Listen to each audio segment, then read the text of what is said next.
March. I have 5 rules for planning a successful wedding. Lies. I'm sure there are more, but if I said I have 76 rules, sit-ack, I think I would have lost you. Rule 1. No live animals. They eat rings, bite flower girls, and poo everywhere. Rule 2. DIY doesn't mean the wedding party will do it themselves.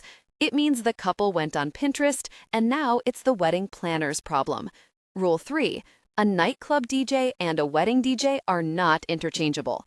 Rule 4. Don't ever find yourself alone with a groomsman. And finally, Rule 5. Always talk them out of the gazebo. Always. I march down the aisle, thighs burning to keep my heels from sinking into the grass. The carpet arrives in 20, and I'm glad I insisted on it because the bride would have been tugging her legs out of this like a marsh.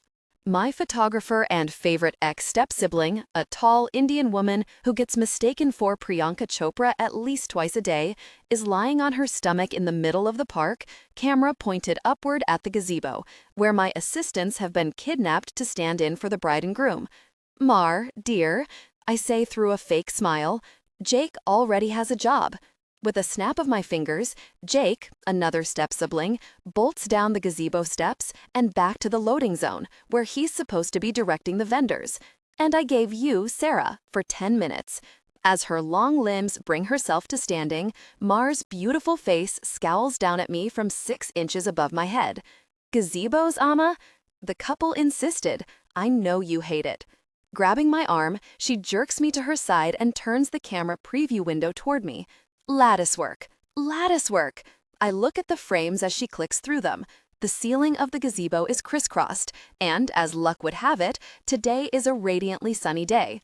There are shadows on Jake and Sarah's faces. Mar leans down to me. They look like apple pies. They look like apple pies. I huff, glaring up at the sun. There are clouds in the west, but will they be here on time? What do you have in your car? A bunch of stuff that would look terrible during the actual ceremony. I nod my head, staring at the gazebo. Mar knows to let me think. I shove a hand through my dark hair, still getting used to the shorter length, even though it's been maybe 2 years since it ran down between my shoulder blades. In fact, I know exactly how long it's been since I crawled into the salon and begged my hair gal to make me different.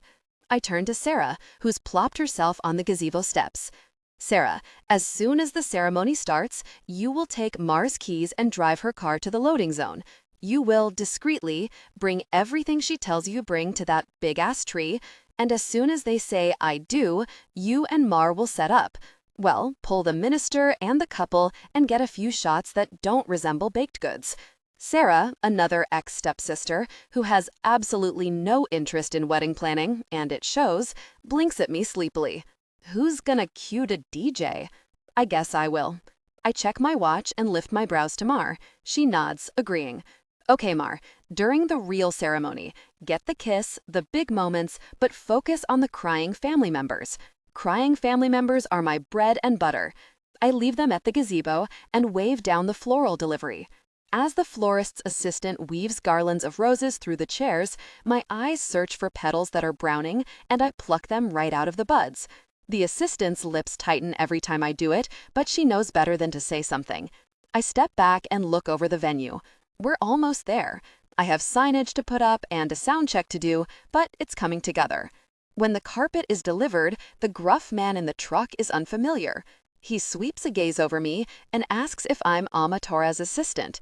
When I correct him, he doesn't seem to trust that I'm the kind of person who could place chairs in a straight line, much less coordinate a wedding, but he shrugs and rolls the carpet down the aisle. As I'm observing the DJ play with the sound levels, the Bluetooth in my ear beeps. Yes, I'm that person, and I answer. This is Amma. Hi. I don't recognize the voice. You're the wedding planner, right? I am, I say as cheerfully as possible. Who's this? This is Erica. I'm the groom's cousin, the bridesmaid who decided to dye her hair green last week. Hi, Erica. Something sounds wrong. Yeah, Eloise has locked herself in the women's lounge. I stop dead. The other girls didn't want me to call you, but it's been like 45 minutes, and the makeup girl hasn't even started on her.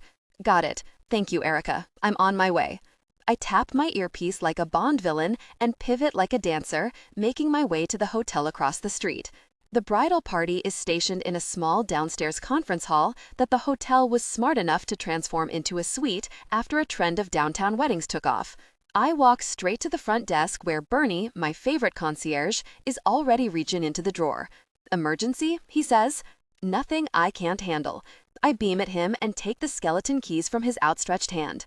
My short legs stride across the lobby and directly into the suite without knocking. 6 perfectly coiffed heads snap to me, and Erica pretends to be just as surprised by my arrival. Carmen, the maid of honor, snaps her head up from where she's leaned against the wall, talking through the door. She looks half relieved to see me, half put out that she couldn't be the savior. But that's my job. I head straight for the locked door. "Carmen, everything is going to be fine. Will you make sure the makeup girl is ready for Eloise in 5 minutes?" Carmen blinks at me, but I unlock the door, enter the bathroom, and lock it behind me before she can speak. The bathroom is a 1940s design with Tiffany shades over the sconces and deco tile. A clawfoot tub sits against the far wall, and in it is Eloise, soon-to-be Reynolds, white chiffon overflowing the porcelain enameled sides. She doesn't look at me, just stares into space. My heels click on the black and white tiles as I approach, and, with a quick look, I confirm she didn't turn on the water. No repeats of the Winchell wedding disaster of 22, thankfully. I take out my Bluetooth, toe off my shoes, and step into the tub, sitting across from her. Her lashes flutter as I register in her mind, then her lip quivers, and a squeak escapes her throat. A hand comes up to cover her face as the tears fall. I don't say anything until she's done. She's pressing her palms into her eyes, tipping her head back to keep the new tears at bay. I say softly, "What's one thing that you would change that would make this day perfect?" "1." She bites her lip, staring at the wall. "The groom." "Ah, well, that I can't help. Not in an immediate fashion, anyway." I nod, as if I understand, as if I'm considering. Patrick Reynolds wasn't my favorite groom. He proposed at a baseball game, jumbotron and all. I can always get a good sense about a couple when I ask about their engagement story. I'm not saying it's a proven method to know if they're going to make it, but the brides with the loveliest engagement stories are the ones I haven't done twice. "Do you want to go?" I ask her. "Sneak out the back?" She chokes out a wet laugh. "Are you serious?" "Yeah, we can bounce. Just you and me, or just you and Carmen." When the confusion doesn't leave her face, I say, "I mean, I've already been paid, so what do I care if the wedding happens or not?" She snorts and runs her hand down her face. "What would happen to the vendors, the caterer, the DJ?" "Non-refundable the day of, I'm afraid. You'll be eating chicken or fish for the next 57 days. Her lip lobbles. "Is it weird that I hate the idea of canceling the reception more than canceling the ceremony?" "Nope. It's pretty standard to be more excited about the party with all your friends than the altar bit." "Can I just have the party without the wedding?" she mutters, fluffing her dress aimlessly. I smile and let her think. I really hate the idea of going through with this when I know it will be for nothing. I didn't want to end up like my parents, just making it work until the kids are in college. She sniffs. "Is it worse to have a wedding for the fun of it when you know it's not going to be your last wedding?" I swallow tightly. I promised myself I'd stop doing this, stop getting close. It always, always leads to disaster. Eloise had invited me to her bridal shower because I was already too close. But my job is getting her down the aisle, so I take a breath and stop holding back. My mom has been married 16 times. Eloise stares at me like I just threw her wedding cake onto the ground. How many? 16. My father was number 5. I'm her only biological daughter, but Mar, the photographer, she is number 9's daughter. I have upwards of 20 current and ex-step-siblings running around the greater Sacramento area, including my 2 assistants working today. I can see her mind working, counting, doing math. That's horrible. I'm sorry. I don't mean to be rude about it. It's okay. It was really challenging when I was young to bounce from step-family to step-family like that, but I eventually met some really cool people. I clear my throat and refocus. I'm only telling you this to say, as much as you want it to be your only wedding, it doesn't have to be. My mom has full ceremonies and receptions every time. Only one of those 16 weddings was at City Hall.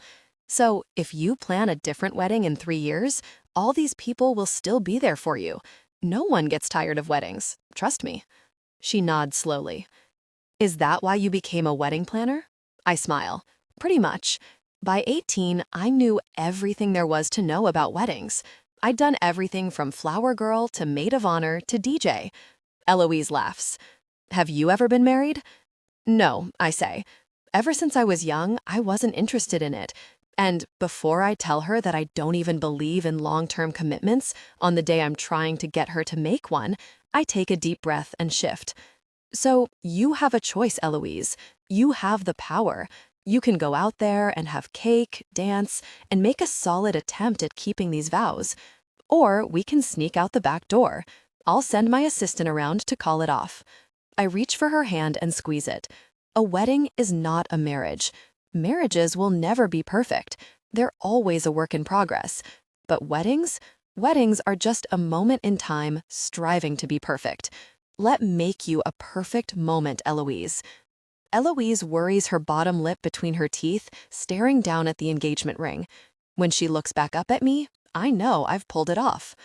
We climb out of the bathtub, and when I open the bathroom door, Carmen is still standing there, bouncing from foot to foot.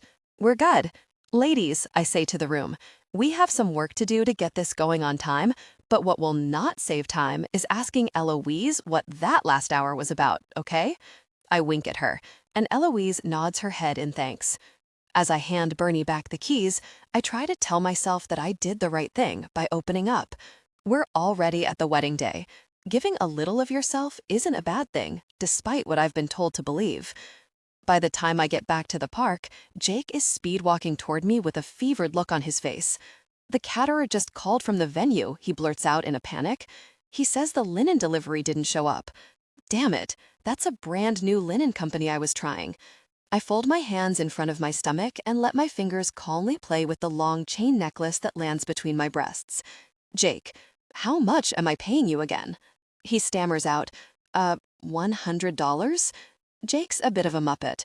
He's a sophomore at CSU Sacramento, studying theater. I hoped I was getting a stage management major, but apparently I got a drama major. He's my only current stepbrother, as his father is currently married to my mother. I say currently because, well, it's only a matter of time. I scroll my phone for the linen company in my contacts. The call in my ear gets sent to the Linens in Love front desk, and I say, "My name is Torres. Your company is now an hour late with a linen delivery. What can you tell me about that?" The guy on the other end stammers and says, "The truck is en route. It's just, there was some car trouble." I take my car keys out of my bag and say, "Can I send someone to meet the truck, seeing as you're delaying my catering staff?" He tells me where the truck is stopped, and I put him on hold, taking Jake's arm and dragging him toward the parking lot. "Jake, I am now paying you $200 because you're going to the gas station on how? You are going to load everything into my car. I mean, everything. You will strap boxes to the top if you have to, and then go straight to the venue and help catering get back on schedule. Got it?" Jake starts to sputter again, and I say, "Or you're not getting paid at all, because currently you're getting in my way." He swallows, nods, and then zooms to my car.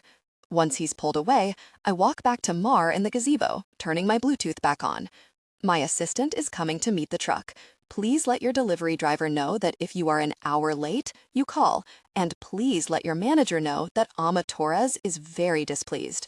I will not be adding Linens in Love to my list of approved vendors." I hang up on him as he starts to apologize. I take a deep breath, roll my shoulders back, and find Mar on a ladder, practically hanging from the ceiling of the gazebo to set up a small light. "All right here?" I say. "What was the drama?" she asks. "I saw you heading to the hotel." The bride almost ran. I talked her out of it. Mar lifts a dark brow at me. "How'd you do that?" I press my lips together. I told her about my mom, and how I believe marriages don't matter, but weddings do. Mar laughs. "That was bold of you." I shrug. She had one foot out the door. I thought it was time for some honesty. She steps down from the ladder and says, "If anyone can convince someone that first marriages don't matter, it's the daughter of Cynthia Jones, Rutherford, Reed, Dyer, Lee, Torres. I can't believe you still have it memorized. Smith, Smith, Nelson, Jaswal, Matthews, Andrews, Evans, Benjamin, +3. She takes a breath like she's run a race. I only have it memorized up until Cindy started marrying a bunch of first name as last names. All downhill after your dad, I say, and she lifts her camera to take my picture. The girls will be ready in 10 minutes. The bride and MOH weren't in makeup yet when I left. Mars scrunches her nose and checks her phone. Are we going to be Don't say it. I point a finger at her and move swiftly to the minister's car as it pulls up to the curb.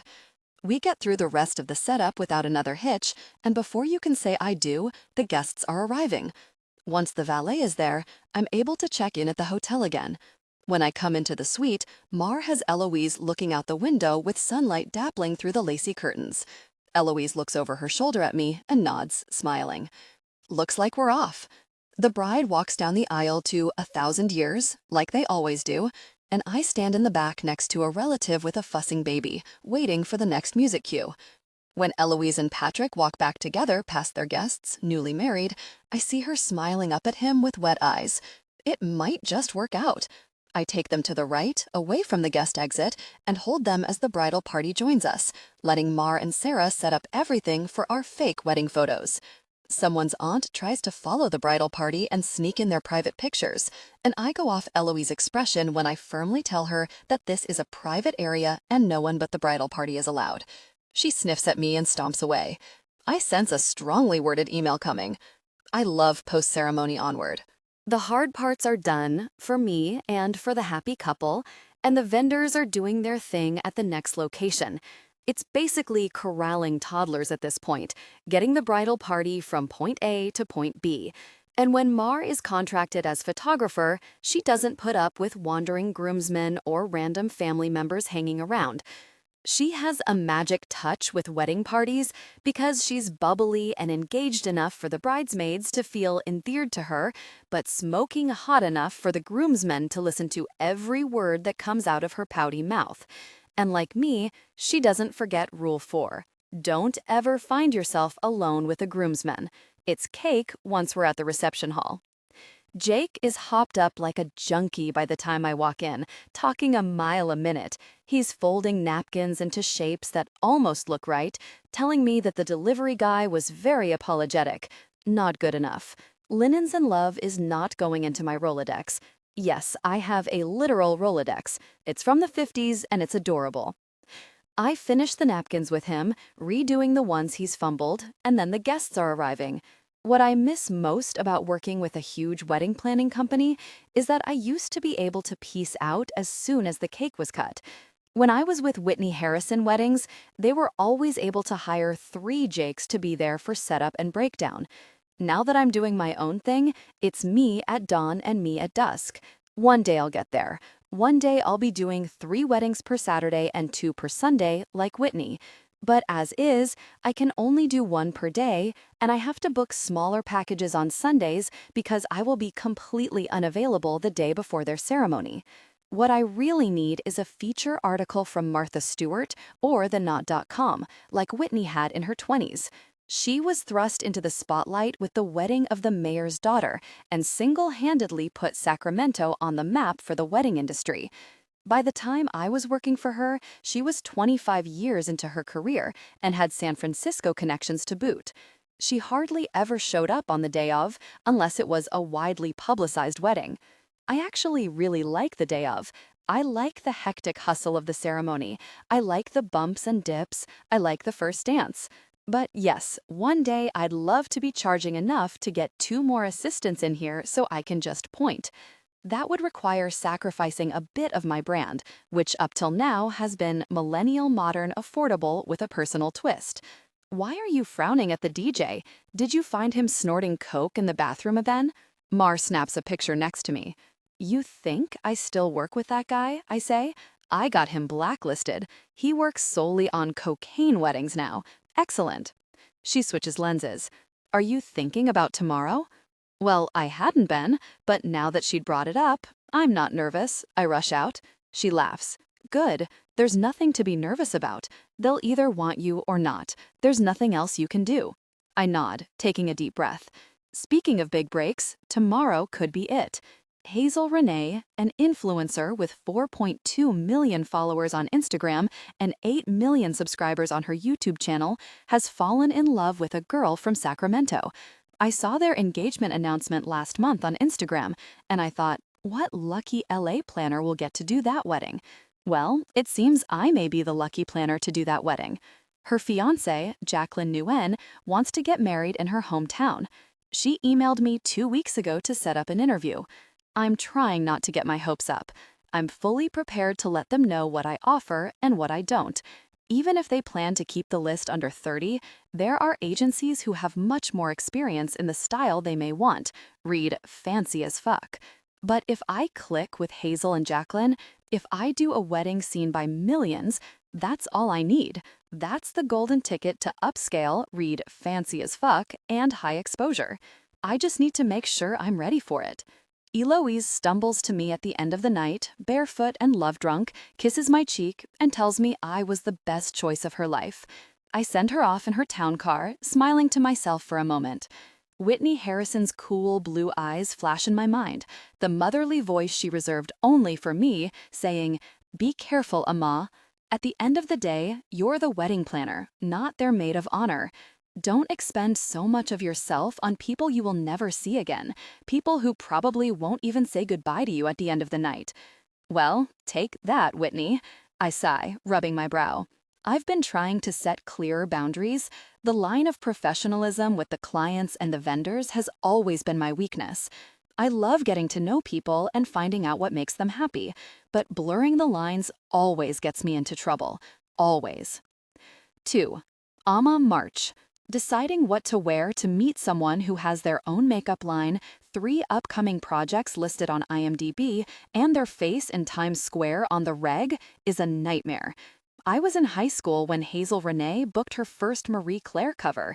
We're roughly the same age, so she's had my friends and I whipped for a long time.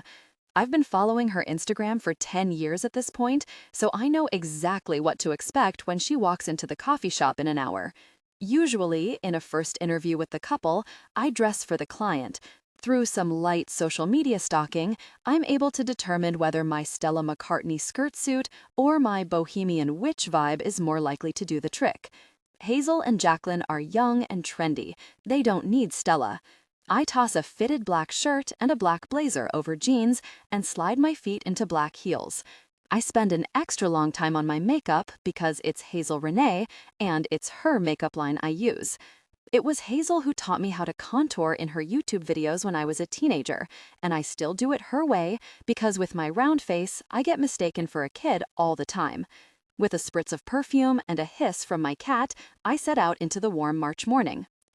I bought a 2-bedroom house a few years ago in the sweet part of the City of Trees. What I mean is, I moved into a 2-bedroom house. I will officially buy it in approximately 84 years. In a place like Sacramento, it's hard not to get caught up in the roommate thing in the middle of Midtown. There's a 5-block radius that feels a little like New York City, a bar below your apartment, a mini-mart on the corner, and no need for a car. It's addictive. Mar is still in Midtown, but she comes to me 15 blocks east when she needs a vacation. I decided to break from the millennial stereotype when I stopped renting. Don't worry, I still spend $6,000 a year on avocado toast. They let me keep my membership card. And actually, if there's anything I spend $6,000 on every year, it's donuts. I push open the door to J Street Donuts, and Mr. Kwan waves to me over the head of the woman he's helping. When I get to the counter, he's already loading up my half dozen. "Let me guess," he says. "New clients? How'd you know? You are dressed to impress." He seals the top of the box and takes my $10 bill. The peanut butter one is on the left, wrapped in paper. "Thank you, Mr. Kwan." I waltz out before the woman ahead of me had even pulled out her card at the register. Mr. Kwan knows to keep the change, just like he knows that although his peanut butter dream donut is his bestseller, I'm allergic. He used to give me a few for clients in a separate box, but I finally convinced him after a few years that just separating them is fine. Donuts are my love language. I bring a box to every potluck, party, cocktail hour, you name it. There is nothing in the world that cannot be solved by the first bite of a perfect donut. I am, of course, excluding serious world problems, but even then, I think that if we could all just sit down and have a donut, things might get better. Donuts are also a tactic for me to get to know the clients.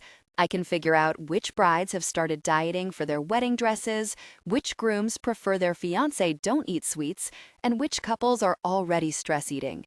And while I get to know the clients, I get to have a donut. Or 6 if they are, in fact, dieting. My mom went on crazy intense diets for about a third of her weddings, and that told me a lot about where she was emotionally with that person, with his friends, with that point in her life, etc. I park outside of Weatherstone, a trendy cafe in a brick building that used to be a horse barn back in the day.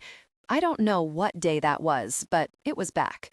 The baristas here know me too because I peddle their coffee for receptions. I even did a 30-guest wedding in the coffee house 2 years ago, which is why the barista with the goatee doesn't say anything about the donuts I bring in. I grab the open corner of the rustic dining table smack in the middle of the cafe and set up facing the door. I ordered just a drip coffee. They bring it to you in a little personal carafe so you can feel extra bougie, instead of my usual espresso shot with a cold brew chaser. My legs are bouncing enough as it is. I've never been this nervous for the initial meet, except maybe my first. That was over 3 years ago now. Whitney had sent them my way when they balked at her prices, and while it sounds like a pity fuck, it was at the time in my career when I needed as many pity fucks as I could get. Deciding to leave Whitney Harrison weddings could have been the most colossal mistake of my life, but thankfully I had Whitney in my corner. At 9:02, the door swings open, and it takes me a second to truly trust that I'm seeing the person who used to live solely in my phone. I was expecting runway, but I got girl next door. Hazel is in jeans and a cardigan with her dark blonde hair tossed up. The only thing making her stand out as a celebrity is the aviators that she keeps on even as she walks indoors. Her fingers are laced with an Asian girl's who has round cheeks and bright brown eyes, Jacqueline. She catches sight of me, waving first, and points. "Hi, Amma." Jacqueline drops her bag on the table next to me and offers me a handshake. "You must be Jacqueline." "Jackie is fine," she says. "This is Hazel." I shake Hazel's hand. "Good to meet you." She's got a strong grip and a beautiful face, and the whole thing is making me a bit dizzy. "Jesus, your skin is perfect," she says, and then I'm practically laid out. My fingertips reach for my cheeks, and I say, "Oh, thank you. It's actually your line. Amazing. I love that for us." She flashes me a brilliant smile and turns to Jackie. "Hazelnut latte?" Jackie nods and takes the seat across from me as Hazel moves to the register. Jackie's about to say something when her eyes catch on the pink box between us. If those are donuts, I'm going to lose my fucking mind. I grin at her and open the box. She squeals like I'm the one who dropped to one knee with a diamond and searches the half dozen for her favorite. If peanut butter is your thing, that's their specialty. It's this one. I point to the one wrapped in wax paper. She doesn't hesitate to stuff it into her mouth, and I think I'm obsessed with her already. "Oh my God," she mumbles around the pastry. Hazel arrives back at the table just in time to get the donut shoved toward her face with a "Baby, you gotta try this." Her eyes pop wide. I love that. Good, good. I can officially like them. I always like to keep the conversation from jumping straight to business. I think it helps ease everyone into talking about this horribly awkward thing, a wedding. Whitney disagreed. She liked to get the ball rolling. But when you're Whitney Harrison, people stop talking when you start. "So, Jackie, you grew up here in Sac?" Jackie nods as she sips her latte, her lips smacking with pleasure. "I went to Rio Americano, class of 15. "Oh, same year as me." "Really? Where'd you go?" "St. Joseph's," I say, a little sheepish. Some kind of light bulb switches behind Jackie's eyes as she says, "Oh, yeah. My mother grew up with a lot of money. She spent that money on 2 things, my private schooling and her weddings." When I tell people I went to St. Joseph's, one of the 4 private Catholic schools in Sacramento, they look at me with new eyes. I hate it. I personally have none of my mother's money because she's still spending it on yearly table arrangements and string quartets, but also because I don't want to ask for it if I don't need it. Since working with Whitney, practically out of high school, I haven't needed it. And the fact that I didn't go to college is actually a blight on St. Joseph's otherwise untarnished reputation. One of the only good things about coming out of that school was that my friends and acquaintances are all getting married. Some of them can afford to go to Whitney, but a lot of them have used me in the past 3 years. And what do you do? I ask Jackie. I'm a legislative director down at the Capitol. Cool. I mean, it sounds cool. I have no idea what it means. Jackie laughs. I flash her a smile and turn to Hazel. And I obviously know what you do, but what's drawing you to Sacramento? Jackie, she says simply. The two of them glance at each other, color popping on their cheekbones. She's always wanted to get married here. It's a great city, I agree, and there are some insane venues here too. Bringing it back around. We actually know the venue. Jackie beams, turning her body toward me. Excellent. Did you lock in a date yet? Not yet, Hazel says. Jackie wanted to make sure it cleared your calendar. My fingers freeze inside my tote bag as I reach for my catalog binder. Oh, I slip the binder onto the table. You know, I'm really, really flattered that you wanted to meet with me. Flattered is not the right word, but super excited. Makes my day for sure. I look between their expectant faces. I just want to make sure you're doing the best thing for your wedding. I don't know any of your details yet, how big, how luxe, but there are a lot of companies that have expertise in planning weddings of all sizes. Whitney Harrison Weddings is an amazing company, and I used to work there myself. I've heard some not so good things about Whitney Harrison, actually, Jackie says, wincing. Oh, okay. I try for a warm smile, but I'm racking my brain to think of who could have reviewed Whitney poorly and lived to tell the tale. And on the flip side, Hazel jumps in, you come highly recommended. My mouth opens to accept the compliment, but I've never been good at that, so it just comes out as, yeah, great.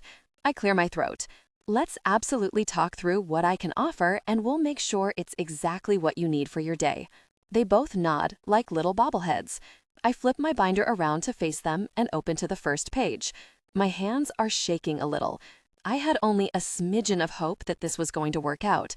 I didn't even know if I could pull this off if they did like me, but I knew I wanted to try. This binder is essentially my pitch for myself, so I dive in. In this highly competitive wedding area, what I specialize in is you, your vision, your wedding. My company offers 6 levels of packages to fit your budget. I almost make a quip about how money probably isn't an object, but I walk myself back from that stupid idea. And your style.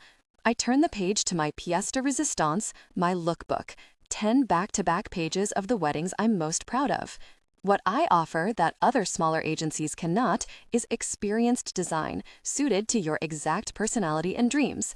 Other boutique agencies hire a designer at an additional fee or charge more for design. I don't. I'm an all-in-one. You should, though. Charge more. My lips are parted, ready to talk about rates, but Hazel's murmur stops me. She looks up from my design pages.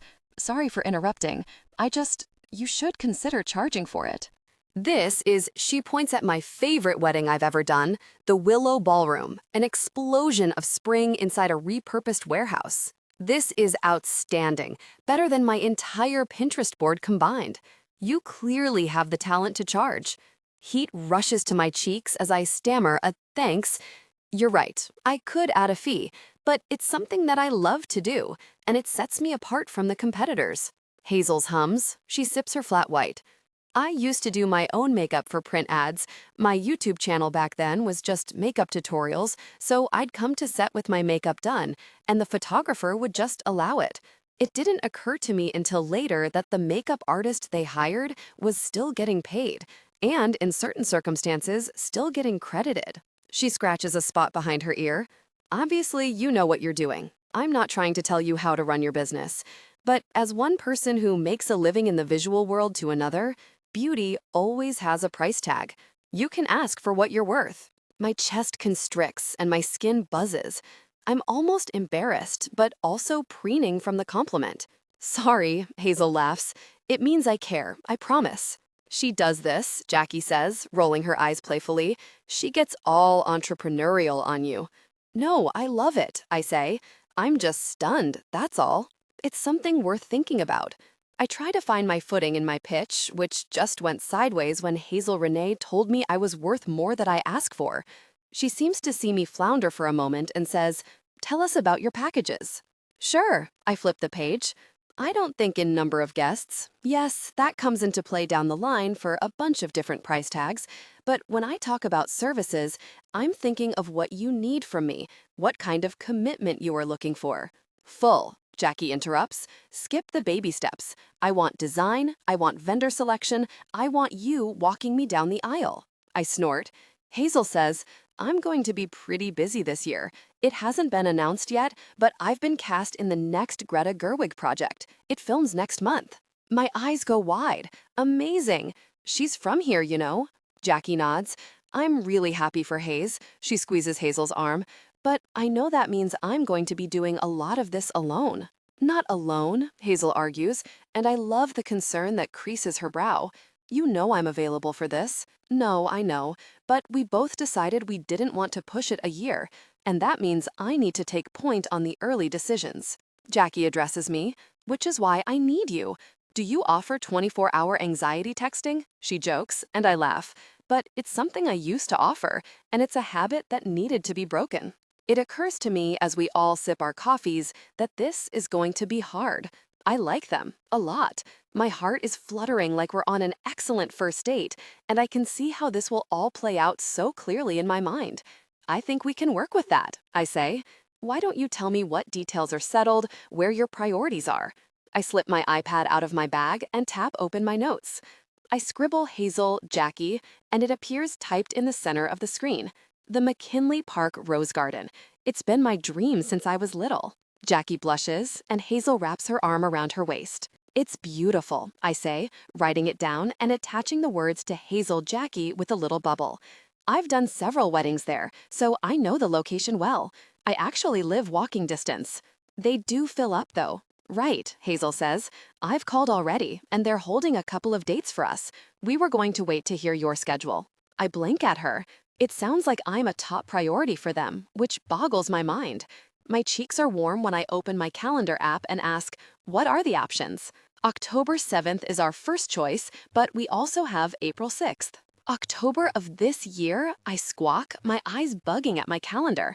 That's 7 months away. April of next year is clearly the better date. But before I can convince them of that, Hazel leans her elbows on the table with a dreamy smile and says, "I've always wanted a fall wedding." And maybe it's because she's Hazel Renee, or because I'm already visualizing the feature article, or because Jackie gets as excited about donuts as I do, which is all I really need to know about a person, but I don't immediately tell them it won't work. I can do a wedding in 7 months. I've done plenty of weddings in less than a year, and still made them incredible. And October 7th is open on my calendar. I've been quiet for too long, staring down at my planner and flipping through the big weddings I already have on the books for this year. Aside from 2 weddings in September, they would have my full, undivided attention after my hectic wedding season. Looking up at them, I find Jackie chewing on her lip and Hazel trying to read my calendar upside down with a tense expression. So, I can do it, but it would be very tight. Jackie squeals and Hazel kisses her. "We like it tight," Jackie gasps, and that's not a sex thing, that's just something that came out of my mouth. Hazel bursts out laughing, and Jackie tries to apologize while catching her breath. I'm laughing with them, watching Jackie flush scarlet and Hazel giggle into Jackie's shoulder. They're infectious, seductive. I can see these next 7 months. I can see the wedding. I see myself tagged in every photo. I see Hazel's wedding covered in People, maybe Entertainment Weekly. I see reporters calling to highlight me. I see the Sacramento Bee running coverage in the wedding section. And just before their laughter subsides and their attention flickers back to me, I see Whitney calling to congratulate me. It feels like I've been swept up in a current, a wave rising higher and higher. "I'll write you in on October 7th, I say. I can call the Rose Garden today and secure everything. There are a few things to know about the Rose Garden. They don't have a reception area that I would recommend. Do you know what you want for the reception? Not yet, they both say at the same time. Well, we'll cross that bridge later then, but I don't see this reception in the park. My language has shifted. I'm taking charge of this wedding, talking fast and letting adrenaline guide me. If you like the general vibe of this Willow Ballroom wedding, I say, pointing to the page still open in my lookbook, then they nod in unison. Second, since it's a historic rose garden, there are only a handful of florists they allow to work in the garden. Yeah, ours is covered. He works there all the time, Jackie says. My next words catch in my throat, and all language leaves me for a moment. The current I was riding only seconds ago breaks. A wave drags me under. Out of the 5 florists in Sacramento cleared by the rose garden, only one shop is run by a man. My chest contracts, and I feel like I can't breathe. I force a smile and say, "You already have your florist?" "Yes. Sorry, florist and venue are the only things that are really important to... Have you signed anything, or can we shop around a bit?" My words are sharp and pitched high. Jackie blinks. Hazel's coffee pauses on the way to her lips. I recover. To find the best, I mean. I think we already have the best. Jackie laughs. It's blooming. Elliot. Wonderful. I smile so wide I feel my teeth will fall out of my mouth. And he's locked in? You've discussed the October date with him? Immediately, my pulse skyrockets. They can't have met with him yet, and if they did, he should have steered them to a different wedding planner, or declined, just like I've been doing for 2 years. No, not yet. But he's a family friend, Jackie says. I work with his mother at the Capitol. The literal sensation of a bubble bursting slams into my brain. Oh, lovely. And before Jackie says it, I already know Laura is why you come so highly recommended. You did her second marriage 2 years ago. Champagne bubbles float through my mind. A slow dance and a warm hand on my lower back. And as quickly as it comes, it's gone. And the inside of my chest is cold and damp again, of course. It feels rougher than my normal voice. Senator Gilbert is a wonderful woman, and was a model client, if I may say. My skin is tight on my bones as fear swells. You were at the senator's wedding? My fingers clutch the coffee cup. I couldn't make it, Jackie says. I was actually out of town in Chicago, where I met Hazel for the first time. Oh my God, yes! Please tell me everything about you, I say, happy to know she wasn't there and thankful beyond words for a change in subject. Well, talk vendors later. My ears are ringing, and I've lost feeling in my feet. I close my iPad and try to listen. Hazel and Jackie talk over each other, laughing about which of them had feelings first, and I should be taking notes. I should be holding every scrap of their personalities in my mind like marbles in a bag. I should be writing October 7, 2023 on my iPad and attaching it to the bubble of their names. But instead, I listen like an old acquaintance, letting images of rustic barns and ivory tablecloths trickle out of my head like sand through a sieve. Entertainment Weekly and People flutter away on the wind, because I'm not doing this wedding. 3. Elliot. 5 years, 4 months, 3 weeks, and 5 days ago. I fucking hate flowers. Every other rosebud is wilting and hanging off the stem, petals browning. I'm sifting through them one by one at the head table in the outdoor tent, making sure that the bride's point of view and major camera angles are at least solid. Dad says I'll get the hang of it, but I don't really want to. Flowers are his thing, not mine. He loves flowers. He's a magician with them. All while I was growing up, he used to say, "Flowers are better than people." It was a weird thing to say, but he would tell me that flowers need only 3 things: light, water, and attention. When I was 15 and angry because I was too tall and too angular and too rude, I would say, it could be argued that people need the same. He'd laugh at me. "You'd think," he'd trail off. "You'd think." And now, as I mangle roses in front of the catering staff, stalling until Dad comes back with the rest of the centerpieces, I'm pretty positive that both flowers and people suck. I fluff up the garland as best as I can, trying not to think about what Dad meant when he said, "You'll get the hang of it," as if one day I'll need to have all these random facts and anecdotes and genuses memorized. I should be studying for my final in architectural design theory and criticism, but the sound of Dad's hacking cough this morning makes me think it won't matter. Mom called last month and said my father looked like he needed an extra pair of hands when she visited the shop, but she didn't say for how long. They're divorced, but she still checks in on him, which is good because I don't know how else we would have found out about the mass in his lungs. Certainly not from him. I run a hand through my dark hair and glance over the head table again, not actually knowing if I'm making things better or worse. A laugh bounces through the canopy tent, ricocheting off the tables and mocking me. I look toward it and find a brown-haired girl with a groomsman in only his tuxedo pants and shirt, standing off to the side of the ceremony chairs. Practically snarling, I almost tear a bud out in frustration. I've only been doing weddings with Dad for 5 weeks, but I hate when the bridal party gets involved. Opinions sprouting like spores. I watch under lowered eyelids as the bridesmaid turns to point at the bridal arch and the groomsman steps closer to her shoulder to see it from her perspective. I'm waiting for the inevitable moment where he says, "You're right, one of the sides is leaning to the left." That's when I see the iPad in her hands and realize she's not in hair and makeup yet, not wedding party hair and makeup anyway. It was hard to tell before because she's polished, sleek. I'm staring too hard at how she's referencing between the iPad and the arch, waiting for her to spin around and find the person responsible for the imbalance, so that's why I see the moment when he leans into her neck, whispers something in her ear, and slides his hand over her ass. She jerks away. I can see her eyes, wide and blinking as the color drains from her cheeks. She steps back. He steps forward again. And I drop the flower I'm trimming as he grabs her waist with 2 hands, leaning forward toward her lips. Quicker than a crack of thunder, her fist connects solidly with his nose. Fuck! The groomsman stumbles back, gripping his face between fingers covered in ruby red blood. I'm frozen in shock as the girl's hands come up to her surprised mouth. I see her apologizing, creeping forward with an outstretched hand to help. Fucking bitch!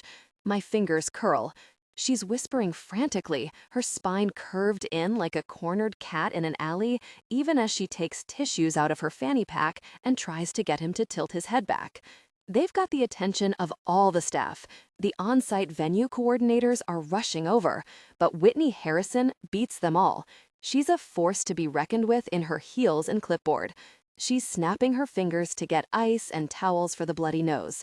The girl is standing just at her shoulder, cowering. The groomsman spits accusations, waving his hand around. Once he's ushered inside, Whitney snaps around, grips the girl's elbow in a vice, and pulls her very close, hissing in her face. I catch 3 words: be a professional. I'm still rooted to the spot, watching from a distance. I hear the people around me continuing to set up the linens, teeth clicking with gossip. I focus once again on the roses, hiding brown petals. I take the cart out of the tent and back to the van, trying not to watch as the girl nods, wipes her cheeks, and with downcast eyes, moves to help with the linen. Whitney adjusts her dress, sweeping her hair back into place, and pastes on a smile. She catches my eye as I head to the truck, and I feel her move into step with me. "I'm so sorry about that, Elliot." Her voice is silky with a sharp edge. Completely inappropriate, and I'm going to deal with her. He made a pass at her, I say, aggressively. Whitney's smile tightens. That's a shame. Unfortunately, this is the 3rd time I've told her she needs to create space between herself and the clients. She's far too involved. Tossing a look over her shoulder to where the girl is folding a napkin with shaking fingers, she says, "She got invited to the bachelorette party, for God's sake. Anyway, please don't think I support my staff flirting with the bridal party. She will be dealt with." Something claws at my throat. Most people don't punch someone they're flirting with. She gives me a sweet, condescending smile. Most people would have learned their lesson by now. She gives my arm a squeeze and says, "Say hello to your mom for me." Whitney's one of those people who thinks she has clout because she has a connection to my mom, a state senator, as if she could make one call in special circumstances. Whitney moves quickly around the edge of the tent, eyeing her rogue assistant. I pack up the cart with the next vases, letting my mind clear. Maybe Whitney is right. Maybe this was a lesson this girl needed to learn the hard way. From the corner of my eye, I see the girl drop a napkin on the ground because she only has one hand to fold them with. Her right is curled into her stomach, bruised and battered from colliding with bone. Weddings are fun, Elliot. I hear my father's voice say, "Don't let it be difficult." That's what is echoing in my head when I abandon the dolly, moving to the bar to grab a handful of ice. The cubes are burning my bare hand as I take them over to her. The others are giving her a wide berth, so I'm the only one who can hear her sniff as she restarts the napkin. She looks up at me and slaps away a tear. "Hi, Elliot. Does your dad need help?" Her voice is small and tight. I had no idea she knew my name. I don't know hers. She turns her back on me to save face, continuing to fold napkins with one hand. I don't know how to respond, so I tug one of my dad's handkerchiefs out of my pocket. "Elliot!" I spin to find my dad parking the other van to the side of the tent, waving at me to come help him. I glance back at the girl, who's moved toward another table. She can't be much older than 20. I don't know what I'd even say to her. Just hand her a hanky full of ice? Tell her she should have kneed him in the balls too? Ask her if she'd like me to go beat the shit out of him? Out of Whitney? So when she moves farther away from me, I walk back to my dad, ice numbing my own hand by now. "All good?" Dad says, heaving himself out of the driver's seat with a wheeze I don't like. "Any trouble with the roses?" "Yeah, you'll need to check them," I mumble. "What's the ice for?" I look down at my hand, turning red from the cold. "It's that girl, Whitney's assistant. She hurt her hand, so I hold the handkerchief and ice out to him. I'll get the centerpieces. Do you want to check on her?" He takes the handkerchief and then looks at me. "Don't you want to?" I shrug. I'm no good at people, you know that. He sends me a smirk as he walks toward her. "You're no good at flowers either." He laughs at his joke as I glare at him. I load up the dolly, watching out of the corner of my eye as my dad approaches her. Within seconds, she's laughing, grinning at something he says. He wraps the hanky around her knuckles, and she laughs again, a sound like blossoms opening in spring. I set up the rest of the centerpieces alone, letting Dad work the magic only he knows. 4. Ama March. I leave the coffee shop with a promise to call tomorrow to set up another meeting. I have their email addresses. I'm supposed to send my favorite vendors over tonight. I won't be. I need a little space to figure out how to decline. I need to figure out what kind of lie sounds best. Is "I don't work with that vendor" enough? Or does the whole truth need to come out? Will it come out anyway when Jackie asks her old family friend what happened? Will Whitney Harrison be doing their wedding by then? I can't get my thoughts straight, and I almost drive directly home before remembering I have the Ferguson wedding today. I turn around and head downtown to check on prep. I fall into my routine, allowing my brain to worry about schedules and late caterers instead. I think I'm doing a good job, too. That is, until Mar pulls me aside at the reception and says, "Where the hell is your brain today, girl?" All of it rushes back to me, making my head spin, and I sprint to the bathroom. I'm splashing water on my cheeks when Mar finds me after finishing the cake cutting. "You didn't get Hazel Renee?" I did get Hazel Renee. They're set on blooming for flowers. My throat threatens to close up. Saying it makes me nauseous. Mar curses.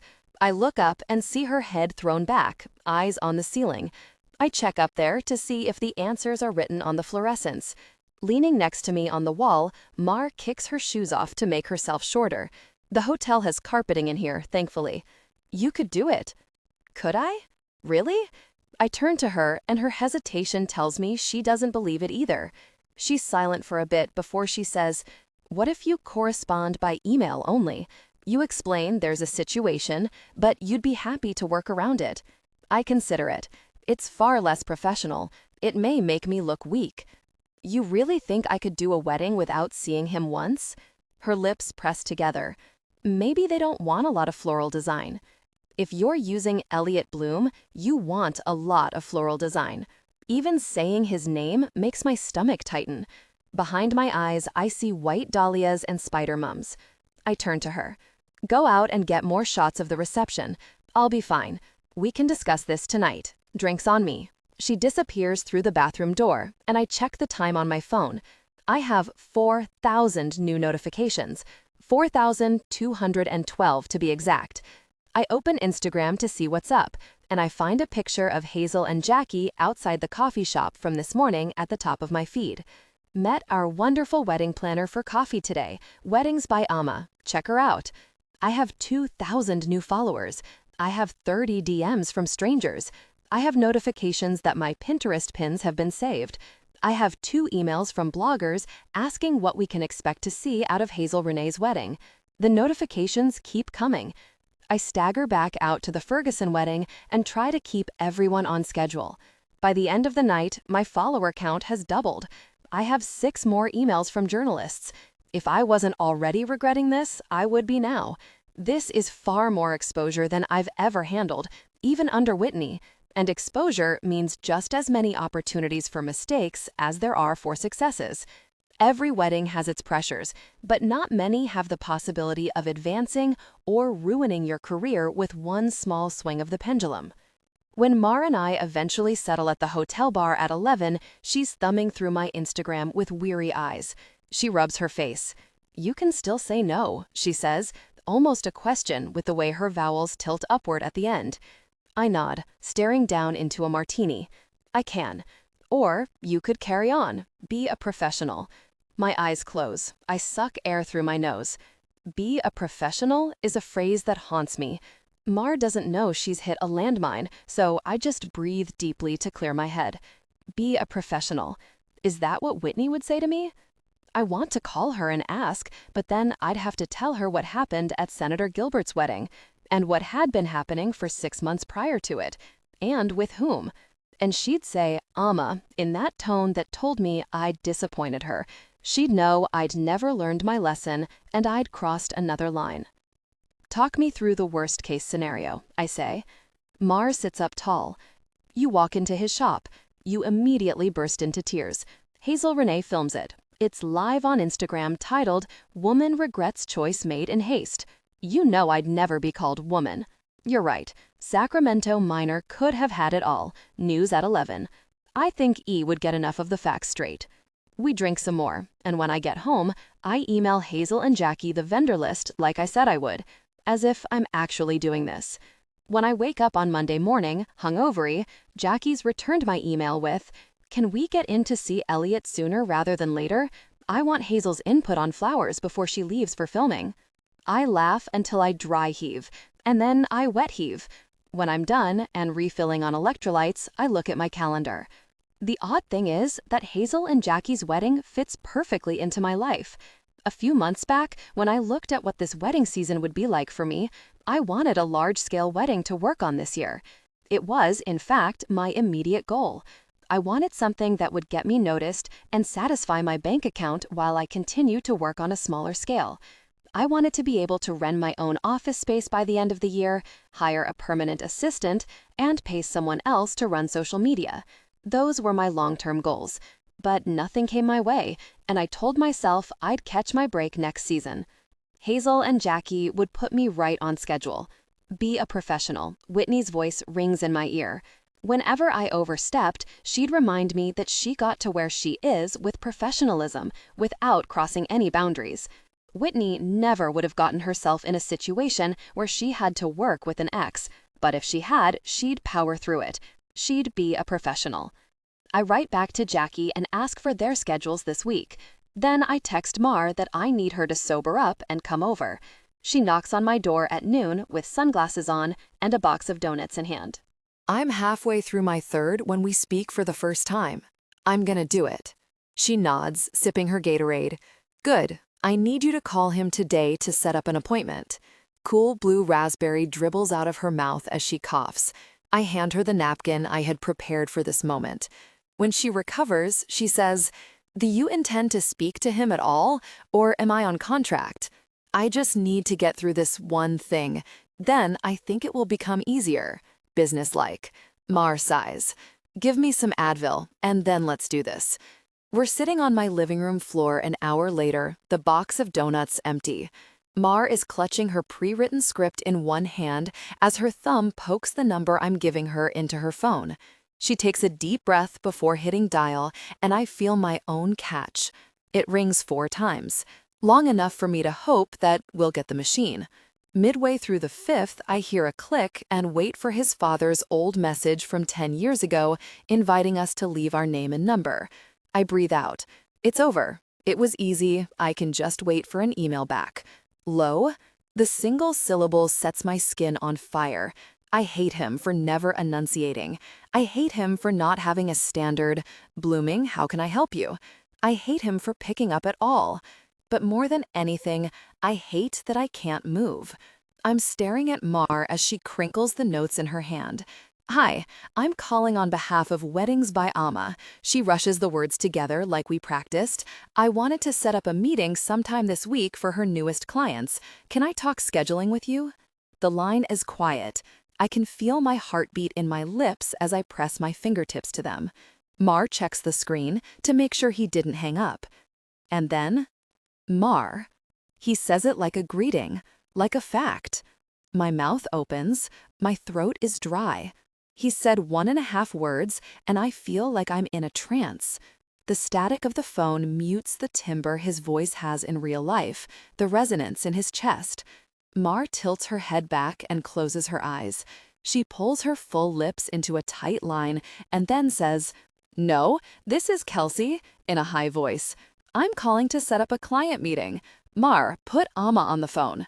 He says my name like Emma, like he used to, back when it was our joke, back before I realized it was just the way he slipped the vowel through his lips.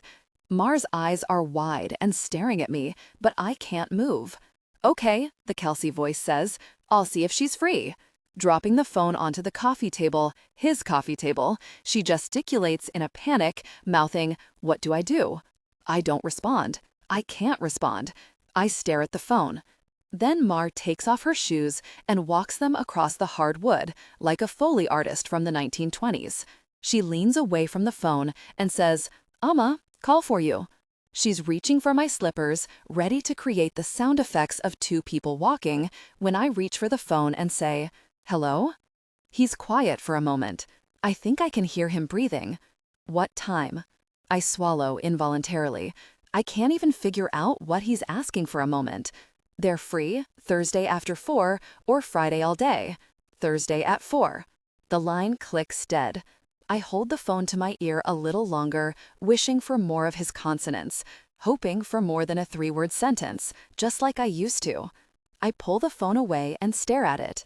Mar's phone screen is the 2 of us at 13, Halloween costumes on. "Are you okay?" I look up, and Mar has her hands on her cheeks like Munch's the Scream. Her doe eyes are searching mine. "Thursday at 4, I say. I stand and take the donut box to the trash. I wash the sugar off my fingers. "I'm gonna shower. Want to get dinner later?" I disappear into my bathroom before she can answer. The faucet covers the sound of my sobbing. 5. Elliot. 3 years, 8 months, 2 weeks, and 1 day ago. Flowers are better than people. "Yes, Dad, they are," I say to the empty shop. I'm in the back room, working on a hoop that I can suspend from the ceiling above the register. It will have dahlias and peonies twined around it, a section on the bottom right, a smaller section on the top left. It's a miniature version of what some people want behind them at the altar. Dad would have told me to focus on the register, don't dally in the back, but he was 57 and frail, kind to everyone. I'm the opposite. Nobody's coming into blooming to fuck with me. And besides, I've always been more interested in behind the scenes. There's still a lot of him at the shop, his voice on the voicemail, his name on the sign. But there are exactly 4 of his flowers that are still kicking, ones that I brought to his funeral when I thought he'd maybe like more flowers than people there. Mom has 1, and the other 3 are still in the shop. And he was right. They only needed light, water, and attention. But it's not as simple as that, because you need to know how much light, how much water, how much attention. But if you can get it right, if you can crack the code, flowers are infinitely better than people. Because you can find a person's ratio of light, water, and attention, and it still won't be enough. For flowers, it's enough. It took me a couple years to really understand. I was mad for a long time that I had to drop out of college for flowers of all things. But this was my granddad's shop before it was my father's, so it was always going to be mine, lung cancer or not, architecture degree or not. But light, water, and attention, that I could do. It's almost instinctual now. I don't think I have the magic touch my father had, but after a while, I started adding my own magic, like this hoop. A little bit of design and construction to brighten up the place. I can get lost for hours making things like this. So when my father's bell on the front door chimes just as I'm starting to tie off the peonies, I huff a sigh. My lips tighten. I'm so close to finishing this. Yeah, one sec. Once the section is secured, I grab a rag from my hands and step out of the back room.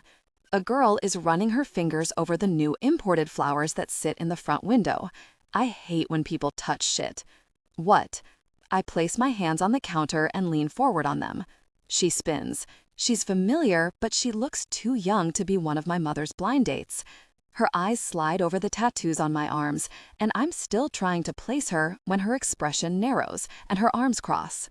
What? Is that how you greet someone? She says. The sound of her voice does it. She's Whitney's girl. I remember her now. Her eyes are dark oak brown to match her hair. She's got it tossed up in one of those ridiculous high buns, so you don't know how much hair she actually has. But mine's currently long enough to be tied back, so I can't complain. My gaze dips to the swell of her hips before I can stop it.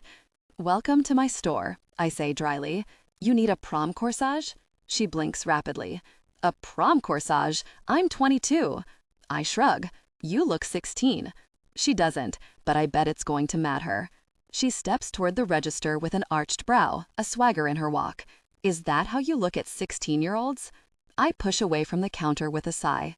She won that one. How can I help you, ma'am? I see the ma'am hit her just as hard as the 16, but she straightens her scarf and moves closer. My name is Ali Torres. You might remember, I used to work with Whitney Harrison. Now I've started my own business. Congratulations. I turn my back on her, fingers already plucking up the petals left over from this morning. I busy my hands and listen to her sputter. Yes, thank you. I wanted to come in and make a connection. I've always been a fan of blooming, and if I can convince clients to hire you, I'd like to. Whitney's had a discount for years. I move from behind the register and onto the floor, heading for the stem bar I set up so customers can make their own bouquets, priced by the stem. I grab some yellow buttercups. My father set it up with her. It's much higher than anyone else gets, especially new wedding planners. I didn't come here for a discount, Mr. Bloom, she all but hisses. I came to introduce myself. Great, and now you have. I find the petunias and return to the counter, grabbing some waxy lemon leaves. My father used to do this.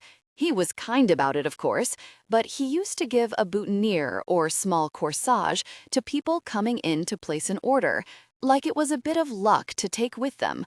I expanded on it. I create it while we talk. Sometimes they're so charmed to have a free arrangement inspired by them that it erases the 5 minutes of rudeness they experienced.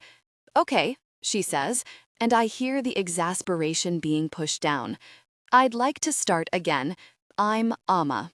My eyes leave the twine and petals. She's extending one hand toward me with a bright smile on her face. I relish the fact that mine are sticky with stem sap, with dirt under my nails as I reach for her manicured fingers. Her hands are small, and I realize she can't be much over 5 feet, but she wears heels to cover it. I'm thinking too much about her body, so I say, Emma? Her lips tighten. I've hit another nerve. Amma, A-M-A. I'm still holding her hand in mine when I say, what the fuck kind of name is Amma? She takes her hand back, and her eyes flick to the floor before she gains her confidence again. It's short for something, obviously. And the fact that she won't tell me is delicious. I try to keep the grin from twitching my lips, but I think I fail. Amateur. She stares at me, then realizes it's a guess, not an accusation, then realizes it's both, then frowns. It's a fun journey to watch. No, she pushes her bag up her shoulder. My mother didn't name me amateur. Bella, I guess. She tilts her head. You read a lot of Leanne Moriarty. I have HBO. She snorts, and it's not crass or unflattering. I start twisting the twine around the stems again. Why did Whitney let you go? I ask. She takes a sharp inhale. She didn't let me go. We're on good terms, I swear. I look up at her. I remember her at venues, her hands in every pot. She'd be on ladders with the sound tech, refolding napkins, shifting chuppas 2 inches over. She'd spot a wilted flower from a mile away, and while I was still setting up, she'd come over and tear out the offenders. She was excellent with design, and probably the true brains behind Whitney's success. But I also remember her laughing with bridesmaids, getting closer than Ice Queen Whitney ever dared. And I remember the crack of her fist, the way she trembled when Whitney dug her nails into her arm. It's all the same, isn't it? I say. Whitney decides who stays and who goes. Whitney let you go. I slip the pin through the boutonniere, finishing with a thin ribbon. I watch her mind work, trying to figure it out. I told Whitney it was my dream to own my own business, so she supported me. I place the purple and yellow boutonniere on the counter next to her hand. She picks it up, and her fingers feather over the petals. I feel that bit of magic that Dad used to talk about, when you can change someone's day with a gift of flowers. So I say something to ruin it. The only reason Whitney Harrison would allow you to compete with her in the market is because she knows you'll fail, so she let you go. Her eyes snap up at me. I see her fingers curl around the tied flowers, and before she can chuck them at my head, I say, I won't do a vendor discount for the first 6 months. I pluck up our old business card that still has Dad's name, and I slide it across to her before grabbing the rag and heading into the back again. I wonder if she'll look up the language of flowers and figure out I just told her, you are immature and I resent you. Go away. 6. Amma. March. With Hazel's schedule being what it is, we're squeezing a lot into 1 week. We go to Blooming tomorrow afternoon, but my stomach is already a mess today, so I'm sticking to iced tea at our second meeting, this time lunch at Cafe Bernardo, a casual farm-to-fork restaurant in Midtown. I take out my iPad and say, so, tell me what you know so far. List size, colors, dresses. Hazel finishes her bite of salad. I'm in a white pantsuit. Jack's in the dress. I love that. I lean forward on my elbows, smiling. Both walking down the aisle? Jackie? Well, it's been my dream to walk down the aisle at the Rose Garden, Jackie says with a smile. But I want Hazel to have an entrance too. That doesn't matter to me, though. Babe. I know, babe, but I still think your brother should walk you down the aisle. I sip my iced tea, letting them bicker. It's great to get a sense of people early on. Hazel is laid back and open to anything, and Jackie, while she wants her hands in everything, only has one real demand: the Rose Garden. Hazel is happy when Jackie is happy. A different type of planner would have catered to Hazel, the celebrity. But now that I've spotted this, it's going to set me ahead. Can I ask about the proposal? I love hearing the story. Jackie's eyes brighten, and she brushes hair out of her face. It was at my parents' house. I brought Hazel home for Christmas, but she had already talked to my dad. Jackie smiles at her, and I see her eyes water. What I didn't know, Hazel says, was that Jackie had a fucking ring in her suitcase, too. I gasp as Jackie elbows Hazel. So I had to wait there like an idiot in front of her parents when she shot out of her chair and ran upstairs without saying yes or no. I thought she'd gotten sick at the thought. They laugh and lean together for a soft kiss. Proposal stories are the best, and this is a good one. There's nothing wrong with a football stadium proposal if I feel the bride is as much a sports fan as the groom. And the simplest, wanna get married stories that happen without a ring can tell me a lot too. Sometimes it's that they haven't thought it out, but also they might be more spontaneous than other couples. Some people can tell if a marriage will last when they watch the groom's face as the bride comes down the aisle. Some people can tell at the first meeting with the couple. I can tell when I hear the proposal story. And Jackie and Hazel, they're the real thing. I don't believe long-term commitments like marriage work out, but I do believe in love. It can be fleeting and undependable, rarely long-lasting, but I do believe it exists. I know my mom has been in love with many of her husbands, but marriage was the quickest way to kill it. I've been in love once, and it too ended. I sip my iced tea to help swallow the lump in my throat that rises with that thought. Across from me, Jackie threads her fingers through Hazel on top of the table.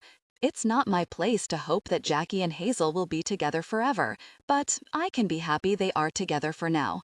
I believe they are in love and that love will last a long time. End of story. Whenever I find these kinds of couples, I put more of myself into the design, and those weddings end up being my best work. I get more of their details over lunch, writing myself notes.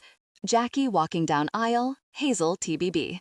Jackie in dress, Hazel in pantsuit.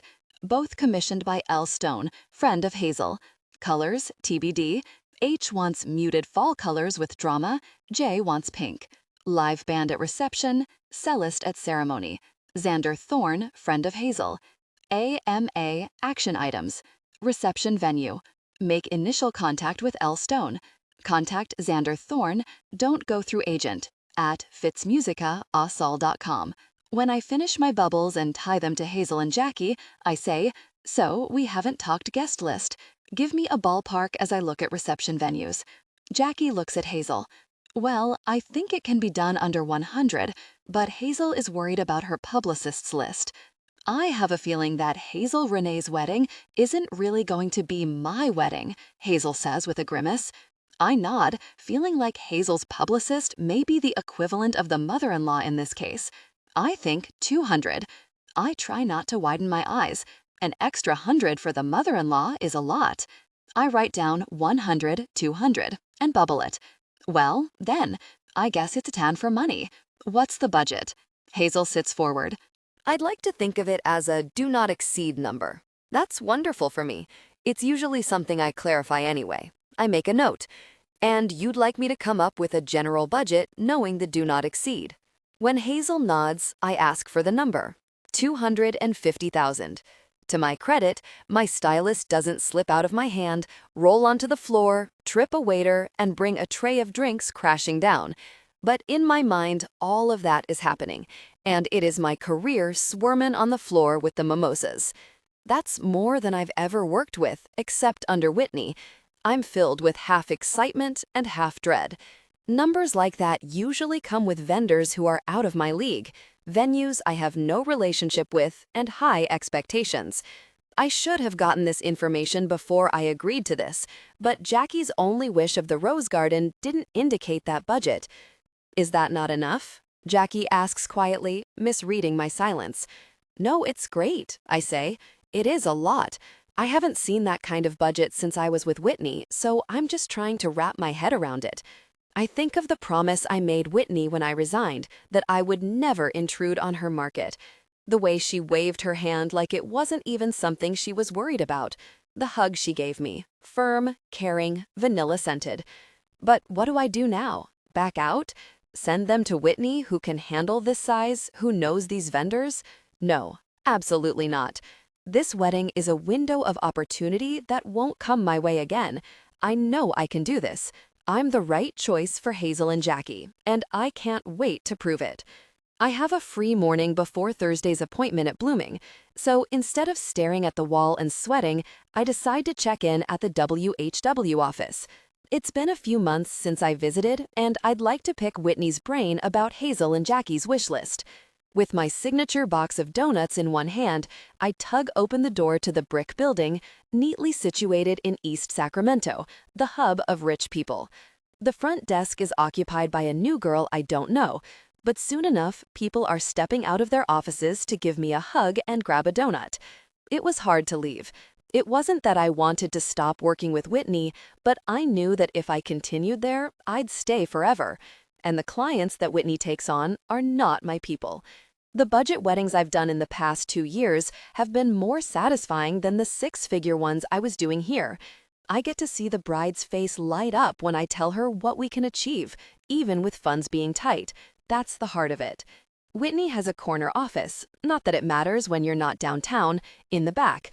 And as my old friends munch on the donut holes Mr. Kwan tossed in, I rap on the door and wait for her. Yes? I slip inside with a grin, and I'm transported back to my first interview in this office, fresh out of high school. My mother had a Whitney Harrison wedding the weekend of my graduation, and after tossing my cap, I ran to her reception and saw Whitney for the first time. She was an intimidating presence, tall and blonde and disappointed with everyone. I watched her grab the wrist of a server as he brought the first entrees out 10 minutes early. And with a bone-crunching squeeze and a honey-sweet smile, she guided him back into the kitchen. It was fantastic. I learned later that her assistant had canceled on her that day, which was why she was running the wedding. I didn't even wait for the job opening announcement to hit their website. I showed up on Monday with a lookbook from my mother's past 4 weddings, all of which I designed for her. With a calculating gaze, she offered me minimum wage to answer phones. 2 weeks later, I was promoted to assistant. 3 more months, and I was the design and production coordinator. While my classmates were starting college, I was already making a living, doing exactly what I wanted. Whitney's the exact same as she was. Her hair is swept back into a thick blonde ponytail. She's starting to get lines around her eyes, but I know she's just overdue for an injection. Her thin lips are downturned as she looks up to see who has disturbed her. And the moment she realizes it's me, her teeth shine pearly white at me. "Amma, how nice!" She jumps up and smooths out her boat-neck dress, sweeping me into her arms. What's the occasion? Her soft perfume envelops me, and I breathe deep before saying, "Thought it was overdue." I settle in the chair in front of her desk, and we catch up. She has 4 weddings this weekend. I have 1, but she still wants to hear all about it. "How's Mom?" she asks, crossing her legs and smiling at me. "She's good. She just got married last month."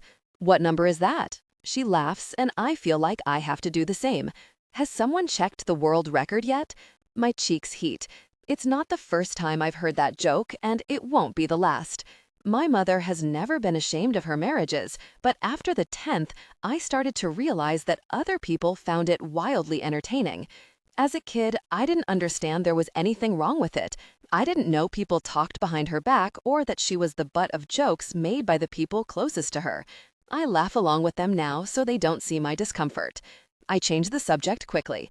"So, I need some professional advice." "Of course." She flicks her wrist and her bracelet jangles. "What's up?" "I scored the Hazel Renee wedding."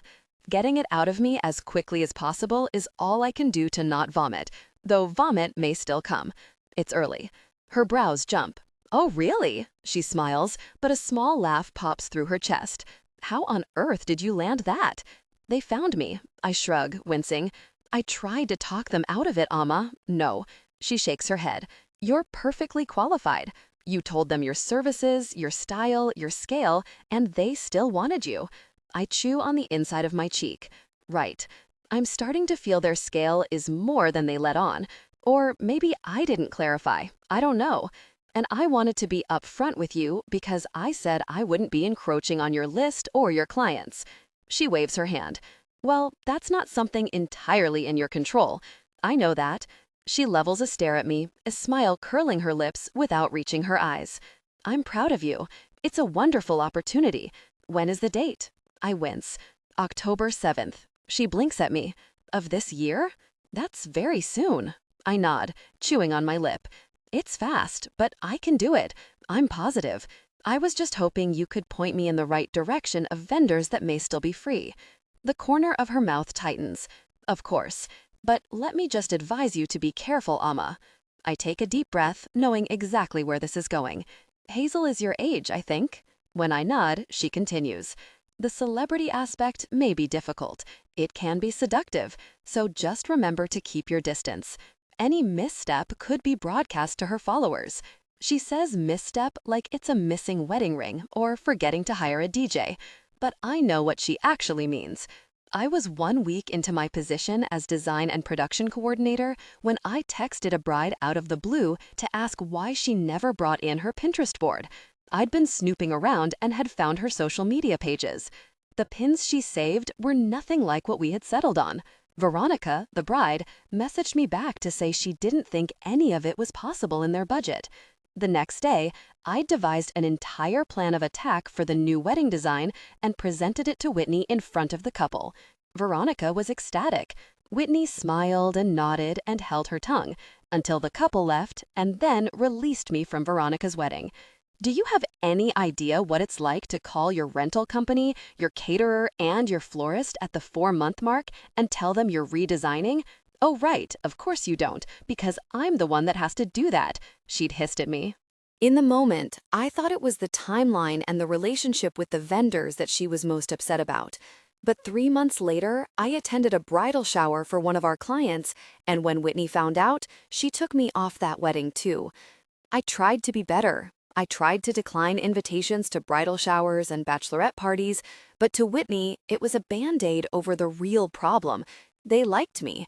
They liked me enough to want to be around me and talk about their wedding design privately. I began to focus not on how to keep them from inviting me, but on how not to get caught. I was the best designer Whitney had, and to keep it that way, I had to get to know the couple and their style. When she felt I'd improved my boundaries, Whitney promoted me to Director of Design, a huge position for a 20-year-old. And a month after that, something worse happened. I punched a groomsman for putting his hand on my ass and suggesting that I suck him off. While I was crying and apologizing, my fist swollen and my clothes too tight on skin that didn't feel like mine anymore, Whitney tugged me to the side and said, "I'm surprised this is the first time, actually." Whitney handled it. She smoothed everything over with the couple and got the groomsmen cleaned up and to the altar. She convinced him not to press charges, which was something I hadn't even thought about. Once the reception had started, she hugged me to her side, pressed an ice pack on my knuckles, and whispered softly, "You'll learn, sweetheart. I took care of everything. I made it all go away." I look into her eyes now and force myself to smile. On days like today, I still wish I had her taking care of everything. Absolutely, I say. I'm getting better at my boundaries. She nods, and I'm not sure she believes me, but she pats the desk and reaches for her mouse. October 7th, I'll let you know which vendors of mine are already busy that day. I take a deep breath, steeling my nerves, and bring my chair around to look at her calendar like old times. 7 a.m. March. I haven't been to Blooming in 2 years. 2 years, 2 months, 1 week, and 4 days, to be more exact. I tried to calculate the hours and minutes while curling my hair, but that was overkill, and I burned my wrist. I've cut my hair since he's last seen me, and it's stupid to wonder if he'd notice when I'm actively hoping he doesn't notice me, that maybe I can hide behind an especially tall orchid for the entire meeting and let Jackie take lead. But it's still on my mind. I'm not bringing donuts, because with him, it's never been the endearing thing to do. I park down the street instead of in the 3-car lot attached to the shop. My Apple Watch wanted me to call 911 6 minutes ago based on my heart rate, so I'm actively meditating, imagining creeks trickling slowly over rocks. I wait for Jackie and Hazel to pull up with the intense focus of a hunting hound, jerking quickly whenever a car with 2 women in it slows down. My check engine light is flashing at me, but I ignore it as usual. This is the first time we'll be in the same room, breathing the same air, in over 2 years. I've driven out of my way to avoid Blooming every day of those 2 years, and I can assume he hasn't had a glimpse of me either. I started working with other florists, obviously, even though it was a huge hit to my style and creativity. There were even some weddings that I needed to cut him from, well, after. Largely, I am able to put him out of my mind most days. It got easier as time went on, but it's just now hitting me how difficult this is going to be. A cute little Prius puts on its blinker for the parking lot, and as soon as I confirm it's Jackie behind the wheel, I grab my bag and jump out. They're shutting their doors by the time I walk up to them. I think we all hug. I'm blacking out, so details are getting fuzzy. We're chatting up to the main door. I'm reaching for the handle. "Hey!" The bark freezes me like a statue. The 3 of us whip to the right, and there he is, a rag between his hands, black Henley, black jeans. He's stepping out from around the building where we just came from, out the side door that leads to the back room. His hair is long again. He has half of it tied back, out of his face. I called it a man bun once, and he gave me the silent treatment for the rest of the day. I can feel my knees wobble. My heartbeat is kicking into, "Is there an intruder in your house?" status again. I wait for him to point at me and say, "She can't come in," or "Meeting's canceled." But he doesn't glance at me at all. He just jerks his head for us to enter that way and disappears. Jackie rolls her eyes and says to Hazel, "He's always like that. Rude is his brand." It would have been funny to me if I didn't feel a sudden pain in my chest. Jackie knows Elliot, more than just the boss's son. Forget anything about sexual orientation, but there's a person in his life who knows him well enough to make that joke, and I didn't know she existed until this week.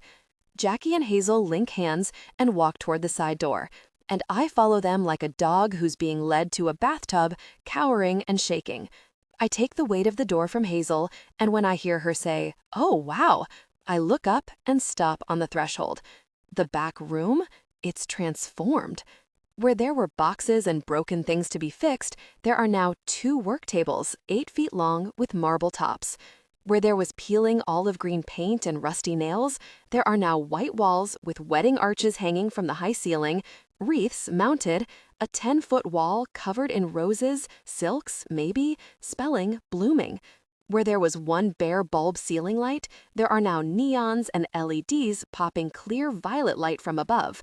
My eyes flutter with all there is to take in, and I remember, if you want to do custom installations, you'll need a studio, Elliot. He rolled his eyes at me. I've made a couple things. I'm not converting the shop just to play ball with Whitney's high-end clients. My dad would never have wanted that. I shrugged. Why not both? What about the back room? I have to place my hand on the door frame before I fall down. I've never in my life felt unsteady on heels, but my legs don't want to cooperate. "Shut the door," his gruff voice calls from across the room. He's standing at a smaller table in the corner that's more of a workbench. It's the only messy spot in the entire room. It's the only Elliot spot in the entire room. "Elliot," Jackie says, "this is my fiancée Hazel." I let the door close behind me, and I watch from a distance of 30 feet as Hazel shakes his hand. He mutters something that must be, "Nice to meet you." Hazel gestures to the rose wall. "This is incredible. Your whole workshop is, really." He nods, never one to say thank you. This was my father's shop for 40 years. He operated in bouquets and small-scale wedding pieces, but when I took over, I started experimenting with constructions and installations. Blooming now offers both. They're the longest sentences I've heard him speak ever, and I realize it's a script he's trying to pretend isn't memorized. The familiarity I feel around him sends an electric shock through my system, and I have to turn away. I face the wall and examine the way he's arranged the wreaths for spring. I hear them give him the wedding date. I hear Hazel start to describe a couple of her wish list items. I hear the low hum of his approval. I should be over there in the thick of it. I'm designing this wedding, and that includes collaborating on the floral arrangements. Under the guise of staring at the potted flowers on his tablets, I wander closer just as he asks, "Where's the reception?" "I'm working on that this week," I say. My voice is scratchy. When I slip my gaze to him, he's adjusting his sleeve, looking at Jackie. "Once I know, I can email you about a visit time." "Rehearsal dinner?" he says. "No details yet, but I'd love some centerpieces for that," Jackie says hopefully, clapping her hands together. He only nods. His fingers reach for the stem of a fuchsia calla lily, tugging it out of an arrangement as he says, "McKinley Park Rose Garden. Are we sticking to roses for the ceremony, or are you interested in seeing variety?" Jackie and Hazel look at each other, then at me. "I think variety sounds nice," I say, trusting his intuition. He doesn't respond, doesn't nod, no indication that I've spoken or even exist.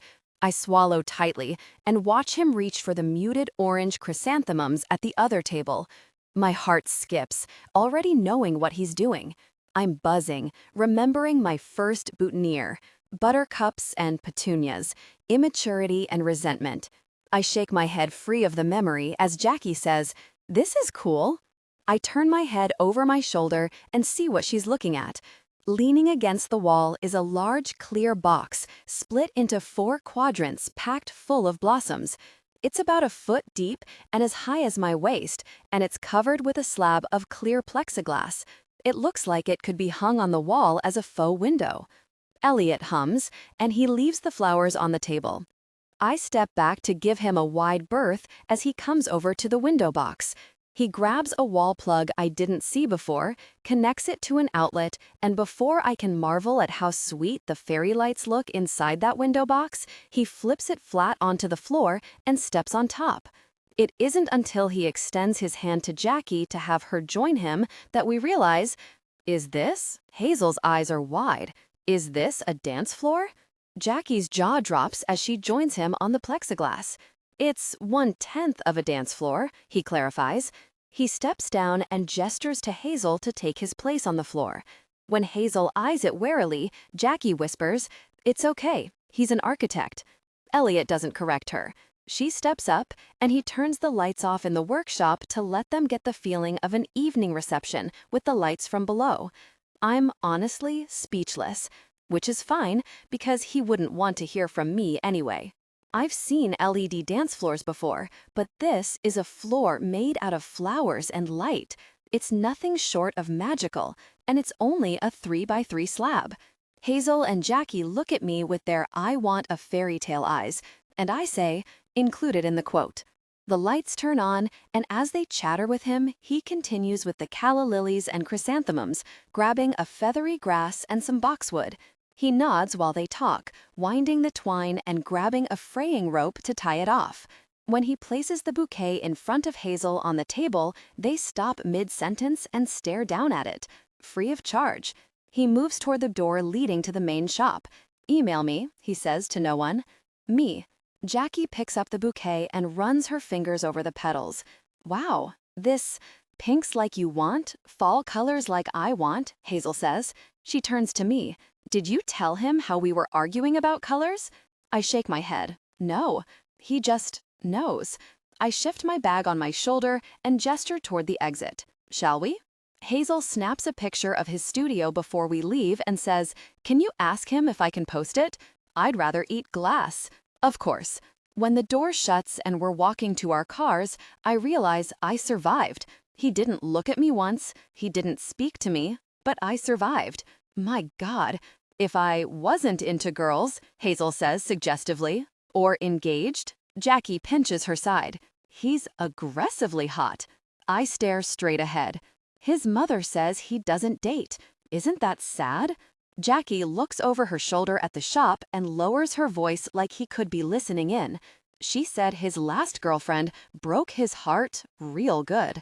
I trip over nothing, looking back like a large rock will appear, and Hazel says, "When was that?" My stomach is in knots, but Senator Gilbert didn't know about us, I thought. How could she possibly? Last fall, I think? She was a girl from the office. Kate, Jackie says. The twisting in my stomach turns violent. I look back at the shop. There was another girl that broke his heart? Since me? It's been 2 years, so I suppose it makes sense that he's dated. I've seen a couple people, but not anyone who could mean anything. He was the first person I'd let get that close anyway, the first I broke all my rules for, and I wasn't interested in doing it again. I don't know what feels worse, the idea that he moved on, or the hope that he hadn't. "Amma?" I jerk toward Hazel and smile. "Yes? Sorry? Anything else we need today? I'll be gone for 2 weeks." "No, we're great. That dance floor is amazing. I think it will be a perfect centerpiece." We say goodbye, and I walk the half block to my car, looking over my shoulder like an idiot, hoping someone's watching me. 8. Elliot. 3 years, 6 months, and 6 days ago. I don't do social media. I could try to explain how it's rotting my generation, or that basing your self-worth on your ability to photograph your eggs is useless, but the truth is, I never learned how to use it, and I refuse to do it wrong. If I'm going to commit anywhere from 1 to 8 hours of my day to a new hobby, I'm not going to make an ass of myself. My dad wanted the shop to have an Instagram account. He had my cousin set it up several years ago, but Dad was terrible at adding to it. There'd be all caps in the descriptions, and he'd have fertilizer bags in the corner of a shot of some dahlias. It has about 100 followers and gets maybe 6 likes per post. My same cousin, Ben, works at the shop on days I'm setting up weddings, and I asked him for some advice. I built a chandelier by suspending a rectangular tray from the ceiling in the back room with a lightweight chain. I filled it with pink baby's breath and feathery blush flowers from an astilbe. I'm not even embarrassed. It's a fluffy pink cloud, and I think it looks awesome. Ben thought so too, and helped me upload it with the right hashtags. 200 likes, 70 new followers. I hate social media. I'm in bed, staring at other posts from floral designers across the world. I don't care that they have 1,000 times the followers or likes, it's that they deserve them. My skin is buzzing with inspiration and jealousy. One of them has a wall of roses spelling a bride and groom's names. A wall of roses. How much are these couples shelling out for this shit? But even as I shake my head, I'm itching to sketch the construction. What kind of structure is the flower foam mounted on? Does it have to be a day of installation, or is this actually sustainable? Some other punk kid is doing Alice in Wonderland-themed bouquets, naked underneath his gardening apron. He's got 20 million followers. His Mad Hatter bouquet is driving me nuts because he clearly colored the peonies for it. I'm about to become one of those internet trolls I've heard about, ready to post black spray on your peonies, bro, when a new like and a new follower comes in. Amazing, Amma liked your photo. Amazing, Amma started following you. My eyes flick back to where I'm typing, trying to decide whether I want a comma after peonies when I realize who it might be. I leave the naked dude's page and click on my notifications, just in time to see, Weddings by Amma started following you. I click the first profile and see her huge eyes staring wide at the camera under a hat brim. Account is private. My thumb hovers over the follow button, but I decide against it. Private accounts. Instagram's version of online dating, one rejected follow request at a time. The banner at the top of the app drops down. Weddings by Amma has sent me a message. I sit up in bed, feeling oddly like I need to be not in my underwear for this, but I look at the time and she's the one DMing me at 11:30 at night. I click the message and it's a link to my own post of the chandelier and a message from her. This is fucking beautiful. I swallow. I know it is, but that's not what you're supposed to say. I'm still thinking of the annoying way she talked and the scent of her perfume that cut through the flowers even after she was gone. I decide to say nothing instead of being rude again. Or instead of being forced to type thank you, I go to her Weddings by Amma page and look at her posts. She's been using Rel's Florist in Midtown. They're good. My father used to get dinner with Mr. Rel's, and their entire family came to his funeral. A new message pops up. Can you make it for a 12-foot head table? I stare at the screen, thinking of the trays I have. One tray is 3 feet. I wouldn't do 4 trays because it would outshine the table itself. I can connect 3 trays, maybe even link them together so there's more stability. For next weekend, I frowned at the incoming message. It's Thursday. 9 days for a special order isn't unheard of, but not over Instagram. At 11:38 p.m., in my head, I draft a response. My cousin said they can see you type, and after about 10 minutes, I disregard it. I just write back, call the shop tomorrow and we'll talk.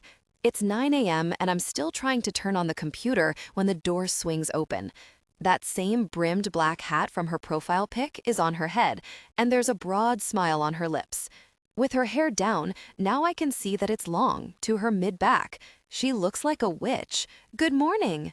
I catch myself just staring while she approaches the counter, and I grunt a response, turning to the register.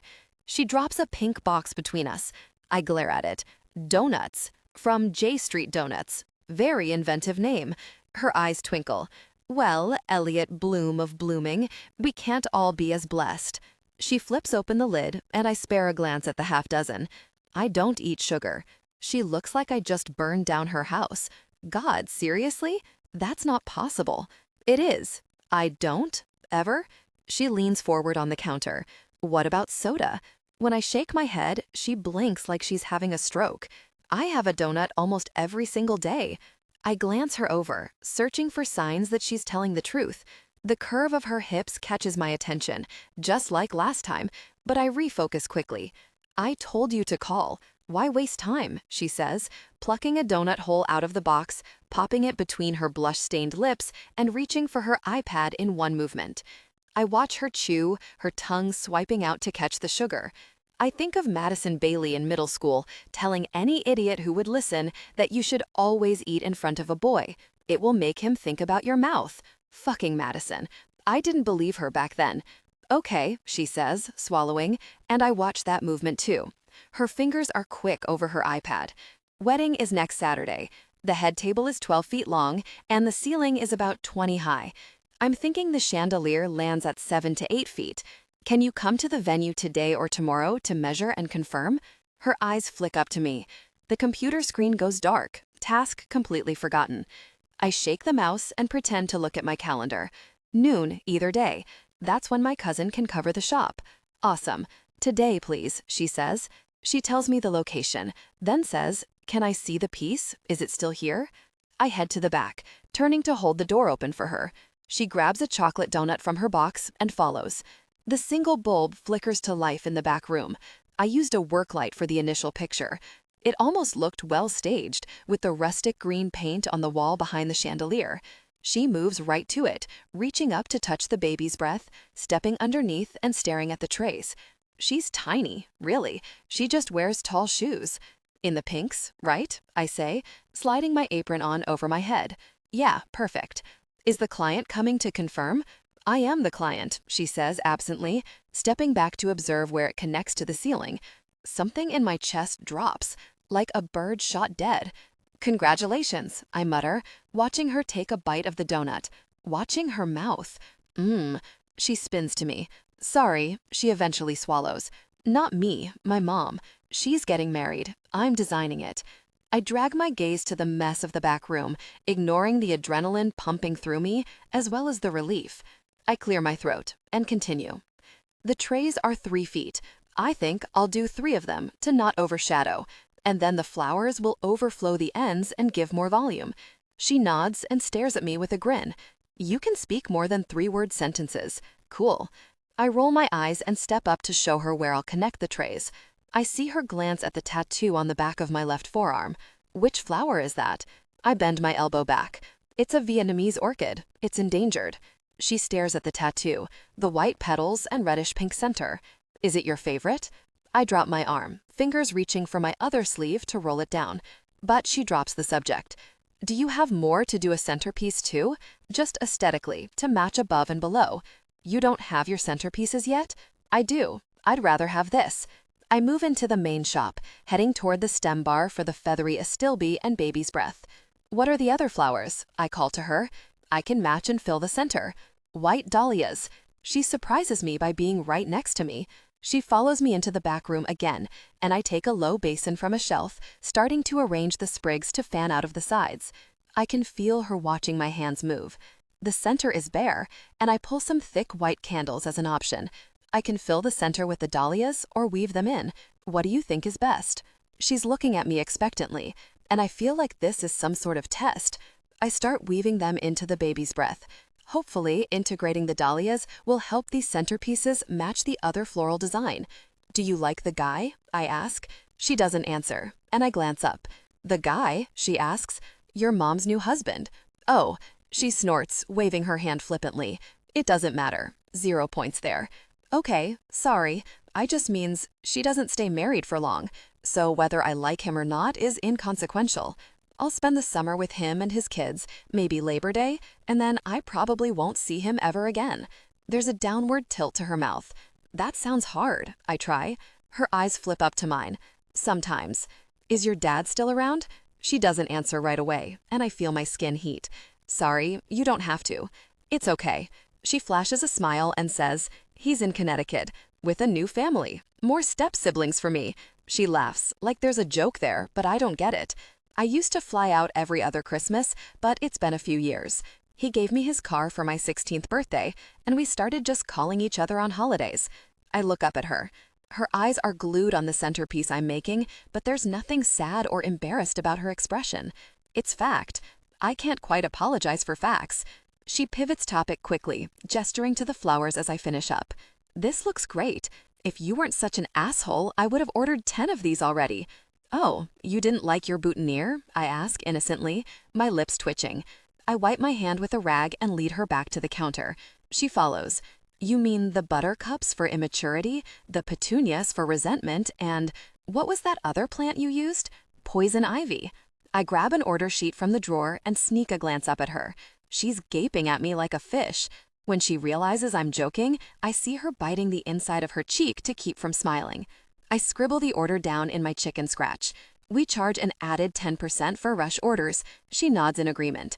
And there's a pita fee. She blinks, and then she hums her acceptance. She looks down at her phone, but I watch her eyes focus, trying to figure out what a pita is. It's the one thing my father ever did that convinced me we were related. He'd charge a pita fee sometimes. Pain in the ass. It was only ever $10, so he used to donate it to the library or the high school. I write the order name at the top, Ama Torres. As I scribble the date, I say, amalgamation. She pauses typing, probably looking up pita, and stares at me. You think my mother named me amalgamation? I shrug. There are so few AMA words in the world. Amaranth? You are conveniently forgetting amazing. What is amaranth? I didn't forget. I disregarded. Amaranth is a plant, drooping pink flowers that I use in bouquets sometimes. The corners of her mouth tighten, and she hums. Nope. Her eyes look away quickly. I lean forward on the counter so I can see the small details in her expression that say I'm too close to the truth. My eyes flick to the front window, the flower I caught her pawing the first time she came into my shop. The red pearl I'd gotten in from South America. The second bud just opened today, crimson red. I move around the counter and take my mini shears from my back pocket. I run my fingertips over the dark petals, the stamen reaching outward to me, saying goodbye. Amaryllis, I say, my voice soft in the quiet shop. I lift my eyes to her, and she's pressing her lips together, a blush on her cheeks, a stain on her neck as vibrant as the red pearl amaryllis. Is your mother a fan of musicals, or... Her eyes sparkle again. How does someone like you know a minor character from The Music Man? How many times do I have to tell you? I have HBO. I slide my clippers over the stem of the older bud and snip.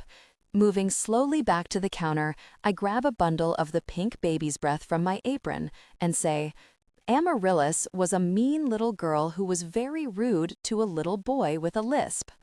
And as a little boy who had a lisp, her eyes widen like I've given her a year's supply of donuts. I vowed to take my revenge on amaryllises by charging a $20 delivery fee. She fights a smile. I grab a pink ribbon, tie off the amaryllis and baby's breath with a quick twist, and set it next to her copy of the order. See you at noon, I say, before disappearing into the back to clean up. When I get to the country club later, she's pinned it to her blouse, above the swell of her breasts. I do a terrible job of keeping my gaze from dropping.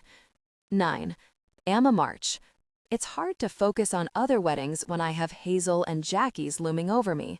On Saturday morning at the Gutierrez Montoya ceremony, I sketched reception hall designs while the bridal party taught the waitstaff their choreography to Be Our Guest, which the couple demanded to be performed as the entrees came out.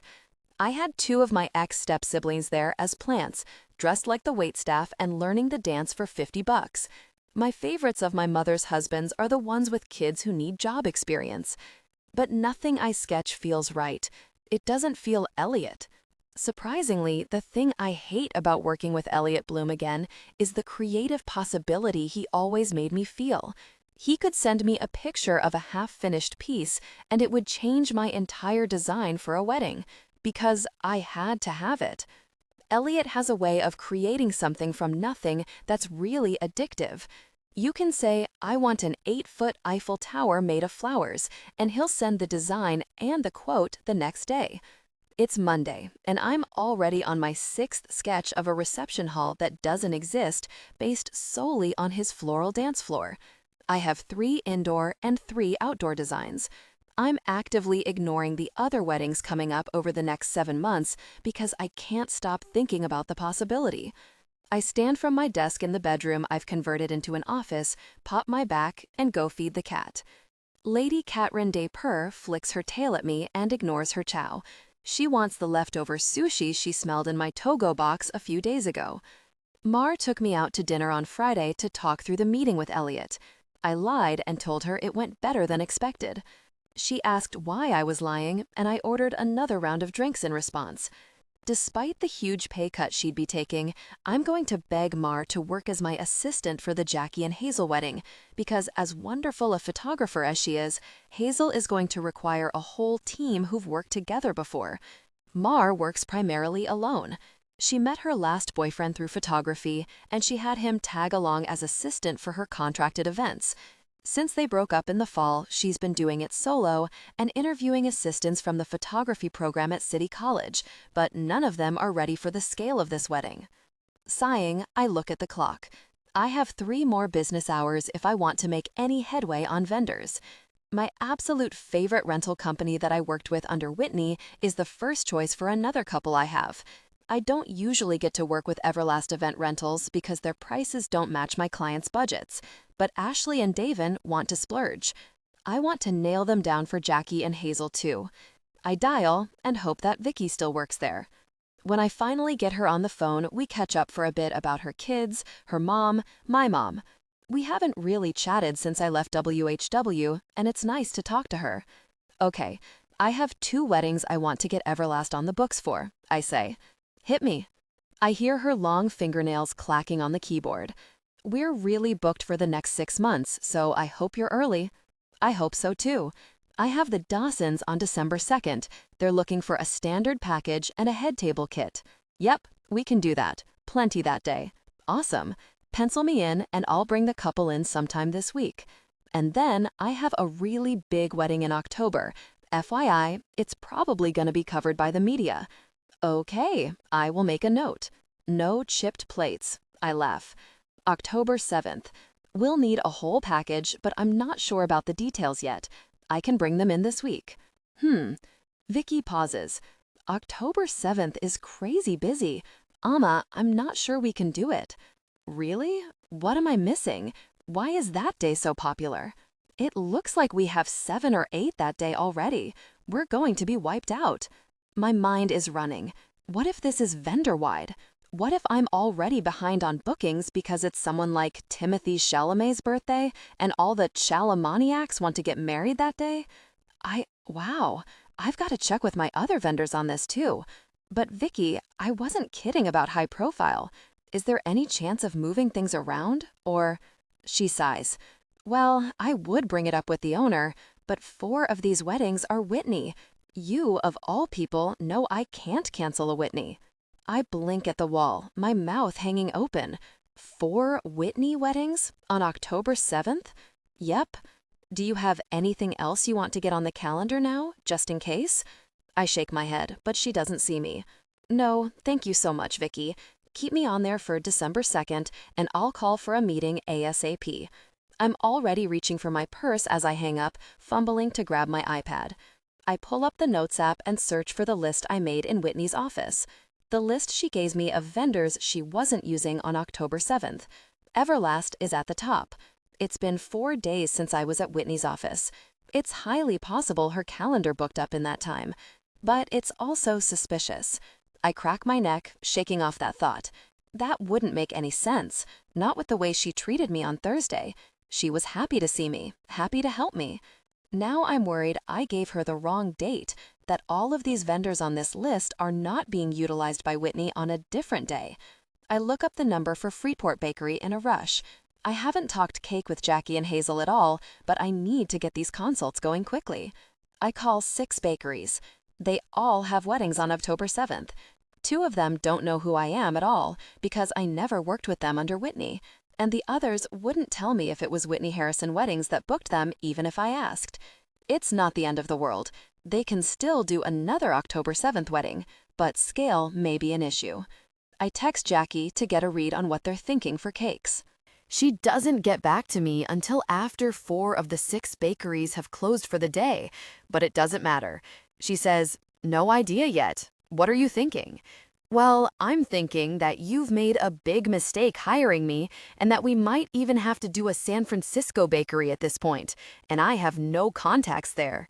Lady Catherine jumps on my shoulder and tears into my skin as the sun is setting, a perfect reminder that I can't just sit here all day stewing. I unrolled a sushi, put it on a plate, and drop it on the floor for her as I take my jacket and go for a walk. I stuff my hands in my pockets, staring at the treetops billowing and thinking, maybe I can call Whitney for help? Maybe I can ask if she'll talk to these bakeries on my behalf, or maybe give me the San Francisco names she's worked with? But that looks weak and unprofessional. I should be able to do this myself, but it really feels like I've bitten off more than I can chew here. My feet take me around the block and past the bookstore on the edge of the park. Then I'm headed for the rose garden. It's starting to get dark now, but I stand on the sidewalk, staring at the spot where the arch usually goes during weddings. The unhinged people who can run a couple miles after a long day at work are now out, taking the dirt trail around the park. I almost get clipped by one as I step into the garden and plop down on the grass, imagining Hazel and Jackie getting married here in just under 7 months. The rose garden isn't really that great. It's beautiful if you love roses, and who doesn't? Except for angry florists who have endangered flowers tattooed all over their bodies. But I digress. The rose garden, well, it's not really Jackie and Hazel. Jackie and Hazel are wineries, rustic barns, old factories with flowers sprouting out of milk pails. I hate that I don't have the reception venue yet, because it feels like I want the reception venue to make up for what the rose garden lacks. But maybe I just don't know what Jackie wants from this. Why the rose garden? I used to ask these questions under Whitney, and she'd tell me later to try not to get carried away. But Whitney doesn't understand that in order to design someone's wedding, you have to know why. You have to know how they met. You have to know the proposal story, and how close the bride's mother is to her, and why she became a vegan, and why she doesn't eat donuts. You have to know these things, or else you might as well be designing anyone's wedding. And Whitney didn't like it when I crossed that line. But Whitney wasn't the one spinning out ideas like gold from straw. I hear Elliot in my head. Something he said to me 2.5 years ago that I buried and told him to drop. Maybe Whitney did blacklist me from her vendors for October 7th. I don't know why she would, but maybe she did. And maybe that means I don't have to be her kind of professional anymore. I pull out my phone and call Jackie. Hi, Amma. Her enthusiasm is seriously so cute. She really thinks that I can actually pull a wedding out of my ass. And maybe I fucking can. I'm sitting at the rose garden. Are you free? Jackie meets me in 15 minutes. The street lamps are starting to flicker on around the park, and the neighborhood dogs are on their evening walks. When she walks up, Jackie is bouncing in excitement, like I'm about to cast a spell and all her wishes will be granted. She sits next to me on the grass. I ask, why the rose garden? Gosh, she sniffs and thinks about it. I used to have soccer practice over there. She points across the park. And sometimes there would be weddings on the weekends. I feel like I've always wanted my wedding here. I nod and twist my necklace through my fingers. So there's a sense of nostalgia for you. Being young and dreaming? Yeah. Oh God, her eyes pop wide. Is that not good? Is it not a good enough reason? Stop. I laugh and nudge her with my elbow. Of course it's good enough. It's what you dreamt of. I'm just trying to visualize Jackie and Hazel in the rose garden as 12-year-old Jackie did. I stand and help her to her feet. We trace the pathway we've seen dozens of brides take through the rose bushes. We frame the wedding party on either side of the main entrance. I still don't see this. She starts to sense my hesitation, I think. What's wrong? She's wincing. I think you and Hazel are special, not just high profile, but endearing and fun. So I want to utilize the rose garden in that same way. And it's difficult. Not to mention, I sweep my hand over the ground, there's no way 200 people are fitting in here. It's something I've had in the back of my mind for a while. While permits for the rose garden are for up to 200, the seating really only fits 100 before the views are obscured.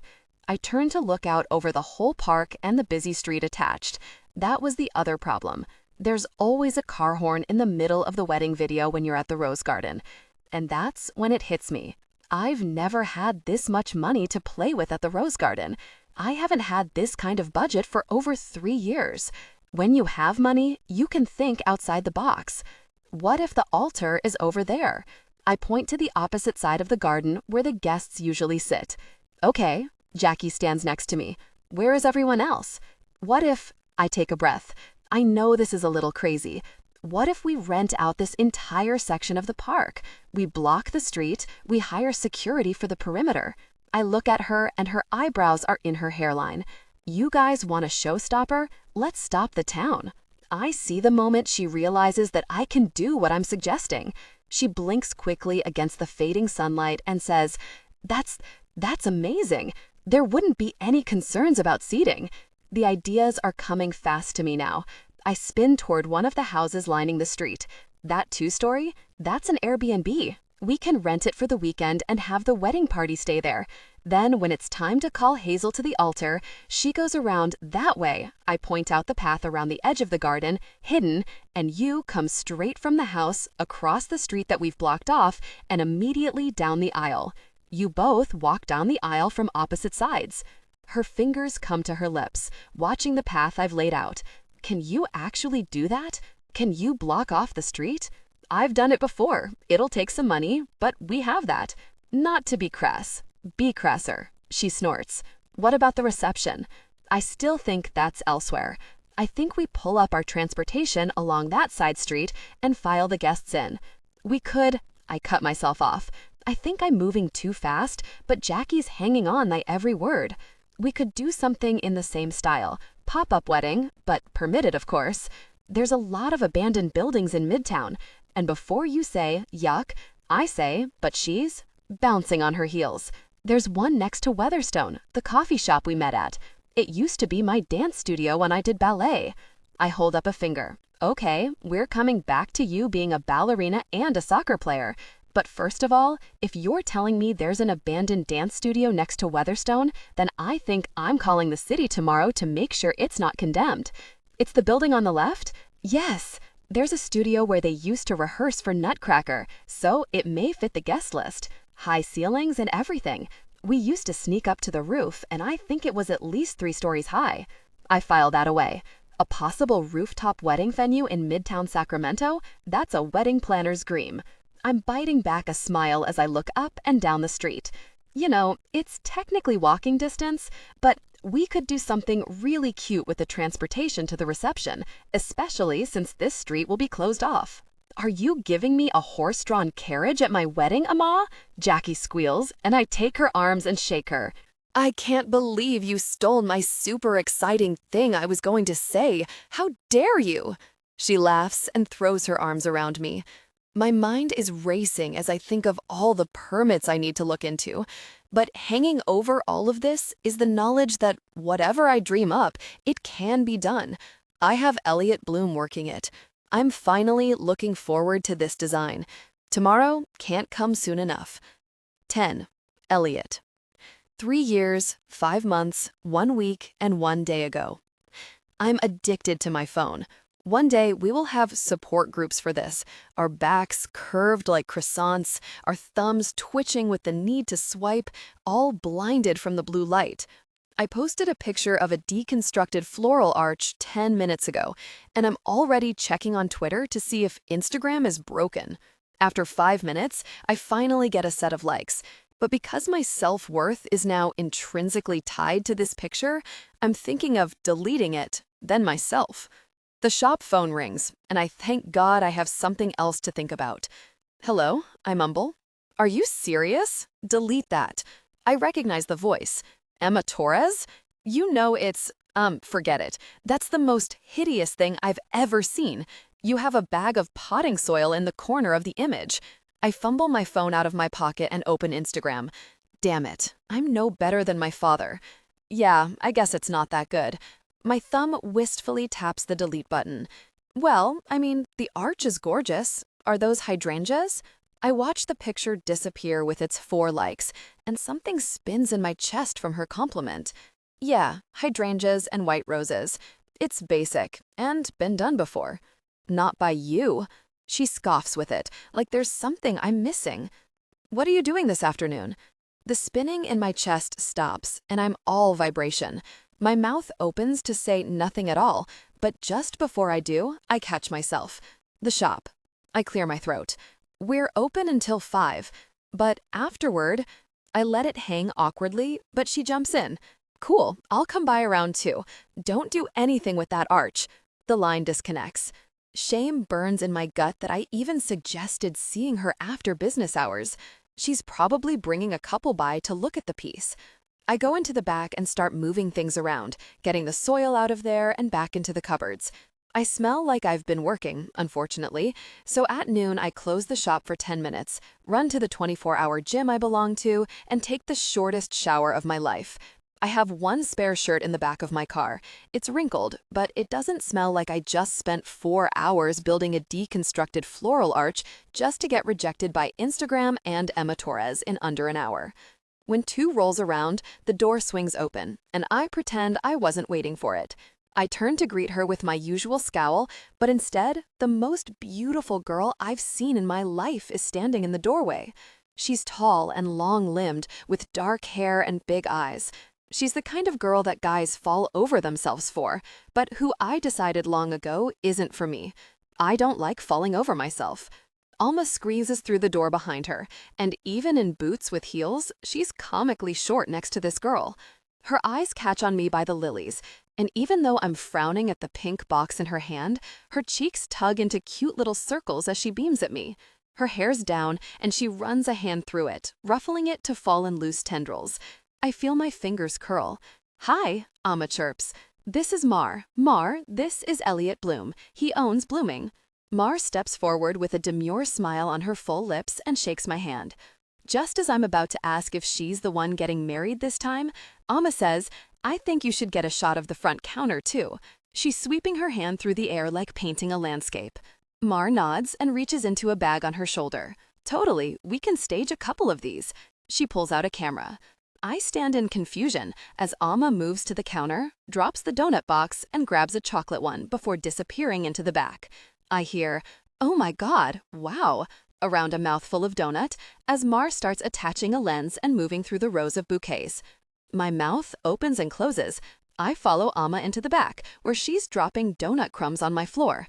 "Don't eat back here, I'll get bugs." "Yeah, this is beautiful," she says, taking another bite and ignoring me. Mar will have to get some equipment from her car, but this will be great. Maybe we'll put it in the parking lot. Is there a fence back there? I forget. She starts moving to the side door. "What's happening? Who's Mar?" She spins to me with a huge smile. "My sister. Well, ex-stepsister. She's a photographer." She exits the side door like all my questions were successfully answered. The door closes behind her as she chatters to herself about the parking lot, and when she tries to open it again, I almost don't move to unlock it. She knocks softly in one of those shave-in-a-haircut patterns, and I roll my eyes. I open it, and she pushes past me without a thank you, calling for Mar to come see. I stand in a corner as the two of them move around, rearranging flower pots, moving paperwork from the front counter, and bringing in lights and screens. I'm not needed until it's time to move the arch. Amma tries to take one side, and I shake my head, lifting it by myself. She holds the door open for me, and it's the first time I'm glad I wasted all that time showering as I pass her closely. She smells like sugar. Mar comes over to show me a few of the shots of the arch, and I agree, it looks better, professional. I see Mar check my face for my opinion, and her eyes dart to my mouth, my collar. She's standing close, and I shift away. "Hey," Amma appears in front of us. "Let's get Elliot at the counter in front of the Blooming sign." I frown. "Why?" "You can put it on the website or on Instagram," she says as she heads back inside. Then, under her breath, "God, the number of followers that would get you." I scowl at the floor as I hold the door open for Mar, trying to figure out her meaning. "I'm not going to post a picture of me holding a flower to the Instagram account," I yell after Amma. She's already at the front counter, stealing an orchid to set next to the register. "Oh, come on, I'll let you cross your arms and glare," she says, and I let my arms drop from where they were crossed. "Elliot, you'd be surprised how many people would like to see the man behind these stunning arrangements. And you look so good today." The last part is so offhand and quick that I barely have a second to catch it before she's dragging me to stand behind the counter under the old wooden sign that my dad painted himself. My limbs hang awkwardly, and suddenly I'm back in school, forced into the back of every picture and asked to smile a bit less strangely. Amma stands on the other side of the counter and tilts her head at me. "Lean on the counter," she shows me, pressing her palms against the top and pressing her weight into it. She looks ridiculous, like an angry mouse. But when I do it, she reaches up and her fingers pull some of my hair forward. She's staring at the wave of black hair as her fingers try to twirl it, and I can't get over how close she is. It's not until the second click that I realize Mar is taking pictures already. I tear my gaze from Amma's focused expression and see a twist to Mar's lips that I don't like. Push your sleeves up. I look down at Amma again. She mimes it, like I don't understand English. Why? So we can see your tattoos. I hesitate. I keep them covered so more conservative clients aren't prejudiced against me. Amma snorts. Trust me, we're going for a whole new demographic here. Her voice is sly, as if they have a secret she's not letting me in on. Behind her, Mar chuckles at the camera screen as she reviews. I push my sleeves up, and Amma's eyes drop, catching on the flower on my right arm. "What's that one?" she asks. I'm getting annoyed now, so I just say, "Look it up." She flashes me a brilliant smile, cheeks round and teeth white. And then she bites her bottom lip with those teeth, and I hear another click. I look up to Mar, resume leaning on the counter, and Amma moves to Mar's side. "I won't smile," I say. "I wouldn't dream of asking it," Mar says with a fake grin. Mar takes a few shots. They talk lighting. Amma goes to fuss with my front window blinds. I'm aching for the phone to ring or a customer to come in. Mar shows Amma one of the pics, and they both giggle, whispering, "Fuck, I am back in high school. Are we done?" They look up at me, maybe shocked at my tone. Mar recovers first. "Yep, let me email them to you, and then I should run across the street to Rite Aid, actually." "Oh, okay. Want me to come with?" Amma grabs my business card from the counter and lets Mar type in the email address. No, Mar says, and the corner of her mouth twitches. "Why don't you help Elliot choose which one to post today?" I pull my sleeves back down and help Mar pack up her lighting equipment in silence as the two of them chatter. When I come back from setting the lights in Mar's car, Amma is sitting on my front counter, swiping through pictures on her phone. She's got one leg crossed over the other, like that's any better than not. Her dress is up to the top of her thigh. "Off the counter," I say roughly, but she just jumps down, landing like a cat, face still focused on the phone. "I sent them to both of you," Mar says. "Amma, I'll be back in 10 or 15. What do I owe you?" I say to Mar. She tilts her head at me, blinking. "Oh, no, this was fun. Just have Amma tag me in the posts as the photo credit." And then she's gone. And it's just me and Amma. Okay, there's like enough here for 2 weeks worth of daily posts. I turn to her. She's leaning back on the counter, legs crossed at the ankles. I can't keep that kind of consistency, though. She waves her free hand, still staring at the photos. "Just get a gallery going, get some followers. The rest will come." I'd like to get the deconstructed art posted first, so I can send it to a few clients. I nod. I'm still standing at the door. It feels like I'm the customer and she's the shop owner, with how comfortable she is. For lack of anything better to do, I move into the back room to make sure everything is back in its place there. While I'm resetting the things they moved around, her voice calls from the doorway. "Okay, go to your email." Sighing, I pull my phone out and open the email from Mariana Joswell. "Download that whole album and I'll help you post it." "I know how to post to Instagram," I snap. She snorts. "It's still cute." I hate it. Not really, no. I download the pictures, I open Instagram, and I hand her my phone, which immediately feels like a mistake. She shows me which filters to use, which hashtags, and how to properly credit Mar, but none of it matters because she proceeds to schedule 10 more posts the same way. I see over her shoulder the picture of me at the register. "Don't use that one." She looks up at me for the first time in almost 10 minutes. Why not? I'm close enough to see where the dark brown of her irises meets her black pupils. "It's ridiculous," I say, reaching for my phone. She jerks it away. "You're ridiculous.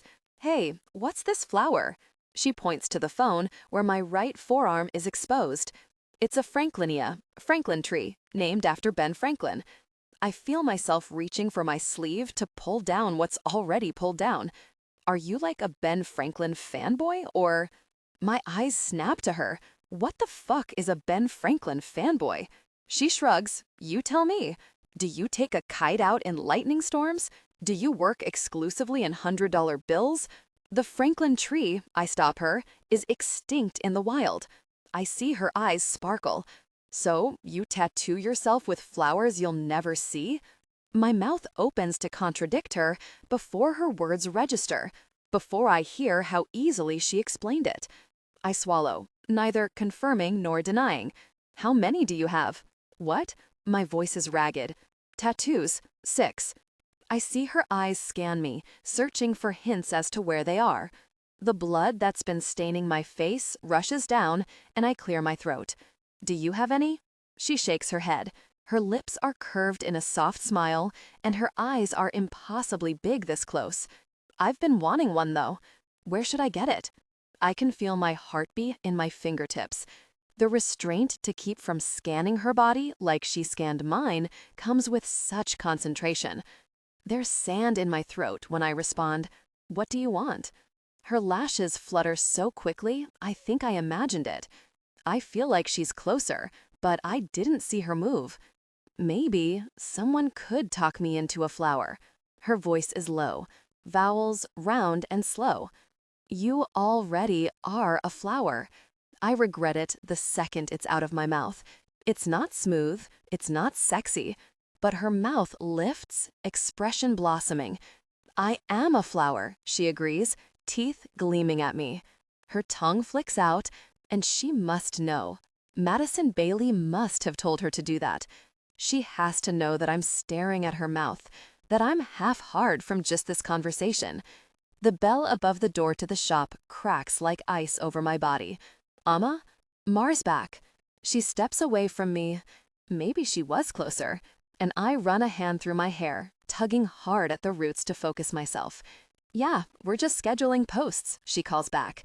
She finishes typing a caption for the picture of me at the register, hits schedule, and hands me back my phone. It's warm. Mark my words, that picture will get the highest engagement of them all. I frowned, and she beams back. I'll send my clients the deconstructed arch pic, and hopefully they'll want to swing by soon.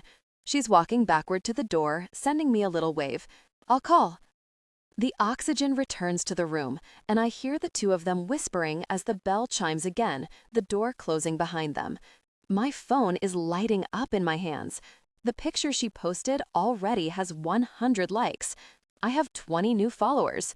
I spend the rest of my day puttering around the shop, and between phone orders and some drop-ins, I look through all the pictures attached to Mar's email. She included the one where Amma is playing with my hair. Her body is stretched to reach my head, bent slightly at the waist over the counter's edge. Her dress is pulled high up to the tops of her thighs and settled perfectly over the curve of her backside. She has black nail polish on that I didn't even notice, but it matches my hair color as she threads her fingers through. I'm so concentrated on her that it's not until my third time looking at the picture that I see myself staring at her face, fascinated, hungry. And Amma is CC'd on all these photos too. I groan and drop my head in my hands. Fuck. 11. Amma, April. Now that Jackie and I have talked, the designs run like a faucet. With the idea of a luxurious wedding inside an abandoned building, suddenly the inspiration is clear. It's going to be industrial luxe with a shit ton of floral design. Once Hazel is able to fly in next week to take a look at the Rose Garden ideas and ballet studio location, well, we'll be off. I'm already in contact with my friend at the city office to see how outrageous it is to block off the street around the park. Pretty outrageous, but it's a possibility, he says. I'm headed to a cake tasting today for a different wedding, but I'm hoping I can sweet-talk the owner into considering a fifth wedding on October 7th. This couple is Michelle and Mitch. He proposed on a drunk night in Vegas, but what I love about them is that they ran around the MGM Grand that night telling everyone who would listen that they weren't allowed to get married that night. Mitch's dad had to walk her down the aisle, Mitch insisted. They went so far as asking workers which way the chapel was just so they could avoid it. Yeah, they'll do all right.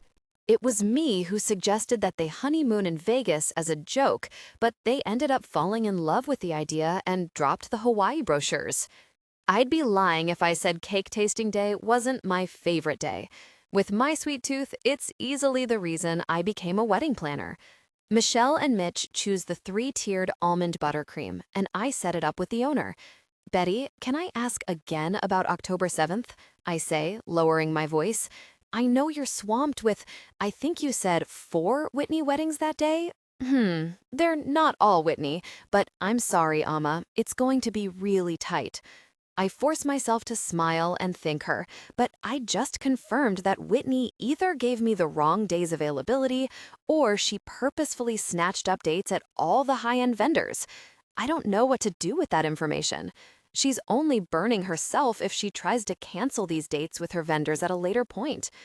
When I'm done with Michelle and Mitch, I see I have a new text in my chat with Hazel and Jackie. Amma, remember the brunch at Jackie's parents' house the day before the wedding? We should have flowers there too, right? I sit in my car outside the bakery, watching cars whiz by as I choose email or call. I'm a coward, so email it is. Elliot, Hazel is in town next week for some wedding prep. Can we meet at the shop to start finalizing flower type and colors? Also, they are having a brunch at the parents' house the day before, Fry Oct Sex. They'd like to incorporate it as a wedding event with full design. To some, ceremony, reception, rehearsal dinner, brunch, possible transportation design, possible Airbnb hotel. I will schedule all these walkthroughs ASA. For next week, Jackie and Hazel's availability is open. If there's anything you need from me, don't hesitate to ask. Best, Ama Torres. Just looking at the list of locations is making me dizzy. It's not the amount of work, that's the fun part. It's knowing that there will be no safe space from Elliot for the next 6 months. When the response comes in, all it says is 10 a.m. Tuesday. You'd think after getting the last meeting out of the way, I'd be better prepared for Tuesday. While getting ready, I almost put lip gloss on my eyelashes. Once I properly locate the mascara, things go downhill from there. I'm already in my car when I realize I didn't feed Lady Katrin. When I go back inside to grab her a can, she's already knocked my vase of fresh flowers off the counter onto the floor. She stares at me in arrogant, feline disdain, tail twitching. I shake my head, wrench open the lid of a fancy feast, and leave it on the counter. She can figure it out. After cleaning up the mess as best I can and returning to my car, every single warning light turns on more than usual. Apparently, my tires are flat, my oil needs changing, and my windshield washer liquid is low. The only thing going for me is the needle pointing to a half tank of gas, but even that is questionable with the low fuel indicator glaring at me. As my engine putters, I consider just how bad it would be to drive 15 blocks in a car that is clearly screaming for death. I look at the sky. It's clear enough. I grab my bag and hope I can get there in the 15 minutes I have, but maybe that would be a blessing. I'm never late, but the idea of being early and alone with Elliot is worth the chance of tardiness. Spring in Sacramento is lovely, if allergy infested. We're not called the city of trees for nothing. Branches of oranges, greens, and reds pop on every block, as do their pollens. I power walk down busy J Street in 3-inch heels, ignoring the strange looks from dog walkers and the 2 horns honked for no traffic-related reason. Elliot used to tease me about the heels. When he finally saw me without them, he conceded that, yes, I am short, and yes, I am more intimidating with them on. Of course, I was wearing a pair of fuzzy frog socks at the time, so there was nowhere to go but up. It's 2 minutes to 10, and I'm 3 blocks away. I shoot Hazel and Jackie a text that I'll be there shortly, and then stab the pedestrian crosswalk button. I don't love the sweat pooling in the center of my back or in my armpits, and I don't love the way my scalp is moist, flattening all the work I put into these beach waves. I thank the fates that at least I don't have lip gloss on my eyelashes as I finally arrive at Blooming. I'm damp and panting. If I didn't trust my Hazel Renee setting spray, then I probably would be checking my makeup before grabbing the door handle. But here I go.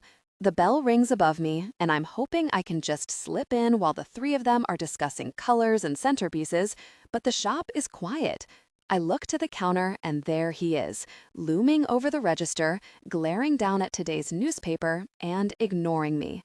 my heartbeat stutters and jumps. Did I get the wrong day? Did I miss daylight saving time? I tug out my phone, and there's the text from Jackie. We're late too. Don't worry, be there in 10. That was 4 minutes ago. I have 6 minutes. 6 minutes that I could have spent in Rite Aid or wandering the alley like a stray dog. But now, I have 6 minutes alone with Elliot. They should be here shortly, I say. He flips a page of the paper, dismissing me. I consider waiting outside, but I take a deep breath and move away from the front, looking at the flowers on display in the front window. He's got potted lilies in spring wreaths, always bestsellers, but also large bouquets in tall vases. Sunflowers and orange marigolds, weedy pampas grass and dusty pink roses, crimson chrysanthemums and rusty calla lilies. He's really stepped it up. These are enough to make any person stop and think about flipping around to buy some flowers. I look at him through a bouquet of hydrangeas. His focus is still on the paper. His hair is tied back again, and I can see how long it's gotten. The years didn't touch him. He's 29 now, but he's always looked 29. He's always been on the brink of something, always a hair's breadth away from a change, a definition. When I was 22, I thought 26 was grown up. You're a step away from needing your own health insurance. You've probably figured out what kale is. But now, almost 26 myself, I stare at him and wonder if I wasted a year of his life. He could be settled down by now. He could have children. There's a pinch behind my eyes, and I have to look away. I bite my cheek to center the pain. I'm thinking of Jackie's friend, Kate, and I almost hope there was someone after me, someone who broke him differently, because I'm not worth 3 years of someone's life. Aside from a few hookups, I haven't dated seriously since him, but that's different. I don't date seriously. I could have been doing one-night stands if I'd wanted. He couldn't. He wouldn't be able to. I can match with guys on Bumble or meet one of Mars' friends for drinks one night and keep things light, casual. That's not Elliot. If there's one thing Elliot Bloom is not, it's casual. I check my phone. It's been 6 minutes. When I still don't see a Prius pulling into the parking lot, I glance at him again. He's sitting with his arms crossed, staring at the counter. If I were to talk to him, I wonder if he'd continue to ignore me. Maybe if it was about work, he'd have to. Do you have any questions or concerns about the locations? My voice is small in the quiet shop. His jaw tightens and his eyes fall closed as he shakes his head once. I suppose I could have made it worse. I could have attempted to apologize for what happened at his mother's wedding. I'm sorry that your words had the same effect on me like a bee swarm. Was it terribly difficult to break down your mom's reception without me? Such a professional. The door opens and I'm spared the insanity of my thoughts. Sorry we're a bit late, Jackie says with a huge smile. Hazel is right behind her with a coffee cup in her hands, and I think I could scream, but I guess this is something I need to factor in for the future. Hazel pulls me into a deep hug, and all is forgiven. I'm so excited for this week, she says, pushing her sunglasses up to sit on her head. Jackie's been telling me that you are a genius, but not why. She wants me to be surprised. I laugh nervously. Well, I have some ideas, but if they're not clicking, then we'll move on to something else. Over Hazel's shoulder, Jackie is chattering to Elliot, dropping a folder on the counter and squeezing his arm in hello. He nods back at her with a smile that looks more like a grimace. Jackie turns to me and Hazel across the room and says, "Are there donuts? Amma, I'm craving them." "No. God, I'm sorry. My car was freaking out, so I had to walk today." I run a hand through my limp hair to fluff it.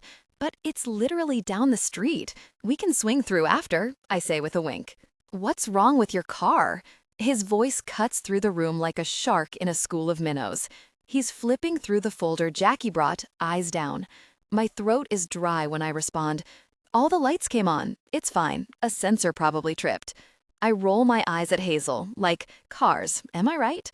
They wouldn't do that if you took it in for maintenance every 12,000 miles like a normal person.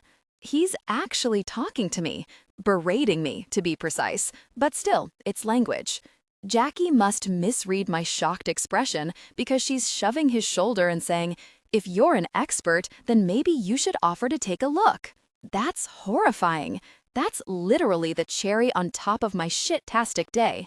My mouth is open to suggest any other scenario when suddenly he shrugs and says, sure. His gaze is still on Jackie's folder, a collage of flower ideas I can see now, and it doesn't leave the pictures. That's okay, I say weakly. Elliot has to run the shop, and we have to sit down for venue planning after. We can do it all, Hazel suggests innocently. We can drive you back home to look at your car before we have lunch. Jackie nods aggressively. Elliot flips a page. I slip into a small coma. Sure, yeah. Let's get chatting, shall we? Maybe we'll all conveniently forget about this conversation in an hour. Jackie starts to talk Elliot through things that she wants and where she needs inspiration from him. She wants a consistency of design, but also for both their personalities to shine. Is it crazy to want a different kind of bouquet for each of us? Jackie winces. Babe, I told you, Hazel says, taking her hand. I can do pinks. I can do any kind of flower you want. I just want to feel like we're coming together, Jackie whispers. I want you to want the colors and flowers I like. I'm thinking of how to capture them both in something as large as floral design when Elliot says, you want your wedding to reflect your partnership? There's Hazel, there's Jackie, and then there's Hazel and Jackie. It can be all three of those things. Jackie turns her body toward him, like a flower looking for sunlight. Elliot looks at Hazel and says, what kinds of things do you like? What bouquets or centerpieces have caught your eye? Muted fall colors, cool tones, but at the same time, tropical. I love big leaves and exotic flowers, maybe types that are hard to come by. We can order from other countries, that's no problem. What kind of tropical, he says, moving around the counter toward the more exotic flowers along the back wall. We have dendrobium orchids and calla lilies. They make nice bouquets. Hibiscus. There's the amaryllis. He waves his hand at me non-committally, and I feel my blood stop pumping. And anthuriums. I feel Hazel and Jackie turn to me more than I see it. I've stopped seeing, in fact. Hearing the sibilant hiss and lulling L's from his mouth again have rendered me senseless. Oh, wow. Is Ama short for amaryllis? Jackie asks. I smile and nod, like a disembodied head. That's so unusual. I love it. Did your parents love the flower? My mom. And other connotations, I mumble, pushing my hair over my ear. In mythology, Amaryllis fell in love with a man who loved flowers. I think this is where I'll die. I think I'll just lie down and wait for death. He can use me to fertilize the flowers. I can't look at him, but Hazel is smiling at me with a romantic haze in her eye. What's the myth? She asks. Well, I hesitate. She stood in front of his house every day, carving a golden arrow into her heart. On the 30th day, a crimson flower sprouted from her chest, and he finally noticed her. Oh, that's beautiful, Jackie says. Gotta love the Greeks, all that unrequited love and sacrifice. Sacrifice? A deep voice resonates. His hands are hard at work at a bouquet without our notice. He didn't want her, so she carved herself into something he liked, something he wanted. I feel that golden arrow now. Carving, carving. Of course you would identify with the man, Jackie scoffs. It's supposed to lighten the mood. I force my lips upward. The skin peels away under the sharp arrow at my chest. He reaches for a large leaf, tugging the anthuriums out of a vase. What's an amaryllis look like? Hazel says, turning to where Elliot pointed out the calla lilies. I don't keep them in the shop anymore. The arrow hits bone.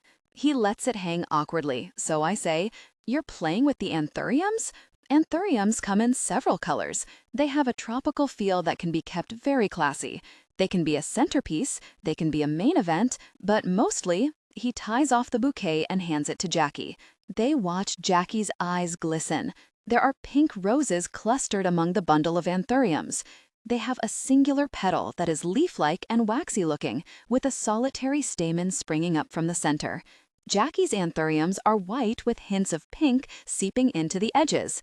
I don't have them here in the shop, they'd have to be ordered, but anthuriums come in green, he says to Hazel. They can be the complement to your bouquet or the center of it. They also come in burgundy for something more dramatic. Hazel's lips twitch at dramatic. I would be interested in talking more about that. Her eyes slide to me, and I feel like I get a glimpse of truth. Hazel wants drama. She wants elegance and statements. But that's not Jackie, so she's been holding it back. Elliot pulls his phone out of his pocket and opens Instagram. He shows the two of them a few anthurium bouquets he's done and others tagged anthurium. I have burgundy and pink dancing in my head as they start to talk about how centerpieces can be built around anthuriums. I see Jackie's pinks along the inside of the ceremony chairs and Hazel's wine reds along the outside. I see pink and burgundy every other table. By the time we're leaving Blooming, I'm so focused on the design ideas in my head, so focused on ignoring the behemoth of a florist 3 feet to my right, that I don't hear Jackie right away. I said, "Should we drive you because of your car?" I hesitate for only a moment, thinking of Whitney and how unprofessional it is to be chauffeured by your clients. If you have to drive anywhere with them, you need to be the driver. But by the time my brain is working again, Hazel is grabbing Japping's elbow, her eyes drilling brilliant ideas into her head. Isn't Elliot going to look at her car? Maybe we'll meet you two over there. Elliot, you can drive Amma real quick, right? No. No. The words pour out of me. No, I can. Elliot shouldn't leave his shop. I can take the car in tomorrow. It's super dangerous, though, Jackie says, getting the idea. Elliot, do you have a minute? Elliot's not a car person, really. I'm mumbling. He's a florist, not a mechanic.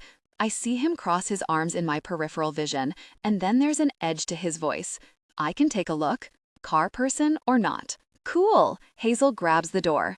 Amma, text Jackie your address and we'll be there shortly. I can ride with you. My voice is desperate. Elliot doesn't need a girl in his car, I say with a laugh and an odd swooping gesture from my hand that may be part pirate, part chimney sweep. It's fine, Jackie says, fully on the inside of the scheme by now. Hazel and I will buy you donuts for a change. And then the front door is closed. And I wish I'd driven that death trap over here. Having it explode at a stop sign is better than this. To avoid looking at him, I text Jackie my address. Following instructions is easy. He cleans up a few things and grabs the back in 15 sign that his father painted by hand, and then I follow him to the door. I walk to his truck because I know his truck. Just like I know that the door handle sticks and you have to jiggle it. Just like I know how the windows fog up with every moan and the leather on the seats isn't comfortable when I'm kneeling on it. I hoist myself up, slip inside, and put my seatbelt on, all before he even opens his door. I can hear his heavy footsteps approaching, the yank of the driver's door, the oomph of his body. He pulls out of the parking lot and onto the street, and I stare at the dash. I wish she had something ridiculous like a hula dancer, something I could focus on instead of the way my heart is pounding or his loud breathing. "Did you tell them?" he asks, turning easily toward my street. He's looking straight ahead. It's the first thing he said to me. No, they're just intuitive, maybe. I stare at my knees, mad that he won't look at me. You'll have to be ruder to me to really get the point across. He flicks on his blinker dismissively. Noted. I watch an older couple cross in the crosswalk. They start to blur in my eyes, and I bite my lip, tearing my gaze to the right so he won't see me. It takes a lot of concentration to keep my breath even. He pulls up in front of my house and is out of the truck before the engine is fully turned off. I scramble in my purse for my car keys, hit the unlock button, and slowly exit as he lifts the hood. I lay the keys next to him and go sit on my front porch step. Elliot fixing my car is normal for us. He isn't a car person, but he's right. I could just, I don't know, change my oil or learn even one thing about engines, and I wouldn't be in this mess. It's my dad's car, the one thing he's really ever given me, aside from toys and sweets when I was a kid. My mom has offered to buy me a new one several times, but I can't get rid of this car. And I really think if I take it into the shop, this car will never come back. But it's been years now since the last time this car has had an Elliot Bloom tune-up.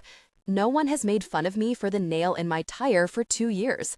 No one has skulked out of my house one Saturday morning, dragged me down to the open engine, and shouted about oil levels.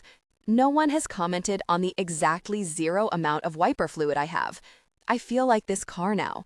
As Elliot stomps around, turns over the engine, shoves the seat back a full foot, and shakes his head at my little Camry, I feel like maybe nothing's been working right for a while. By the time the Prius pulls up, Elliot is closing the hood. I paste on a smile as Jackie compliments me on the house and the yard. She offers me the pink box, and I inhale a chocolate cake donut, desperate to have something to be doing. "Can I use your bathroom?" Hazel asks. I think of Whitney again, how entirely inappropriate this whole thing is. I nod and take my keys from Elliot. "Down the hall on the left. If there are towels on the floor, just pretend I have a terrible roommate." She laughs and opens the front door with the key I picked out of the bundle for her. A furry demon darts past her legs as soon as the door is open, and before I can check the street for cars, Lady Katrin is rubbing her head between Elliot's shins. Hazel apologizes, and I wave her off. Air leaves me entirely when Elliot bends down to scratch her head, clearly deciding for appearances to pretend that this cat isn't a menace.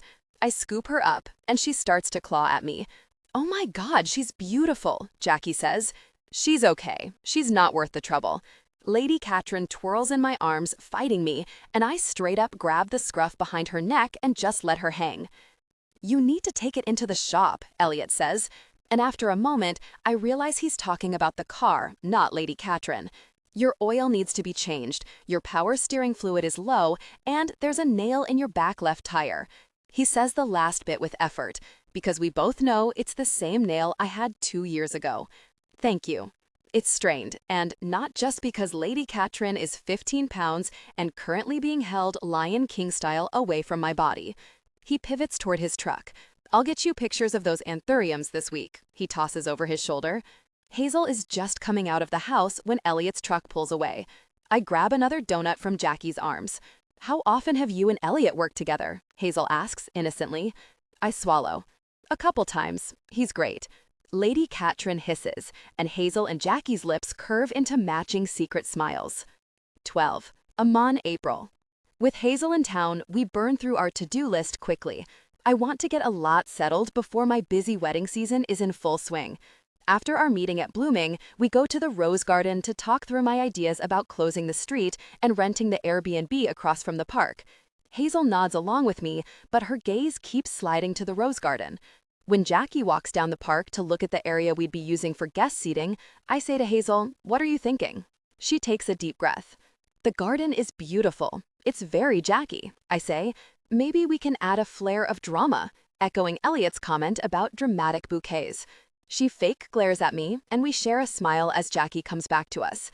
The next day, I've secured a visit to the old ballet studio from my friend at the city permit office. When I say I have a friend at the city permit office, it's not as glamorous as it seems. His name is Hal, he has the keys, and I have the donuts. I told Hazel and Jackie to meet at 10, but half an hour before that, I'm at Weatherstone getting an espresso shot and cold brew. I have a bag of donuts in one hand, and as soon as I open the rusted front door of the old ballet studio, I realize I should have left them in the car. Something skitters. I go sit in my car for 10 minutes eating my chocolate old-fashioned to calm down. Jackie didn't say how long the ballet studio has been closed, but when I think about it, I've been going to Weatherstone for almost 10 years, and I've never seen tutus or point shoes. Maybe this is a mistake. Creating a reception hall from nothing is a huge task, not to mention electricity and plumbing, all the catering, the sound system, the backup generator. It's all brought in. It's building a new reception hall. I take a deep breath, stuff the donuts into the bag, and go reopen the front door. I prop it open so they'll know I'm inside. Now that I'm prepared for rodents and roaches, it's easier to just stand still and look around. And it's not bad, truly. There's no indication that anyone's been squatting. There's no trash or toddler's forgotten ballet slipper lying dramatically as a symbol of the dying arts. Hal told me that someone bought the lease 5 years ago, but never did anything with it. It expired a few months ago, but clearly in that time, they'd cleaned it at least once. I don't expect the lights to work, but I flip the switch uselessly anyway. Along the sidewall, there are 6 or 7 windows covered with a velvety curtain, meant to resemble a grand drape at a theater.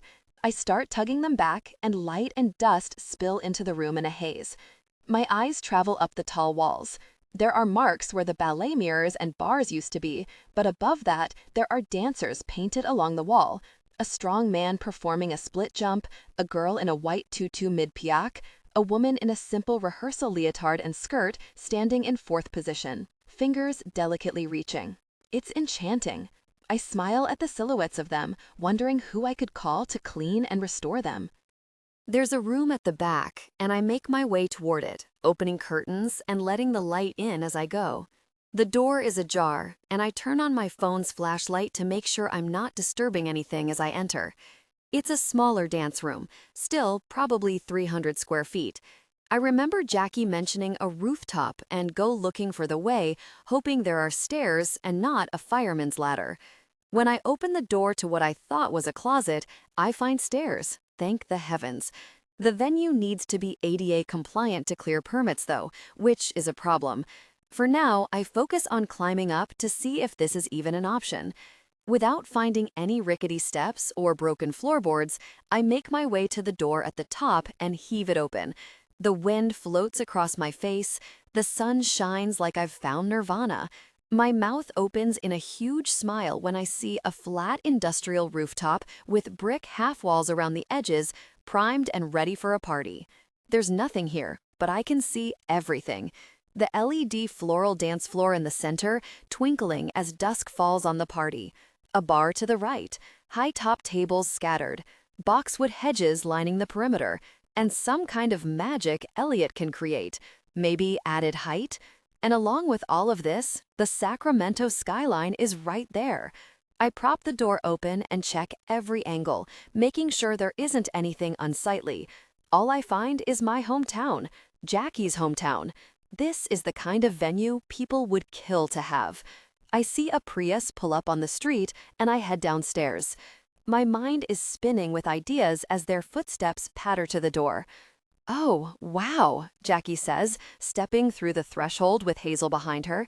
"This is way worse than I thought it would be." Her eyes are on the floor and the dirty windows.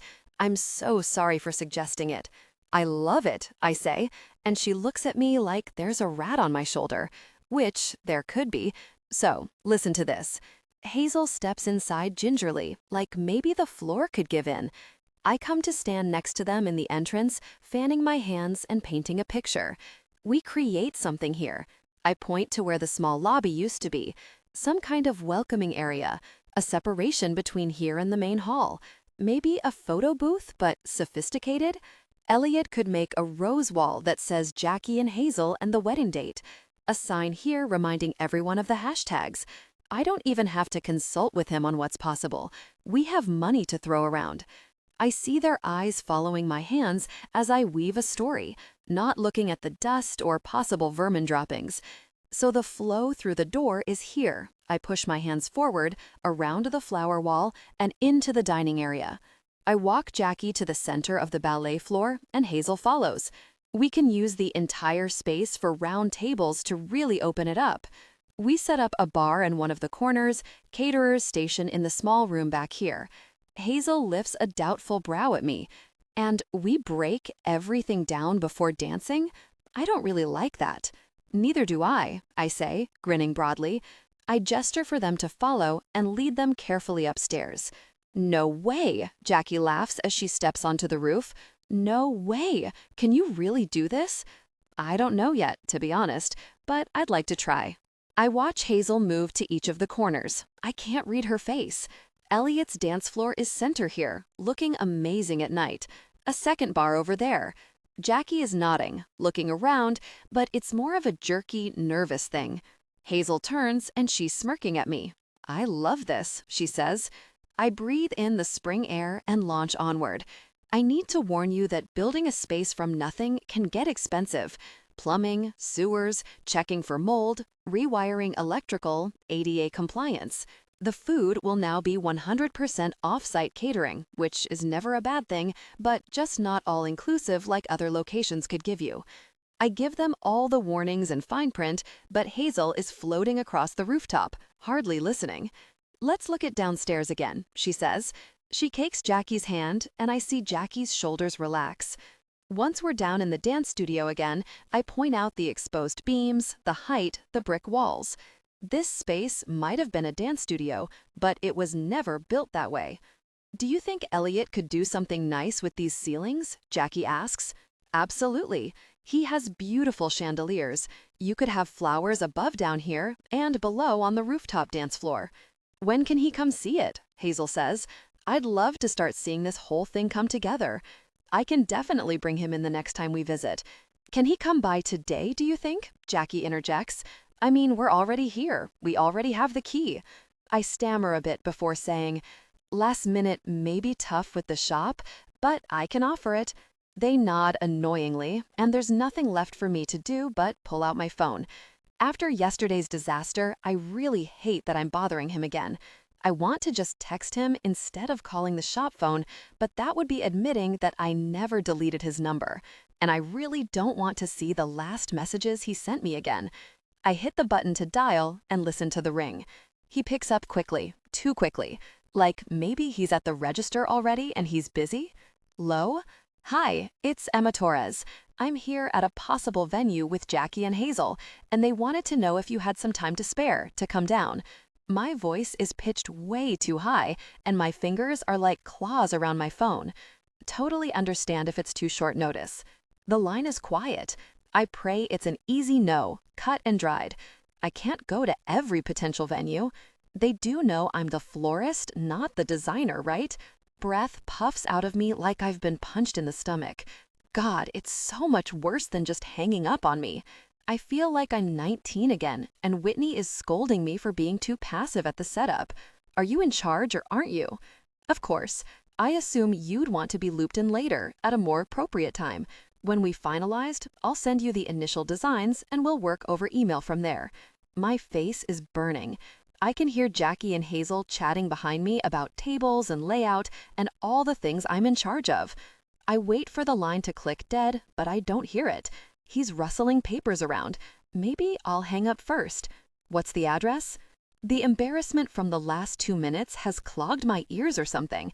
My first thought is that he's got a customer at the counter and he needs their address for the delivery. Emma? My eyes squeeze shut. I know he didn't mean to say it like that. I know that's just how he talks. But it sends needles pressing into my chest, puncturing everything. It's on 21st Street, next to Weatherstone. I'll be there in 10. I can only stay a few minutes. I nod to myself until I realize he can't see me. I say, great, but the line is already dead.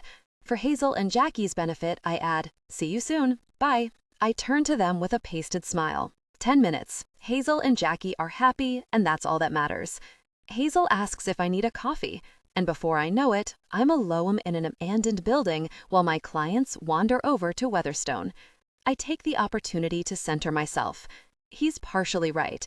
If it were any other clients besides Jackie and Hazel, I would have told them we don't bother the vendors before a location is secured. If it were any other vendor, I wouldn't have called. And the idea that Hazel wants Elliot's input on the overall design instead of just the floral aspects is concerning. I should be taking more control of these meetings, but I've been far too underinvolved at the only meetings she's been to, the ones at Elliot's shop. I pace the ballet floor, taking pictures of everything and getting my thoughts together. I'm lost in my own imagination of design by the time a shadow darkens the doorway. He steps inside without a word, taking in the scope of the work to be done. I'm standing across a dark ballroom, holding my breath, waiting for him to scoff at my idea, mock me for thinking I could create a reception hall from nothing. I watch him tilt his head back to the ceiling. He says nothing, but pulls a measuring tape from his back pocket. I breathe in relief. His mind is working, and that's all I need. I find my voice and explain. There's a rooftop. I have no idea if it can work, but the goal would be dinner down here, dancing upstairs. Who's your rental company? He barely raises his voice, but I can still hear the clatter of consonants across the wood floor. I don't have one yet. Everlast has 4 other weddings that day, so I might have to work with an out-of-town company and ship it up. Whitney has 4 weddings on October 7th? He scoffs. Did you give her the date? I hate that he's pinned down my exact fears, but he's talking to me for once. She doesn't have to work around my schedule, but you have to work around hers. He's stretching the measuring tape down the long wall on the right, making notes on a scrap of paper. She's Whitney Harrison, I argue. He looks up at me for the first time in 2 years. I want to fuss with my hair, my jacket, my makeup. He actually sees me. "And you got the Hazel Renee wedding," he says. A light, feathery feeling fills my chest. It's like a compliment. It's like a reminder that I'm also amazing. But then I hear it again, as a whole sentence, as a cause and effect. "She's Whitney Harrison, and you got the Hazel Renee wedding." I'm suspicious again, if Whitney did this on purpose, like he's implying. His eyes leave me and he looks down to his notes. "What about Michelangelo's?" "They're blacklisted." The words are out of me before I can stop them, and I see him shake his head in disdain. They are blacklisted. By Whitney. They work on baby showers, graduations, and quinceañeras, barely scraping the wedding circuit because Whitney Harrison owns the wedding circuit. "That's a great idea," I say. "I'll call them today. Thank you." He doesn't say "you're welcome" like a normal person, but he never did. Jackie and Hazel step into the doorway, and I feel like I can breathe. They greet him, and I launch into my spiel again. I focus on projecting confidence, laying out my vision before Hazel can turn to Elliot and ask for his. I watch his face, searching for resistance, waiting for that curl of his lip that means he's feeling put out. It's not there.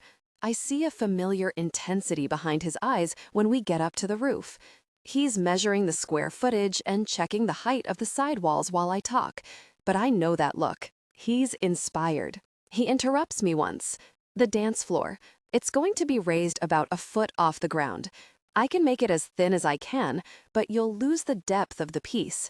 If it's above 8 inches, then we need a step all the way around it to pass inspection." "Can we raise the floor everywhere?" Hazel asks, like raising the floor is an everyday thing. I suppose Elliot and I can look into creating a full artificial floor for the roof. "What do you think, Mr. Architect?" Jackie asks, nudging Elliot's arm. I wait for him to correct her, to say that he never finished his degree. He was always so sensitive about that. But he just adjusts his watch. And I blurt out, "Did you get your degree?" His eyes snap to me for the second time today, before quickly darting away. "Yeah," Jackie says helpfully, "last year, right? And his license. He's a fully licensed architect now." Hazel says something about how nice that'll be for our purposes, but I can't hear anything but white noise for a moment. I relaxed back in my chair, staring at him across a table set for 2. "I think you could go back if you wanted. They have a bunch of online options for degrees. It's up to you, but you just said it yourself. Your dad wanted you to get your degree. And who knows, maybe it would give you a leg up in some way when you inevitably open a showroom." I winked at him slyly, and his eyes dropped to my lips as I brought my wine glass to them. "Yeah, it's possible." His voice cuts through my memories. I blink, and he's telling Hazel what the options are. I blink, and he's finished his degree. There's a pulsing pain in my stomach, like an old wound that never quite healed right. But I refocus. "It won't be cheap," I add. "Well, run it by me. Maybe we can wiggle the budget," Hazel says. Jackie turns to Hazel and whispers so low I can barely hear over the breeze. "Are you comfortable with that? I mean, we can see other places too." "Other places won't be your old dance studio in your hometown," Hazel says, and kisses her softly. I feel my armpits start to sweat. It's always amazing when the couple likes something so much that they want to make room in the budget for it, but you never want them to regret giving you so much money to play with. It has to be spectacular. When we go downstairs again, I say to Elliot, "We wanted your thoughts on the ceiling." I watch as his throat tips back, eyes moving over the beams. "Do you want a full floral wonderland? Above in the downstairs, below in the rooftop?" he asks. It's remarkable how well we finish each other's thoughts. My stomach twists with the nostalgia of it all. "Chandeliers is what I was thinking, but tell me what you see," I say. "We have the pink roses in the design already. We can do chandeliers. Add in baby's breath. Make it cloud-like, like your mom's was." He says it casually, like that wasn't the beginning, like it was just a job to him, not the first time I was in the back room, or the first time I asked him about his tattoos. Hazel looks at me hungrily. eyes leaving the ceiling. Jackie says, "Elliot did your mother's wedding. That's sweet." "Yeah, one of 'em." I clear my throat. "What's your other idea, if not chandeliers?" He points to the tall beams running up the brick walls. Structures, tree-like, large columns that pull the eye upward with large pieces on top. Maybe you don't want to give up space, but there's also the option of renting white curtains or tent pieces from Michelangelo's. A faux outdoor tent, I say, looking over the room. With lights above, it could feel like a night sky. I think I may pass out. Jackie laughs. You guys are describing such beautiful things. I feel like I need to see it. Of course, I say, squeezing her arm. Well, let Elliot get going, but I'll mock up a few designs and send them to him. Then he'll add the floral design to them. It's rough, but we can see it all together that way. I look at him to make sure our old way still works. His looking up at the ceiling, his fingers scratching at his collar. That's when I see it. Ink. My heart stops. I can't tell if it's coming from his chest or his shoulder, but there's a tattoo creeping out of his collar. A new one. It's barely a glimpse before I have to look away. My mind is running a mile a minute as Jackie says something to him. It hurts to know that there's a tattoo I can't look at or touch, that I can never ask which extinct flower lives on his skin. I swallow down this ache in my throat, agreeing with them that it's time to go. I feel empty. I wish I'd never known. I'm digging through my bag for the key to lock up, and there's a touch to my elbow. My head snaps to the side, and it's Elliot's fingers stopping me. He lets Hazel and Jackie walk out into the sunlight before tilting his head back to the ceiling. I wait, hanging on a string for him, for whatever he'd need to tell me in private. "You'll need to do something about the bats," he says. I stare at where he's staring, and yep, those are bats. I take a deep breath and thank him. Forget tattoos and feather-light fingertips on my elbow. I have my work cut out for me. 13. Elliot. 3 years, 4 months, 2 weeks, and 2 days ago. She might have outdone herself. I've done a fair number of weddings and events at the old sugar mill, but none quite like this. She's rented tents and silks that seem to add to the height of the room instead of limit it. There are lamps hidden somewhere that are casting enough light over the ceiling to draw your eye up. She did farmhouse tables instead of rounds, and I'm just here to sprinkle some magic in. I'm dragging the dolly into the reception venue when I finally catch sight of her. She's got a Bluetooth in an ear, and she's distributing a stack of name cards onto the table. She waves at me but doesn't move to come say hi, which is fine, whatever, we're working. I take my hand truck back to the parking lot to load up more flowers. I'm just stopping at the fork in the path where a basket of flowers will sit next to a sign directing the guests when she appears out of nowhere, moving quickly. "Oh good, can you grab the sandwich board and set it up? It's against the wall." She points and runs. Before I can say no, she's gone. Sighing, I heave the basket into one arm and grab the top of the sandwich board with the other.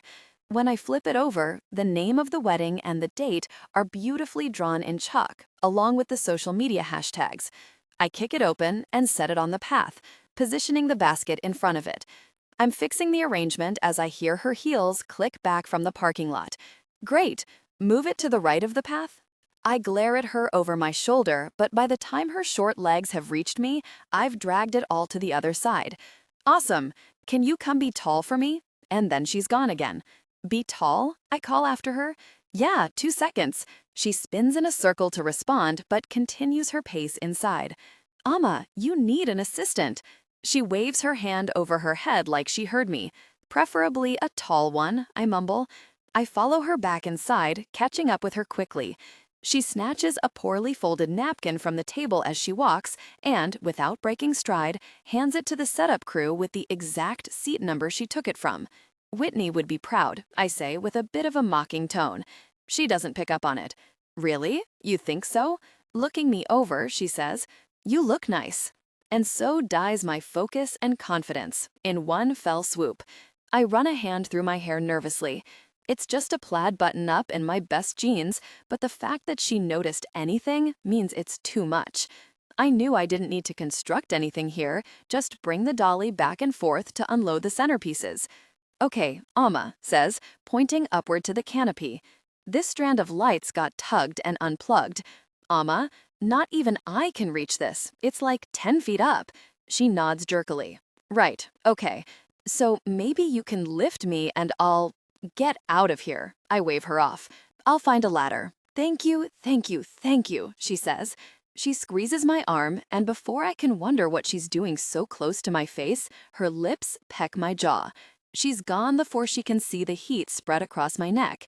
I run my knuckles over the spot, hoping there's no lipstick there now, and watch her snatch 2 more napkins on her way outside to the ceremony seating. By the time I find a ladder, fix the plug, and carry it back to the storage closet, she's hot on my heels. God, Elliot, I fucked up. I look at her over my shoulder as I walk the ladder back into the closet. Fucked up? There's not enough of them. She's frazzled, her eyes wild and her voice bubbling. The centerpieces. I move past her to where I can just make out the edge of the tables. You can't spread them out? They're too spread out. Her hand drags through her hair, and I try not to watch the way it falls over her face again. It's not the floral, honestly. It's the rental, the globes and lights. I needed 3 more per table. I shut the closet door and moved to get a better look at the reception area. It's something I would see only if she'd pointed it out to me, which she has, and now it's all I see. I just didn't want to overwhelm the tables, since this is much more minimalistic.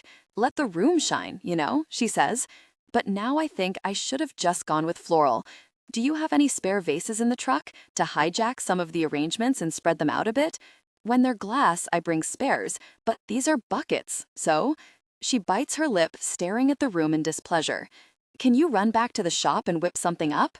Whip something up, I repeat dryly. Doesn't the wedding start in an hour? It's 30 minutes back to the shop alone.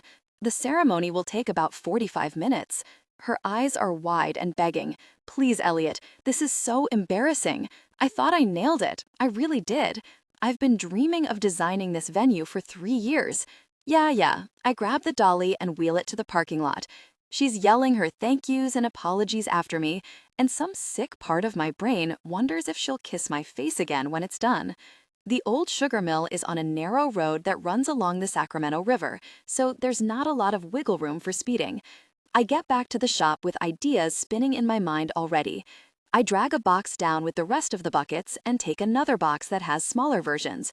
She had good instincts about minimalism, so I think peppering in the smaller versions along the empty spaces actually complements the original idea well.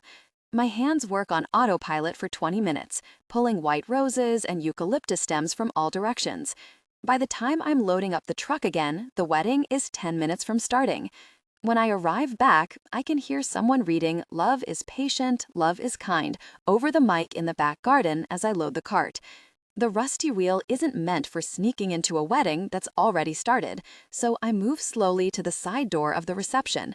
Once I'm indoors, I see Amma notice me from her post outside the glass doors, watching the ceremony. She slips inside and speeds to me as I pull the cart up to the first table. Smaller versions, they won't overwhelm. This is so perfect. God, it looks like I had a plan all along. She takes 2 from me and crosses to the other end of the table. You did have a plan. It was good, I say. She tosses me a smile. Throw these on a separate invoice? I may have to pay it myself. I'm about to do the very gentlemanly no charge thing, but then I see her fingers rip out a petal from one of the roses. Then 2 more. This one's dead, she says, yanking the whole bloom and stem out of the bundle. It's not dead. It's a fungal disease. You want me to leave the disease-ridden ones? I'm saying they're leftovers, and I'm just making them not look like leftovers, she says matter-of-factly. Her eyes jump to the ceremony on the lawn, and her hand comes up to the Bluetooth in her ear. Got it, she says. I'll be there in 30 seconds. She spins to me. Can you spread them? Get the smaller ones in the middle, larger on the ends? She pushes open the door and is gone. I move through the tables, respacing. When she ducks her head in again, I'm just about done, but she says, "Do you have 2 AA batteries?" I blink at her. No. Can you ask the staff? The remote for the slideshow isn't working. I used all my AAs last week and forgot to restock. I scowl and say, Amma, you need an assistant. I have 2 today, she says cheerfully, as if that answers my problem, then shuts the door again. I roll my shoulders back and head into the catering room, asking all the workers what they might have with them or in their car. Finally, the venue manager takes pity on me and opens the small flashlight she keeps in her purse. She pours the used batteries into my hand, and I meet Amma at the door with them. "Okay, is that it?" I ask with as much sarcasm as possible, but she just smiles and thanks me. When she shuts the door on me, I jog to drag the cart around the side of the building, making as much noise as I want. I get to the back lawn just as the guests are coming to their feet for the walk down the aisle, and I barely wait for the last person to clear the chairs before starting to break down the ceremony floral. Some of it gets repurposed, some just gets donated. Once it's loaded in the truck, I pause in the parking lot. I should just jump in and head back to the shop, come back for cleanup. I get some guys in the afternoon coming in for flowers for Saturday night, but generally it's slow. No phone orders until weekdays. I'd only be missing the vendor meal, as good as it is, but getting away from Amma's insane requests and burgundy-tinted mouth seems like a bigger priority. I'm closing the tailgate when my phone buzzes. It's a text from Amma. "I saved us some canapes. I could leave right now." I should leave. But instead, I'm texting Ben to ask if he can swing by the shop. I'm walking back to the side door and trekking through the now swarming winery as the guests run to drink as much free wine as they can.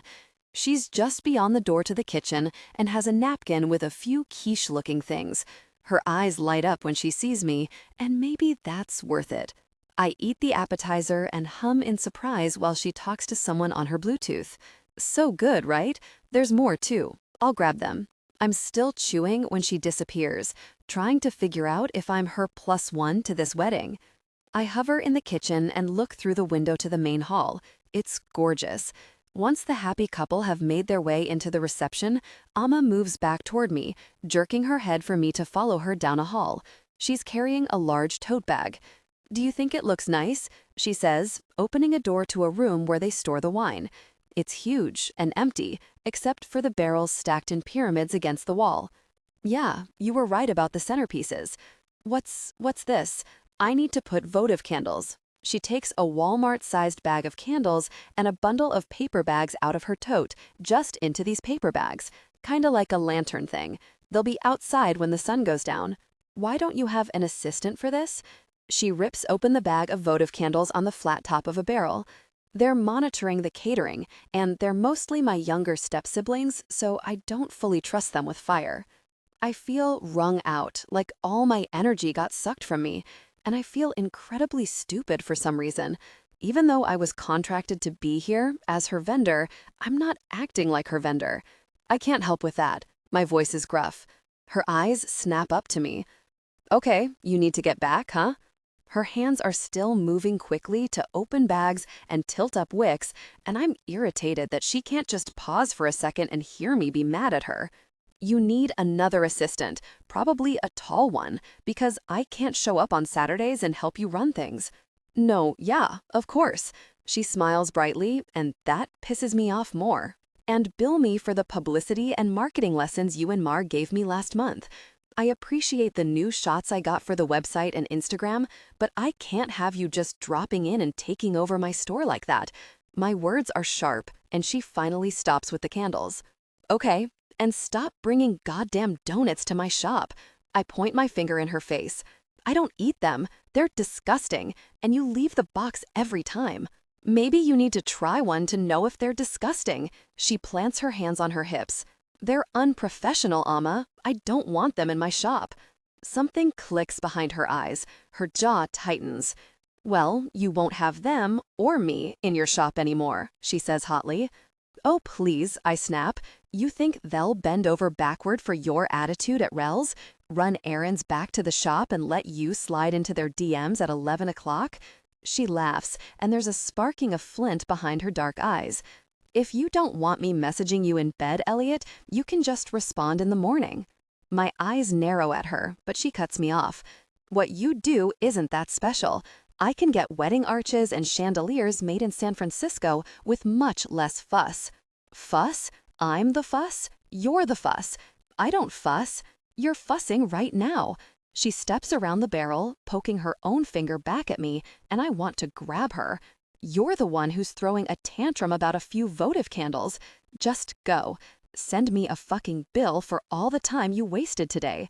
I'm about to pivot and stomp off, but I find myself stepping toward her instead. Get a fucking assistant. Don't ask whatever chump you can bat your lashes at to grab ladders, she gasps, outraged, or redesign your reception tables. Oh, boo-hoo. Add your emotional damage to your invoice. I'll pay you $100 for skulking around to look for batteries today. And hey, she snarls, my blood is pounding in my ears. Here's a pro tip. Don't give every girl who bats their lashes at you a rare South American flower. You'll go out of business.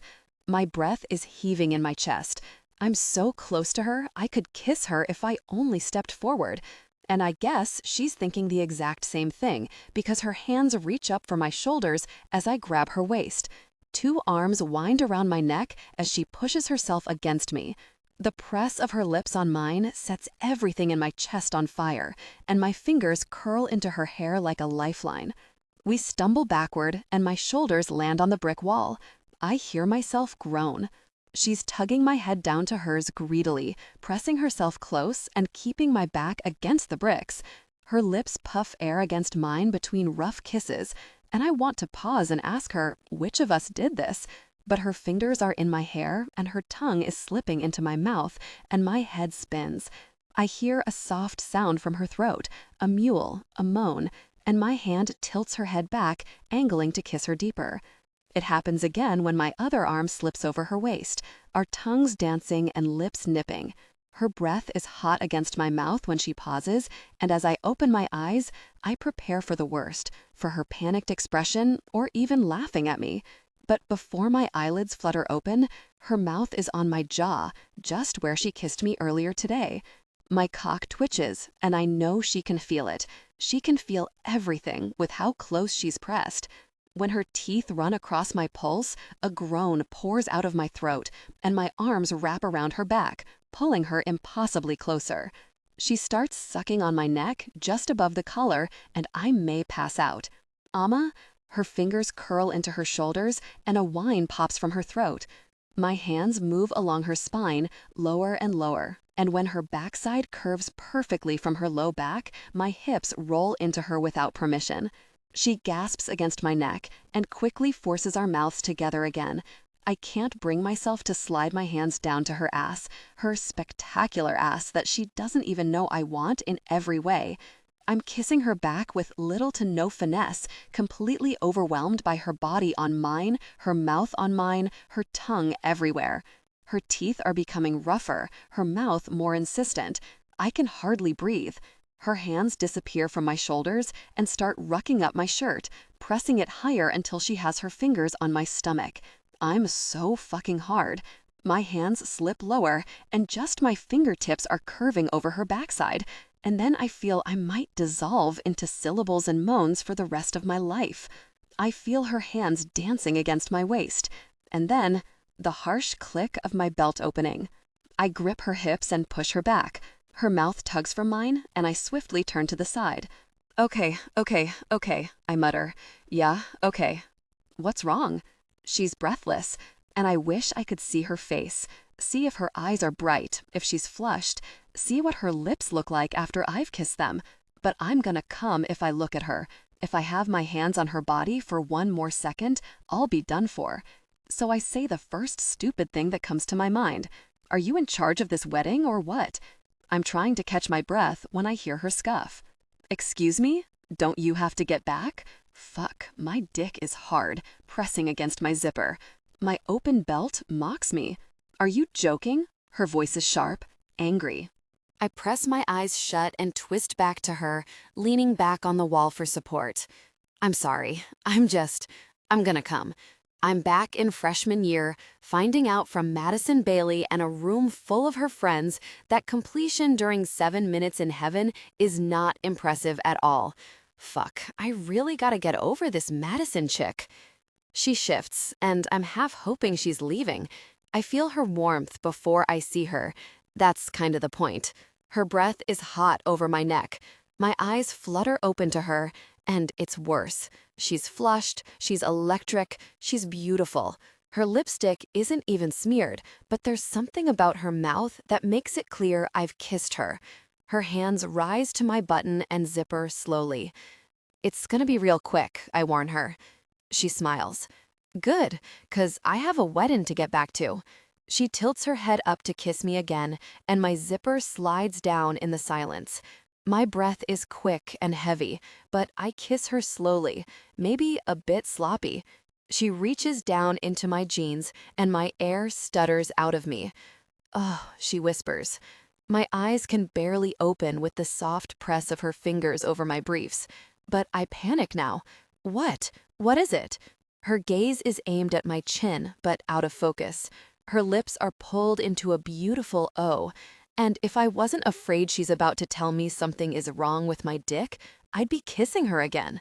Her fingers stretch, gliding down the length of my shaft, and I see her eyelashes flutter just as mine need to do the same. Everything's good, she says with a smile. Everything's really good. She looks up at me with some kind of secret smile, and I must be telling her I don't get it with my expression. You're a good size, she clarifies, a blush staining her cheeks. She starts to rub me through my briefs, soft but firm. She's staring right at me, and I can't look away, not while her hand is doing that to me. Oh, good. Yeah, great, I stammer. And then she reaches into my briefs, and we're back to the edge of climax. I grab her face and pull her to kiss me. I can feel her smile against my lips. She wraps her fingers around me and starts to pump. I'm gonna fuck her. I'm gonna fuck her one day, and I'll drive her just as crazy. She's got her mouth open, accepting me as I taste her over and over. My hips are starting to jerk. She hasn't even begun, and I'm gonna pop. I moan into her mouth, and she squeezes me harder, faster. Elliot, she whimpers, and that's the end. White flashes behind my eyes. My mind bursts with color and sound. I'm emptying myself into my jeans with her hand pumping me quickly, her sweet breath on my face, her lips brushing softly over the corner of my mouth. When I can open my eyes, she's pulling her hand out of my jeans. I grab her wrist and clean her fingers on the inside of my shirt. Before she can say anything, I turn us around, press her into the wall, and push my tongue into her mouth. She gasps, and I kiss her deeper. My hands reach for the edge of her dress and roll it up her thighs. She smiles against my cheek as I move to kiss her neck. I have to get back. She sounds wistful, undetermined. I can be quick, I whisper into her ear. I slide her dress up to her waist and finally fill my hands with her ass. She groans, and I suck at her pulse, slipping my fingers around to dip into the lace. A soft beep, beep sounds from somewhere, and before I can put together what it is, she reaches up to the Bluetooth that's magically still in her ear and taps it. This is Amma.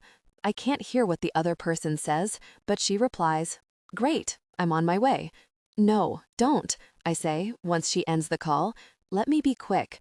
I have to go. Catering needs to move their asses, apparently." She smiles and brushes her hair through her hair. I run my fingers over the band of lace across her belly. I promise I can. She grabs my jaw and kisses me deep. It's goodbye, but I have to try. I need to know how wet you are, I whisper against her lips. I need to know. My fingers dance over the lace.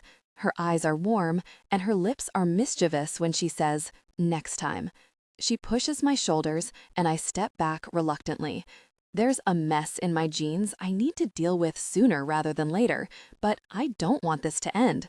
With barely a tug to her dress, she's ready to go back out. And I'm suddenly ashamed how different our experiences were. I shouldn't have let her hand in my pants until I'd gotten her off. But the echo of "next time" hums in my blood as she tosses a smile over her shoulder, tugs the door open, and waltzes out. I stand alone for a few minutes, trying to figure out what just happened and how to make it happen again. I set up 20 of her votive candles before gingerly walking back to my truck, hoping my gym clothes are still under the seat. 14. Amma. A. I jerk awake from a very pleasant dream. Elliot and I were back at the old sugar mill for the Robinson wedding, but instead of me getting him off, he'd gone to his knees faster than a bullet. My fingers are still clenched around the bedsheets that I had been substituting for his hair. I slap my cheeks with both hands, then rub my eyes. Maybe it's because I haven't seen or heard from him in 3 weeks. Reintroducing him to my life in such a stressful situation like the Jackie and Hazel wedding really didn't give me time to process my emotions or my libido. I always thought he was attractive, even when I was 20 and following Whitney like a puppy. He would unpack all the centerpieces while his dad chatted with everybody, and sometimes I'd get in his way on purpose just to force him to say, "Excuse me." I didn't know him well enough back then to know those words aren't in his vocabulary. He usually just said, "Move." But now, being near him again, hearing his voice, smelling his aftershave or body wash or whatever, it feels like it did back then. He was back in my life for a handful of weeks and then gone again. And it will never be the same, clearly. I'll have to live with the fact that I'll never feel his fingers in my hair again, and that there's ink on his skin that my mouth will never touch. None of this is helpful, I remind myself. I see him again this morning, and the spectrum of horny to mournful is an absurd way to start the day. I throw back the covers and jump in a cold shower. Today is venue day. I have a few of my top vendors meeting me first at Jackie's parents' house, where the brunch is planned, then to the Firehouse restaurant in Old Sacramento, where the rehearsal dinner will be, and then a quick stop at the reception venue just for me and George from Michelangelo's event rental. No need to scare the others away with the state of the building. I got the permit settled with Hal already. The only thing he's giving me trouble on is blocking off the street around the park, but I'll work it out. I'm getting in my car when my phone rings, so I pop in my Bluetooth and answer. "Hi, honey bear," Mom's voice sings, soft and sweet. "Hey, how's it going?" I can already tell what this is, seeing as the shit show that was Easter at her husband's house still has me reeling. So I just wanted to let you know that me and Carl aren't going to work out. As I back out of my driveway, I slip into a script I've perfected over the years. "What? Oh no. Mom, that's too bad. What happened?" You know, something just wasn't right. I was struggling to see it, but I feel a lot better now that we've talked it out. He was one of the good ones, but you know what? So are you, I say by rote. Yeah. Her voice is a bit wistful. And Jake really liked you too. He said he'd like to help with more weddings if you ever need him. Sure, I say, rolling my eyes. He'll go in the Rolodex with the rest of the step-sibs. So, listen, she says. I'm moving out today, just taking a few things. Can I come over for a couple days until I can find a new place? I take a deep breath. This is the pattern. Mom moves in with me for a week. Mom buys a new house. Mom meets a new man and abandons said house. Mom marries new man and sells house. Mom divorces new man. Mom moves in with me, etc. On and on. Of course, I'm swamped today, but I'll be home around dinner. We can do Chinese together. I'd love that. I'm going to come by in about an hour. I have my key, she says. Awesome. Don't clean my room. And when you ignore me and do clean my room, don't hide my vibrator again. I didn't hide it, Amma. I put it in the closet where no guests could be offended. Okay, please don't touch my sex toys. Love you. Bye. I hang up on her. Cynthia Jones, the woman who needs no vibrator, because she's been with a man for 90% of her adult life, and a new man at that, so there's no space to get bored with a person. I pop in to see Mr. Kwan at J Street Donuts, and he plies me with a baker's dozen before the door swings closed. Jackie's parents live about 20 minutes from the Rose Garden in a rather classy borough of Sacramento called Carmichael. I pull up to a lavish 2-story and remind myself to ask Jackie what her parents do. Yowza! Her mother, Kim, drags me into a deep hug and complains about processed sugar as she selects a Boston cream. Jackie greets me in the kitchen. "Beautiful house, girl. You grew up here?" I select a donut hole and lean on the kitchen island. "Yes, but I'm sure it's nothing compared to where you grew up, Miss St. Joseph's." I shrug. My childhood home wasn't anything like this, but it was nice. Kim sneaks another donut as she takes my elbow and thanks me for everything. Jacqueline is absolutely enamored with you, Kim says with a smile. I hope you don't mind, but I just have one teeny, tiny request. Of course, please. Kim places a hand over her heart. We have a family heirloom that I'd love incorporated somewhere. It's a tub that I was thinking could be used as a basin of sorts. Jackie pipes up. I think maybe the reception? We fill it with ice and place the drinks in it. That sounds so much classier than a plastic barrel. You're on, I laugh. Hazel was already talking to me about craft beer bottles, so maybe we display them in the basin. Kim claps her hands together and looks like she might almost cry. That would make me so happy. My father passed just a few years back. I squeeze her hand and let her tell me a few stories about him. When the oven dings, Kim goes to grab the cinnamon rolls she went to the trouble of making. I turn to Jackie. Okay, walk me through what we're thinking before everyone gets here. I ignore the stab of anxiety in my chest when I remember Elliot is part of that everyone and follow Jackie back to the entry hall. I was thinking we station everything in the living/dining room because we have French doors that open, Jackie says, leading me into a room with tall ceilings and furniture that looks like it just had the plastic taken off. Wow, gorgeous. My eyes drift over the brick fireplace and the perfectly primped throw pillows. The French doors do indeed open into the formal dining room, which in turn connects to the kitchen. You're spot on. Long table down the center of these two rooms. As we're talking parking and number of people, there's a knock on the front door, and it swings open hesitantly. I see his large hand curled around the door and look away into the dining room before the rest of him appears. 10 minutes early, just as his father taught him. Jackie leaves my side to greet him.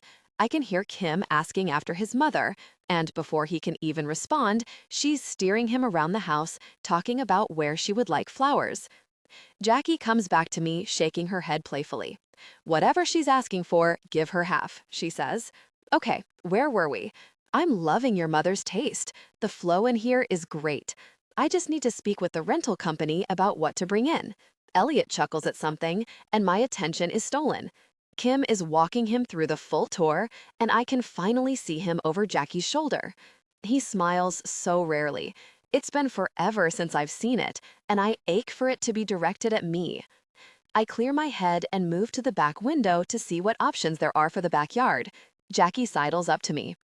So, are you dating? My head snaps to her so fast I can hear a crack. Us? No. God, no. I laugh manically. Why would you? Nope, not us. Jackie blinks at me, her mouth opening. No.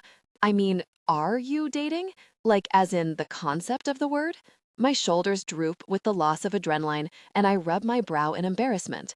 She says, but if that's where your mind goes, then I'd be super on board with that. He's single. Sorry, I wave my hand, searching for which neurosis to blame this on. Tense, I guess. No, I'm not dating right now. Bad breakup, she guesses. I give her a half smile. Something like that. I don't do long-term relationships. Well, something that could help with that tension, she says joshingly, and I follow her eyes as they comically slide to Elliot, listening intently to her mother go on about chrysanthemums versus carnations. He feels our gaze and glances over. I snap my eyes away, and Jackie waves. Sorry if I'm being ridiculous. Hay and I have a bet on when you two will bone. Lovely. My abject horror and petrified silence over the past few months has been mistaken for flirtation. I hum weakly. You will both lose. I guarantee it. Not your type? My very unhelpful brain supplies memories of my dream this morning, with my knee over his shoulder and my back against the brick wall of the old sugar mill. And then, not to be outdone, my very real memories surface, crushed rose petals sticking to my skin, leaves in his hair, his tongue everywhere. I don't have a type, I say perkily, turning on my heel and ending the conversation. It's inappropriate anyway. If Elliot or Kim notice the flush to my cheeks, they don't say anything. After George from Michelangelo's has seen the layout of the house, and I've heard some thoughts from both him and Elliot as to what they can offer, we leave the Newen home and jump in our cars, heading to the Firehouse restaurant. I offer to drive Jackie, and I can tell she's looking for a good reason to put me and Elliot in the same car again, but she just can't find one. George has done one event at the firehouse and knows the basics of what the restaurant will provide. Elliot has dropped off centerpieces before, but not worked installations. He's ready with his measuring tape for doorways and corners. I love a cut-and-dried rehearsal dinner. Fewer guests, fewer once-in-a-lifetime moments, more alcohol. In fact, both the brunch at the Nuance and the rehearsal dinner are shaping up to be lovely because they do not include Hazel's agents list, which is already giving me a headache, despite my excitement at the possibility of meeting Anya Taylor-Joy. The rose wall Elliot is building for the reception will be brought here the day before, and he'll bring in centerpieces. George will bring in black and gold balloons and signage. It's easy. Now comes the hard part. We're standing in the parking lot of the restaurant when I turn to Elliot. Okay, the three of us are headed to the building on 21st to show George what we're working with. I blink against the sunlight, bringing my hand up to my eyes. So, you're free to go. I know you've seen it. Oh, but you're welcome to stay with us, Jackie adds helpfully. Yes, of course. You're welcome to come, but I know you're busy. I move to the cars before Jackie can wheedle him any further. George, do you want to drive together? Parking's a little rough, and I can drop you back here after. Yeah, I'll come, a deep voice says, cutting off George's response. My keys fumble in my fingers, scratching the car door. I glance over at Elliot. He's shrugging with his hands in his pockets. Jackie looks like she's going to burst. George has his mouth open, like he's ready to respond if only someone will pay attention to him again. Great, awesome. I sound like a cartoon mouse. My keys finally open my car door, and I watch in horror as George and Elliot try to out-gentleman each other for the front seat. George is a rounder man, but Elliot has longer legs, so really it was going to be 50-50. George takes the front, Jackie slips in the back seat on the passenger side, and I see Elliot reaching for the door behind me. George and Jackie are talking about radio stations, and I'm just waiting for the fourth click of a buckle so I can get this the fuck over with. I can see the edge of his jaw in my side mirror. Whoa, you got a lot of lights on your dash. Shut the fuck up, George. My eyes squeeze closed, hoping I can just laugh and say, yeah, crazy. Are you fucking serious? His voice comes from behind me, and I can feel him sitting forward, looking over my shoulder. The hair on my neck doesn't know we're in trouble, so it stands on end when he says, "What the hell, Amma?" I put the car in reverse and back out of the parking lot. The shop says there's nothing they can do. I squeak in the "I'm only a girl" voice I use to get out of things. Jackie is laughing at me, but in every glimpse I get of Elliot in the rear view, his eyes are glaring into the back of my skull. George is quite offended to hear that a shop told me they couldn't do anything and wants to know which shop it was because he'd like to avoid it. We get to the building without dying in a fiery wreck, thank you very much, and aside from the way someone refuses to look at me again, it goes smoothly inside. George is very worried when he first sees the state of the place, but I tell him the plan about the permitting and the health inspections, and he's starting to smile by the time we leave. He does the same thing Elliot did and quietly makes sure I know about the bats. The hard thing about today is that while this is the first time I've had to be in his presence in several weeks, it's also the last time we'll need to see each other for almost 2 months. Now we just go our own ways for a while. It's May, and the wedding is in October. As I drive the four of us back to the restaurant parking lot, I can't help but check my mirrors more often than necessary, searching his stoic face for some sign of life. He doesn't say goodbye once we're back to the cars, and I'm still firming things up with a very talkative George when his truck starts. He pulls out of the parking lot as I'm settling Jackie and me back in my car to drive her home, and then he's gone. I don't know why he came to the building on 21st again when all he did was scowl. If all goes well, that's the last I'll see of him for a while. I feel like an addict, starting to mourn him even as his scent lingers in my car. I have an upcoming wedding that I know he'd be perfect for, but I'm afraid to ask him about it. Are we back to partnering on weddings after this one? Or is Jackie and Hazel's wedding just special circumstances forcing us together? And which would I prefer? I know I'm at my absolute best when working with him, and I'd like to say the same goes for him, but that doesn't mean it's worth it. We can't go back to before, not even before the sex, because there was always sex between us, even in those months when he refused to make a move. It was my mistake thinking there could only be sex between us. I don't know if there's a future where we can work together while forgetting the rest of it. I just know I don't want this wedding to be over anytime soon. 15. Elliot, 3 years, 4 months, and 2 weeks ago. Toward the end of their marriage, my father and mother were clearly not seeing eye to eye on much anymore. He wanted to send me to science camp. She signed me up for a set-building apprenticeship at the local theater. He wanted to buy a larger house in the suburbs. She had a political career taking off and needed to be close to the capital. He liked scrambled, she liked over easy. But the one thing they would have agreed on is that I should have called Amma on Sunday. Dad would have argued Saturday night on her way home, just to be ornery. And Mom would have countered that I never should have left. I should have been there to walk her to her car.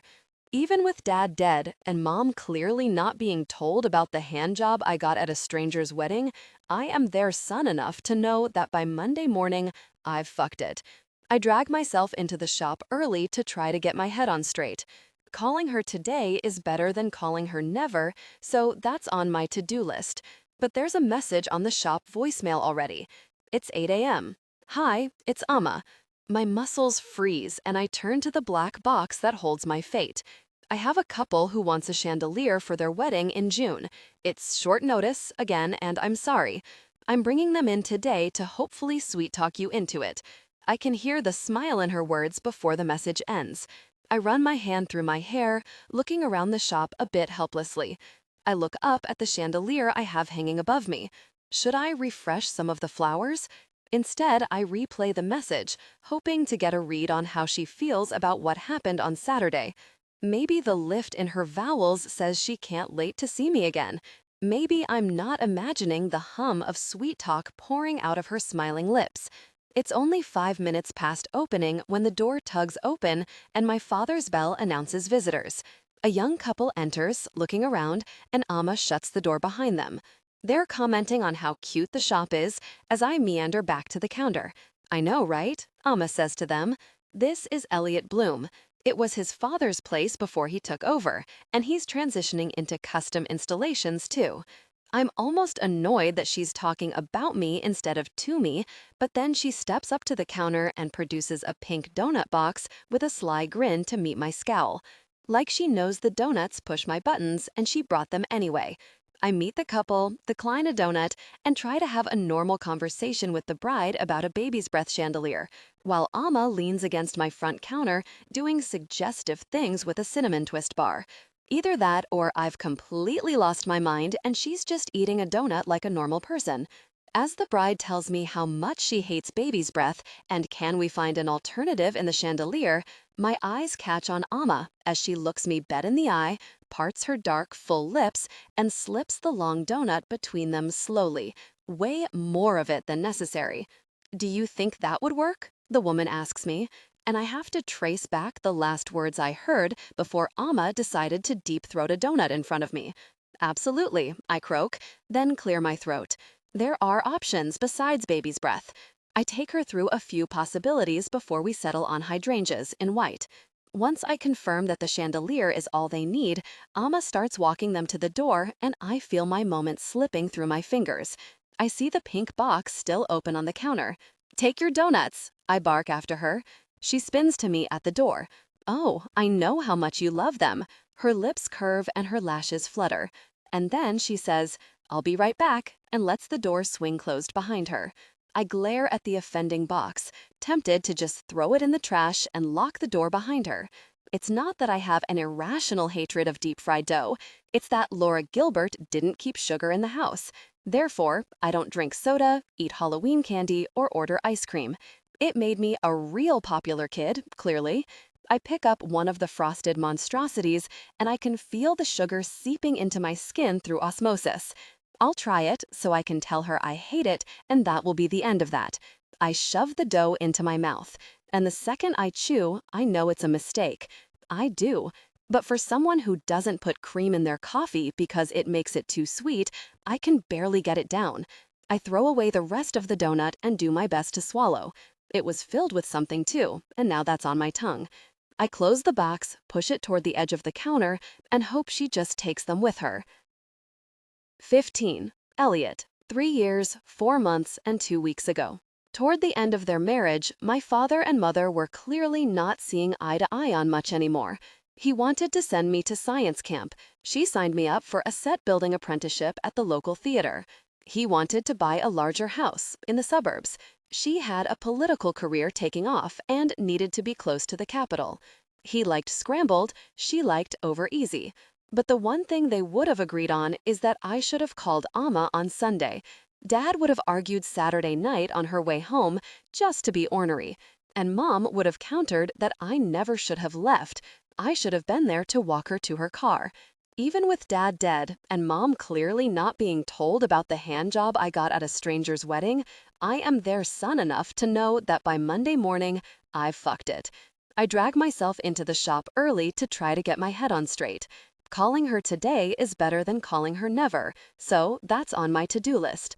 But there's a message on the shop voicemail already. It's 8 a.m. Hi, it's Amma. My muscles freeze and I turn to the black box that holds my fate. I have a couple who wants a chandelier for their wedding in June. It's short notice, again, and I'm sorry. I'm bringing them in today to hopefully sweet-talk you into it. I can hear the smile in her words before the message ends. I run my hand through my hair, looking around the shop a bit helplessly. I look up at the chandelier I have hanging above me. Should I refresh some of the flowers? Instead, I replay the message, hoping to get a read on how she feels about what happened on Saturday. Maybe the lift in her vowels says she can't wait to see me again. Maybe I'm not imagining the hum of sweet talk pouring out of her smiling lips. It's only 5 minutes past opening when the door tugs open and my father's bell announces visitors. A young couple enters, looking around, and Amma shuts the door behind them. They're commenting on how cute the shop is as I meander back to the counter. I know, right? Amma says to them. This is Elliot Bloom. It was his father's place before he took over, and he's transitioning into custom installations too. I'm almost annoyed that she's talking about me instead of to me, but then she steps up to the counter and produces a pink donut box with a sly grin to meet my scowl. Like she knows the donuts push my buttons, and she brought them anyway. I meet the couple, decline a donut, and try to have a normal conversation with the bride about a baby's breath chandelier, while Amma leans against my front counter, doing. I start cleaning up. I'm not just going to stand around and wait for her to come back in. I'm in the back when I hear the bell over the door, and it should irritate me how she just waltzes into the back room. You should consider a showroom. I'm serious. She moves to the solitary work table and pulls herself up on it. If you want to continue doing custom installations, you'll need a studio, Elliot. I look away from the flutter of her dress on her thighs and grumble, I made a couple of things. I'm not converting the shop just to play ball with Whitney's high-end clients. My dad would never have wanted that. She seems to think about it. Why not both? What about the back room? She looks around, and I can see her designing the space like she designs a reception. If you had some clever storage in here, you could have whatever you want while still using the walls and floor space for a showroom. She turns back to me. Does Whitney even know what you've been making? She really should contract you more. Whitney Harrison Weddings follows me on Instagram. But I know. That means nothing, she finishes for me, nodding. It's all assistance. You can reach out. Tell her what you're intending to do more of in case she ever wants more than just centerpieces. I reach for a leftover bundle of Astilbe next to where she's sitting on the table. You're still really loyal to her, huh? Her eyes glitter back at me. Yeah, she made me everything I am today. I have to disagree with her there, but that's for another day. What have I told you about walking around my shop like you own it? I softly, looking down to where she's sitting in the middle of my workstation. Her lips press together. That you love it? I shake my head and step closer. She parts her knees, and I almost drop to mine. She hums again, tapping her chin. Was it along the lines of, "Thank you for bringing donuts to my place of work, and thank you for the free publicity you and your photographer gave me"? I place my hands on the table on either side of her hips and lean forward. She's taller than me like this, and I think she likes it.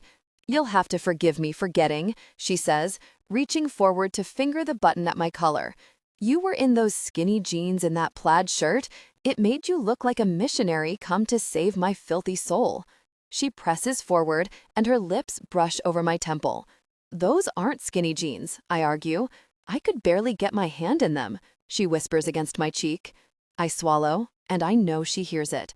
I lift my hands from the table and place them gently on her knees. They open wider. "Tell me where another tattoo is," she sighs into my neck, feathering kisses along my jaw. "One of the other 4. I'm desperate to know." My eyes flutter closed as her teeth skate over my ear. There's a cry, "Violet," on my ribs. How endangered is it? Her breath hitches as I glide my hands up her thighs. Very. Extinct. I want to see. I want to see them all," she whispers, and the air sends shivers across my shoulders. I want to put my mouth on every last one of them. I'm half hard again. I grip her thighs, watching my hands as I drag the edge of her dress up to her hips. She's sucking at my neck now, whimpering puffs of air as I reach the lace of her underwear. I skim over them, round her hips, up to her waist. I can almost touch my fingertips around her back. My hands stretch upward, spanning over her stomach. I push the padding of her bra aside and find her nipples tight and hard. She whines and grabs my neck, pulling my mouth to hers. I can feel her shifting forward, bringing her center closer to mine. My tongue sweeps through her mouth, and my cock has gotten the message that yes, I'm going to fuck her on this table. I flick at her breasts, rubbing softly over the tight skin. She gasps, and her knees bracket my hips. She's panting into my mouth, wheezing. Her fingers curl into my collar, and just as I get the idea to pull her panties down and taste her, she pulls back from my mouth. Her eyes look between each of mine quickly. "Did you had a donut?" I laugh, sliding my hands down her stomach to hold her waist. Caught me. It was disgusting. I hate them. She's breathing hard, and there's something behind her smile. Okay. She looks down at the ground. "Okay, so..." There's a rattle in her throat. "Everything's good. But you need to call 911 and grab the EpiPen in my purse." I blink at her, and before I can ask if she's joking or take my fingers out of the waist of her panties, her eyes roll back and she slumps against my shoulder. I'm frozen. Is she joking? What the fuck? I shake her. I tip her back and pull her eyelids back to check her eyes. My heart is struggling to pump because all the blood is still in my cock, but I think she said something about an EpiPen. I lay her on the table as gently as I can and search the room for her purse. My phone flies out of my hands as I yank it out of my pocket. It clatters on the floor, and I have to go digging for it under a storage shelf. I come back to her and check her pulse while I dial 911. "What's your emergency?" I stare at this beautiful girl I've clearly killed and say, "I don't know, but she's passed out. She said she has an EpiPen. Does she have an allergy? I don't know. I don't fucking know her."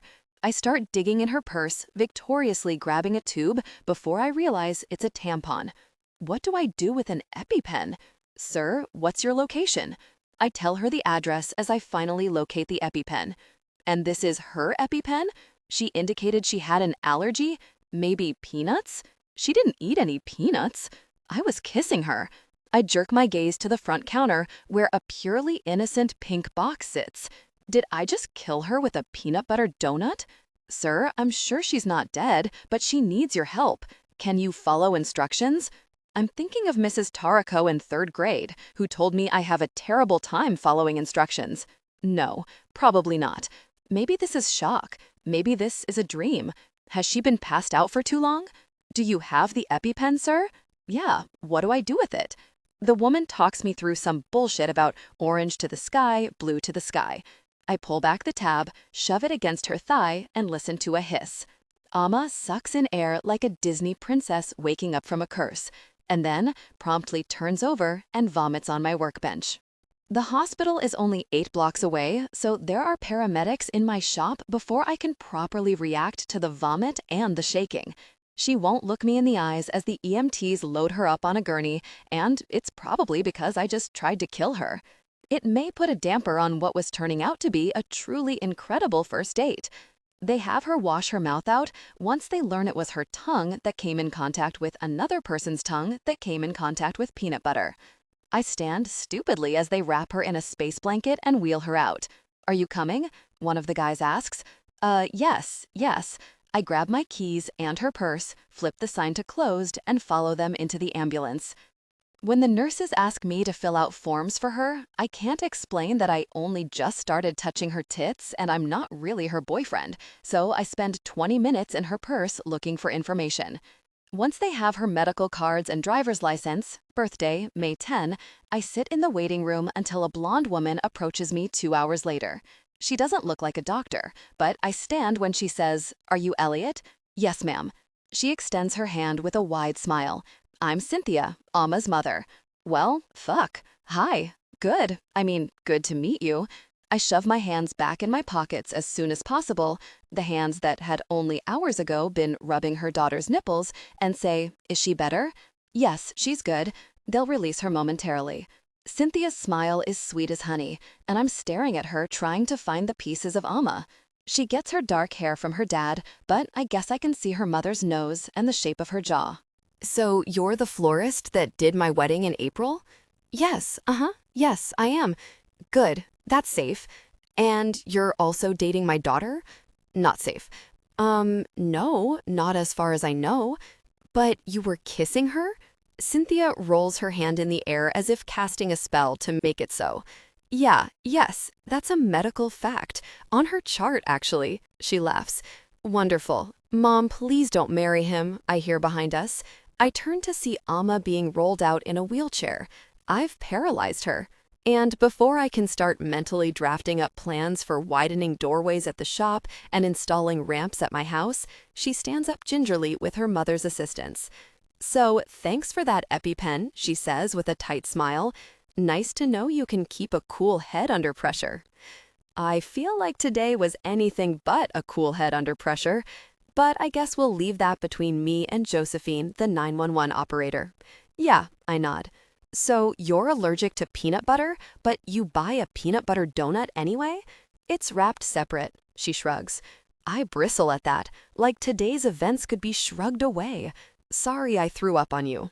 "Right. Well, I should go clean that up." I hand her purse to her and step back toward the sliding glass doors. There's no formality here for ending a conversation in a hospital after your mouth has given the girl you like anaphylactic shock. So, "Elliot, would you like to join us for lunch?" Cynthia asks with the sparkle of grandchildren in her eye. I'm about to stammer a response when Amma cuts me off.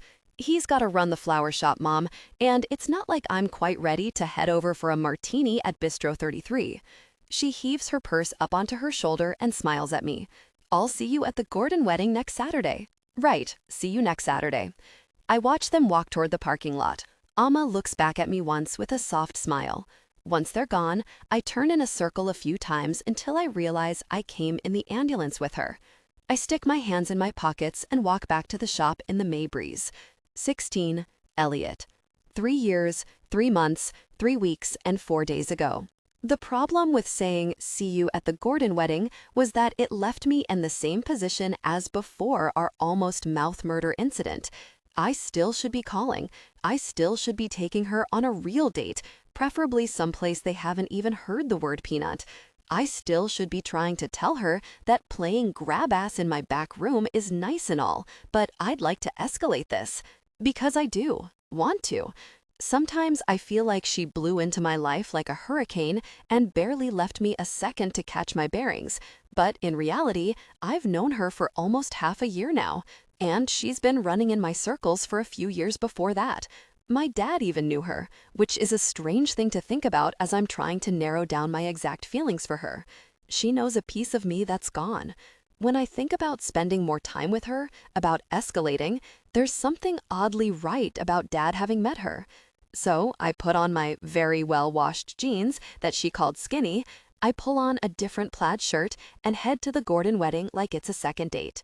I remind myself that I accidentally got my expectations up the last time, so don't count on this being different, and don't get frustrated if it's the same. The Gordons are having a church ceremony, so right off the bat, I tell myself there won't be any flirting in a church. But as I'm unloading the garlands to string along the pews, she catches sight of me, and even from the distance to the altar, I see her eyes drip over my clothes, my body. She smiles in a way that tells me she knows exactly why I dressed like this, which immediately makes me feel too eager and like I should go home and change. When I bring in the garland to drape over the easel for the front of the church, small warm fingers touch my wrist. She's at my side, so close I can smell her hair. Looks great. Can I get your opinion on something? She cocks her head toward the right, and I nod and follow her. She leads me to one of the corner alcoves and asks over her shoulder, "You haven't had any donuts today, by chance, have you?" She pushes her hair behind her ear and glances back at me. "Nope," I respond, a bit shamefully. "No PBJ for breakfast?" I roll my eyes at her. "No." She spins on her tall heel and says, "Great," before wrapping her elbows around my neck and planting her lips on mine. I hum in shock. My eyes are still open, and I search around us, realizing she's taken me somewhere secluded. In this church. Her tongue teases my lips, and I lay gentle fingers on her waist as I open my mouth to her. Her hands fist in my hair, and she angles my head to kiss me deeper. My hands flex on her hips. I pull back as far as she'll let me and say, "Is this weird? Are you Catholic? You're not like getting hot because we're in a church, right?" She laughs against my lips. I grew up Catholic, but over the years I figure my mom and I side pretty well with that British church, the one created for divorces. I wouldn't say it was... She kisses me again, and I allow myself to just feel her body pressing against me. Before my brain can chant, "Church, church, church" at me, she pulls back. I have stuff to do, but I wanted to say hi. She smiles so prettily, and her fingertips graze the back of my neck so softly, my body starts to react. "Is your cousin all set at the reception venue?" Mind struggling to catch up, I say. "Yeah, Ben's there with the centerpieces. I'll check on them once I transfer the ceremony floral." "You should stay during the reception," she says softly, imploringly. "I promise I won't send you looking for batteries." Her lashes flutter as she looks up at me, and that's all I really need. "Yeah, when I'm done setting up, I'll stick around." She kisses my cheek, straightens her dress, and walks out of the alcove with that sway to her hips that I've grown to adore.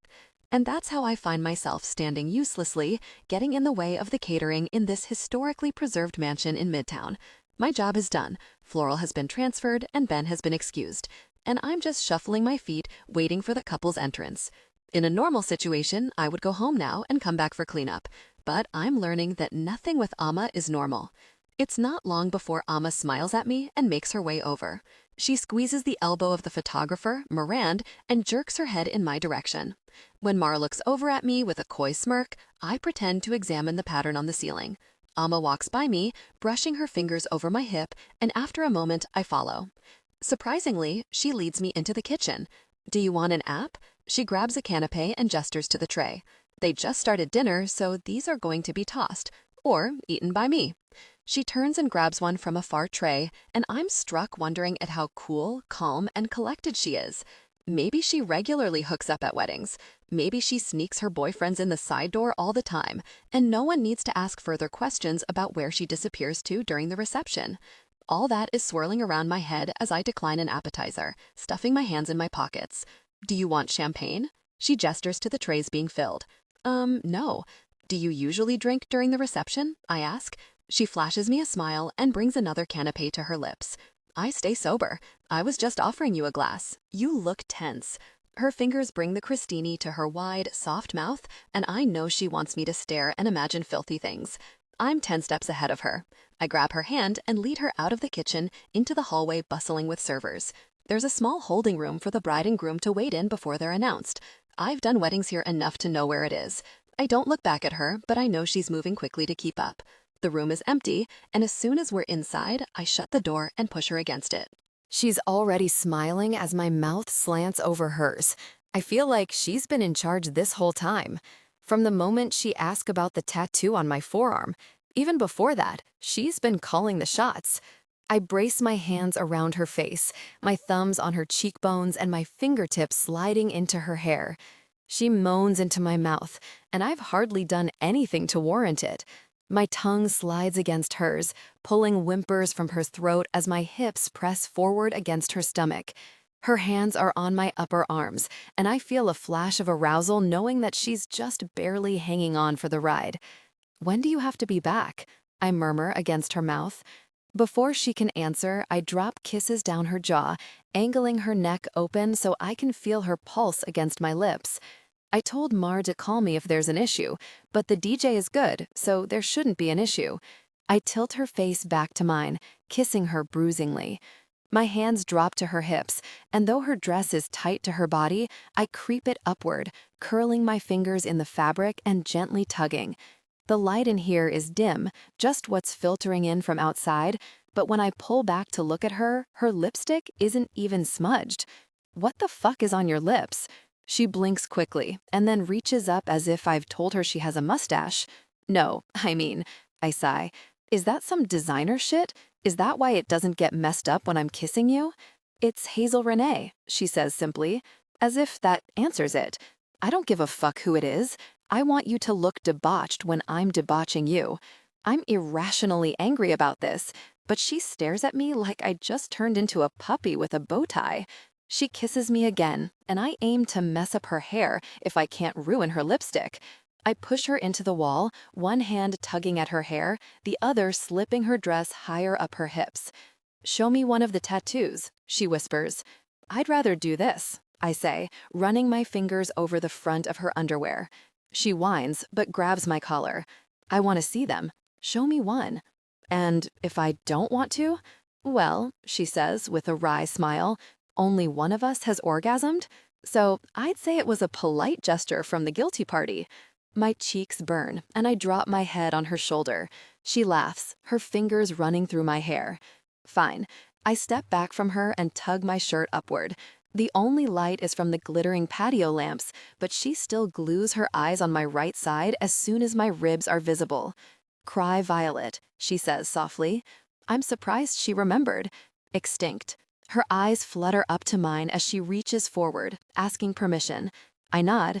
Her fingers are warm as they dance over my stomach. She catches the purple petals, circling around the yellow center.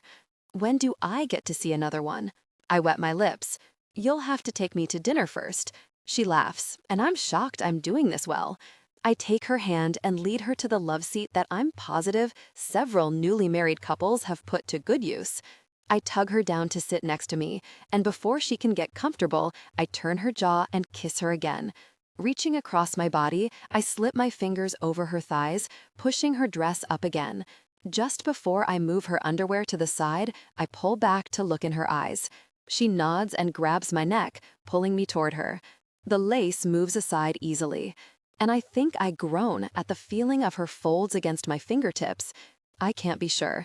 My head gets a little lost. She's wet and hot, and I slip through her like butter. She pants against my mouth as I drag my fingers over her, finding her clit with much more finesse than I'm accustomed to. She hums, our mouths so close to each other that I feel like I'm swallowing her sounds. "Tell me where another one is." Her voice is reedy and high. "I'll show you all of them if you come with my fingers inside of you." Her head drops on the back of the love seat, and she sighs as I press more firmly. I'm watching her chest rise and fall, and I wish her dress wasn't so tight, or else I could just move aside the fabric and watch her tits pebble and darken. "Tell me? One more?" she whines. "You like my tattoos?" I say, leaning in to run my teeth over her jaw. "Yes, yes." I slip one finger down to her entrance, circling it gently, and she moans, grabbing my shoulder. "Why, Amma?" Breath puffs out of her lips, almost a laugh. "I love the way you say my name." "How do I say it?" "Like Emma. Like you're too fucking lazy to say Amma." I push my finger inside of her tight, wet heat, and she chokes off, scratching my neck. "Why do you want to know about my tattoos?" I ask, dipping in and out of her, watching her throat work and her eyes squeeze closed. "Oh God, Elliot, I'm gonna come. Tell me why you want to know." I twist my hand until I can circle her clit with my thumb. She gasps, and I can feel her muscles fluttering around me. Because I want to know you. I want to know what you like, what you hate, even if it's me." I start pressing a second finger inside slowly. Fuck. I want to love what you love, even if it's extinct. She's saying the most insane things, things that only get whispered to you in dreams, the kinds of things you'd kill other men for. I press my mouth against her jaw, sucking at her skin, hoping there are bruises on her when they cut the cake. She drags me to her lips, and I pump my fingers into her quickly, swirling her clit.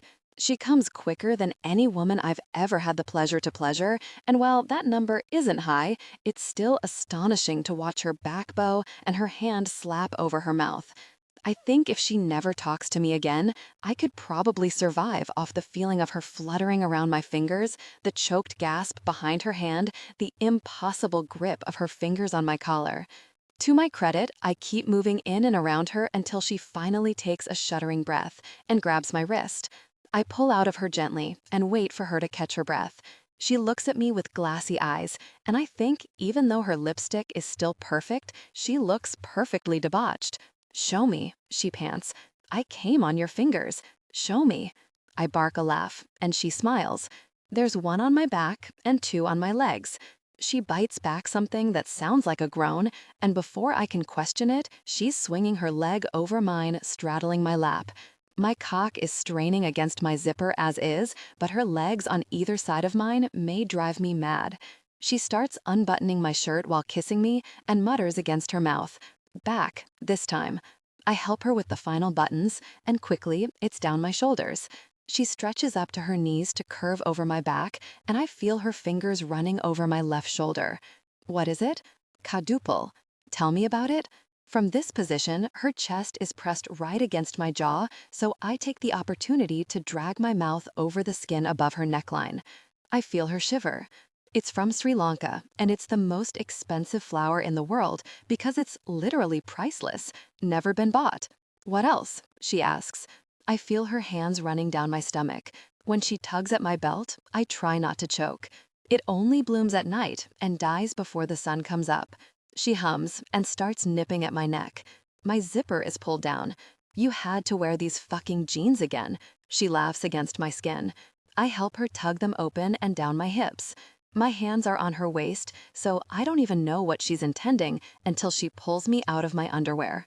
I feel the lace against my cock, and my head drops back. "Amma, are you sure?"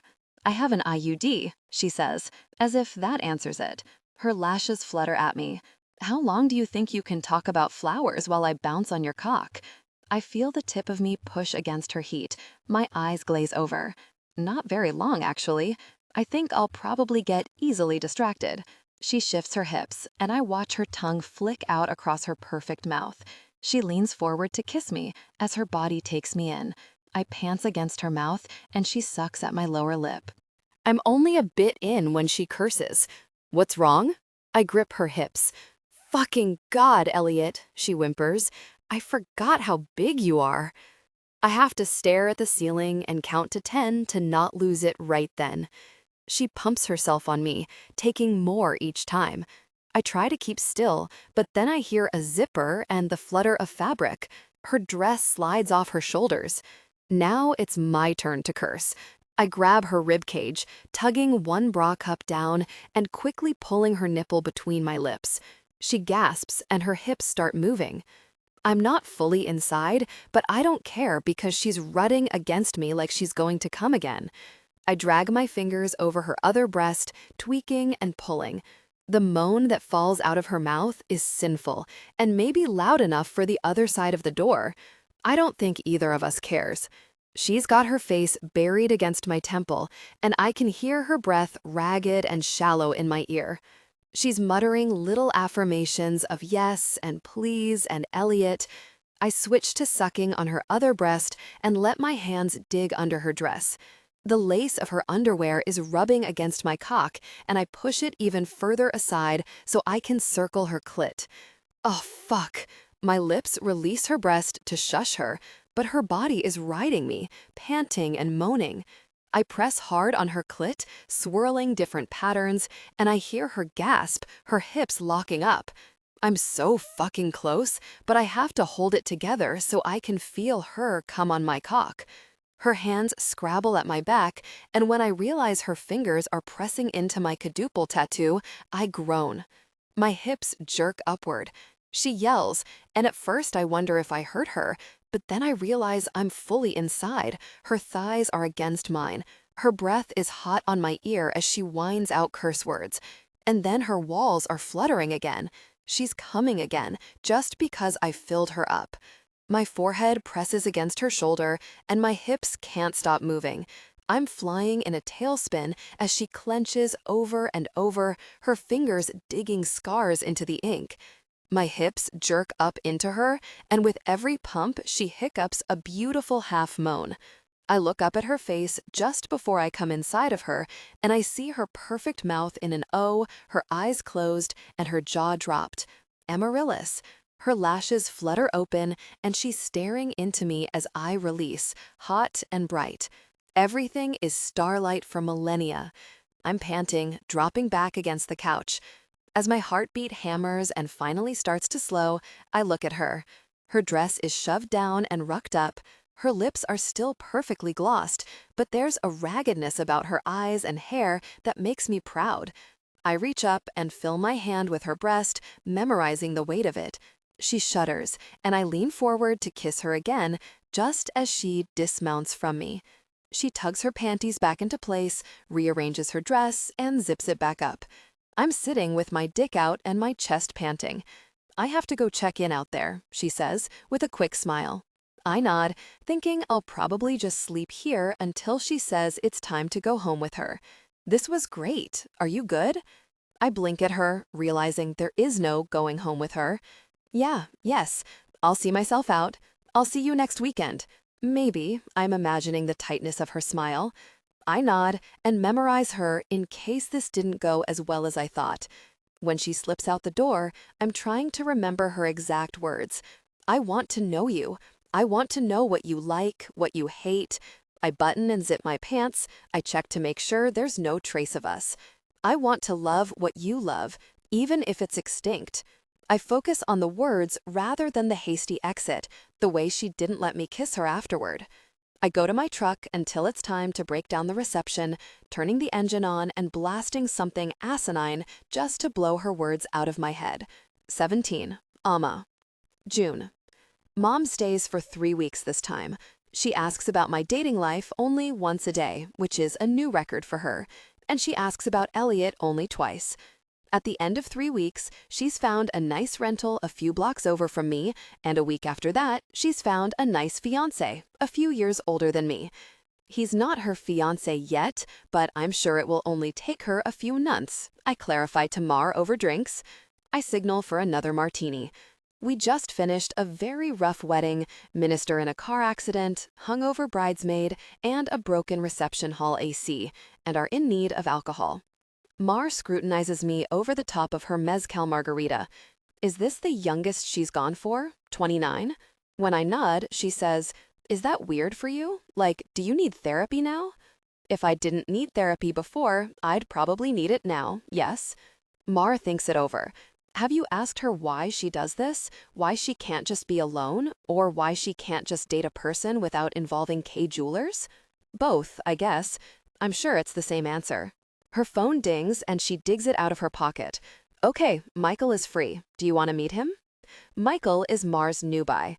I jerk my head enthusiastically. "Tell him to come here. I'll beat it after half an hour or so." "You don't have to. We can move to that booth." I shake my head. No offense, but that sounds terrible. I definitely don't want to be a third wheel on a Saturday night. Mar makes a face and texts Michael where we are. "So," she says as she pockets her phone, "are you meeting people? Do you need to get laid?" They're two very different questions, and I parse through my brain's reactions to both of them. No and yes, but not yes, please. She stares into her drink and swirls the ice. "Okay, 1, I say, taking my new martini from the bartender. I'm terribly busy, and yes, that's a valid excuse. And 2, you know that I've been with Guy since Elliot, so don't act like I haven't. 2 people, both more than a year ago, both of them you claim to have butchered." I wince, and she rolls her eyes. "Not like their bodies, but the date." I nod, gulping half my drink. The first was a hookup and nothing more. I couldn't come, and not for lack of trying. And the second, we had to stop in the middle because I was crying. I told him through tears that I didn't know why, and it was fine, he could keep going. But to his credit, apparently it was a turnoff. Yep, I butchered them into 1,000 pieces. Have you thought about, I don't know, dating? She smiles brightly at me, like a toothpaste ad. You know I don't do that, I say quietly. Mar snorts. Allow me to condescend briefly, but Amma, you're 26. You don't know what you don't do. When I frown into my glass, she says, you did do that once. And look where it got me, I murmur. I think back to the Gordon wedding, how I truly thought I could keep it casual, how it wasn't until after he'd rocked my socks off on a couch in a back room that I realized I wanted to go home with him, how I'd said things I couldn't take back. And in the afterglow, he'd looked at me like no one else had ever in my life, like he agreed, like my words meant something to him, instead of just pleasurable mumbling. It made me question if it was just mumbling, or if I'd meant it. It would have been simple if I could have just called it a great hookup and moved on. But it was wedding season by then, and I was seeing him every weekend, and every weekend my resolve dwindled from don't do it again to casual could work to define casual. I'm determined to never let that happen again. Mar is watching me, so I say, I'll let you know when I'm ready to see someone. I can't even think about guys right now with all the weddings I have. Which reminds me, I need you on January 13th. She pulls out her calendar. Where's the wedding? The Four Seasons. The hotel? Or total landscaping? I snort. Don't pretend I didn't double-check 10 times. Is this a new one? She asks, plugging the date into her phone. When I nod, she says, are you okay taking on more work? I wave my hand. I'm fine, but my leg bounces on my bar stool. I couldn't say no to Ginny and Dustin. They're so freaking cute. He was going to propose to her at the Disneyland castle, but got nervous and did it over a turkey leg in Adventureland by accident. Michael arrives. When Mar jumps up to greet him, I see he's at least 6'4", with dark brown skin and many, many muscles. And oddly familiar. Amma, he says. I'm speechless as Mar looks between us. Mar, you're dating one of my ex-stepbrothers, I say. Michael laughs. Mar's mouth opens, and I see her doing the incest math in her head, trying to figure out if this is weird. Mar is also one of my ex-step-siblings, I clarify for Michael. He thinks it's funny. Mar isn't there yet. He's not related to either of us, I tell Mar. Chill. She wearily orders another drink, and we all catch up for a few hours. I feel like a proud matchmaker, even though I did absolutely no work here. When they head out, I say I'm going to stay for one more drink. I look around, checking out the 1 a.m. clientele at our favorite trendy bar. Some guys are my type, but none are interesting to me. The only one I'm considering going to talk to has long black hair and full lips, and when I realize what or who I see in him, I close my tab and go home alone. Hazel is in town the next week. She's done filming, but she's called back every so often for pickups and post-production magic, so while she's here, we're going to knock out a few things. We're 4 months out, so we're really cutting it close on ordering invitations, but thankfully, I have a few calligraphers who love me. I need to make sure Hazel's friend, the designer, is on track too. I haven't had my hand in the wedding dress suit business, aside from glancing at designs, but so far, the bridal party is almost settled. We meet at Weatherstone again, and Hazel is ripping a maple bar into bite-sized pieces, as she says. Okay, so 2 things. First, the bachelorette party. Yep, I say, opening my iPad notes. Is there anything Chelsea needs help with? Chelsea is Hazel's best friend, and the reason Jackie and she met in the first place. She's going to be the MOH on Hazel's side. We want you to come, Jackie bursts out. Please, please, please. I paint on a smile. You two are so sweet. I swallow. I have practice with this, but it's hard when it's Jackie and Hazel Renee. There's a spot for you on the plane. All expenses paid, Hazel says. And I happen to know that you don't have a wedding that weekend. She winks at me over her coffee cup. I grin down at my hands. They're going to Vegas for 3 nights. The whole party is flying out of Sacramento so Hazel's friends can see the city. You're right, I don't have a wedding yet. I look between both of them, my throat dry. I just have a policy against it. I used to get invited to bridal showers and bachelorettes a lot, and it ended up making things too messy. I think of Whitney taking me off weddings, brides texting me all day and all night, couples running ideas by me after we'd already nailed down themes and colors. Mess. Oh, come on, Hazel moans around her donut. You're already breaking all the rules with us anyway. I mean, you're making a reception hall from scratch. Let's be messy together. She laughs, and it sounds warm and inviting, like happy memories.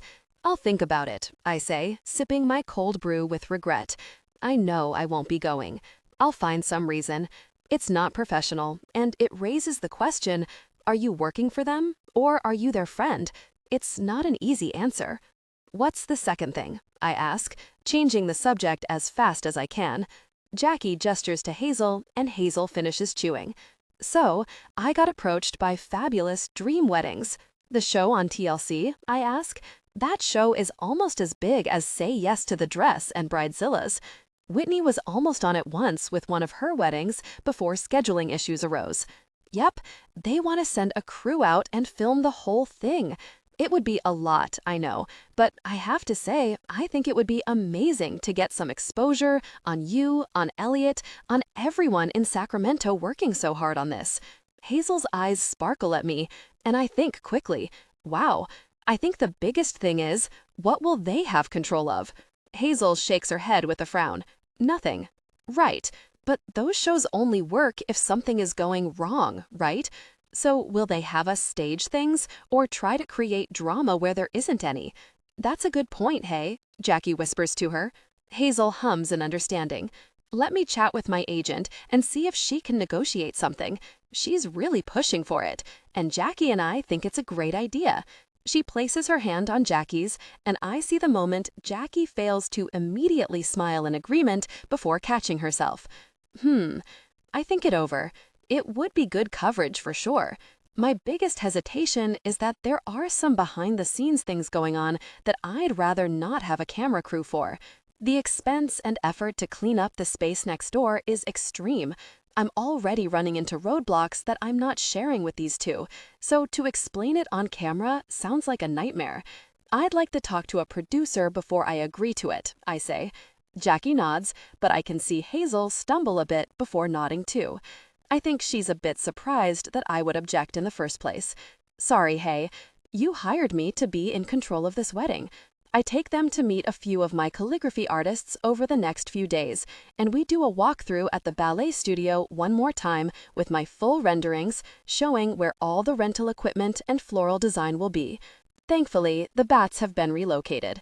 After talking with Hazel and her agent to get more information about what the film crew would need, I get on a call with Bia, the episode producer for Fabulous Dream Weddings, and talk it out with her. I want to make it clear that the week of the wedding is mine. I guess my biggest concern is the staging needed. I watch the show enough to know that storylines have to be crafted in order to make for good entertainment, I say to Bia on Sunday night after a long wedding day with a rogue ring bearer, a pet German shepherd who ate the ring. Of course, Bia says. Even as her voice soothes me, I can tell she's doing 10 different things while taking my call. I think what we're most interested in is the dream aspect.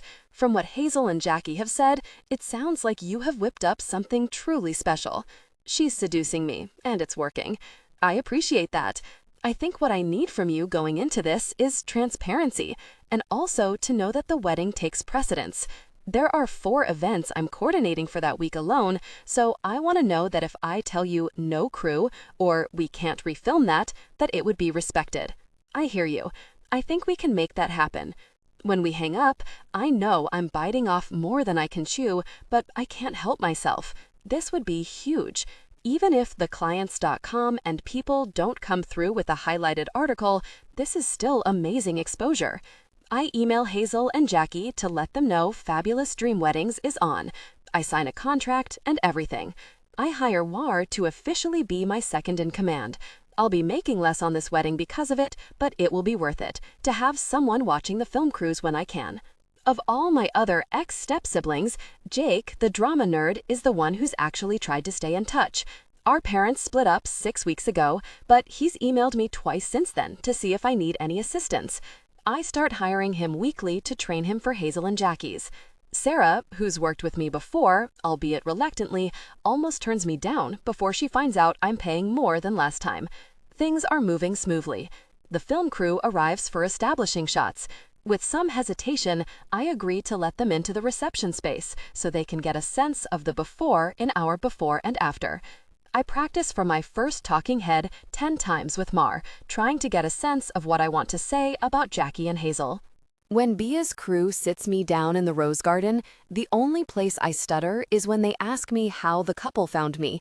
Jackie's boss, the senator found me. Sorry, maybe we shouldn't say she's a senator. Did Jackie disclose that she works for the government? Sorry, I fumble my way through. Eventually, they decide to stick with asking Jackie that question. The bakery is happy to stage a cake tasting to pretend as if they haven't already chosen their cake.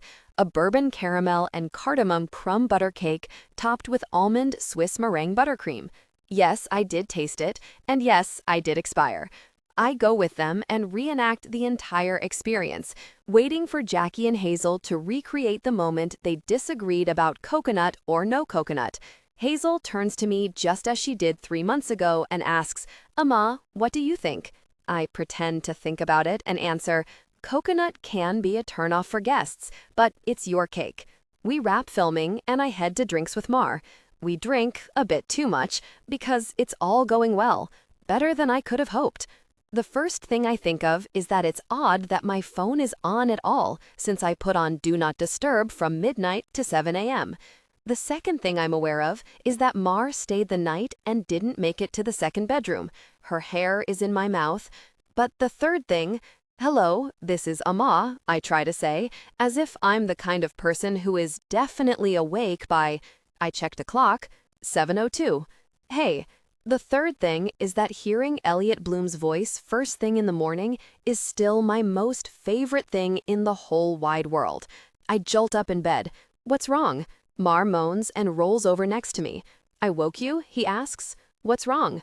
"I thought you went to the gym at 6:30. I sigh.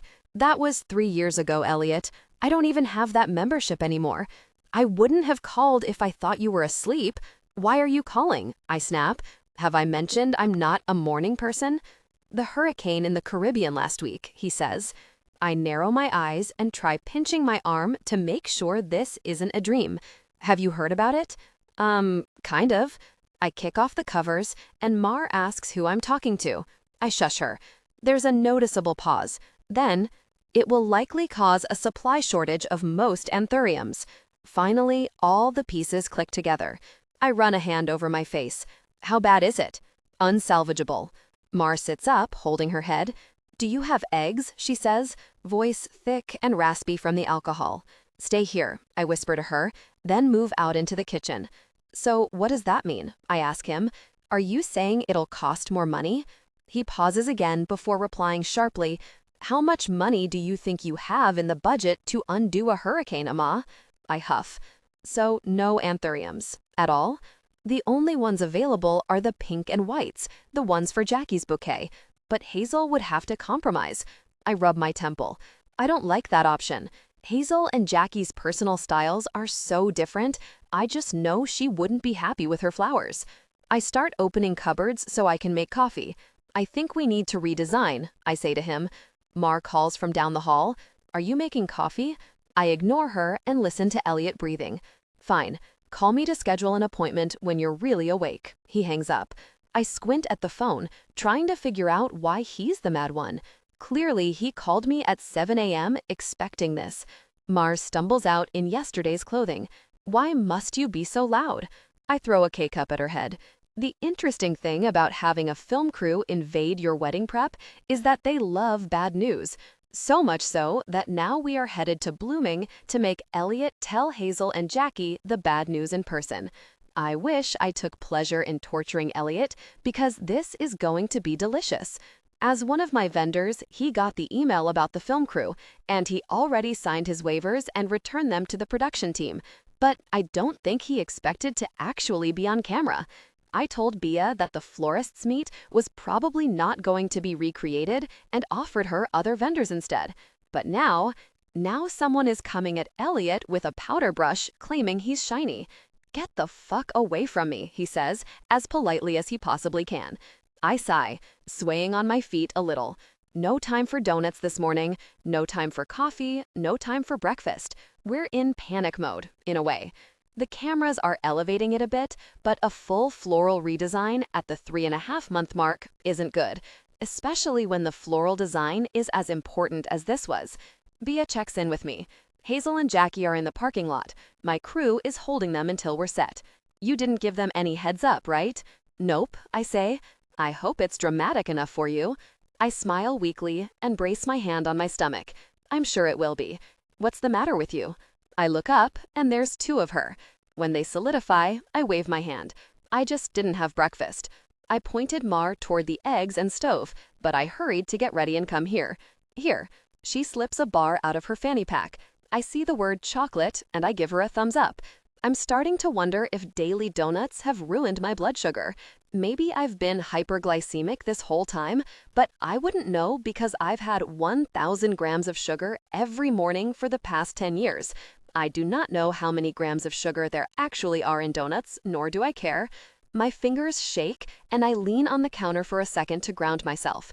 Bia is announcing something to the crew, and I'm barely listening as I rip the wrapper open with my teeth. A hand appears in front of my eyes, and suddenly, with a strong slap, the bar is on the ground. "What are you doing?" I blink, my pounding pulse making up for low blood sugar momentarily. Elliot is standing in front of me, furious. "Eating breakfast?" I try. He bends to pick up the bar and then shoves it in front of my eyes. "Chocolate and peanut butter bar," he says. Heat floods my neck and jaw. Oh, right. I can't meet his eyes as he slams the bar in the trash can. What is wrong with you? Didn't sleep? There's a bite in his words, like it's an insult or something. I haven't eaten. I'm sorry. I feel shame and mortification bubbling in me. I'm not even sure if my EpiPen is in my small bag here or my tote in the car. Bia's voice is close to me. "We good?" she says. "We'll send the girls in?" "No." Elliot's voice is harsh. "I need 2 minutes." He steps away from me and to the front door. He yells at a random crew member, "And sit her down in that chair." I hear the bell above the door. Just before it closes fully, I think, "Jackie, where are you going?" As someone sits me in a chair and offers me a water bottle, I look past the dahlias in the window and see Elliot crossing traffic, heading for Rite Aid. I can't look anyone in the eye. I'm ashamed that being hungover might be contributing to all this, but it's also 10 a.m. and I am an adult woman who didn't feed herself. The speed with which Elliot returns has me concerned that he didn't pay for his items because I know how he feels about self-checkout. He drops a banana, a box of breakfast bars with no nuts, and a bottle of yellow Gatorade on the counter next to me. And I know what you're thinking. He is clearly angry with me if he has bought yellow Gatorade and expects me to say thank you. But alas, yellow Gatorade is my favorite. And I hate that he saved me from eating peanut butter and remembered my favorite Gatorade all in one day. I start with half the banana, then move on to a bar, washing it down with half the Gatorade. When I'm finally conscious again, albeit quite bloated, I nod to Bia, allowing her to stop stalling. There are 2 cameramen, one guy with a boom mic, and Bia crammed in here with me and Elliot. The guys take their positions, and Bia's assistant, who's outside with Hazel and Jackie, gives them the signal to come in. I stand and smile, hiding my Rite Aid haul behind the counter and hoping I'm not as pale and sweaty as I feel. Jackie and Hazel come in and say hi to Elliot, hug me, and Jackie whispers, "Are you okay?" I nod into her shoulder. I know Elliot isn't going to do well with the cameras here, so I take lead. We have some bad news to chat about.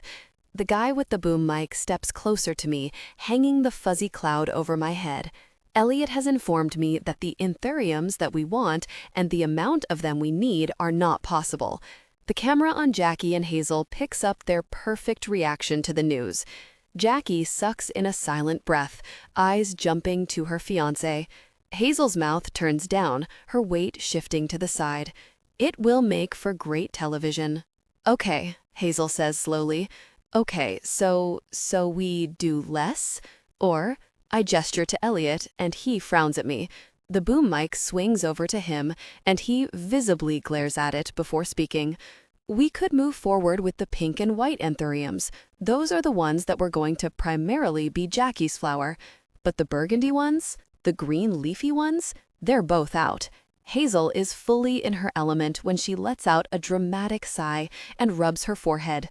Jackie threads their fingers together and rubs Hazel's side, looking around for a life raft. I clear my throat.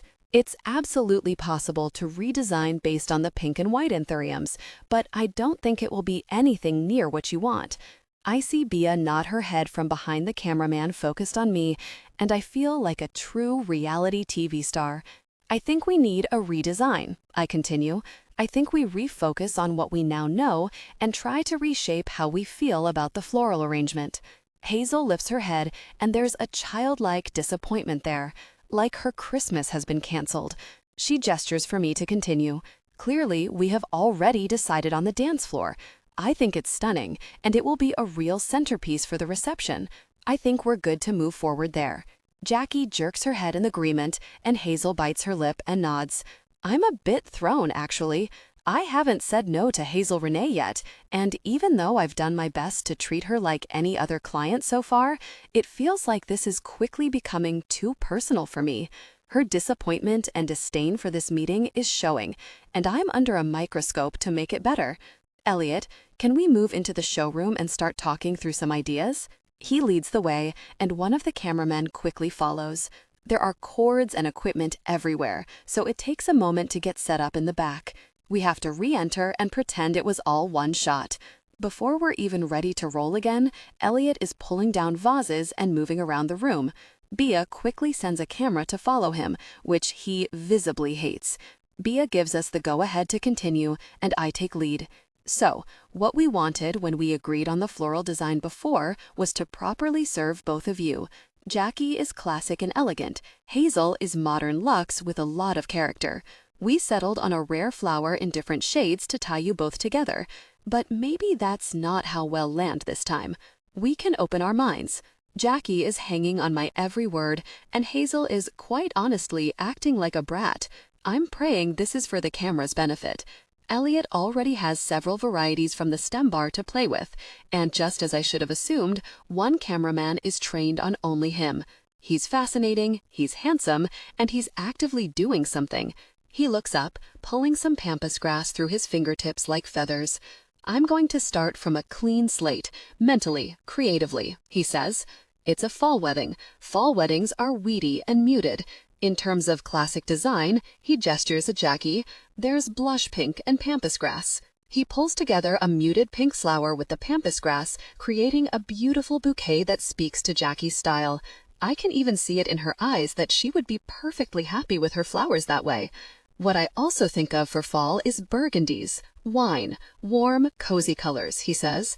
He pulls together the pampas grass with dark red dahlias. He adds a lemon leaf and ties it off with a fraying rope instead of a ribbon. It's close to Hazel, but it's not quite there. He knows it. I'm opening my mouth to ease the tension when Hazel puts up her hands. I'm sorry, can we stop rolling? She looks at Bea with a firm expression. One of the cameramen tilts his camera to the floor. I had no idea I was coming in here for an ambush, so I'm just a little shaken. My brows draw together. An ambush? Bea steps forward. Of course. You know, when working with reality TV, a lot of stuff isn't staged. It's real emotions coming forward. I'd love to continue on while we're feeling raw, but I understand if not. Hazel, Jackie, I say, we don't have to make any decisions today or in front of cameras. We can do a reenactment like we did at the bakery. I can see that Bea would like to persuade us to do it live, but I cut her off. Elliot, while the cameras are off, do you have anything to add? He scratches his chin. What's happening is uncommon. It's rare that I have this kind of problem with supply, but it's an international shortage. What I can promise you is that this wedding will be beautiful. There's already a killer design in place, and now it's just trying to complement that. I show my agreement. Hazel is taking deep Zen breaths. Hesitantly, Jackie says, I would be more than happy with something like this. She puts both of their sample bouquets together, showing off how good they look. But I won't be, Hazel says bluntly. I see Jackie's jaw snap shut and Bia's fingers itch to film this. There's an arrangement I've been wanting to try for some time now, Elliot says slowly, but I haven't found the right reason to play with it. He opens his phone, and I see his thumbs flip to Instagram. I don't have any of the materials here at the shop, he continues, because they're rare. His eyes flicker to me, and I get it. He's seducing her into this. Rare. The right reason. They're buzzwords Hazel will latch onto. He hands Hazel his phone, and I see the tension leave her brows as she swipes. Queen Protea is the centerpiece. They're elegant but impactful, and best of all, there won't be any supply issues. We could even fill the dance floor with them with the budget we'll save from not importing the anthuriums. Hazel shows Jackie the pictures, and I can see that Jackie is trying. It's not quite her style. I look at the images of the 8-inch cup-like blooms that look more like shrubs than flowers. Would you do separate bouquets for them again? I prompt Elliot. He nods and takes his phone back, pulling up an arrangement that makes Jackie sigh in relief. It's a bouquet of blush pink roses clustered around a white Queen Protea with eucalyptus leaves scattered throughout. I like this, babe, she whispers to Hazel. Hazel looks up at me, then to Bia and the cameras. Okay, we can roll. Can we take that again, Elliot? She says, like a true starlet. 18. Elliot. 3 years, 3 months, 1 week, and 4 days ago. I haven't talked to Amma about anything but business for 2 weeks. At last Saturday's wedding at the Willow Ballroom, we were both swamped with work. She had the most decadent design I've ever seen, and it really paid off. But that meant that there was no time for any conversation other than, looks great, move that over 2 inches. Now, at the N wedding, I've only been contracted for centerpieces, so I don't even see her until she shows up at the reception venue with her Bluetooth in her ear and a fiery face of concentration. I still don't know how I feel about all this. Have I been blown off? Was it a one-time thing? If so, I'm not going to be the one who approaches her, even though I do want to see her again. I want to take her on a date and chat about something other than flowers and weddings. I've been waking up hard every morning since the Gordon wedding, dreaming about being with her again. But I don't know how to make it happen other than just hanging around. I've asked out exactly 4 women in my life, and statistically, I'm not great at this. So I set up the tables, take my dolly, and head back to the parking lot. As I'm starting my truck, a knuckle raps on the driver's side window. Emery's bright face is on the other side of the glass. I roll the window down with a push of a button. Hey. Hi, she says sweetly. Leaving already? I need to get back to the shop. She hums and hops up on the step so she can lean her arms in through the window. How's your week been? It hits me that I'm probably not cool enough for whatever this is. Whatever she thinks she's doing, whether it's bi-weekly hookups or casual dating, I think it's beyond my capabilities. But still, I answer her. Good, with a dry throat. Yours? Busy. I need this wedding to be over with. They set a low budget and then continually asked me to exceed it. She blows out a breath and runs a hand through her hair. My eyes snag on it. What time does the shop close? 6. I'll be back here at 10 for the vases. She nods. Do you want to come back a little earlier? Her hand reaches out, to adjust my collar maybe, but then she's just playing with the top button. You can help me set up sparklers, she says, in a silky voice, as if sparklers means something else entirely. Is it really setting up sparklers? Because you know how I feel about you needing an assistant. I mean, come back and I'll fuck you in your truck. My jaw snaps closed and I bounce my head as if weighing my options. I was thinking maybe I could fuck you in my truck. Her lips press together to hold back a smile. I'll consider it. She drags my collar forward and kisses me. Before I can tangle my fingers in her hair, she pulls away, winks at me, and disappears. I'm back in the parking lot at 6:02. Before I can contemplate going in to find her, I see a figure leaving the reception. YMCA is playing. As the music changes to We Are Family, she jumps through my passenger door and slips her underwear down her thighs, and I tell her to get on her hands and knees on the bench seat. When I got this truck in high school, I always hoped I'd get to have sex in it, maybe after a football game where I was inevitably the star quarterback, despite never having a natural talent for the sport. It's a bit more complicated than I imagined, but I still get the hang of it with one knee on the bench. Her hands are braced on the window, the headrest, the truck is muggy and smells like her, and I stare down at her hips as I slam them back against me. My knee is slipping and my hands are sweating on her skin. Will you, she pants, her face against the seat, call me Amaryllis again? I groan, almost losing it there, but manage to whisper her name once before I come. She puts herself back together much like before, panties up and a kiss to my lips. I roll the windows down and collect myself as she walks back into the reception.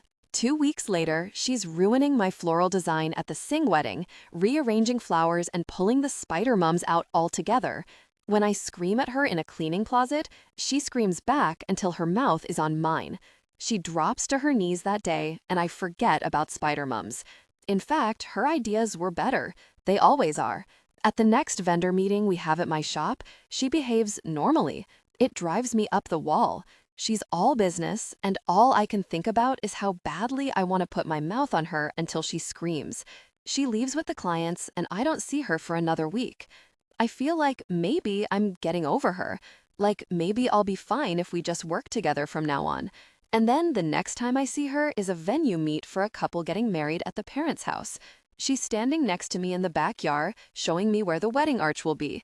And I blurt out, "Do you want to get dinner with me this week?" Her lashes flutter so prettily that I barely hear her soft, "Yeah, that sounds great."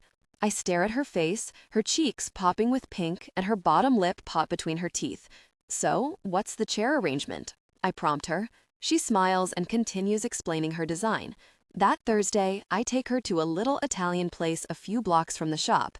She eats more than any girl I've ever dated, and when she belches at the table, I end up laughing so hard the waiter has to check on us. When she hears I went to college out of state for 3 years, she makes me tell her everything. "What were you studying?" "Architecture," I say, the word almost bitter in my mouth. Her eyes brighten. That explains a lot. When I frown at her, she says, "The things you're building. The wedding arches, hoops, chandeliers." I don't really think I'm using my architecture schooling for displaying baby's breath and peonies. I mumble, poking at my carbonara. "Really?" She tilts her head at me. "I see it. Did you get your license too?" "No, I would have, but I left in my final year and just never went back." I look away from her. "Did you want to? Go back?" she asks, as if reading my mind. I mean, I don't know anything about the program, but would it be easy to go back if you just had the time? I shrug, trying to brush off the fact that she just nailed it. It doesn't really matter, 'cause I don't have the time. I have the shop and I trail off. "Did you leave when your dad got sick?" she asks softly. I nod. "What was it?" "Lung cancer. Never smoked a day in his life." My lips tug in a rueful grin. Anyway, the shop meant everything to him. I was always going to have the shop. No siblings to take it, no one else. He wanted me to get my degree, but it was always unsaid that I'd have blooming one day. That day just came sooner than expected. Mom called me and said there was a mass in his lungs and he was never going to tell me himself. So I came home. My eyes flick up to her. But I do like the shop. It took a while, but flowers are better than people. I quote Dad to her with a laugh. Her eyes sparkle. "Your dad said that to me." My heart skips. My ribs squeeze. "He was so nice to me once," she says, eyes a bit misty. I swallow and look away, and she says, "I mean, he was always so nice, like truly special." She snorts and picks up her wine glass. "Nothing like you." I nod in agreement, and she continues. "But I was having a really hard wedding under Whitney one time, and he made me smile." She does it now. "I don't know if this is weird, but he gave me a handkerchief. I still have it. Would you want it back?" I remember the crack of her fist against a nose, the pathetic way she held her hand to her chest afterward, her laugh recoloring, like music. I shake my head. "He had hundreds of those. It's fine. I like that you have one." She sits back in her chair and crosses her legs under the table. "I think you could go back, if you wanted. They have a bunch of online options for degrees. It's up to you. But you just said it yourself. Your dad wanted you to get your degree. And who knows? Maybe it would give you a leg up in some way when you inevitably open a showroom." She winks at me. "Maybe." I hate to admit it, but I like the way she can spell out my future so easily. "You didn't go to college?" I started with Whitney a few weeks after high school. I guess I could have gotten a hospitality management degree, but I'd have had to go out of town for one. And I was already working under the master. She has a sparkle in her eye as she talks about Whitney, and I try not to frown.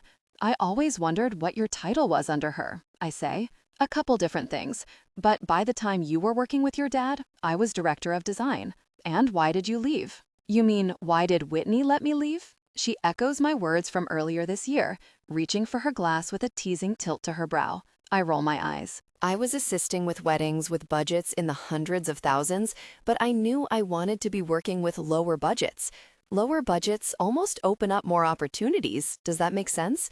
Yeah, I does, I answer honestly.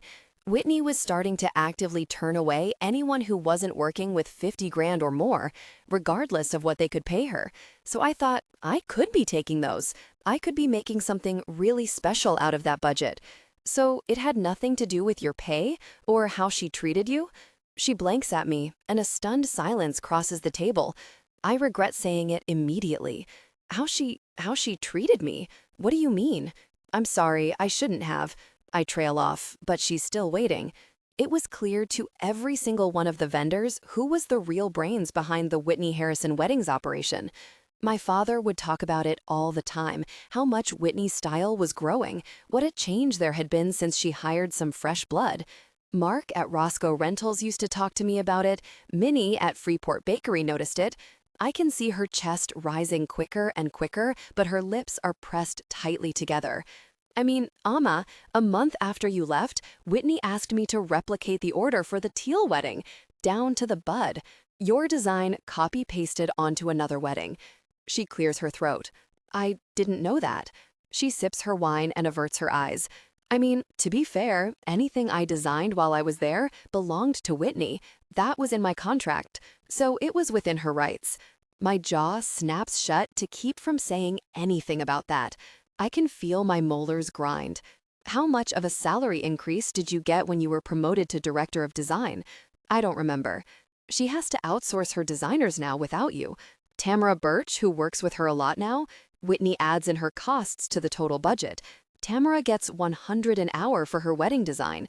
She's staring at me, calculating. I can see she's close to it, close to realizing what bullshit she'd been fed for years. But I was paid a salary, she says. Even if Tamara Birch was doing 5 hours of work every week of the year, I'd still have been paid more than her.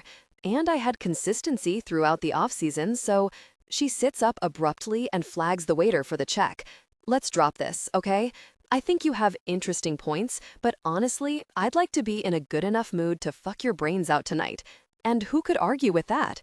I drain my wine, and when the check comes, I'm already handing him my credit card before she can pretend to reach for it. She grins at me. How did you know all that about Tamara Birch? She says with a sly smile. I sigh, rolling my eyes to the ceiling. It was 2 dates. She laughs. Do you have a thing for wedding designers? I sign the bill and mutter, maybe they have a thing for me. She doesn't deny it. We walk back to our cars at the shop, and she presses me up against her Camry, kissing me. She opens the passenger door for me to get inside and runs around to the driver's side. She turns the ignition for the AC and then mounts me, which I'm learning is her favorite thing to do. I'd bring you over, she mumbles against my neck as her hand reaches into my jeans, but my mom is living with me this week. Oh. Her fingers wrap around me, and I find myself still talking about her mother. Is everything okay? Yeah, she's just getting a divorce. Her teeth run over my jaw, and my cock jumps in her hand. The wedding I just did, the chandelier for? I'm sorry. Alma's grinding on my thigh, so I guess the conversation doesn't really faze her. It's okay. It happens. My hands slide under her dress and press to her center. She moans as my fingers dips into her. Over her shoulder, my eyes catch on her dashboard. What's up with your car? I ask, breathless. She seems to know exactly what I'm talking about when she says, I just gotta get it to the shop. Her thumb swirls over the head of my cock, but I can't even enjoy it because there are 7 lights on. Are you sure you can drive this thing? I have been for like 2 months. 2 months. I pull her back from my neck. Alma, you can't drive a car when it's like this. It's fine. It needs a nail taken out of a tire and an oil change. I'm sure it's fine. I'm seeing airbag lights, maintenance lights, and something that I've never seen flash in any car that I've owned. Emma, relax and keep calling me Emma. Her mouth covers mine and her tongue does wicked things, but I push her back even as she starts to squeeze my cock again. I can't. We could die in this car, just by sitting here. I nudge her to dismount. No, wait, pop the hood. I'll take a look. Elliot Bloom, if you sit still and forget about this, I promise to suck your soul out through your dick. Her eyes are fierce and her breath is coming quickly. Amma, I can't. I shove her to the side and open the door. I tuck myself back in my pants and gesture for her to pop the hood. We spend 20 minutes glaring at each other through the windshield before I tell her I'm calling a tow truck and driving her home. Needless to say, she does not suck my soul out through my dick that night. 19. July. Film crews make things 10 times more complicated. It seems a stupid thing to only just now realize, but it's true. Because Hazel and Jackie are hiring a wedding garment designer from out of town, the film crew is going to miss their opportunity to do a montage of trying on gowns at a bridal shop. So Bia asked if we can stage it, because that's apparently a very important thing to have in the episode. I give Bia the names of the best shops in Sacramento, and we call them together to get this set up. I have to arrange a last-minute appointment to try on dresses that won't even be purchased, and Bia has to clear the film crew by them. A store called Spring Maiden in Carmichael agrees to the shoot as long as their store name is mentioned and the shop is shown favorably. I let Bia handle Jackie and Hazel, giving them a script to loosely follow, and I just try to pretend it's a normal vendor meet. Spring Maiden is a lovely shop that I've been to only a few times, but thankfully the owner still remembers me from when I worked with Whitney. I arrive early to make sure we have the privacy we requested and to meet the assistants helping us today. The owner greets me and pulls me to the side. So we were able to close the shop to the public so the film crew isn't stepping on anyone's toes. But there was one appointment already on the books when you called, so they're on the other side of the shop. I've let them know what's going on. Great, I say. That shouldn't be a problem. The cameras get Hazel and Jackie walking in, and the owner greeting them. Our assistant for the morning takes us to our private room with mirrors and a pedestal. Jackie and Hazel each talk through with the assistant what they're looking for in a dress. Bia has decided that Hazel's decision to wear a suit should be a journey she goes on through the scene, so Hazel is trying on dresses that just aren't right. Bia flags me over to the door and I follow her out. "Can we get an interview with you about dress shopping?" she asks. "Sure. Let me give Hazel and Jackie a break, and then I'll have a cameraman set you up in this sweet little corner." She points to a matte wall with the shop's name painted cleanly onto it. I'm waiting for the crew to get set and checking my emails when I hear, "Amma, I wondered if it was you." I look up and Whitney Harrison is stepping out of the private room on the other side of the lobby. "Whitney, hi." I jump up to give her a hug before I can remember that I'm still suspicious of her. She clutches me tight, and I wonder again if maybe the vendor thing was a huge mix-up. "I should have guessed you were with the other party. I hope you don't mind that we couldn't be rescheduled," Whitney says, pushing a lock of hair away from her face. "My bride has had this appointment for over a month." "Oh no, not at all." I wave my hand. I don't care about privacy. I think it's just for the film crew to have fewer people around. "That's right," she says. "How is the filming going? Does it interfere much?" "Not so far." I laugh. "It's just a bit of staging with the vendors." "The girls actually already have their attire," I say quietly, "but the production crew wanted a wedding dress shopping scene." "Oh, good," she says, placing her hand on my elbow. "To be honest, Amma, I was really worried to hear that the Hazel Renee wedding still didn't have bridal dresses. It's 3 months away." Whitney laughs, like we're sharing a joke. I smile back. "No, we're all on schedule," I say shortly. Just then, Hazel comes into the lobby, looking like she needs a break. She paints on a smile and walks over to us when I say, "All good?" "Yes, just stressful." She turns her attention on Whitney and extends her hand. "Hi, I'm Hazel. Hazel Renee, of course. Your wedding is going to be all anyone is talking about." Whitney grasps her hand firmly. "This is Whitney Harrison," I say. "She's a fabulous wedding planner." "Oh, I've heard a lot about you from Amma and from my fiancé when we were searching for planners." If she remembers Jackie's hesitations about Whitney, she doesn't show it.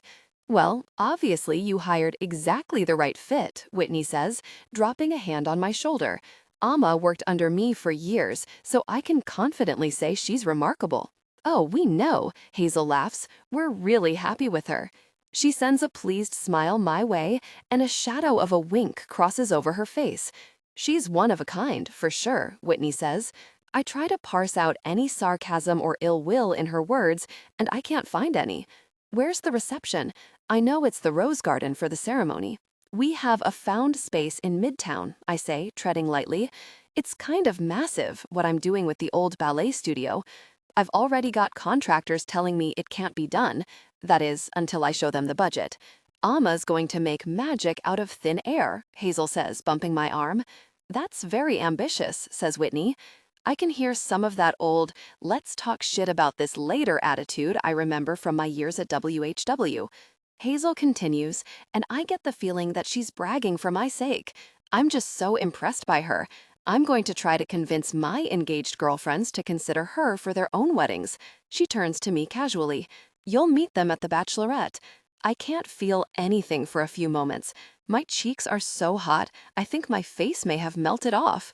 I turn from Hazel's grin to Whitney in slow motion. The bachelorette? Whitney repeats, eyes sliding to me. Well, it's nice Amma can carve out some time for that. Getting friendly with the clients was always her forte. I look to my shoes. What a fucking mess. I haven't agreed to the bachelorette yet, but Hazel has been insistent. She doesn't know what a minefield she's triggered. Bia interrupts us. Hazel, can we go again? And Amma, I'll have Nick come right out for your interview. Hazel follows Bia inside, and I feel like a dog staring down the end of a newspaper. Well, some things never change, Whitney whispers. I'm not going on the bachelorette, I say quickly. They invited me, but I know it's not professional. But they invited you, Amma. She levels her gaze at me, lifting one perfect brow. You've overstepped far enough for that to be okay. My throat feels stuck, lodged shut. I'm sorry.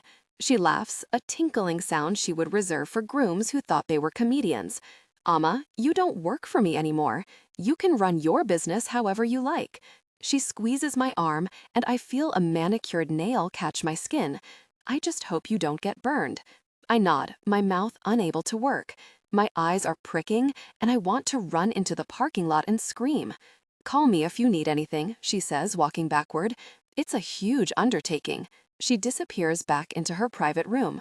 When Nick comes out with the camera and sets the lighting, I feel hollow. I don't remember my answers to their questions. When I tell Hazel and Jackie that I can't come to the bachelorette weekend, I see their disappointment, but I stand firm. 20, Elliot. 3 years, 2 months, and 5 days ago.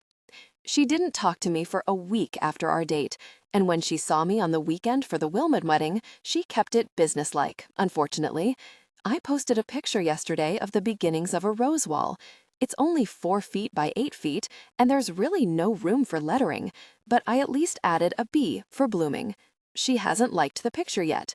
It feels like there's this game we're playing, and I have no clue who's winning, but it can't possibly be me. It's already August. The end of wedding season is coming soon, and I'll be seeing less and less of her until it picks up again. That is, if she decides to continue contracting me. We have a location meet on Friday, and my plan is to ask her on a second date. If she says no, then at least I'll know for sure where we stand. I'm in the back room trying to clean up the work table from the mess of roses I've made. The phone rings at the front, and I hate that I'm hoping it's her. Hello? Elliot. Whitney Harrison. How are you? Her saccharine sweet voice pierces my ears, and I tap the volume button on the phone to try to dampen it. Good. Hi, Whitney. Listen, one of my social media assistants just showed me your rose wall. My God, it's beautiful. I didn't even know you were working with custom installations. Yeah, thanks. It's pretty new. Just something I'm trying. Well, it's wonderful, she says, and I can hear her typing. I'm looking for a piece like that myself. I was going to talk to Briar Rose Designs about it, but I'd love to work with you. You know how well your dad and I got on. She says it like they were in diapers together, when in reality, my dad tolerated her at best. She was the top wedding business in town, so the only thing to do was work with her. Dad gave her a discount to entice her to keep coming back. Sure, I say. Do you want to come in and take a look? I only have that one piece done right now. Yes, let's set up for next week. I'll email you, and if you can quote me for a wall 10 feet across, and itemize the add-ons, will you? By letter, by rose color, the good stuff. I bite my tongue from telling her I have a 4-foot wide piece that has a B, and that's it. If she does want one, I'll figure it out, I guess. Sure. Her fingernails clacking in the background make me think of how they used to dig into Alma's arm, and I say, and just so you're aware, this installation business is considered independent from blooming. They'll be invoiced separately, and the normal discounts won't apply. She stops typing, and I smile. Of course, understandable, Elliot. I'll email you. She hangs up before either of us has a chance to say goodbye. I might have lost business, but at least I don't have to give Whitney that bullshit discount on things I'm making by hand. The door swings open, and as I grunt a hello, I see Alma on my welcome mat. I clear my throat and lean forward on the counter. You hear about the rose wall? I ask. She opens her mouth and pauses. Did you post a rose wall? With little ceremony, she drops off her purse near the register and walks straight into the back room. I clench my jaw at the intrusion, but then I hear her gasp. Oh, wow, this is great. I follow her back and lean in the doorway. I just wanted to try it. Are you going to make the rest of blooming? The other letters? I shrug. I could, but to be honest, this was a lot. Time and money. She barely seems to hear me, just reaches out to run her fingers over the petals. There's a clawing in my chest, and I feel like a toddler about to start screaming about absolutely nothing. What brings you by? My voice is gruff, and she turns at the sound of it. She presses a hip against my work table. Are you seeing other people? The question knocks me off my feet. Am I seeing other people? Yeah, other people implies that I'm seeing an existing someone. And I haven't seen you in 2 weeks, I mumble. I know I sound immature, but I can't help it. Her lips twitch. Well, I'm here now, seeing you, being seen. She steps forward, and before I can remember that tantrum I wanted to have, her arms wind over my shoulders and she presses up to her toes. Her lips are warm and full, and her chest pushes against me. My hands slide to her hips, and even though I know we should talk, I lose myself for a moment in her mouth, her body. So, she whispers against my lips, "Are you seeing other people?"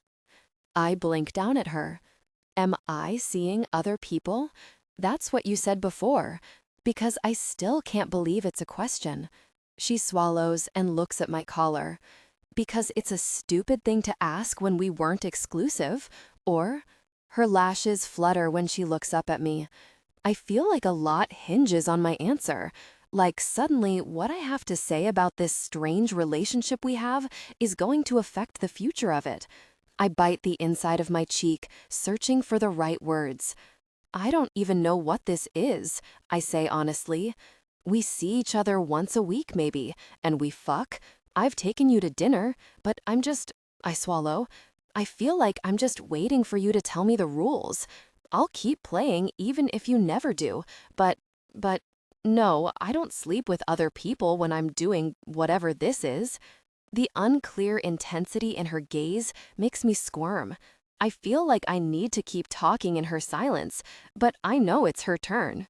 The rules, huh? She smiles ruefully at my shoulder. Eventually, she takes a deep breath and meets my gaze. My mom gets married a lot. Like a lot. The wedding you did in April was her 14th. I feel like my eyes shouldn't bug out of my head, so I force them not to. Okay, she's never not had a man in her life from the moment I was born, she continues, and she makes it down the aisle every time. 14 fiancés, 14 weddings. I asked her once when I was a kid if she ever got scared about saying I do like the movies show, but she said never. She said, "Love is like the wind. It will come and go. Weddings are just a party." She grins at the memory. I'm still reeling a bit, but I'm listening. You know, it's not really the 14 weddings that are important. I guess I'm talking about the divorces. 14 times now, she's called it quits with someone who meant a lot to her, who she loved. And I really believe that she did love some of them, she says. It's not like my mom was fine after every divorce, ready for the next guy. She was in pain a lot, days where I didn't think she'd ever eat or get out of bed. She always told me that marriage was worth it, but I don't think it is. She catches herself, like coming out of a trance of memories, and looks up at me. So, I guess what I'm saying is, I don't see the point of commitments that end. I don't date, she says. Not long term, anyway. I do what we're doing now, a little bit here, a little bit there, but I don't do commitments. She laughs lightly. I'm well aware where that stems from, of course, but I've seen too many men make promises to my mom, to me, that got broken when things got hard. There was this one stepdad, Warner, who I grew really attached to. My mom was with him for 5 years. I was 10 when they broke up, but he promised me we'd still see each other. She shakes her head. I asked my mom about him all the time, but I never saw him again. She pauses, pursing her lips together in thought. My throat is tight, and my hands are still on her hips, but they feel cold. It sounds like she's letting me down easy, and maybe I should pull my hands away, but then she places hers on my forearms. I know it's weird that I'm a wedding planner who doesn't believe marriage works, but that's exactly it. Weddings are just a party to me. Marriages are things that end. And I don't think love should lead to a commitment when the emotion is so fluid and fickle for everybody. Not for everybody, I whisper. She blinks up at me, and I take my chance, hoping she'll give me a try. Because I'm pretty sure I'd never lose my grasp on her if given the opportunity. Not everyone is fickle about it? She bites back a grin. Is that so? Her arms wind up around my neck. I nod solemnly. I don't let go of things so easily. I feel my pulse in my throat, but I force myself to speak around it. I can tell this is the all-or-nothing moment, and I need her to know I'm all in. If you want to move forward with whatever this is between us, you don't have to worry about me backing out. You may think everything ends one day, but you haven't had everything with me. I watch her take a slow, deep breath, her gaze casting over my face. I'm hanging on the edge of a cliff, waiting for her, always waiting for her. Finally, a teasing smile tugs at her lips. So, the rules of the game? Her fingers run from my ear down to my collar, and my heart thumps. I came here today because I missed you, and the sudden realization that I may not be the only person you're seeing actually made me mad. She laughs, and that never happens. So, rule 1, we're not seeing other people. Rule 2, I want to see you more than once a week. She pauses and looks at me intently. The smile melts from her face. But I don't want to call it a relationship. Rule 3, I feel something wilt inside me, but I focus on what I hope is the unsaid yet at the end of the sentence. It sounds like she wants exclusivity and more time together without labeling it. I can do that. Aside from Mom, there's no one in my life I could introduce her to as my girlfriend anyway. No labels, I add helpfully. She grins. Labels have expiration dates. What I'm hearing is that she doesn't want this thing between us to end. That excites me. The idea that she wants to look into the future and still see me is intoxicating. It whispers promises into my chest that she's making clear she won't voice aloud. And the last rule of the game? She steps into me, and her grin turns mischievous. Your tattoos. I have an all-consuming need to see all 6 of them. I hum. My pants would have to come off for that. What a shame. She pops my top button, and I grab her hands. I'm going to flip the sign and lock the door. Give me just a second. She calls after me, "Don't want to play it fast and loose, Mr. Bloom?" I throw up the back in 15 sign and lock the deadbolt. With a flick of my fingers, I push the phone off the hook as I return to the back room. She's sitting at the head of my work table, kicking her legs innocently. I haven't had a chance to clean it up yet from the rose wall and a few other projects, so she's sitting next to potting dirt and running stray petals through her fingertips. She taps the edge of the table near her knee. "Did you do this?" I look down and see my initials carved into the corner of the table where I'd sat doing homework when I was a kid. "Yeah." "You're a rebel. Defacing property? Mm-hmm. I come closer, slipping easily into the space between her knees. She's wearing a dress, like she always does, and I push it up her thighs as I press my mouth to hers. Still holding the rose petal, her hands cover my cheeks and jaw. She tries to force me to kiss her differently, harder, faster, but I rub my thumbs over her thighs and keep it slow. Her hands continue their path down my buttons, and soon she's pushing my shirt off my shoulders and shoving up my undershirt. Once it's off, she runs her palms over the violet on my ribs. My breath is coming quickly by the time she kisses over my jaw, down my neck, and travels past my chest to my ribs. The first swipe of her tongue over the purple petals makes my stomach tighten. She kisses it, and sweet little moans pop out of her throat. I pull her face back to mine and let my tongue sweep through her mouth. My arm snakes around her waist, dragging her closer to the edge of the table. She helps me tug her dress from under her and toss it off and into a corner. My hands want to be everywhere at once. You know, this is the first time we've gotten this undressed. She laughs. Am well aware, I mutter, staring at the lace over her breasts, the small slip of it between her legs. I attach my lips to her neck and track my hands over her skin. Her hands are in my hair, and her knees tighten around my hips when I suck on her throat. My fingers tug down the lace over one breast, and air winds out of her lungs as my thumb passes over her nipple. She's tugging at the button on my jeans, but I pull her away. Wait, she huffs. I can't. I kiss her firmly and then push her to lie back.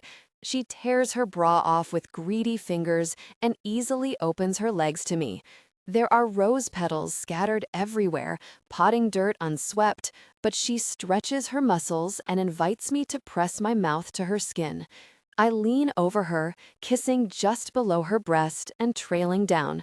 Her fingers slide into my hair and push me lower. I'm sucking at the skin between her belly button and her underwear when she sits up on one elbow and says, "Please, Elliot, please, faster." I look up at her, the planes of her naked body between us. I've been wanting to do this for a few months, so if you could be patient, that'd be great. She groans and drops back to the table, her hands scrabbling at her face and neck. I switch to kissing the inside of her thigh, and she reaches up behind her head, and I watch her fingers tangle in the rosebuds on the table. They crumble in her fingertips, flower petals bursting. I push her panties to the side and taste her, my tongue slipping slowly over her center. She chokes out a moan, and her knees come up to bracket my ears. I push them open again, holding them down to the table, and when I flick my tongue over her clit, her hips jerk. She mutters incoherent things as my mouth gets to know her. She tastes perfect. My lips latch over her, and I suck. A long groan pushes out of her throat, and her hands tug at my hair again. I can smell the earth and roses under her fingernails. It mingles with her scent into something I could bottle. Her thighs start shaking under my hands, and I push them upward, opening her. She's cussing and yelling at me and talking to herself. I glance up at her, and she's watching me. There's soil and rose petals stuck to her skin. One pink petal is placed perfectly next to her nipple, and I groan at the sight. My lips and tongue suck at her clit, and her hips jerk against my face, begging me for more. My hand leaves her thigh, and I slip one finger against her entrance. The sounds she makes are feral as I push inside of her. She comes instantly, fluttering around my finger, hands holding my face against her. She squeals, and I'll never forget the sound, the smell. I keep sucking as her hips relax. Tiny tremors seize her every so often, and she can't catch her breath. "Elliot," she says, her voice almost gone. "Please." I slip from her and unzip my jeans.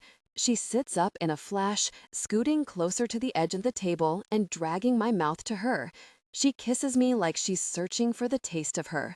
I pull myself out of my boxer briefs, and she stops me. "Off," she rasps. "Take them off." She wants to see the tattoos. I toe off my shoes and push my jeans to the floor. Her eyes pass my cock and land on the red flower on my right thigh. "What is it?" she pants. "St. Helena mountain bush. It went extinct only 20 years ago." Her fingers wrap around my cock, pumping me.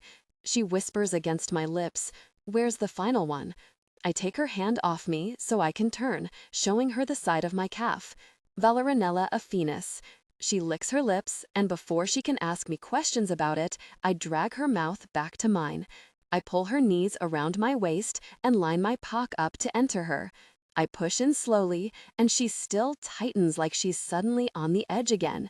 With shallow thrusts, I move inside of her. Her breasts press against my chest, and I can feel the dirt and roses between us, mixing into the sweat. "Fuck," she moans against me. I tug her knee up and push in further.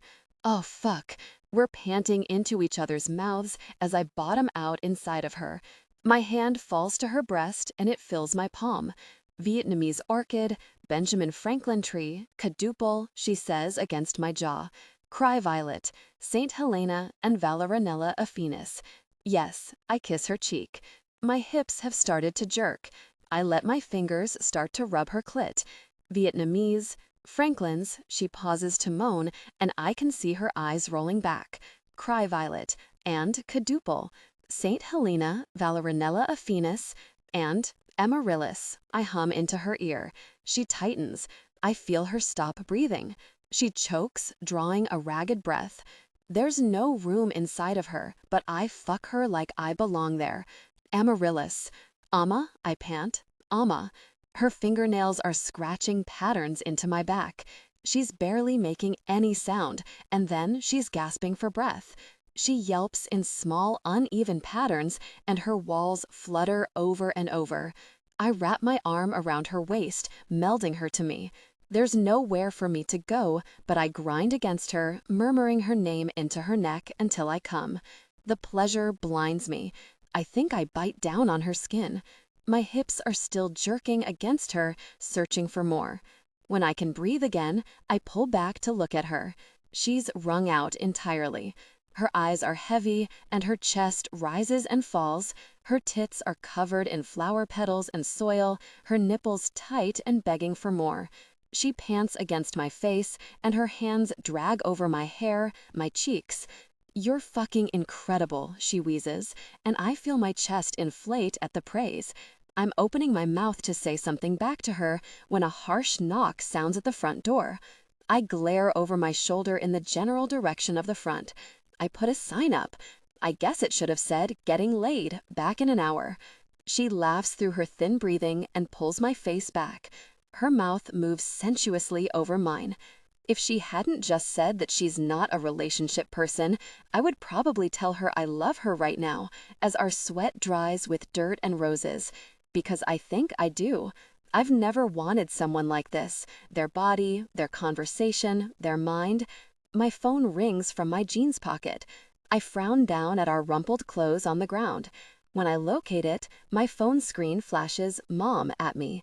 I wince and answer it. "Mom?" Amma's brows jump to her hairline.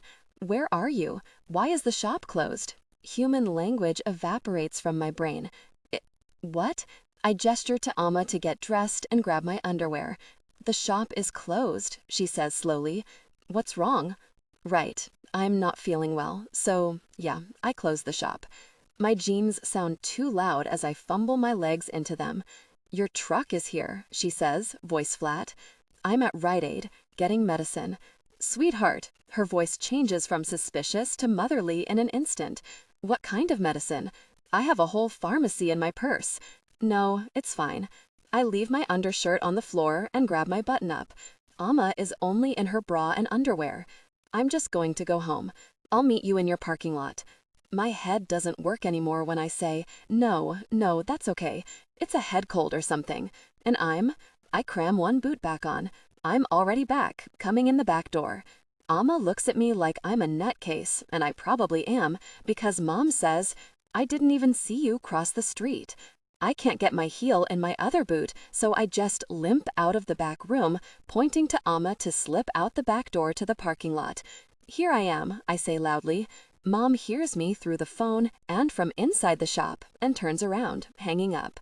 I unbolt the door and open it, and Mom looks me over like she knows I've been fucking someone on Dad's old work table. Her hand comes to my forehead immediately, pressing her fingertips all over my neck and cheeks. "You look terrible." "Right, I know. And you're covered in dirt." "Flowers," I say, as if it explains it away. I may just pass out and add to this whole sickness scheme. She pushes past me into the shop, and I'm hoping I just heard the back door shut. "Elliot, you need a second clerk. When you get sick like this, you can't just shut down the store." "You're right." "Yep. What brings you by?" I almost applaud myself for changing the subject until I see Alma's purse on the counter. I sidestep around my mother and block her view with my back as I drop it behind the register. "Well, I have some news, but I think we could wait until you're feeling better." My mother is not one to wait for news. She interrupted one of my birthday parties once to announce that her bill had been signed. I watch her push her black hair over one ear and smile at me. "What's the news?" "You can tell me," I say. Just then, the shop door yanks open, Dad's bell rings, and Alma steps in with a wide smile. Blood drains from my face. "Elliot, just the man I wanted to see," she says, in a false, chipper tone. "Oh, sorry," she pretends to spot my mother. "I didn't see you had a client. I'll wait over here."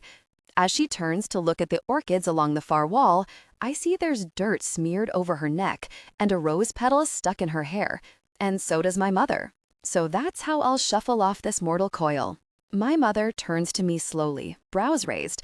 When I can think of absolutely nothing to say, she prompts, "Elliot, introduce me to your friend." I clear my throat, but it still rasps. "Alma, this is my mother." Alma spins around, looking innocently surprised. "Oh, Senator Gilbert, it's an honor to meet you." They shake hands, and all I can think is that there's probably dirt under her nails too. "Alma is a wedding planner," I say. "She used to work under Whitney Harrison. We worked together a lot. She knew Dad. It's like diarrhea." My mother smiles at her. "That's lovely. What kind of weddings do you do, if you don't mind me asking?" To her credit, Alma falls easily into business, telling my mother exactly what her style is and what she brings to her clients. Mom asks about a specific wedding she went to last year and guesses correctly that it was Alma's design. They're getting along like gasoline and a box of matches, and I'm over here sweating. "Well, I just wanted to stop by and ask Elliot if I left my purse here yesterday," Alma says confidently. "You did." I grab it from behind the counter. "Silly me," Alma takes it from me. "It was wonderful to meet you, Senator. Elliot, I'll see you this weekend for the big Mosby wedding," she rushes to add. When she's gone through the front door, I busy myself clicking things on the computer. "She's very sweet," Mom says. "Pretty. Is she?" "Sure. Maybe. Short." "Elliot, she took her car keys out of that purse on her way out the door. That's not something she'd forget yesterday." I press my lips together and bite down on my tongue. "So," Mom starts slowly, "I guess you don't have to mention girlfriends to me." "But she's not my girlfriend," I hurry out, remembering how Alma didn't want that. "But I do feel strongly about her." A smile spreads over Mom's face. "Well, then I'm glad I met her. Could I maybe meet her again sometime?" I nod, mortification flushing my cheeks. "Sure. What's your news?" Mom pivots like she does when she debates. New topic, new energy, new smile. She moves closer to the counter and clears her throat. "Stefan proposed. Last night." I'm surprised to hear it, even though I knew this was coming. "That's great. Congratulations, Mom," I say with a real smile. "Stefan is great. Last month, he asked me for my blessing, and I was happy to give it. They've been together for 2 years. Their first date was 2 nights before my dad died, and I really appreciated Stefan sticking around for all of it. You can be uncomfortable, if you'd like," Mom says. I roll my eyes. That's how she was growing up, too. You can throw a tantrum, if you'd like. You can fail biology, if it makes you happy. I'm not uncomfortable. I do like him. Good, she says. Then softly, no one should have to wait for happiness a second longer than they have to. She smiles and pivots again. Will Blooming do our wedding? Of course. I pull up the calendar. Do you have any details yet?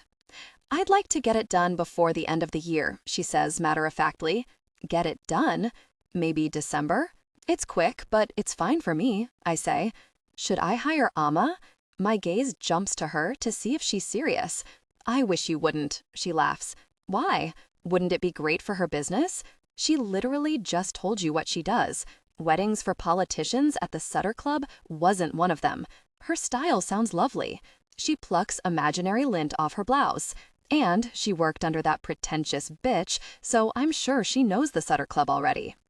Mom never liked that Whitney talked Dad into that discount. That, and before Amma, Whitney had absolutely no taste in her designs and used to steamroll Dad into really tacky arrangements instead of taking his advice. I sigh. If you think it's a good idea, then I'm sure Amma would appreciate the opportunity. There's a sparkle in her mother's eyes when she grins at me and says, "I'd love her number." 21 August. At the T-2 month mark, we move into the ballet studio and start gutting it. Clearing the last of the permits stretched us thin on time, but we're finally in. When I'm not meeting with clients or vendors, I'm at Weatherstone, over-caffeinating. I grew up pretty well off, but I've never been able to throw money at a problem like this. It's intoxicating. Mold on one of the walls? Boom, money. Contractor complaining about timeframes? Zap, approve the hire of a new worker. City fines for noise complaints and parking permits? Send me the bill, Jeeves. Everything is going through Hazel and Jackie, of course, but when I gave them the estimate for what it would take to turn this space into a reception hall in 2 months, I included a 20% cushion for these kinds of issues. I'm still on budget thanks to that. On my way today to finalize the transportation for the guests from the Rose Garden to the reception. We're contracting the company that does hay rides in the autumn and giving their carts a makeover. When I told Jackie that I figured out how to give her a horse-drawn carriage, she burst into tears. But now it's my job to make sure they look less like French Revolution body carts and more like Cinderella carriages. And that means Elliot. It's the first time I'm seeing him in a month, and that's not really that long, but it feels like an eternity after the exposure I've had for the past 6 months. I've been emailing him my ideas instead of what I used to do, pop into the shop for a quickie and a brainstorm, but I can't get a read on his workload without looking at his face or hearing him sigh over the phone. In the times we've been at Blooming, I haven't seen an assistant, so I don't know if he has enough help to get all of this done. His cousin Ben usually helps on wedding days, but he's not a florist, he's a grunt worker. And this wedding is a huge order, one of the most floral-centric designs I've ever worked with. Maybe it's because I was stumbling around the desert for so long, but he's like a refreshing yellow Gatorade I can't get enough of. Maybe I've overdone it on floral for this, but I just couldn't help myself knowing that Elliot was back. Adding this last layer may be too much for him, but he hasn't complained. Yet.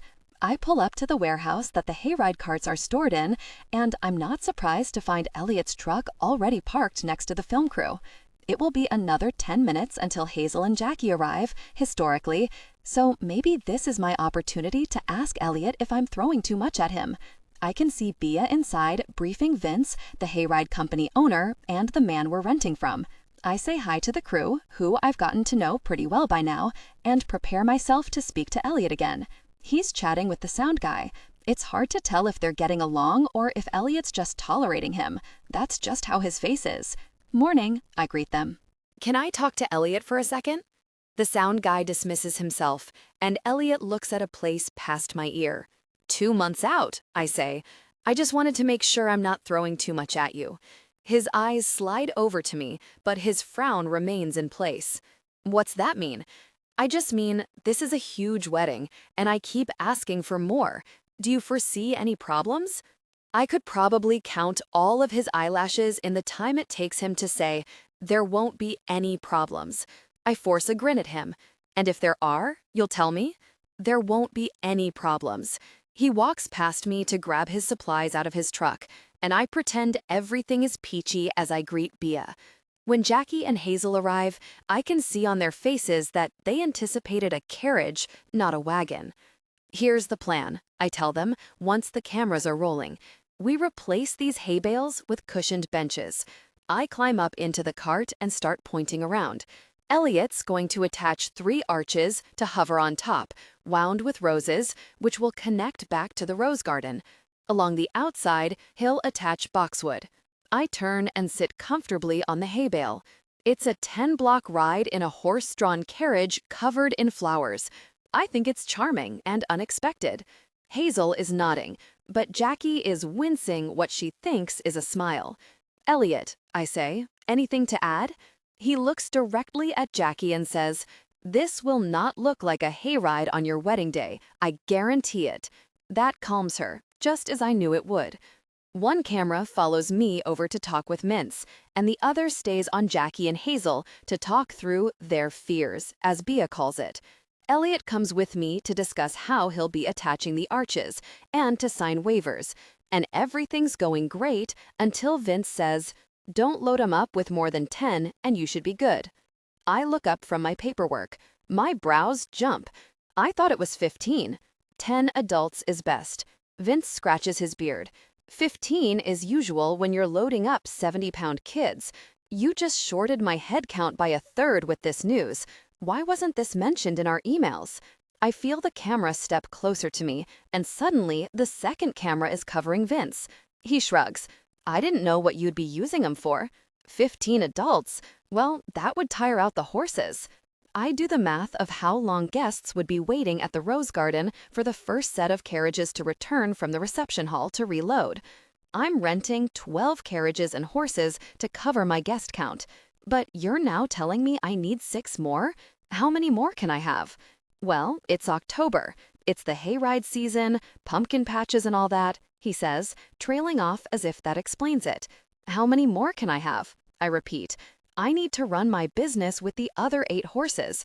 It's a Saturday and the dry part of fall, so I'm going to be full with hayrides that day.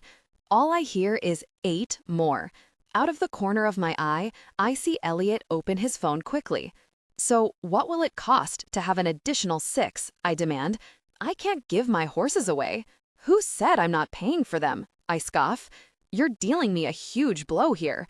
I don't remember any mention of weight limitations anywhere in our correspondence. My business is seasonal, sweetheart, he says, and my fingers curl. I only get 8 weeks a year to run these wagons and horses, and you want to kill my stock on a Saturday of all days? Have you sold tickets yet? Elliot's deep voice cuts through our conversation. He's still typing quickly on his phone. Some, I'm sure. Great. If you check your email, you'll see a reservation for 50 guests under Elliot Bloom for Saturday, October 7th. He snaps his eyes up to Vince and waves his phone. All paid for. We're gonna need those horses and carriages at the Rose Garden that day. I'm blinking quickly, staring at him with an open mouth. Vince is doing the same. Something burns deep in my chest, an ache that feels so good. The cameras and Bea are just as captivated. Vince throws up his hands and says, "Fine, fine." He retreats back to his office to get the paperwork updated. "Great save, you guys," Bea says, genuinely impressed. "I love drama I don't have to stage." "Invoice us," I say to Elliot quietly, and he just nods. I check in with Jackie and Hazel. They were eavesdropping. "That was hot," Hazel says. "You two should bang." I flush scarlet, and Jackie says, "That's what I've been telling you." I center my thoughts. Jackie has pried into my love life, and now Hazel has too. They're treating me like one of their friends instead of someone they hired. Although I don't always agree with Whitney's procedures, this is one instance where I wish I had more space from the client. I check over my shoulder to make sure Elliot isn't earshot. "Glad you were entertained, but not gonna happen." I'm about to change the subject drastically when Jackie says, "Because you have a boyfriend? Come on, you yourself said you don't do long-term." My mouth opens and closes. I have a what? Hazel looks bashful. I already tried digging for info with Elliot. I'm nosy. I'm sorry. She laughs, but I feel like I'll never laugh again. "He said you had someone in bed when he called you once?" My mind whites out. I feel like a computer that has crashed. "Is there... when? Are you still with him?" Jackie pushes, with mischievous eyes. "If it's not serious, I really think Elliot would be down to clown. You're so fucking hot, and he's always looking at you. I'm sorry." I brace my hands against the air that's suffocating me. Elliot said I had a guy in bed? What the fuck did that mean? Why was it his business? Or, Hazel shrugs. He said he called you early one morning and heard you talking to someone. She winces. I'm so sorry. This feels really personal now, and suddenly like something I shouldn't be teasing you about. I want to scream. Mar staying over after drinking and asking for breakfast. She doesn't have a super deep voice or anything, but it's the only person I've woken up with in 2 years. My face tugs until it's smiling wide. I'm just confused because I haven't been sleeping with anyone. I swallow, choking. So Elliot said I had a boyfriend? Well, a guy, not a boyfriend. I think he knows you don't do boyfriends. It feels like everything inside my stomach switches places with everything inside my chest. It's sickening and dizzying. He said that? Hazel jumps to correct. Not in a slut-shamey way. God, no. She cringes at Jackie. Wow, this is all coming out wrong, and I'm just trying to get 2 hot people laid. He's worked with you a bunch, Jackie says. Maybe he's just observed it. I agree with Hazel. When she told me, it didn't sound like he meant it to be disparaging. Maybe like a clarification that the dude in bed wasn't your boyfriend, or I bark out a laugh and squeeze their arms with fingers that have lost all sensation. It's fine. I didn't take offense. I'm still just confused where this guy in my bed came from. I chuckle, mirthlessly. But yeah, don't worry about hooking us up. We know we're not compatible. I look over my shoulder at him getting into his truck. He starts the engine and reverses without a glance at us. He's a relationship guy, I say, then add softly, from what I've observed. 22, Elliot. 3 years, 1 week, and 6 days ago. Emma's tat is a menace. We locked Lady Katrin out of the bedroom, and still I woke up to a paw swiping at my face. The cat can open doors. I'm appalled by this revelation, but Amma just nods sleepily and nudges the cat off the bed. Do you even like cats? Mm-hmm, she says, as she curls up against my side. They're my favorite. Amma's out in an instant, but I'm just staring at this cat who was sitting between me and the door, flicking her tail at me.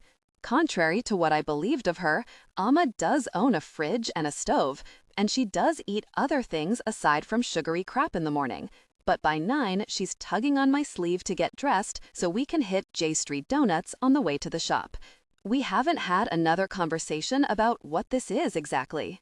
All I know is that if I want it to keep going, I should probably not label things.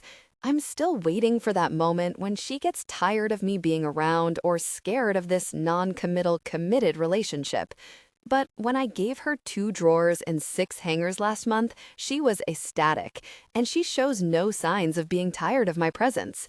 For the past 3 weeks, she's been spending 90% of her time at Blooming, working in a corner on her emails or designs, and running out to get lunch for us about midday.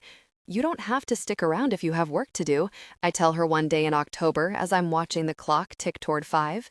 She looks up at me from where she's been typing furiously at her laptop. No, I love working here. I feel inspired, you know? I stare at the fertilizer and spare pots and vases on either side of her. Okay, I could set up a desk and run my business back here forever. She gestures to the mess and rotting baseboards, and I try to see what she's seeing. As long as I'm not keeping you, I head back to the front counter to write up an invoice. You could, I call back to her, set up a desk. It's not much, but if you don't mind the smell of fertilizer and promise not to eat donuts. Are you serious? She snuck up on me, now leaning in the doorway to the back room, a smile playing around her lips. I shrug. Yeah, I like having you around. Keeps the day interesting. Her eyes are glittering. What if I were to take meetings back there? Not now while it looks like this, obviously, she says. But what if you were to move further into installations and I were to start offering custom installation packages through you? My brows draw together. It's kind of what we're already doing, right? But officially. If you ever decide to build a showroom back there, then I'd be meeting with clients in the middle of it. She's starting to speak quickly, ideas flowing, hands casting spells.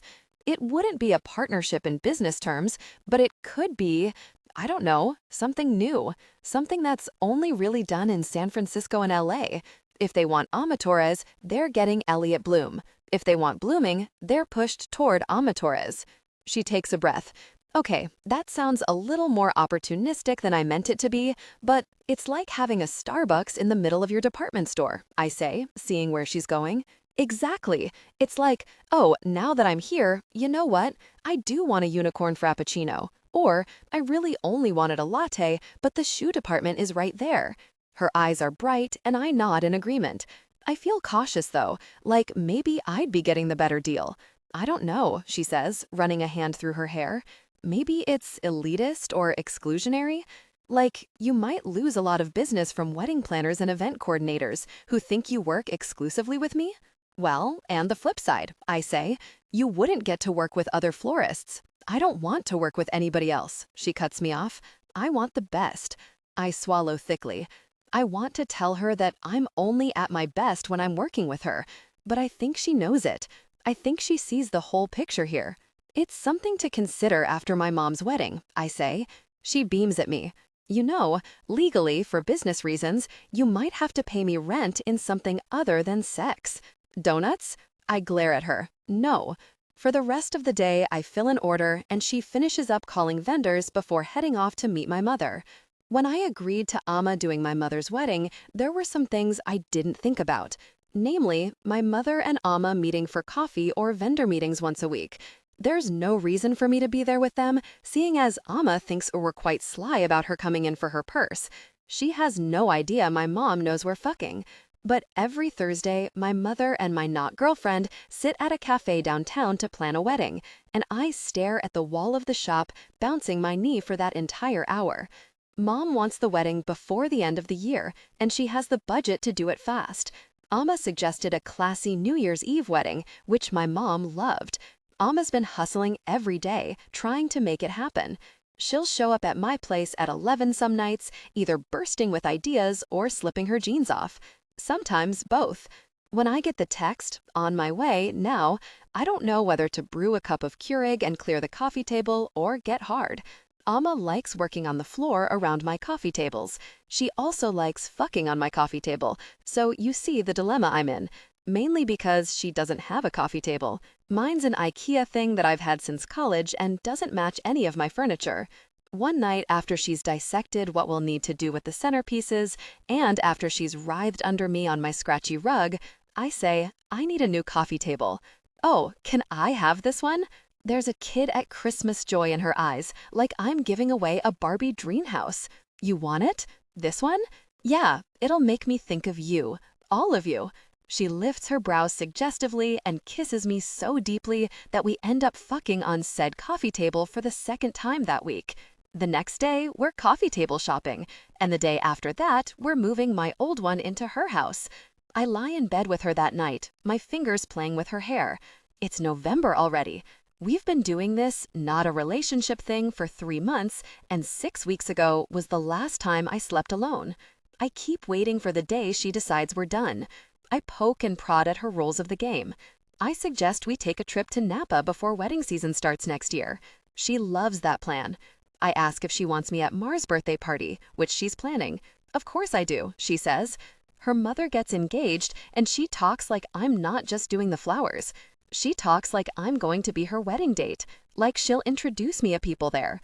And the biggest dent in her rules, she keeps making plans for our combined studio space, wrapping herself around me, intertwining our lives for the future, like she doesn't see an ending. After my mother's wedding next month, I'm going to ask her if we can redefine the rules. She may not believe in relationships, but that's what we're in. She may not care to introduce me as her boyfriend, but I'd like to bring her to dinner with my mother and Stefan sometime. She may not need to define long-term, but to me, forever sounds nice. If she doesn't want to adjust her rules, I'll be fine with it, I guess, but I need her to know I already think of us as long-term. I already see the business signs and the trips out of town and the slow dances in white dresses, even if she doesn't want to name it. She's tapping away at her phone absent-mindedly next to me in bed. I turn to her. What do you like most about weddings? The proposal, she answers quickly. I look at her. The part you have nothing to do with? Blinking rapidly, she looks at me. Oh, wow, yeah, I guess so. She puts her phone down and twists on her side to face me. Did you mean like flowers or food or DJs? I shrug. No, just what makes weddings the thing you want to do. I like individualizing the wedding to the couple most. I love when I feel like I've truly nailed them. And for me, the proposal story is the thing that tells me exactly what to give them. My thumb swipes her bangs away from her eyes. Why's that? She thinks on it. You really learn who a person is when they're afraid, you know? Anyone who says they're not afraid to propose is lying. I think the proposee has a moment too. Just terrified. Is yes the right decision? Is this really how he's proposing? I can't believe he waited 10 years. Isn't that a bad sign? Did I pressure him into doing this? The questions spiral out of her like steam from a kettle. I also think how the proposal is done is really telling, specifically about the groom or proposer. I don't even need clarification on that. It makes sense. When they tell me about the proposal, she says, I get such a glimpse into them as a couple. It's invaluable. One time, a couple refused to tell me. They said they'd prefer to keep it private, and I swear to God that was the worst wedding I've ever done. It was under Whitney. She laughs and picks up her phone again. I feel my heart pounding, and I can't figure out why until the words spill out. How would you like it? She turns. Being proposed to? I nod, and it feels like I'm flying too close. Like maybe we could have held on to this moment forever if only I didn't have to ask. But I have to ask. There's a part of my heart that's been planted for 3 months too long, unable to break the surface and stretch toward the light. What kind of fireworks do you want? A surprise or not? Intimate or crowds? I say. What do you imagine? Her eyes are soft, and I wonder if that fear that she's talking about is there. Is this right? I don't, she says. I don't imagine. I don't want one. I think I hear her. I think I understand. I think that there's no complication, no oversimplification. I don't want a proposal, especially when she leans forward and kisses me, tossing her phone away and running her hands over the quadruple tattoo. Her lips follow, curving over to kiss my inked shoulder blade. She's done this dozens of times now, almost as if she has to say goodnight to each of them. She presses soft lips against my thigh and my calf. Her tongue traces the cry violet at my ribs. She sucks at the two on my arms, and then she finally moves down the bed to where I'm hard again. Her mouth moves over me, and I'm lost to it all. Her tongue savors me, and my hands slide into her hair. But I think I've heard her.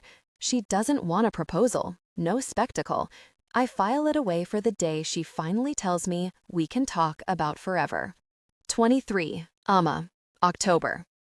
The week of a wedding is usually huge, but this is gigantic. I feel like David battling Goliath at times as I fend off one attack after another. Between Hazel's agent updating her list the week before and the ballet studio remodel finishing, I'm up to my ears. I'm basically paying Mar to live at Weatherstone so she can be the point of contact on minor details the workers need. She appreciates the distraction nowadays after breaking up with Michael. It was her decision, but she's still really upset about it. Thankfully, I have plenty of practice being supportive in these types of situations. The good and the bad of this week is that Elliot is at the site for a couple of hours every day, so with Mar there to coordinate, I don't get to or have to see him. While the reception hall is built, I'm with Jackie and Hazel doing last-minute work and final approvals. If this were a normal wedding, things would be going swimmingly, but I had to add a construction project to it. I don't even bother Elliot for final looks and approvals. I run it by Jackie, but we both agree. He is to be trusted. He can't install the dance floor until Wednesday for fear of the flowers wilting by Saturday, but he's there with the crew every day, monitoring the other installations and double-checking all the measurements. Mar reports back that he's been getting along with the workers, observing and discussing changes. His architecture license ends up being a godsend. When the inspector comes on Thursday afternoon to review our new floor built around the dance floor, Elliot is there to answer all of his questions. That's the only time I see him that week. I can hardly take the time to appreciate it because the inspector is trying to find anything he can to shut us down. But I'm ready for him. I've got all my permits, my numbers, and my approvals. I've done nothing else for a month but live and breathe Jackie and Hazel's wedding. I got through my September weddings, including one that got cold feet at the half-hour mark, and am both dreading and dreaming of the small break I'll have after next week. In the past 6 weeks, I've had 8 or 9 couples calling and emailing me about interviews, all people who've heard about the show filming or who follow Hazel and are so excited for the wedding. I've had to postpone every meeting until next week. I hope I live to see it. Yesterday, I sent Jackie and Hazel to be pampered, waxing at Dirty Bird, and mani-pedis at Nature Love, my favorites. Today, they had the brunch at Jackie's parents' house. Elliot basically dropped off the flowers with a grunt, mumbled that Ben would be back to break down, and left. I wished I could have gone with him. After, I'm a bit pressed for time to get the rehearsal dinner set up before we head to the Rose Garden for rehearsal. We arrive at the firehouse at noon, which is the earliest they'd allow us in, and sweep in like a tornado. I wanted Mar with me for an extra set of hands, but there are final touches being done at the ballet studio, so she's stuck over there. I give Jake an extra $75 to come unload cars with me. The firehouse staff, bless them, hasn't prepared for us at all, so I'm dragging the tables into place, getting plenty of help from the busboys because I'm in tight jeans and heels. Behind an armful of napkins that need to be steamed, Jake mumbles, "The florist and the film crew are here." I grab the top half of napkins, revealing his face. "Enunciate, Jake. You're an actor." "Oh, sorry. The florist—" "No, I heard you. Check with George to see if you can switch to help bring in flowers, and then lead the film crew in the right direction." "Who's George?" he asks. "He's the rentals guy. Big ginger hair." He scampers off like a rabbit, and I start dragging chairs over. I have a box of name cards and macarons for each place setting, but I need the plate set up first.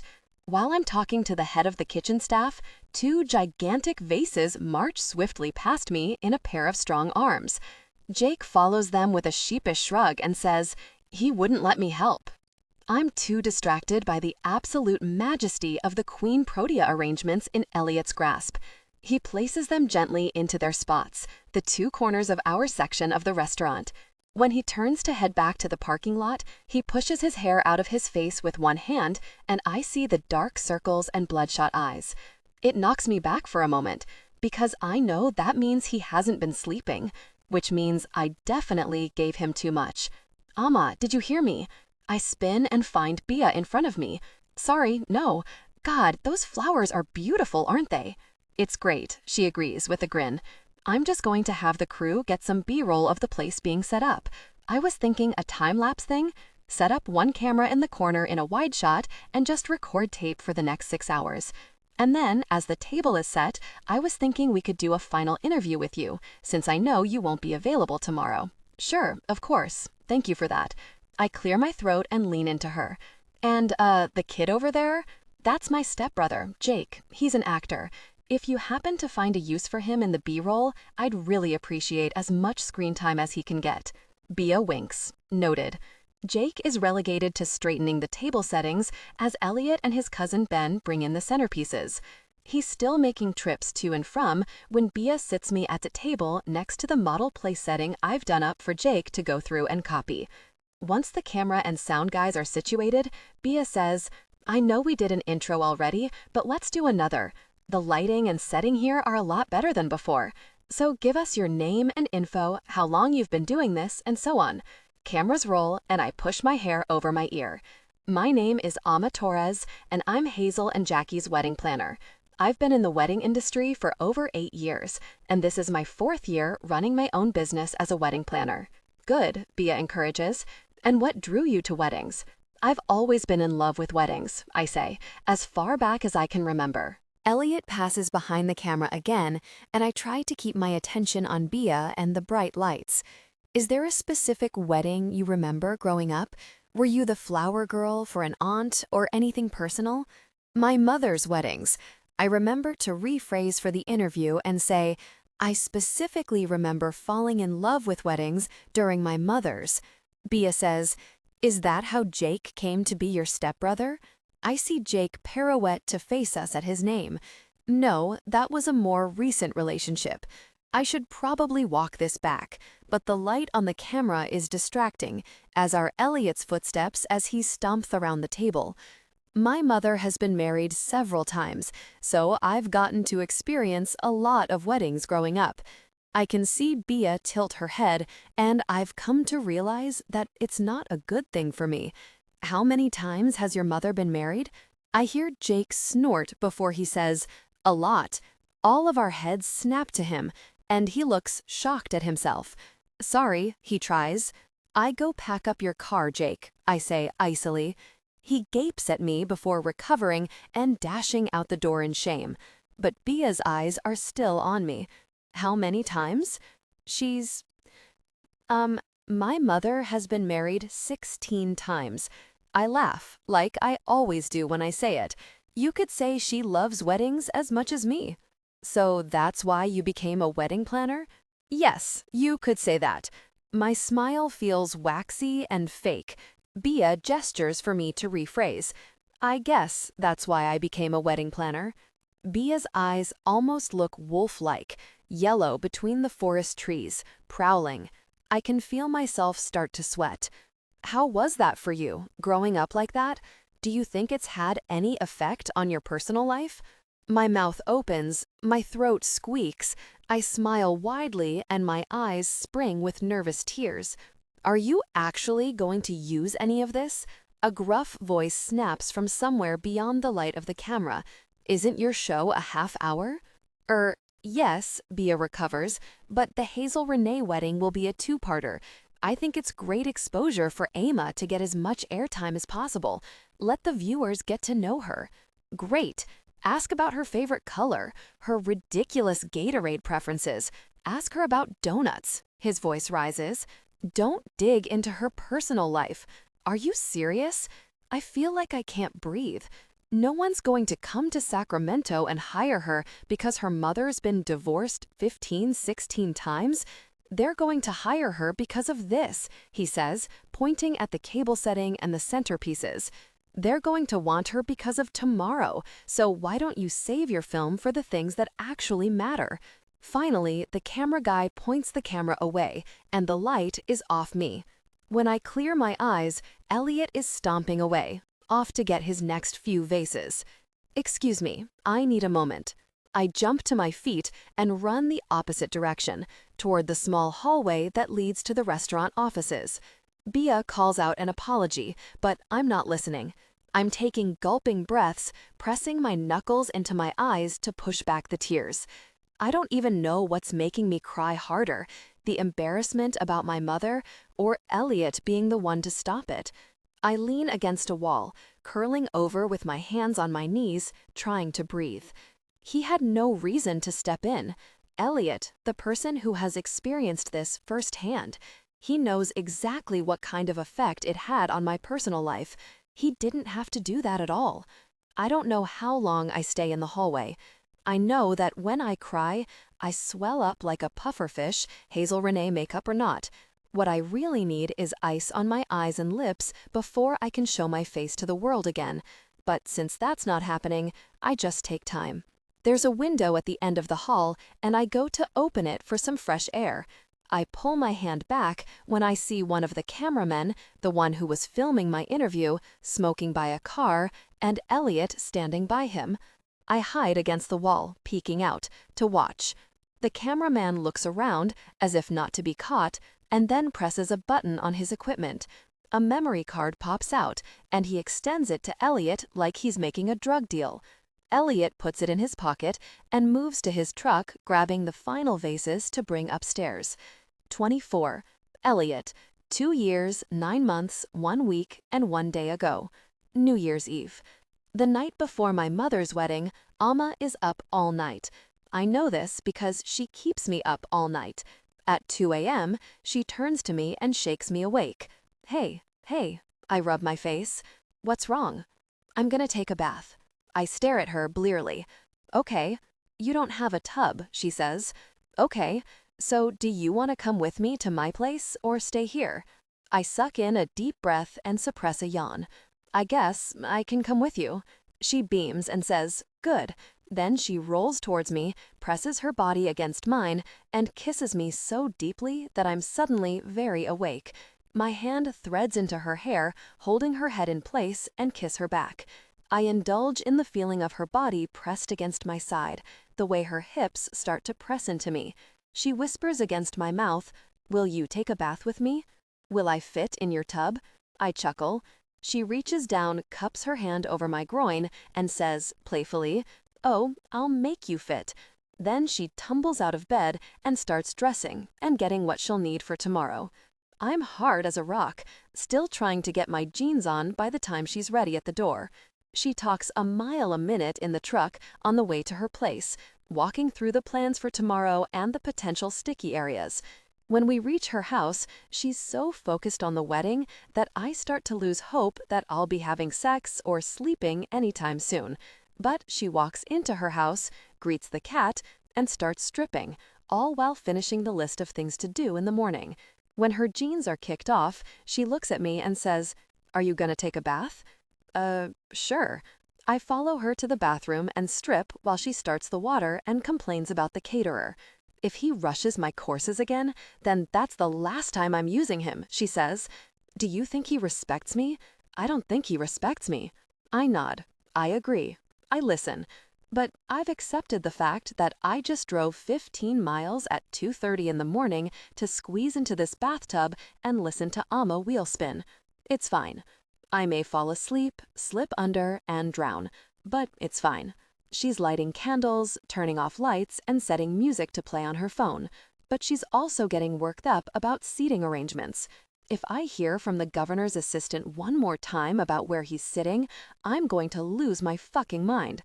She points at the tub, and I stumble to it, slipping into the warm water, the perfect temperature for dozing off. I lean my head back on the tiles and listen as she rants about one of Mom's high school friends who didn't RSVP. She steps into the tub and sits between my legs, bringing the water dangerously close to the top. She's still talking a mile a minute when she leans back against my chest and takes one of my hands, bringing it between her thighs. Do you want to take a breath?" I stutter out. "A breath? What do you mean? You can just relax. Let your mind drift." I let my fingers dance over her core to let her get the message. She turns over her shoulder to me and says, "This is me relaxing." I bite back a smile and say, "Go on." The venue coordinator is the next topic for discussion. She leans her head back on my shoulder and vents until she's gasping, moaning about time frames and condescending emails. If she thinks she can steamroll me, then, when Amma comes on my fingers with a soft groan, it's the quietest she's been for the last half hour.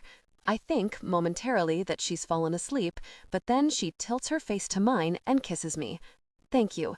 You always know what I need," she says. I push her hair away from her face and ask, "What else do you need? What's your to-do list?"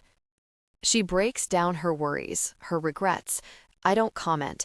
I just allow her brain to organize. When she grows quiet, I reach forward and unplug the drain. I wrap her in a towel and carry her to her bedroom. I make sure the alarm is set and the coffee is prepared. When I pull back the covers to slip in next to her, she rolls toward me and says sleepily, "What if I'm forgetting something?" "You're not." "What if something goes terribly wrong?" I pull her closer to me and she lets herself curl into my side. "It won't. And if it does, you'll fix it. You're amazing like that." I kiss her hair. "Amazing, Amma." She snorts a laugh and I almost say it. I almost say I love you. But I don't know that she wants me to. I think we could be together for 40 years with 20 kids and she still wouldn't want to hear it. So I hold her until her breathing evens out and whisper it soundlessly like a prayer. My mother's second wedding is beautiful, and every chance she gets, my mother tells her guests that she owes it all to her wedding planner and her son. The Sutter Club, a members-only event venue for the Sacramento elite, is a common wedding venue, but not like this. This is exceptionally done, and I just know that my mother's friends will be recommending Laura Gilbert's wedding planner for years to come. Amma is stressed until the first dance. When it last plays, I see a visible tension drain from her.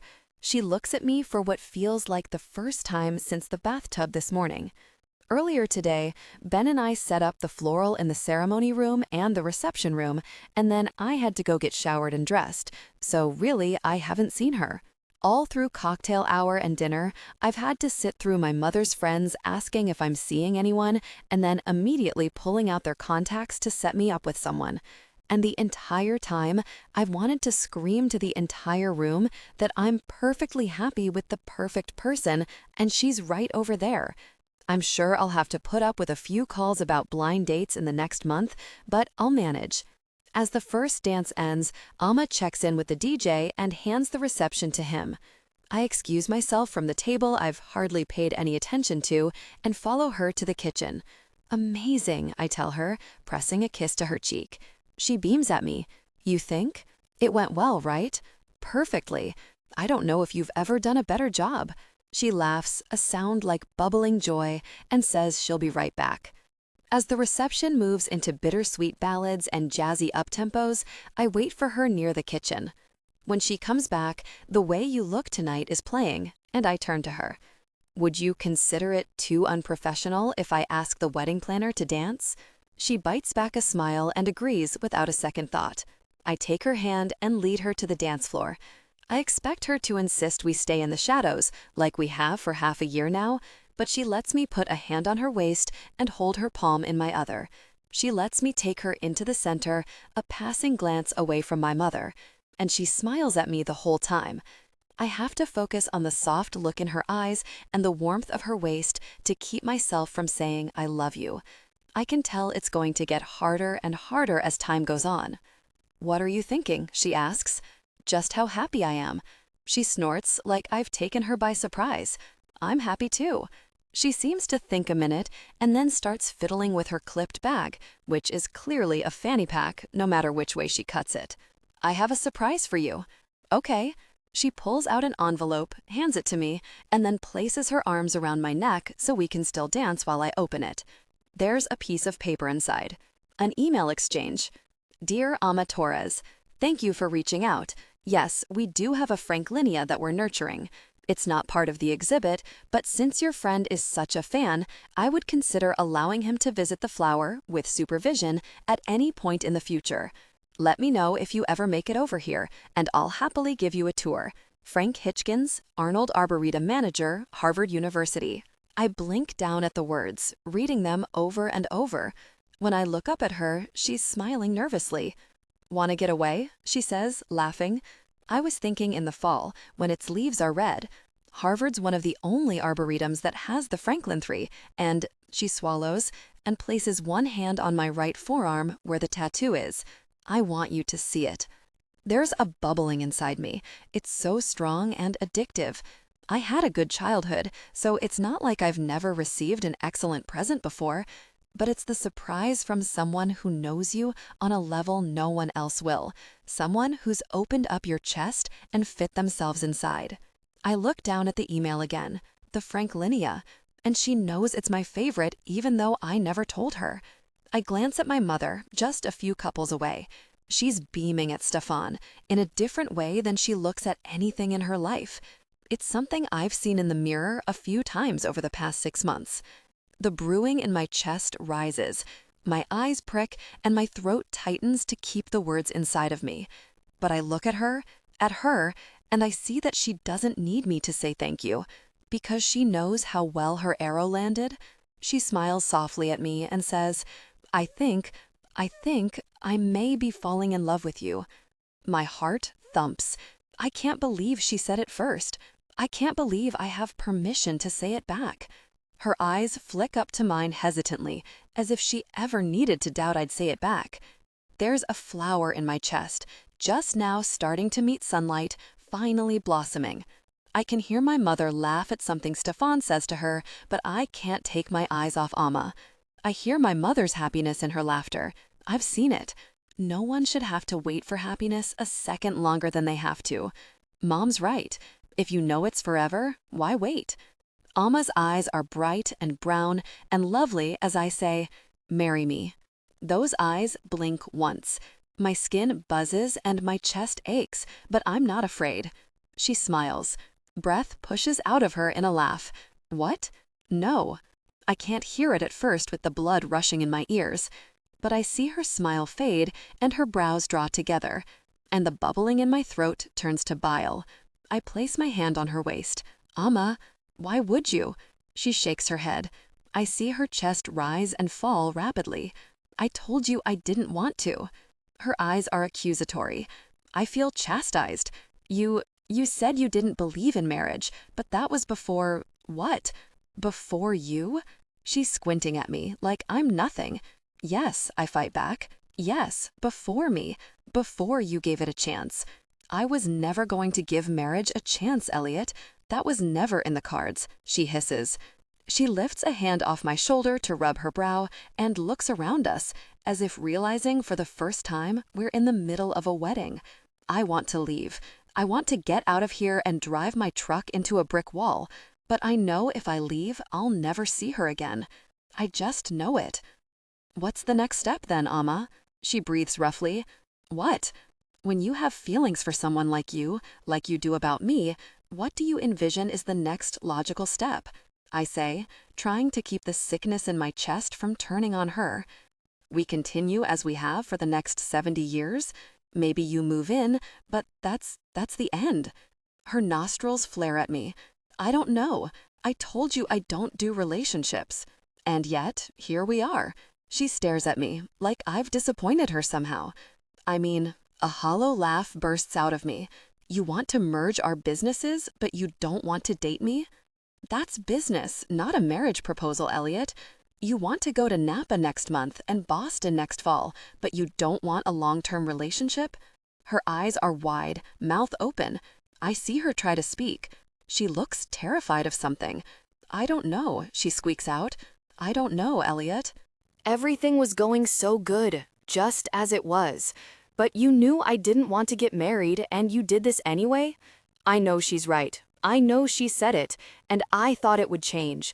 But there's so much happening in my chest, so much regret, so much I'm losing at this exact moment, that I can't stop myself trying to turn it back on her. And why is that? Because of your mom? Because 14 times now she's made bad decisions, and you think that's just life? She glares at me, but I can't stop talking. Do you really think it's hereditary, Amma? That if we get married, hell, if you say the word relationship, you'll open up some kind of door to your own 14 marriages? No, it's because marriages end, relationships end. I shake my head and correct her. Can end, may end. And because you don't want us to end, you don't even want a beginning? Softly, I ask, Amma, if we're not in a relationship by now, what are we? She bites her lip, and a tear breaks past her eyelashes. I don't know. I don't know what I'm doing. This was a mistake.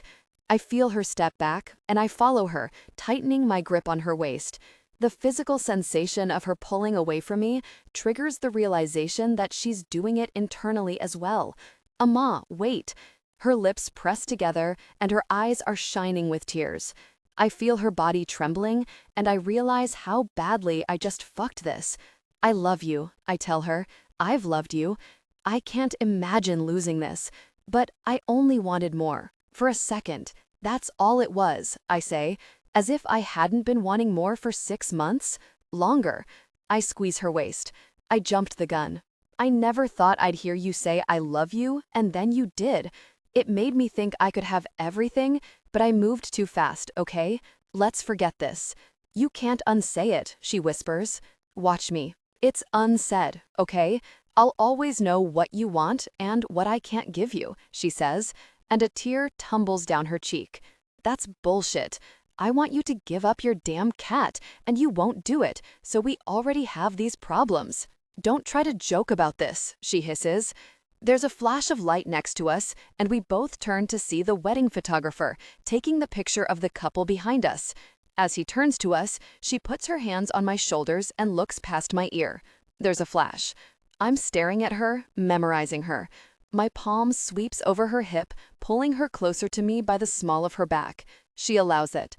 It never happened, I say in her ear. You'll never hear about it again. She's quiet. And then she shakes her head softly. I should have never gotten involved with you. It hits me like a bullet between the eyes. I clench my teeth to keep from screaming at her. We're co-workers in this industry, she continues, whispering into my collar. It's completely unprofessional. I always do this. I scoff, and it's meaner than I'd like. You always get involved in half-year relationships with your vendors? She shifts back, and I let her. She looks defeated. I confuse business and fun. I make a mess. Fire scratches at my throat. Is that Whitney talking? She's right. I'll never survive in this industry if I can't be professional. Great. So we're breaking up because you want to be a better wedding planner? Her eyes turn to ice. We're breaking up because you proposed? And because I never should have fucked you in the first place. This whole thing is a mistake. This time, when she steps back, she slips out of my arms. I try to make my fingers reach for her, but they don't. I have to check on the kitchen cleanup, she mutters. When she turns on her heel, she snakes into the crowd and disappears. I'm left with an email in one hand and the memory of her warmth in the other. I stuff the paper in my pocket and walk the opposite direction. 25. Ama. The wedding. I wake up crying on Saturday. One of those dreams that you can't quite grasp, but you're devastated when it's over. I put cold patches under my eyes to keep the swelling down and start my day at 6. Mar texts me at 7 and says, "Don't forget Grandpa's basin," whatever that means. Fuck. I stare at the phone. I told her to text me that today, and I'm glad I did. The antique basin that will hold craft beers at the reception? Does it go with the theme? No. Will it make Kim Nguyen happy? We can only hope. That will have to be at noon, when I head from the Rose Garden to the reception hall to oversee final touches. It'll take me 20 minutes out of my way, but as usual, I'm low on help today. Jake and Sarah stay at the Rose Garden, Mar stays at the ballet studio, and I bounce to the brides when needed. I get a text from B at 8 a.m. asking if there's anything she can film today before the crew heads to the Airbnb for the brides getting ready. I send her to the Rose Garden. There will be plenty of disasters to catch there. There always are. Our permit at the Rose Garden doesn't allow us in until 11 for our 2 p.m. ceremony, but I get there at 10:30 and stare at the park. Taking deep breaths, I tell myself that everything is going to go perfectly. The weather is amazing, brisk and sunny. Hazel and Jackie are on schedule in the Airbnb, and as George and his crew from Michelangelo's Rentals pull up in the truck with the chairs and stanchions, even the setup is going according to plan. Jake arrives at quarter till, apologizing for his misstep yesterday by being 100% focused today, which is all I could ask for. When the box truck containing all the floral pulls up, sans wedding arch and sans Elliot, that's the first time something goes wrong. I ask his cousin Ben where he is, but all he says is, "He just told me to get over here and ask you where everything goes." My pulse spikes, but I let Ben and Jake start the floral setup. I give Elliot until 20 after before I text him. "All good?" He writes back, "Give me 10 minutes." I start chewing on the inside of my cheek. Elliot's never late. I think of the dark circles from yesterday and how easily he snapped at the camera crew. He used to tell me all the time that I needed an assistant, but now it's him who needs the extra help. 15 minutes later, his black truck rolls up to the loading zone, a wedding arch standing proudly in the back like a chariot rider. Jake runs up to help him unload it, but Elliot just tells him to get back. He gingerly unties the cables and lifts it down to the ground. I meet him at the altar markings I've made in the grass as he carries the arch over him. "It's beautiful," I say. It's not a lie, but I'm also not looking at it closely. I'm too busy trying to gauge his stress level. "It's temperamental," he says. "Troubles?" "It snapped in half about an hour ago." My heart stops. I look up to the top, and only now can I see a crack. "What do you need?" "Nothing. It'll be fine. Before I head to the reception, I'll run back to the shop for spackle and paint, and if there's time, I'll solder a rod to hold it up." I nod, as if I can see the perfect image he's painting, instead of the horror show where Jackie and Hazel say "I do" as their arch snaps in half and stakes the minister in the heart. I check my watch. I have to go. I'm running errands, so if you need anything, go. I spin and dash to my car. It's after 11:30, and I need to check to make sure the horses and wagons are set to arrive, pop in on the brides, and call Mar for any errands she needs. When I'm finally on my way to Jackie's grandmother's house to pick up the basin, I'm 30 minutes behind schedule, and I barely got to check on the Airbnb. The only saving grace is that Mar says things are going perfectly at the ballet studio. I pull up to the address Kim Nguyen sent me in the email I barely glanced at. Her mother isn't going to be home, so I'm looking for this basin at the back of the driveway. When I walk up and turn the corner, I stop dead in my tracks.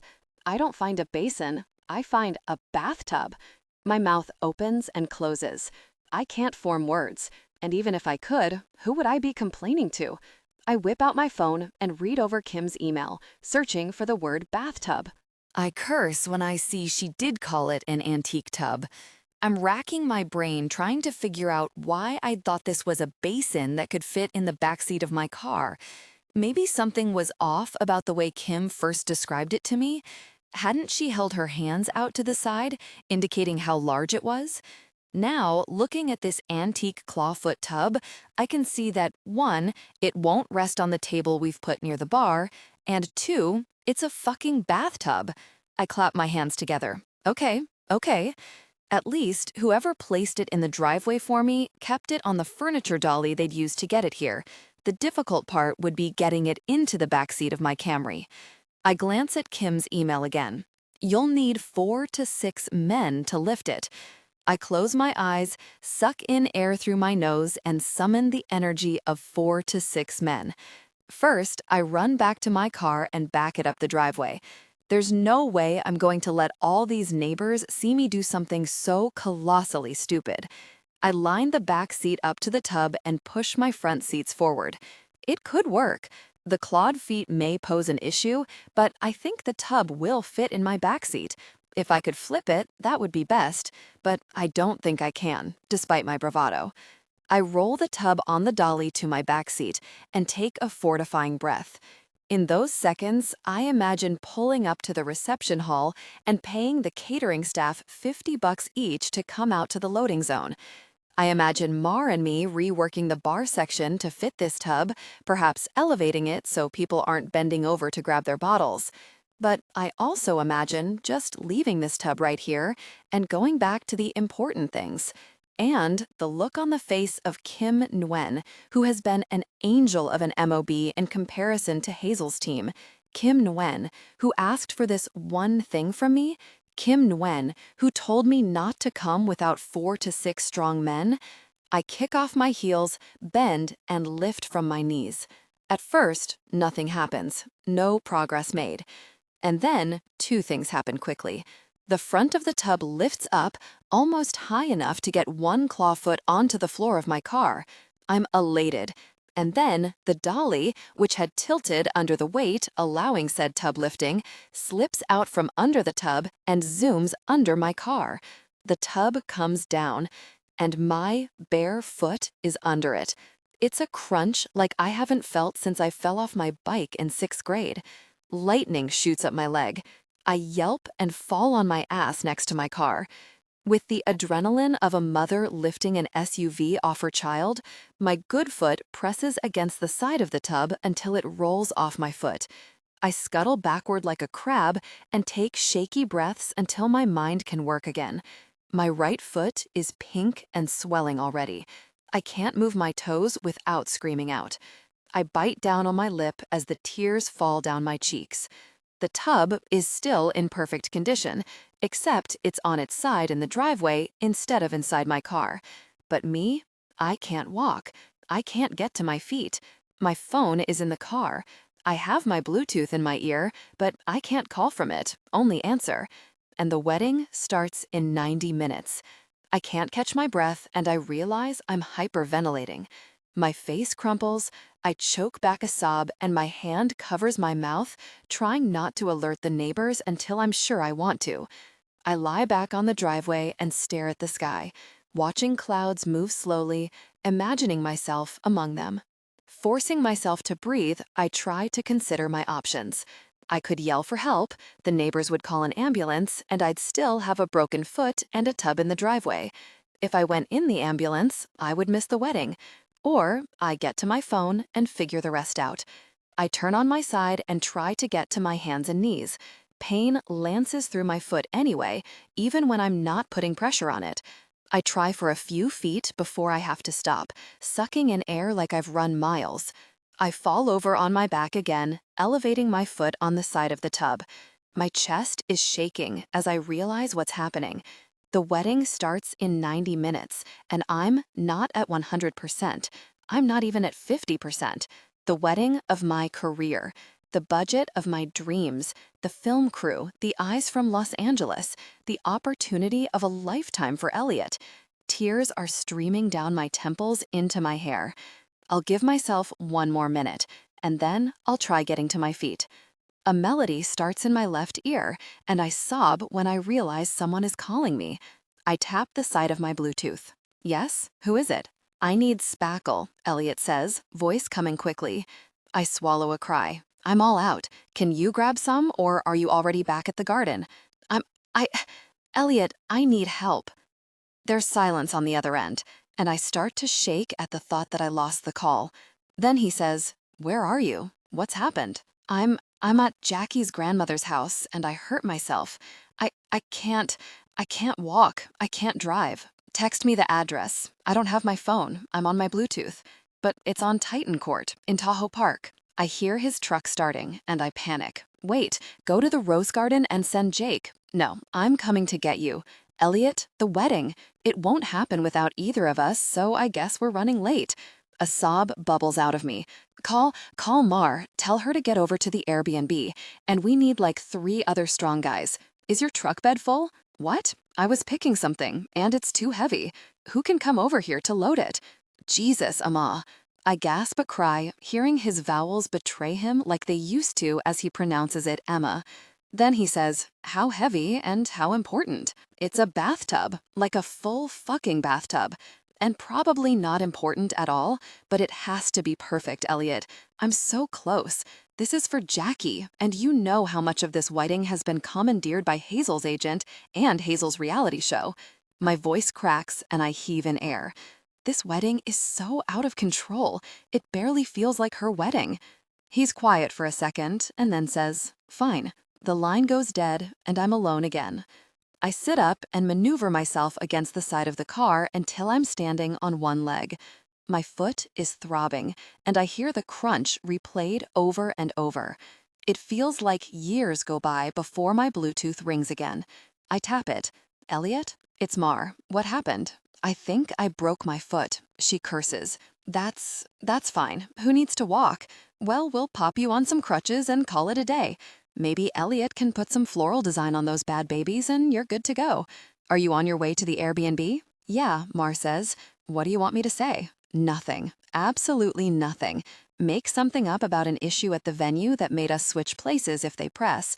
But whatever you do, don't draw the attention of the film crew. She sighs, and I can just imagine her rubbing her forehead. Yeah, okay. And Mar, I ask, doesn't Michael live in Tahoe Park? Michael, my ex? Your ex-stepbrother? He does, right? Amma, whatever this is, don't do this. Hey, I've been working with my ex for 6 months. You said it would be professional? Don't you dare, she hisses. Please, just see if he can come to Titan Court in the next 10 minutes. This is low, even for you. I smile, promise him a blowjob. She hangs up on me. I spot my phone in the front seat, and I'm just about to stretch for it when a black truck pulls up. 3 people jump out, Elliot and my only 2 assistants for the day, Jake and Sarah. No, I say, we need one of them back at the Rose Garden. Sarah pops her gum. I'm set up. I ask the celloist to call us if anything weird happens. I squeeze my eyes closed at this shit show as Jake corrects her pronunciation. Elliot makes a beeline for me, rounding the bathtub without a second look at it. He crouches down in front of me, and I press my lips together to keep them from trembling. Can you stand on it? Jake asks. I shake my head. Thank you for coming, I say to my ex-step-siblings. There's another guy on his way? Hopefully. We just need to get the bathtub into Elliot's truck. There's a dolly under my car somewhere.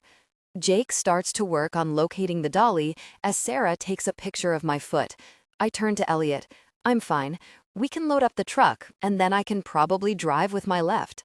I'm taking you to the hospital, he states. No, there's a wedding. We still have to get spackle, right? Jake will take my truck.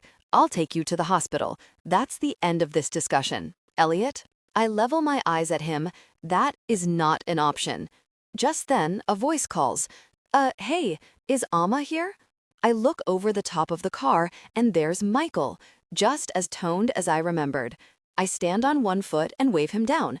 Thank you for coming. We just need your help lifting something heavy, and then we won't bother you again. Sit down, Elliot says, putting his hand on my shoulder. I slap it off and smile brightly at Michael, even though I probably look like someone whose career is being stabbed to death before her very eyes. Jake has the dolly, and he's looking doubtfully at the height of the truck bed and the weight of the bathtub. I lean on the car and start to hop over. I'll help you guide it in. Gravity upends me, and suddenly I'm in the air. Warm arms have swept me off my feet, literally, and Elliot is bridle carrying me around my car and to the passenger side. Save your strength, I say, for lack of any intelligent thought. I hear the tub's heavy. He tugs the door open with a scowl and gently sets me inside. When he shuts the door on me, I take a deep breath, and thank God I at least have my phone again. I see 20 texts from B, Jackie, Hazel, and Mar. I dial Jackie first, sending the call to my Bluetooth and watching through the windshield as Elliot and a small army of my ex-step-siblings back the truck into the driveway and prepare to lift the tub. When Jackie picks up with, "Amma, is everything okay? Mar said there's an issue at the ballet studio."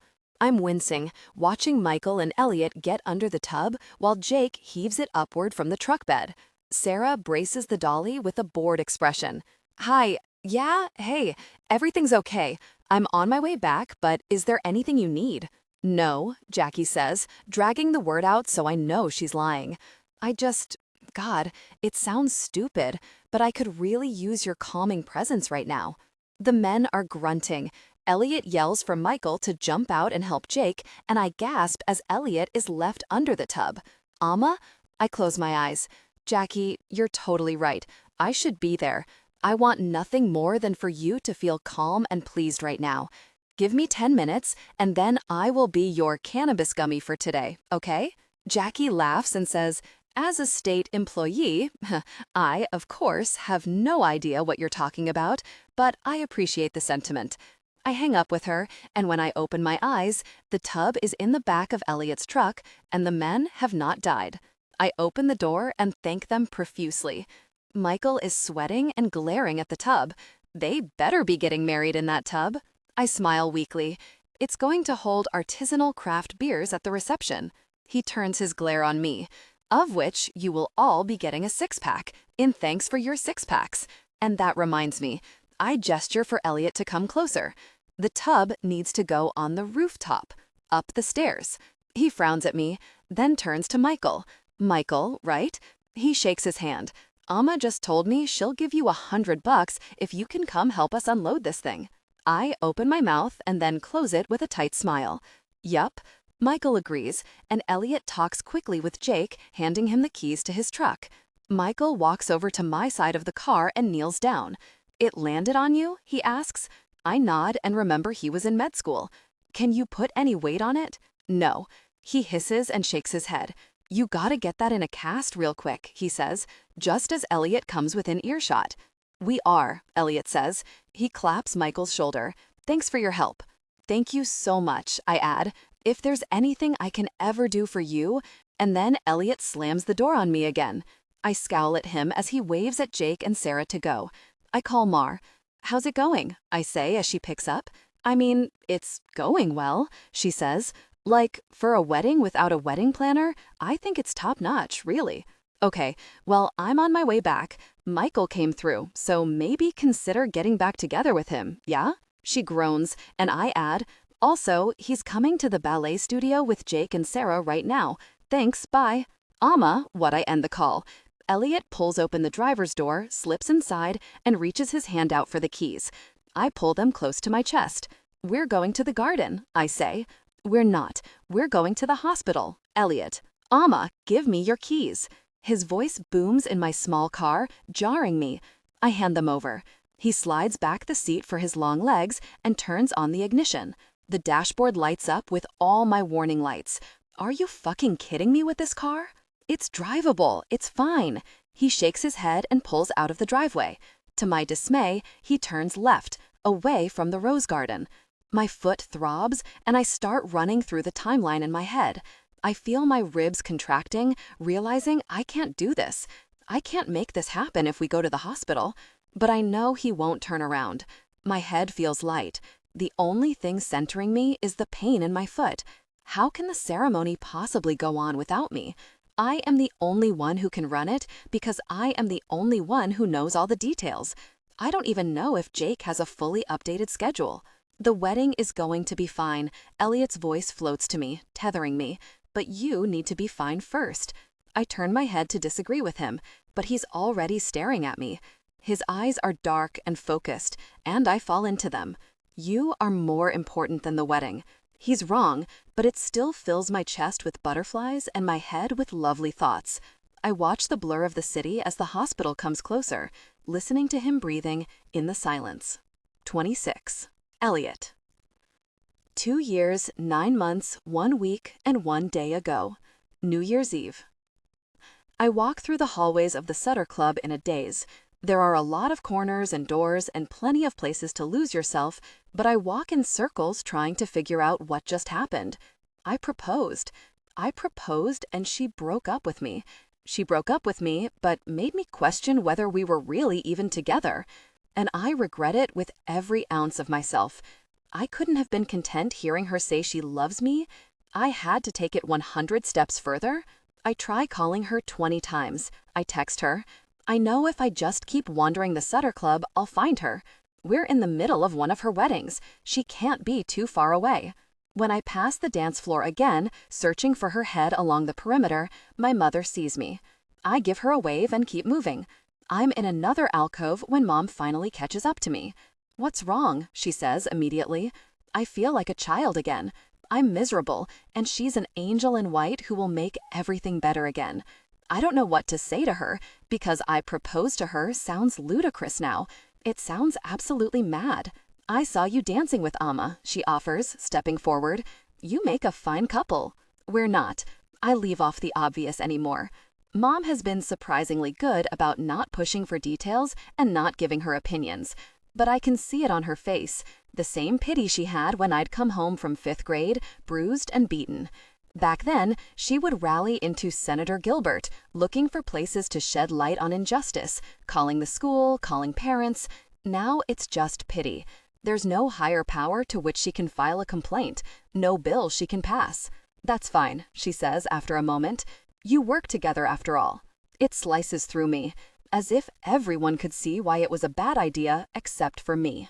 The DJ calls for my mother to come throw the bouquet, and I wave her off with a smile. But as soon as she's gone, I lean on the wall next to a closet, and I let myself cry. My chest shakes with it, as if it won't ever be full again. Just this morning, I'd held her as she slept, and I knew everything was perfect. I'd squeezed myself into her life, but it was working. I fucked it up. I can't breathe with the ache, and my throat is tight with unvoiced screams. I take one of Dad's old hankies from my pocket and clean my wet face. I stare at his embroidered initials and wish he was here to tell me what to do. When I can breathe again, I step off the wall and go find more wine. All night, I hope I run into her, but she never comes back. I text her over and over and clean up the wedding by myself, as if it was in the plan all along, lying for her when the vendors ask after her. 27. Amma. The wedding. Elliot drives to the ER. He ignores every single word I say in the car, even when I resort to begging. By the time he's lifting me into a wheelchair, I'm back on the phone, checking in with Vince about why Jake says the horses aren't there yet. Vince, I cut him off. Are you telling me that you didn't leave with enough time to prepare for traffic? Is that what you're telling me? Elliot wheels me up to the check-in as I listen to Vince's excuses. He's writing down my name and information as I pull out my health insurance card. Vince, Just pretend for 1 second that we're paying customers. Let's pretend that we not only rented your horses, but we also bought out your hay rides for today. Let's imagine a world where that exists and get your fucking ass to the park. I hang up on him and smile up at the nurse behind the desk. Hi, what's the wait time like today? She lifts a brow at me. Honey, this isn't an Applebee's. Right, I just mean, if I need an x-ray, how long am I going to be here? Ballpark? Frowning at me, she points to the waiting room, which looks suspiciously full.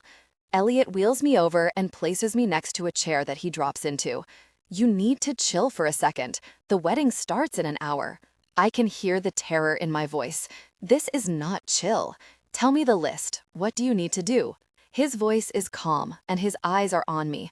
I sink into them for a moment, and I remember his mother's wedding, how he let me keep him up all night, how I forced him to listen to my lists, how he got me off just how I needed it. My throat bobs at the memory, and heat flushes my cheeks. Prioritizing, I say, thinking. The wedding arch is possibly broken. The florist needs to arrive at the venue and fix it. I keep from nagging him and just stick to facts. I need to confirm that the officiant has arrived. I need last looks at the rose garden. I need... Yet another thing suddenly occurs to me, and I press my eyes closed. I need to lay out the programs on the chairs. Continue, he says, stopping me from spiraling out. I need to be with Jackie and Hazel. Jackie is freaking out. I can hear it in her voice. I haven't even spoken to Hazel since last night. I need to make sure the film crew isn't taking up valuable time and pushing them off schedule.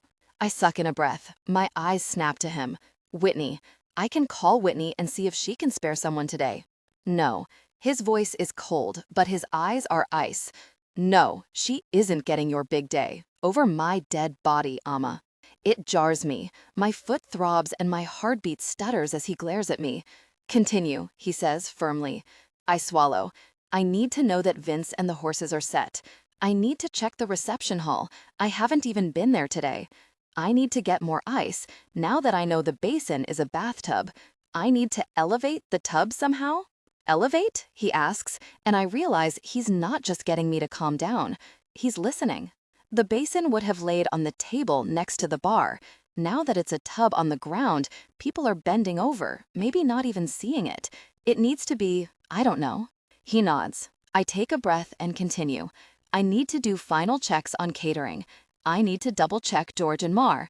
I told them how to do the table settings, but I need to see it.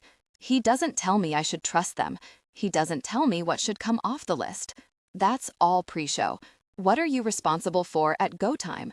The realization that I may not make it to go time is seeping into my veins. I take a shaky breath, and Elliot reaches out, placing a hand on my knee. I look down at it. It calms me for 2 seconds before I see my knees and dress scratched and stained from the driveway. We've moved on, he says. We're on to go time. Jake leads Hazel down the side street to the back of the garden. Mar stands with the bridesmaids in the Airbnb. I cue the musicians.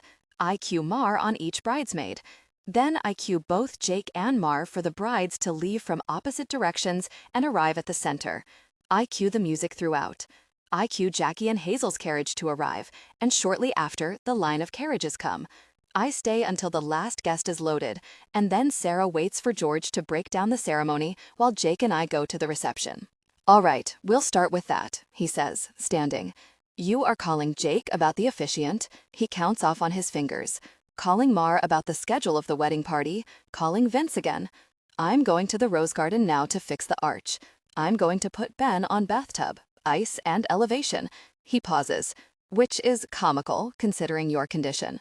I snort, and something flickers across his face. When you're done with your calls, he continues, you will call me and cue the wedding from here.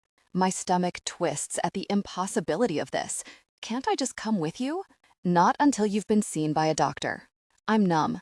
I feel like everything I've been working toward for 7 months, for more than that, is all falling apart.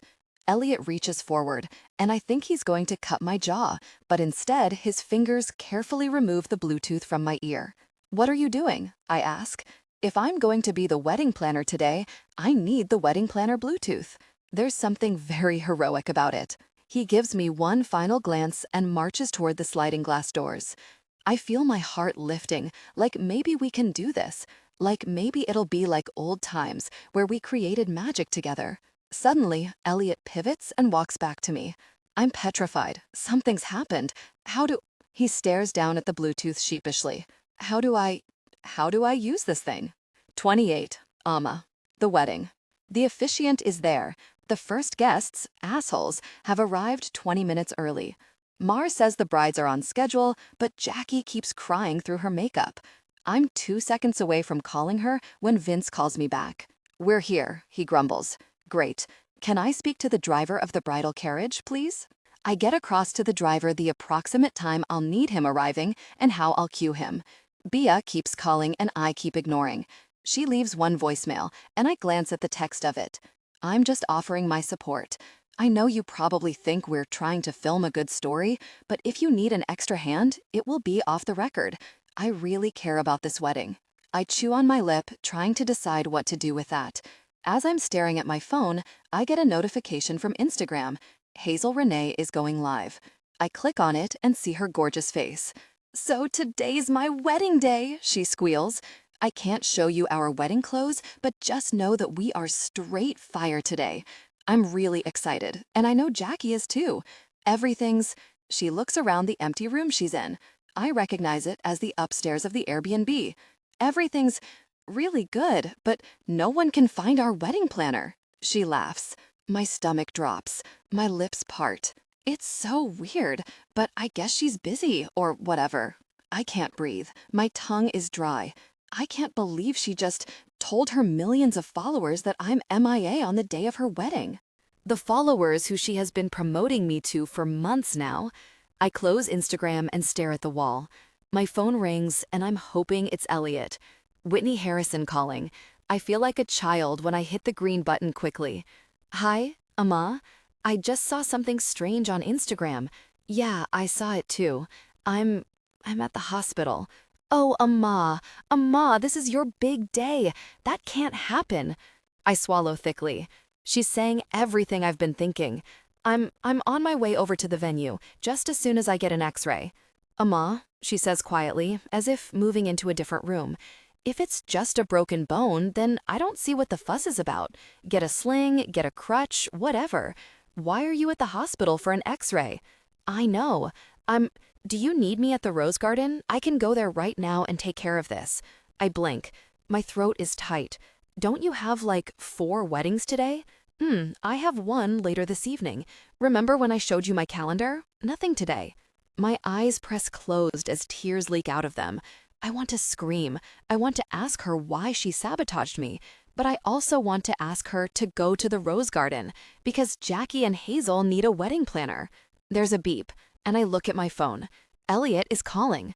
I remember the look on his face when I suggested Whitney, how adamant he's always been about the ways she used me. I tell myself I don't need her. I have him. Whitney, I have to go. Thanks for the offer, but we have it under control. I end her call and take Elliot's. I'm here, he says. I'm going to fix the arch, then you tell me what to do about programs. Okay. I listen to him moving around, the slam of his truck door, the sounds of the park. The squawking? Amma, we've got geese. Damn it, put Jake on it. It's only 5 minutes later when Elliot announces that the wedding arch is fixed. I have an eye on my watch the whole time. We're cutting it too close, I tell him. I tell him how to lay down the wedding programs at an angle, Elliot, and he grumbles his agreement. But I have a sneaking suspicion that those programs are being laid down however Elliot can do it quickest. I hear someone call his name through the phone and say, "Where's Amma? What's going on?" It's B. "Everything is fine. She's dealing with something, but we have it under control," Elliot responds crisply. Okay, can we get a crew over to her? Whatever is going on, we can help, or at least include it in the program. Nope. All right, Bia says. I know my contract isn't with you, it's with Amma, but we need to be filming the ups and the downs of this day. I don't really give a fuck what you film, Elliot says. My first priority is to this wedding. Then my second is the flowers for this wedding. All right, Mr. Bloom, you want to know where you and your cameras fall on the list? Way down, lady. Maybe 20th. 21st if there's a flower girl in this wedding. I snort, listening to him. You lack finesse, Mr. Bloom, I say. I hear him huffing and I assume he's walking quickly away from Bia. I'm headed to the Airbnb now. Okay, confirm with Mar that she feels good about the reception hall. Will do. It's strange listening to him do normal things, having him in my ear while he's walking or grumbling about traffic. It's intimate, and it's something I miss in a way, even though I never fully had it. We got cops. I blink at the man sitting across from me, holding a bloody towel to his elbow. Okay, let's see what's up. Officer, Elliot says, I'm Elliot Bloom. I'm temporarily in charge of this event. Can I help you? Mr. Bloom, says a gruff voice, you have permits for this street closure? I gasp and clutch my fanny pack, where the permits are safely tucked. Fuck. We do, Elliot says smoothly. I can get those for you in a moment. Can I ask if there's a problem or if you're just checking on us? We had notice of H Street being closed, but not McKinley Boulevard. Could be a miscommunication, but I'd like to see the permits. Of course. I'm on the phone with the event coordinator now. I'll clarify. My head is dropped in my hands when I mumble, they're with me, in my pack. Officer, our coordinator does have them. She'll be over shortly. He lies. I'm just headed to our rental here. Sorry, Mr. Bloom. I need to see that permit or else I'll need you to clear off of McKinley. What about a picture of the permit? The officer must say no, because then Elliot says, hold please. The line goes dead. I pull the phone back to see if he hung up on me, but the call is still going. Did he mute himself? Is he doing a back alley deal with the cops of Sacramento? Does he not want me to hear his mafia connections? In the silence, a nurse calls my name. I wave my hand and yell out for her. She sees that I'm unable to walk to the counter and comes out to me. Hun, we're going to get you into an exam room. Perfect, thank you. I'm actually on an important call. I'm running a wedding from this ER. Can I be on my phone? A wedding? Her brows jump up. You got yourself run over by the newlywed car or something? That would be less embarrassing, but essentially. I grin. She wheels me out of the lobby and down the hall. You can keep your phone, but when the doctor comes in, I'll ask you to please hang up so she can examine you. I check my phone and see Elliot still has me on hold. Then suddenly, I hear a tinny sound. Hello? Elliot? Who am I speaking with? Says a female voice. Before I can stutter a response, I hear a new male voice. This is Officer Bell of the Sacramento Police Department. Officer Bell, the woman says, good afternoon. This is Senator Laura Gilbert with the State Senate. I clap a hand over my mouth. When the nurse sees my eyes bug out, she mouths, bride running? I shake my head and listen to Laura, not knowing if she's aware I'm on the line. Officer, I hear there's a permit issue. I know you're doing exactly what you need to be doing. I appreciate your work. I just want to know what I can do to help this process. Officer Bell clears his throat. Senator. Well, we need to see the permit for closing off this street. It's not on our records. Can we send you a photograph of the permit? Sorry, Senator. I can get the city manager on the line and confirm that it's in the system. Would that work? It's Saturday, ma'am. Please call me Senator Gilbert. Would you like me to call the city manager so you can speak directly to him? Or I can call Chief Adams of the Sacramento PD to clarify. I have both of their numbers. I feel like I can just imagine Officer Bell scratching his stubble. No, Senator, there's no problem. I will contact Chief Adams myself and ask him to double-check his records for today. That's wonderful, Officer Bell. I'm glad to hear it. Laura hangs up. The nurse gives me a wave to say the doctor will be in soon. I send her a thumbs up.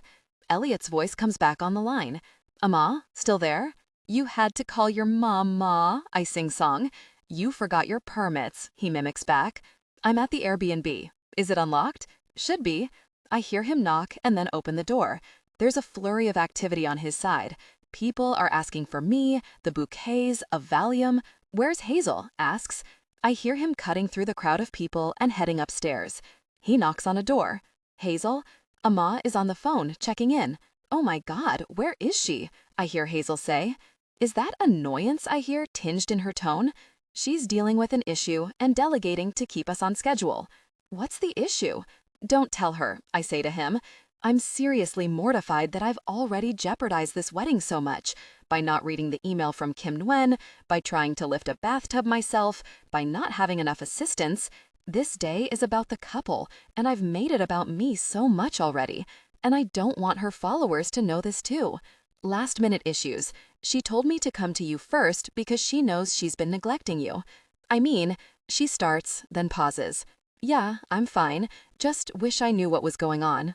I coach Elliot to tell her, "You're getting married today." He repeats after me. That's what's going on. And smile at her. That's what's going on, he repeats. And smile. Not her. You smile. And smiling will be had by all, he finishes lamely. I hear Hazel say, okay. Amma is available by phone if needed, he says. And then I hear the door shut. Where's Jackie? He asks someone in the hall. Last door. Another knock. Another door opens. Elliot, what's going on? Is it time for the bouquets already? There's a hysterical quality to her voice that spikes my blood pressure. Wow, Jackie, you look amazing, he says, and I can almost see it myself. Thanks. God, Elliot, where the fuck is Amma? Tell her, and not Hazel, I say. He coughs. Amma injured herself. Jackie gasps. She's at the hospital getting checked now. There's a whine and a sniffle, and I close my eyes as I realize Jackie is starting to cry through her makeup again. I'm praying for the Hazel Renee setting spray to work its miracles. Hey, she's fine. There are sounds of Elliot getting closer. Jackie, we've got this under control. You're getting married. She says, voice tight like a reed.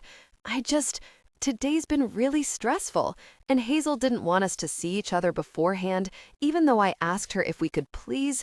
She chokes a sob. I don't want to sound ungrateful for everything you and Amma have created for today, but this doesn't even feel like my wedding anymore. I pinch the bridge of my nose. Damn it, I can see that, Elliot sympathizes. That's really hard. And she's doing Instagram videos instead of sitting in here holding my hand. And I just keep thinking that, what if this isn't right? What if I stop loving her one day? Put me on, I say. Give her the Bluetooth. I hear Elliot tap the device like a sonic boom in my ear. Jackie, he says softly. Elliot, give me to her.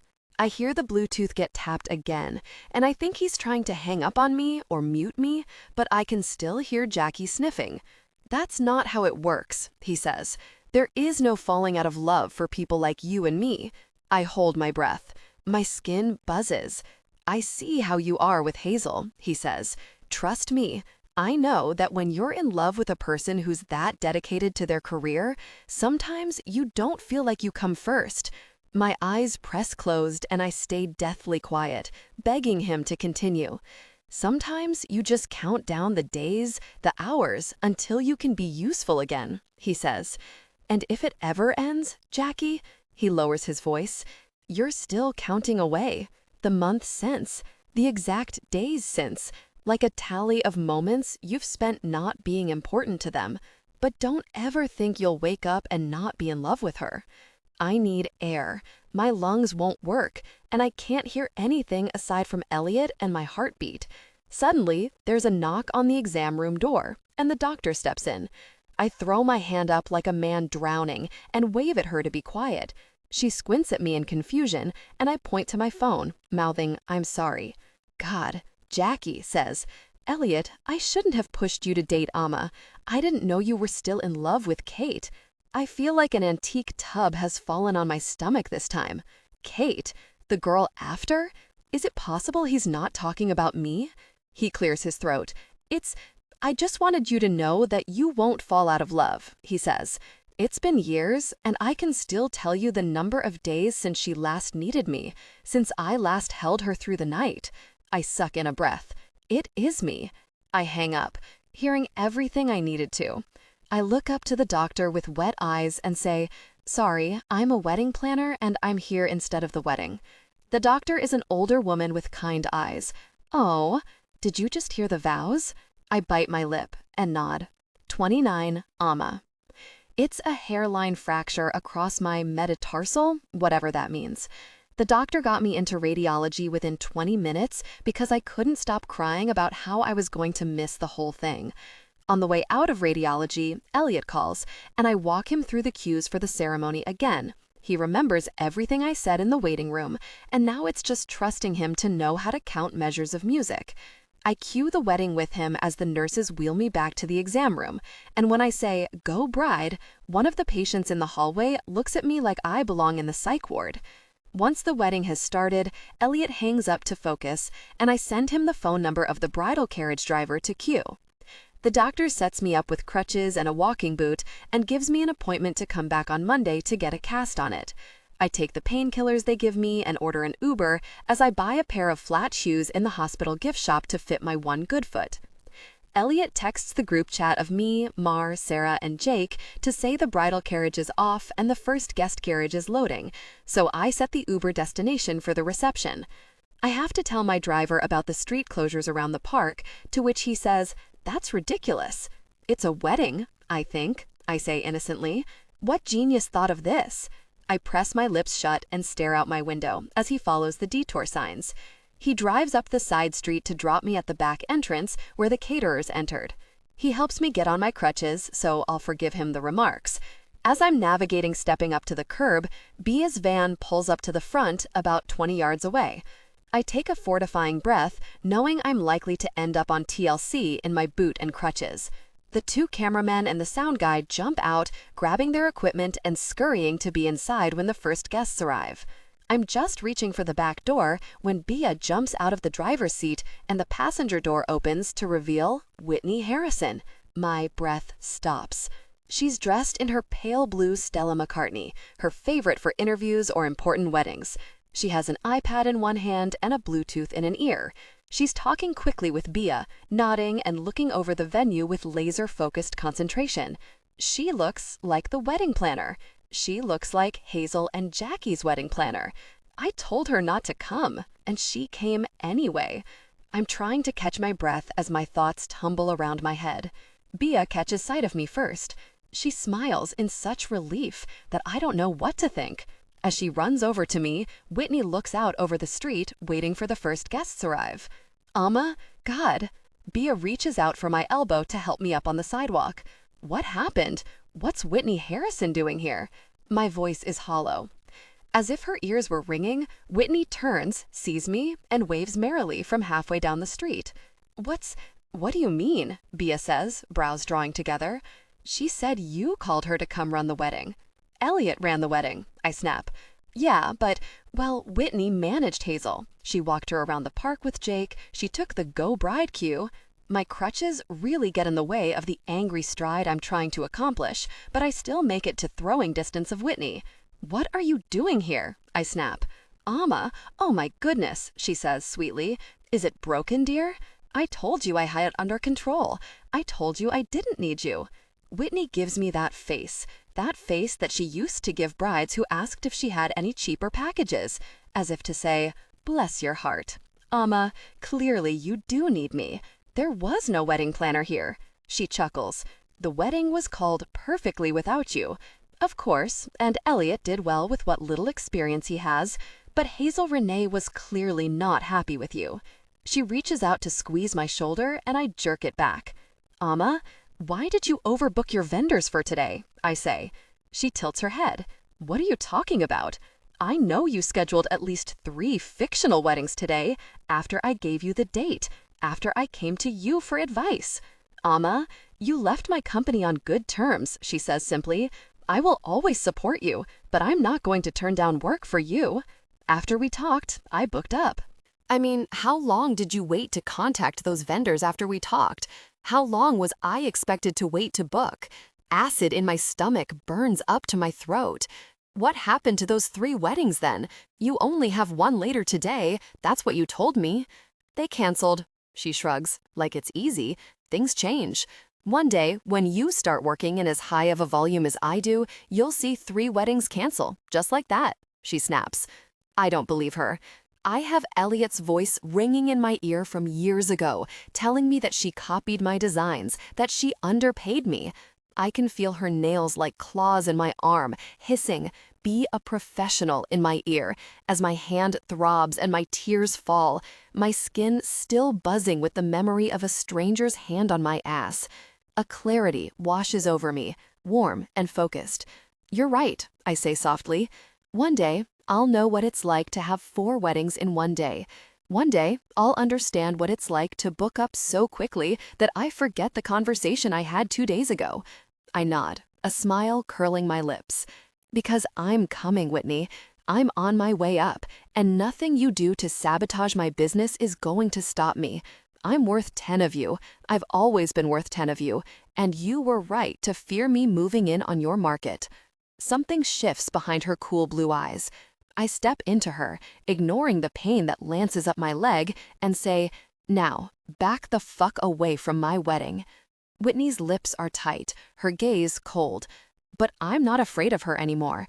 I hear the click of horse hooves as the first carriages approach. It's only now that I see one of Bia's cameras pointed at the two of us. She leans into me, and her teeth click over her consonants.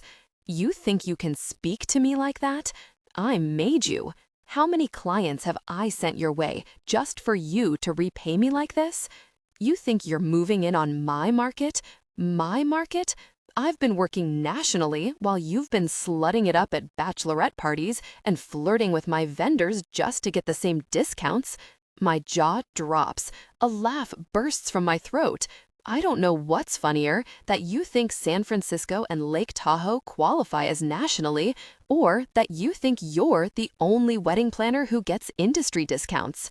Bye, Whitney. I have a reception to run. Her claws reach out, snatching my arm. "Don't walk away from me, you ungrateful bitch." I get to see the moment Whitney realizes we're being filmed. It is, by far, the greatest moment of my life. She goes pale underneath her concealer, and her neck snaps to the cameraman inching closer to us. She's speechless. I place a condescending hand on her shoulder like she always did to me. "Whitney, come on. Be a professional." She seethes, steam practically spouting from her ears. She spins on her heel and marches into the street, just as the first horse arrives. Whitney jumps back, screeches, and the horse rears on his hind legs. I gasp, slapping my hand over my mouth.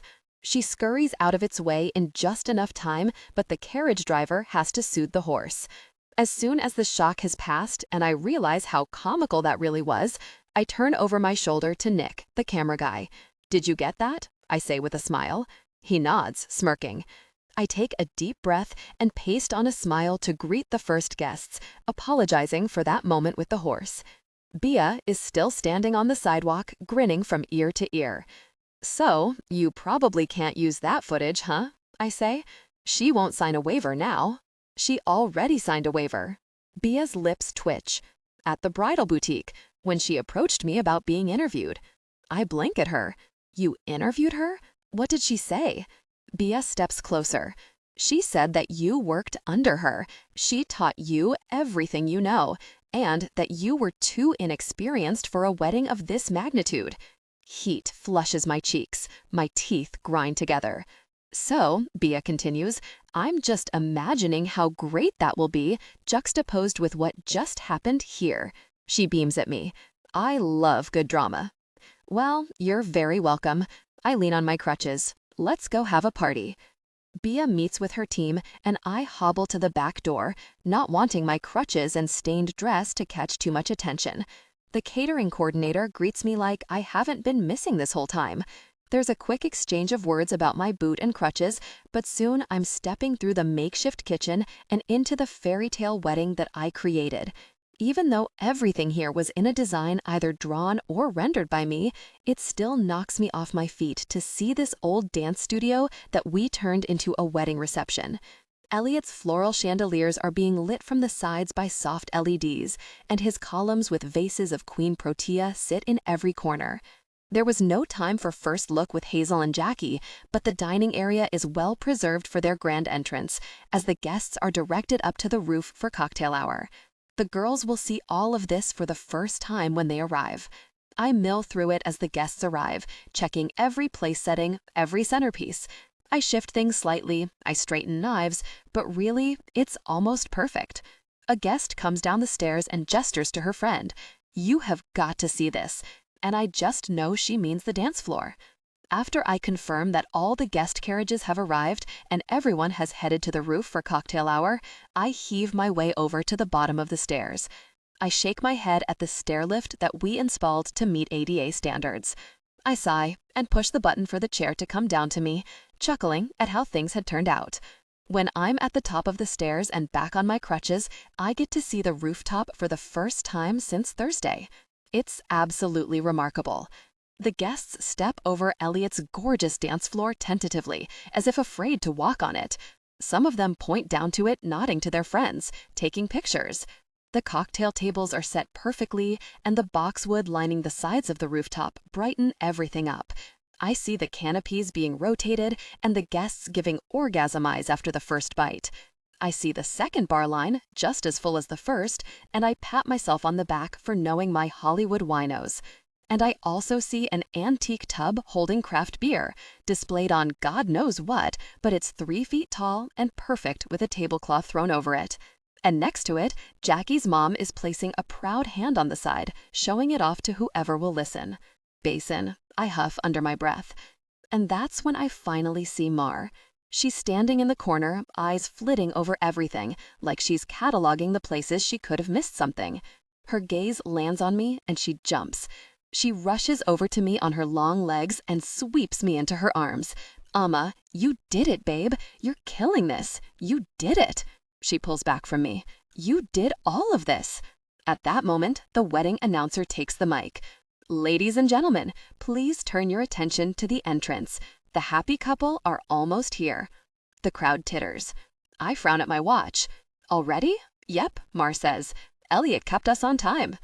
As the bridesmaids finally make it upstairs, I get to see the wow on their faces as they emerge into the autumn air. Bea and her crew are cataloging every moment.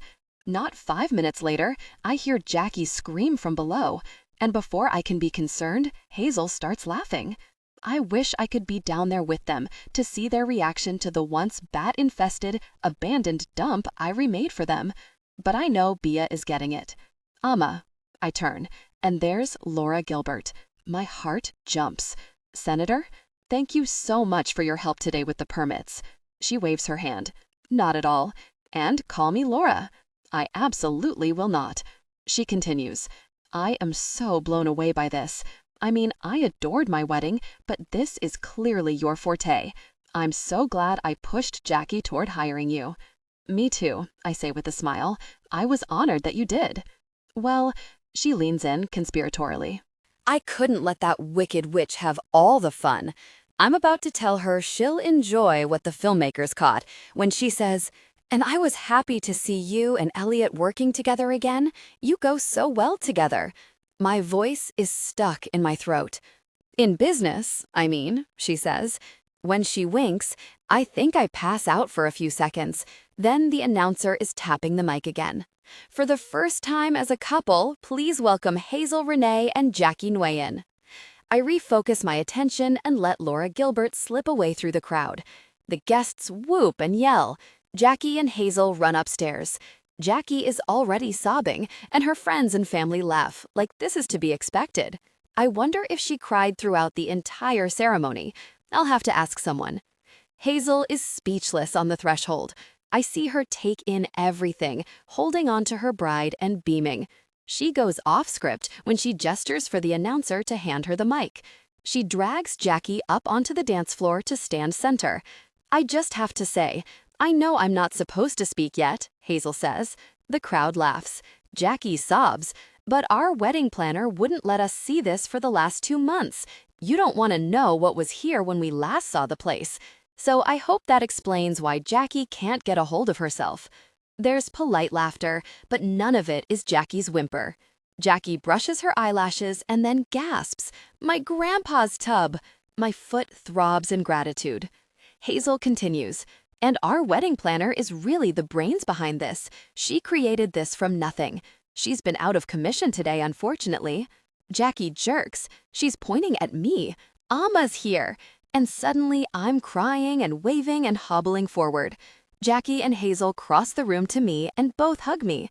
It's a tornado of questions and answers and gratitude and joy, and I'm so swept up in it that I'm surprised I even notice Elliot entering the rooftop from the door, looking for a place to just rest his feet for 10 minutes. He looks haggard, never having changed into nicer clothes from this morning, and dirty in the way that he makes look good. He catches sight of me at the edge of the platform with Hazel and Jackie. His eyes slide to the boot, and he glares. It seems I'm in trouble. I get the announcer to continue, inviting the guests to get drinks at the bar, find their table numbers on the seating chart, and then head downstairs to their tables. I encourage Jackie and Hazel to take a few more minutes up here and then start moving themselves back downstairs to the head table. I snap for the photography team to catch every moment. Once everyone is cleared from the rooftop, I take the chairlift down and set up in a corner where I can see the whole room. Mar gladly hands over the walkie-talkie and goes to grab me a chair. I put the earpiece in, press the talk button, and say, "Amma's on headset." Jake's voice comes quickly. "Oh, thank God. Sarah, how is the rose garden? Is George almost done packing up?" "Who is George?" she asks lazily. I take a deep breath, reminding myself I can't kill her until the wedding is done. "He is the rental coordinator." When she doesn't respond to that, I say, "Large, red hair, 50s. You are supposed to be waiting for his team to finish packing up the ceremony." "Oh yeah, he's almost done," she says. "Okay," I say. "I need Jake to meet with Vince and the horses to make sure we're all squared away. Jake, you'll need to dismantle the arches. I'll send Mar with you." Mar groans and then reluctantly nods. "I can go. Let Mar stay." Elliot's voice. "I search for him in the crowd, but I can't find him."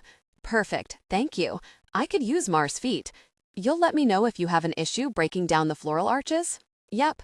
I turn to Mar and say off walkie, "Can you do a round for me and check to make sure we're not slowing down on canapes?" Once she's gone, I say into the walkie, "I'm back in action. You all did amazing work today. I think the brides are crazy happy, and it's all thanks to you." The next hour goes like all receptions do, in a blur. The food is ready to come out on time, but the guests hover near the downstairs bar, so we hold for 15 minutes and give the bartenders a spiel to say about dinner starting soon. After the third server stops me to ask how I hurt myself, I ditch the crutches and hobble on my boot. There's a chord situation with the live band, and the bassist is seconds away from running to Guitar Center when someone taps me on the shoulder. "Do you need a 1/4-inch cable?" I look up, a broad chest to a stern-looking, dark-haired guy in a black leather jacket. His lashes are long, and his jaw is perfectly chiseled. "Whoa." "Yes," I squeak, realizing he's over a foot taller than me. I see the cello case in his hand. "Oh, are you Xander, our ceremony cellist?" He nods. "I heard my assistant asked you to keep an eye on things earlier. Thank you so much for that. We had a really important errand, and we would never usually ask." "Sure." I wait for him to say more, but it's possible I've found someone who speaks less than Elliot. "So, you have a cable?" He kneels down to open his case and grabs a cord from a side pocket. As I'm texting the bassist to let him know I've got the cord, Xander says, "This is a really nice wedding." I grin up at him. It looks like giving compliments physically pains him. "Thank you. I'm so glad you could fly in for it. Please enjoy the rest of the night, and I'll get this back to you." He shakes his head. "I'm headed to the airport now. Just keep it." Without much more ceremony, he grabs his cello case, squeezes Hazel's shoulder in goodbye, and walks out the door. Hazel catches sight of me frowning after him and sidles up to me. "I'm sorry if he was short with you. He's always been temperamental, even when we were kids." "Oh no," I say. "He just saved the day, actually. You'll be seeing more of him. He and I have dozens of friends who are engaged." I knock her elbow. "Why would your LA and New York friends want a Sacramento wedding? You think you'll be stuck doing only Sacramento?" "Amma, I have 10 New York couples who are already looking at you. I want to introduce you to some of them tonight." My stomach flutters, and I look down at my dirty dress and walking boot. Great. "Hey, I'm sorry I wasn't there for you today." She waves her hand. "It's fine. She sighs dramatically. "I did an Instagram live today that was unfair to you, I think." "Oh, really?" I ask innocently. "I'd like to fix it, though." She takes out her phone and opens Instagram. She takes a selfie with me, and before I know it, Jackie is joining us. They both kiss my cheeks from either side, and I'm beaming like a dork. When I'm tagged 2 minutes later, Hazel's caption says, "This is my wedding planner, Ama Torres. She works in Sacramento, but LA better look out." When I slide to the next frame, she's got amazing shots of the reception and the horse-drawn carriage ride. The last frame is just a blue background with my name, email, and website in white lettering. I shake my head and grin. It's not an Instagram story that will go away. It will always stay up as part of the wedding picture she posts. I'm still pinching myself that I got this gig, but even more so that I might be friends with Hazel Renee and Jackie Nguyen. The world didn't end when I allowed myself to get close to them. In fact, it got bigger and better. Once the cake is cut, I step outside into the alley and breathe. My foot is killing me. I have a sore ass from where I fell this morning, and my body is rebelling because I haven't eaten. The door opens next to me, and I jerk to see Elliot stepping out. He extends the Bluetooth to me. "Did you like your first gig as a wedding planner?" I tease. No, I'll stick to flowers." Then he produces a water bottle from the bar and 2 Advil from his pocket. I swallow greedily. "Why didn't you say that Whitney showed up?" I ask. He cocks his head. "She said you called her." I didn't. His eyes harden. "Ah." Well, you mentioned her in the ER, so I assumed I sent her packing. B got it all on film, I say proudly. His mouth twitches. That's all the reason I need to watch this stupid show when it airs. I smile at him. Thank you for today. And not just today. This wedding, this reception, it's insane. The floral is astounding. I can't believe I made you do all this. You didn't make me. I'm hoping to elevate blooming, so this is just as insane for me. I nod. Good. You're so special, Elliot. Tears prick behind my eyes. And I can't ever thank you enough for getting this wedding up on its feet today. You've always told me that I need more help, but I really thought I had this one under control. I choke on my words. The full weight of what happened today hits me. It could have been really bad, I say. I couldn't get to my phone, and I just had to wait for someone to call me, or I had to scream for the neighbors, and then you called, because I broke the arch, he jokes lightly. Right, I smile, sniffling. Maybe it's your turn to get an assistant. He smiles at me, and it's the first time I've seen it directed toward me since he asked me to marry him. My heart hurts with the absence of it. I miss him so much, even when I'm near him. I can hear his words to Jackie beating against my skull, and I don't know if he knows that I heard, but I did hear. He's standing there against the brick building with me. I step forward, limping, and rise up on my good toes.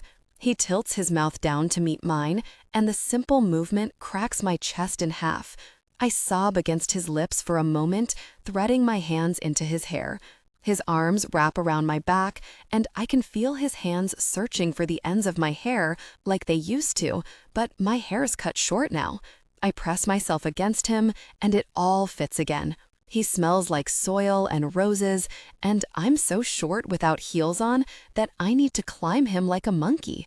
His mouth parts against mine, and I cry more. I whisper into his skin, "I love you. Elliot, I do." He holds me for a second, and I'm waiting to hear him say it back. His arms slip from around my ribs, and carefully, he puts me back a step. He won't meet my eye when he says, "I can't. Not again. I can't." Head down, he moves away from me. He disappears around the corner, walking down the alley. I try to follow him. I call his name once. He doesn't turn back. 30. Amma. 2 years, 9 months, 1 week, and 1 day ago. New Year's Eve. My feet carry me off the dance floor and away from him. I have the urge to keep running until I'm in a different country, but I find a closet in an abandoned hallway, and that will do just fine. A call is beeping in my Bluetooth, and I know it's him. I rip it out and stuff it in my pack. Once the door is shut behind me, I lean back, inhaling the scent of bleach and cleaning products. Marry me. His voice is still so clear in my mind. I can see his dark eyes when I close my own, staring at me like a painting he wants to look at for the rest of his life. He ruined it. With 2 words, he set it on fire. Pressing the heels of my hands into my eyes, I focus on taking deep breaths. Or maybe it was me. Maybe I'm the problem. Maybe there are next steps that are obvious to everyone but me. What's the next step then, Amma? What did I expect? I suppose I expected us to outgrow each other soon. 6 months is a long time. I suppose I was waiting for it to end, like all things do. But he's right about a lot. I was planning for the future. I was okay with tangling him up in my life forever, not expecting an ending. My throat is tight and my fingernails scratch at it. A voice from outside the closet makes me jump. What's wrong? I recognize Laura Gilbert's voice, and I slap my hand to my mouth. Does she know I'm in here?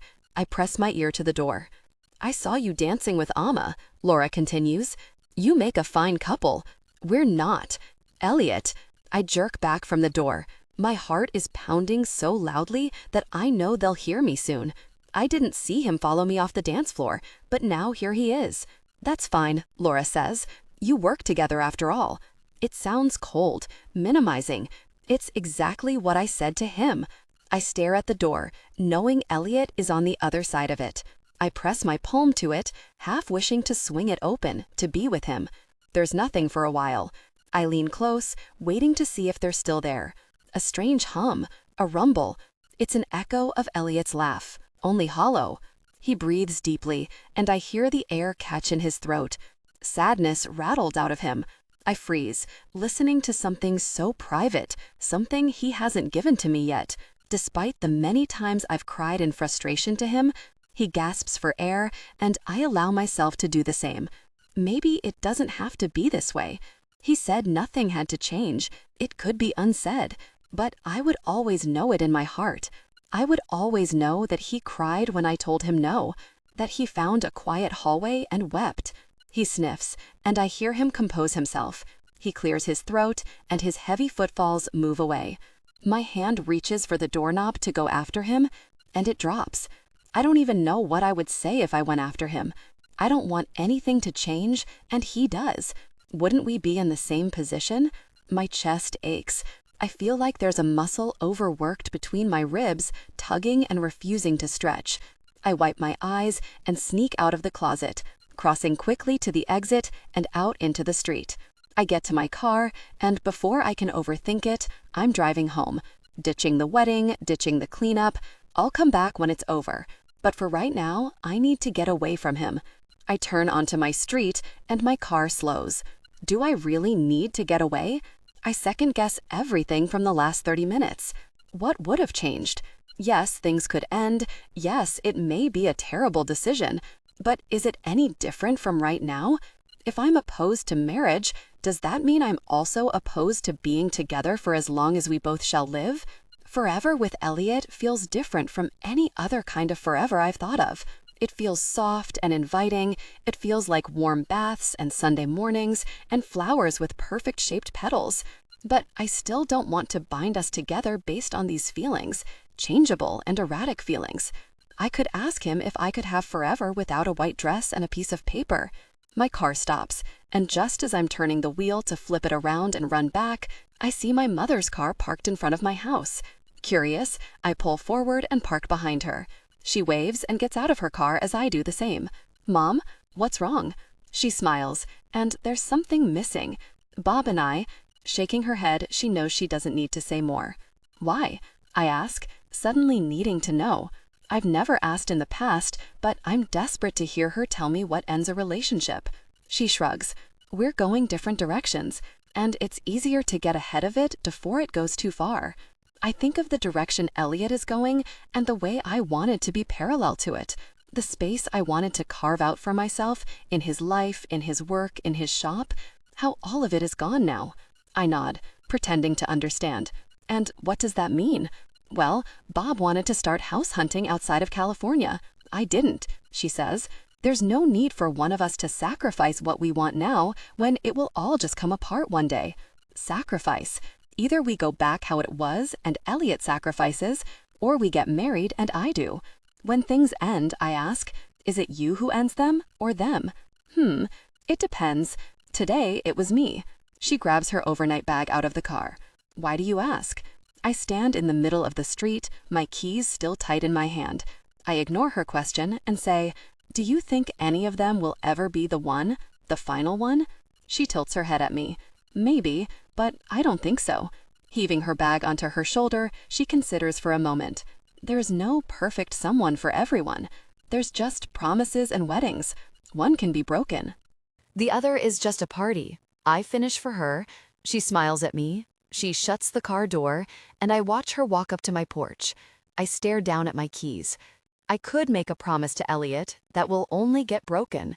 But why would I put him through that? Why agree to marriage, or even just going back to what we had, when I know now that it will end? It will, because he wants something I don't believe in. The wind pushes through my hair, twisting it around my face. Why begin when it will end? I pocket my car keys and follow my mother up to my door.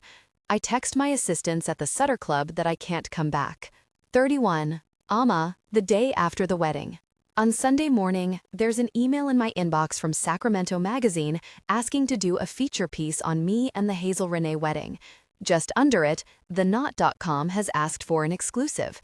It's a lot to see it all come true. This is exactly what I wanted. Only I thought I'd have full mobility and that maybe I'd get to see the wedding in question. But regardless, I'm on my way. I just never thought I'd be curled up the next morning wishing I hadn't kissed Elliot Bloom, that my one regret would be Elliot. Again. There's a knock on my door at 9 a.m., and I let Mar in with her box of donuts. She's chatty and excitable, reliving all the wonderful things from yesterday. "Can I hire you on?" I ask, interrupting her. "Photography will always be your main purpose, but can I give you an assistant job?" Mar shrugs. "You know, I really liked yesterday, but I don't think it's my thing." She smiles at me over her coffee cup. "But Jake, on the other hand? Ugh, no." I close my eyes. "Yes, Amma, he's obsessed with this whole thing. Think of you when you were young. Didn't you do stupid shit in your first years?" A white handkerchief flashes in my mind, the sting of bruised knuckles. I know I did. "Give him a chance to grow out of his jackrabbit anxiety stage," Mar says. "It'll be good for you to have an eager kid just itching to run to CVS for you." I nod, chewing my chocolate old-fashioned. "So, what did you promise Michael to get him to come help yesterday?" "No, no, no." She sets her mug down. "You think I came over here to tell you to hire Jake and complain about my ex? No. I want to know what you and Elliot are up to." "Nothing," I say. He was there for me yesterday big time." But I hesitate. But there's no ugly part of me that Mar hasn't seen. I kissed him, and he ran. Her eyes widen before she can catch herself. She picks her mug up again. Okay, that's okay." She sips, trying to keep it in. "So that's actually what you did?" "Essentially." No, he proposed last time. And what did that kiss mean if not a proposal, Amma?" My chest tightens. It reminds me of his mother's wedding, when he asked where I thought we were headed if not marriage. "Because," Mar continues, "I know you didn't kiss him just to hook up again, and I know you're smart enough to know he's not going to want to just pick back up." Am I? I drop my head in my hands. Am I smart enough? I feel very unsmart. Mar is silent until I feel I can look at her again. She lets me just chew on my lip and think for a bit, until she says, "What do you want? If there were no consequences to your actions, what would you want?" "To be with him," I say softly. I sniff back the tears that spring. "For how long?" I press my lips together. I look up at her. I pull into the Blooming parking lot at 9:30. They open at 10 on Sundays, but I can't wait for this. I drove over with my left foot on the pedal, since my right is in a boot. I haven't showered. I'm not even sure I brushed my teeth. I crutch my way over to the front door, and after I peer in to see if it's dark, I hobble over to the parking lot. His truck is here. I pound on his side door to the showroom. When the metal door swings open, I lose my breath at the sight of him. He's in one of my favorite Henleys and the tight jeans that I can barely fit my hand into. He blinks down at me before opening the door wide to let me in. I squeeze past him, my crutches clicking on the floor in the silence. "What's the occasion?" he says, frowning down at the boot. Once I've leaned the crutches on the wall, I turn to him. I made a mistake. His lips press together. "We can forget about the kiss. Not last night. Kissing you was very purposeful," I say. "A few years ago." His eyes dart between mine before he crosses his arms and waits for me to continue. "I kissed you because I miss you, because I still want you." My heart pounds, and I watch him swallow but remain still. "Because I shouldn't have left your mother's wedding, and I shouldn't have given you the gift of the Franklinia, and then made you feel like we weren't even close to talking about forever. Because we were forever. I just didn't want a marriage." He stares down at the workbench. The old, weathered one that feels like him in this studio of bright fluorescence and white walls. You told me, and I didn't hear it, he says. It was my fault. It wasn't. I step forward on my good leg, and he reaches out quickly to study me. He wraps his fingers under my elbow, and I place my hand over them. I wasn't ready. You were my first relationship, and I've grown up knowing that you don't only get one, but I only want one. He slips his hand from my skin, and before he runs, before he can say anything, I tuck my bad leg behind me, and I kneel onto my right knee. I look up at him from the floor of the back room where we used to make love, from the place I first fell in love with not only his work, but him. And I say, I only want you. And I'm ready now. I can't read his face. My eyes are pricking and he's getting blurry. So I clarify, repeating his words. Marry me. 32. Elliot. Now. It's been 2 years, 9 months, 1 week, and 3 days since we've been in this back room alone together like this. And all the memories flooded in with her when she crossed the threshold. I stare at her, on one knee, 1 foot in a walking boot, and her eyes hopeful. I can still feel the press of her mouth against mine from last night, the way she clung to me. I couldn't sleep last night, with the ghost of it hanging on to me. Marry me? I clear my throat to keep from choking on the answer, and I step backward. I see her face fall. That's not necessary, I respond. It feels dull and stupid on my lips. She stays there, on one knee, waiting for me. It burns a hole in my chest to see her confidence drain like this, but I can't do this. I can't allow her to change everything she wants after just one kiss. That's what we did last time, and look where it got us. Amma loves big gestures. It's the wedding planner in her. I think of the email about the Franklinia tree, how she just wanted to give me something, and in return, I took too much. There's a piece of my chest that's fighting to slot back into place, hearing that she still wants me and hoping. But Amma doesn't want to get married. She's still on the ground, so I kneel down and grip her elbows to help her stand. But she stops me and keeps me on the ground with her. Not necessary, she repeats. What does that mean? Her eyes are wet. I can smell her hair from this close. It's not, I shake my head, gazing at a place beyond her ear. You don't need to do all this. I feel her fingers push into my shoulders. Her eyes are wide and almost scared. I heard you talking to Jackie. You tried to mute, but you didn't. Fucking Bluetooth. My mind hurries to remember all I said.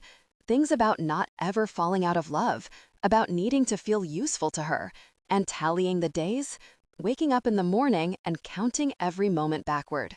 3 years, 4 months, 2 weeks, and 2 days since our first kiss. 3 years, 2 months, and 2 days since I first slept over. 2 years, 9 months, 1 week, and 1 day since I made a huge mistake. I look into her eyes, praying she doesn't know what I meant. Suddenly, she looks away from me. Right, she says. It was someone else. Sorry, I got confused, but we can forget this. I'm still trying to mentally catch up to her when she starts to push to her feet. I help her up, ready to make sure she understands. Amma, can we work together again? She says quickly.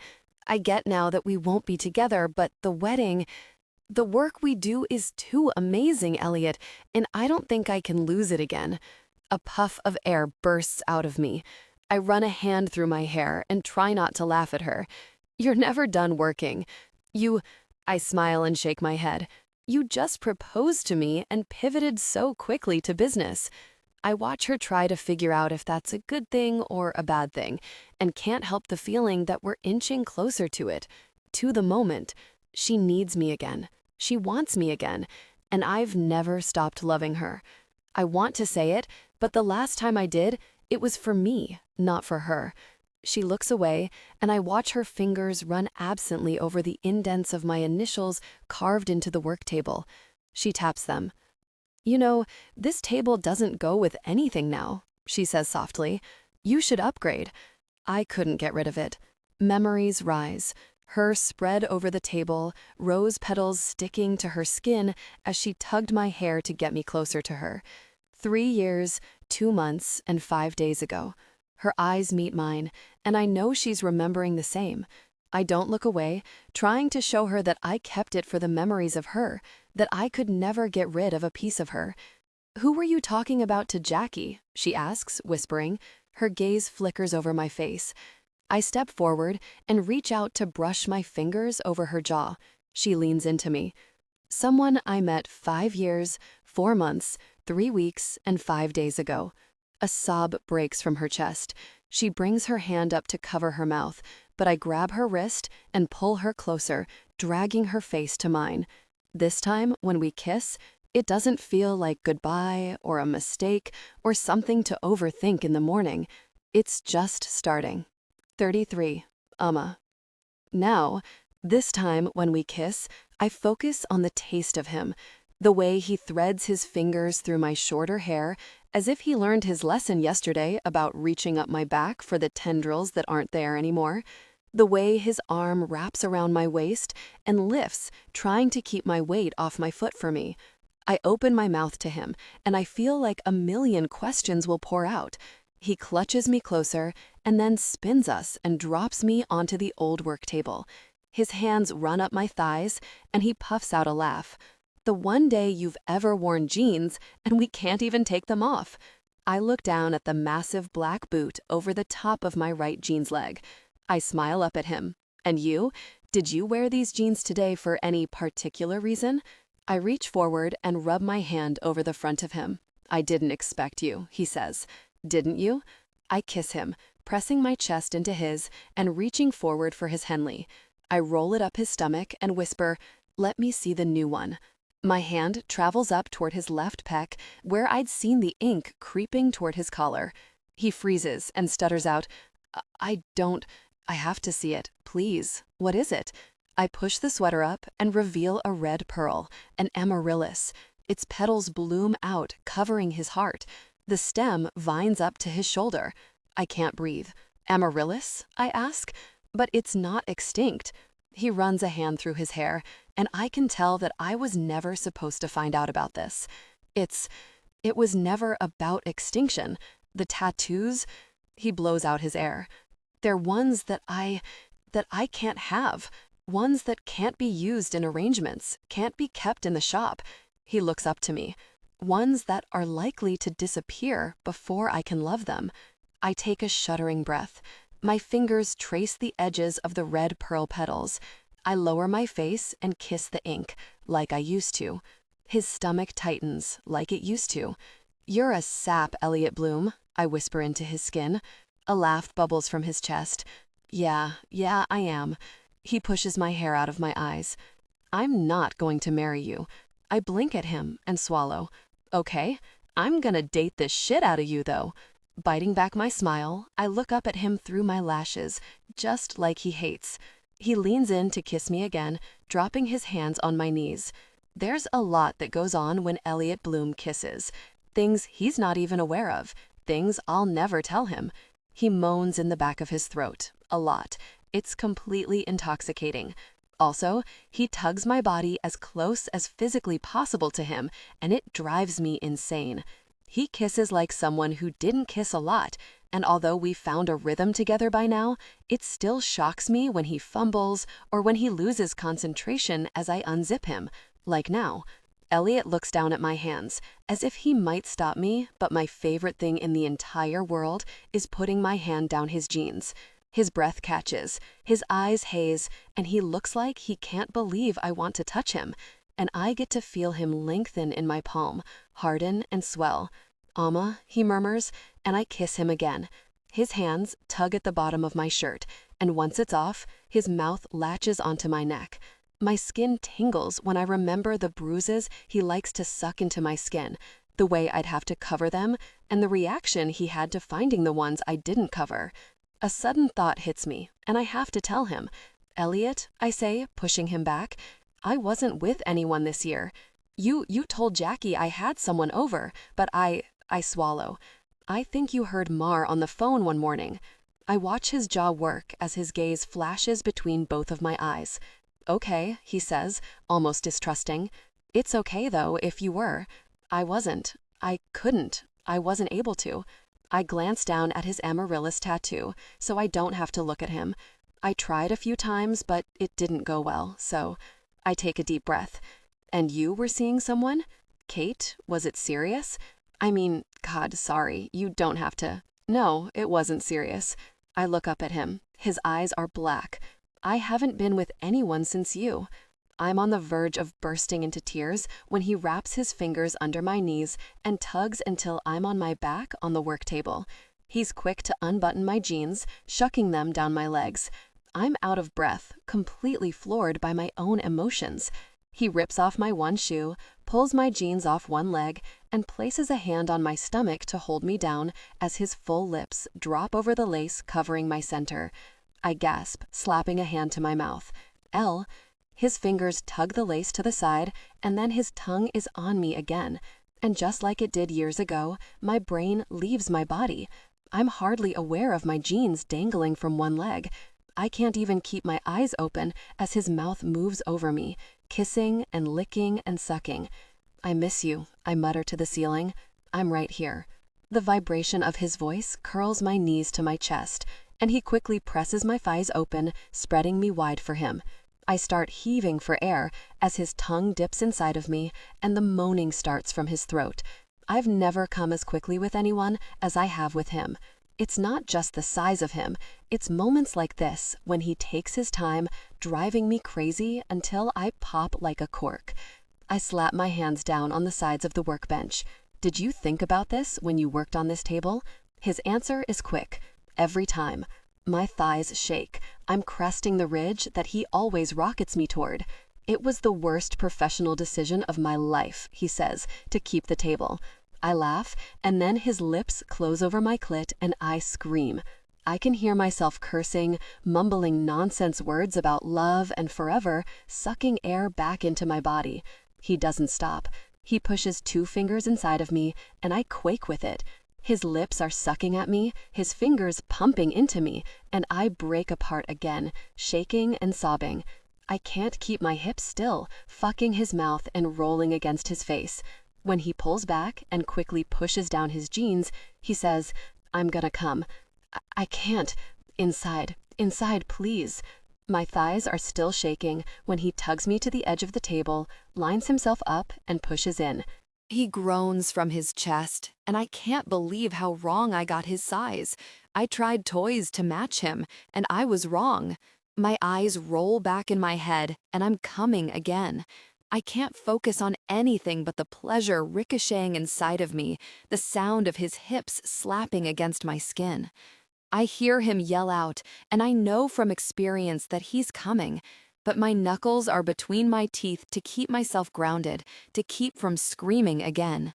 He grabs my wrist and tears my fingers from my teeth, thrusting once, twice more, and I let loose a cry that would embarrass me if I had a brain anymore. When we're panting against each other, he leans down, moves the fabric of my bra to the side, and lays kisses on my breasts. Like an afterthought, like he forgot to and he needs to make it up to them. My skin hums. "I love you," I whisper. His dark eyes flick up to me. "That's the second time you've said that to me." Heat fills my cheeks as I realize he hasn't said it back, not since his mother's wedding. "Oh, I can stop if you... I'm just so mad that you thought you could walk in here, propose, and tell me you love me." He smiles, his nose brushing against my cheek. "Things don't really change, do they?" I say. "I've always done whatever I wanted in this back room." He brushes my hair over my ear. "That's why I love you." 34. 6 months later. In the mornings, I wake up in either Elliot's bed or mine, but his arms are around me just the same. I turn in his embrace and run my fingers over his eyebrows until he wakes up. When his lashes flutter open, I say, "Will you marry me?"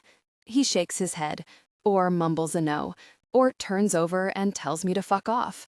And I say, "When then?" "Maybe tomorrow," he always says. I like to gather up Lady Catherine in my arms on Elliot's grumpy days and drop her from a height over my head onto his stomach.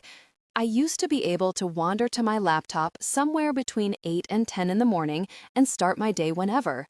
That's not possible anymore. The TLC special aired 3 months ago.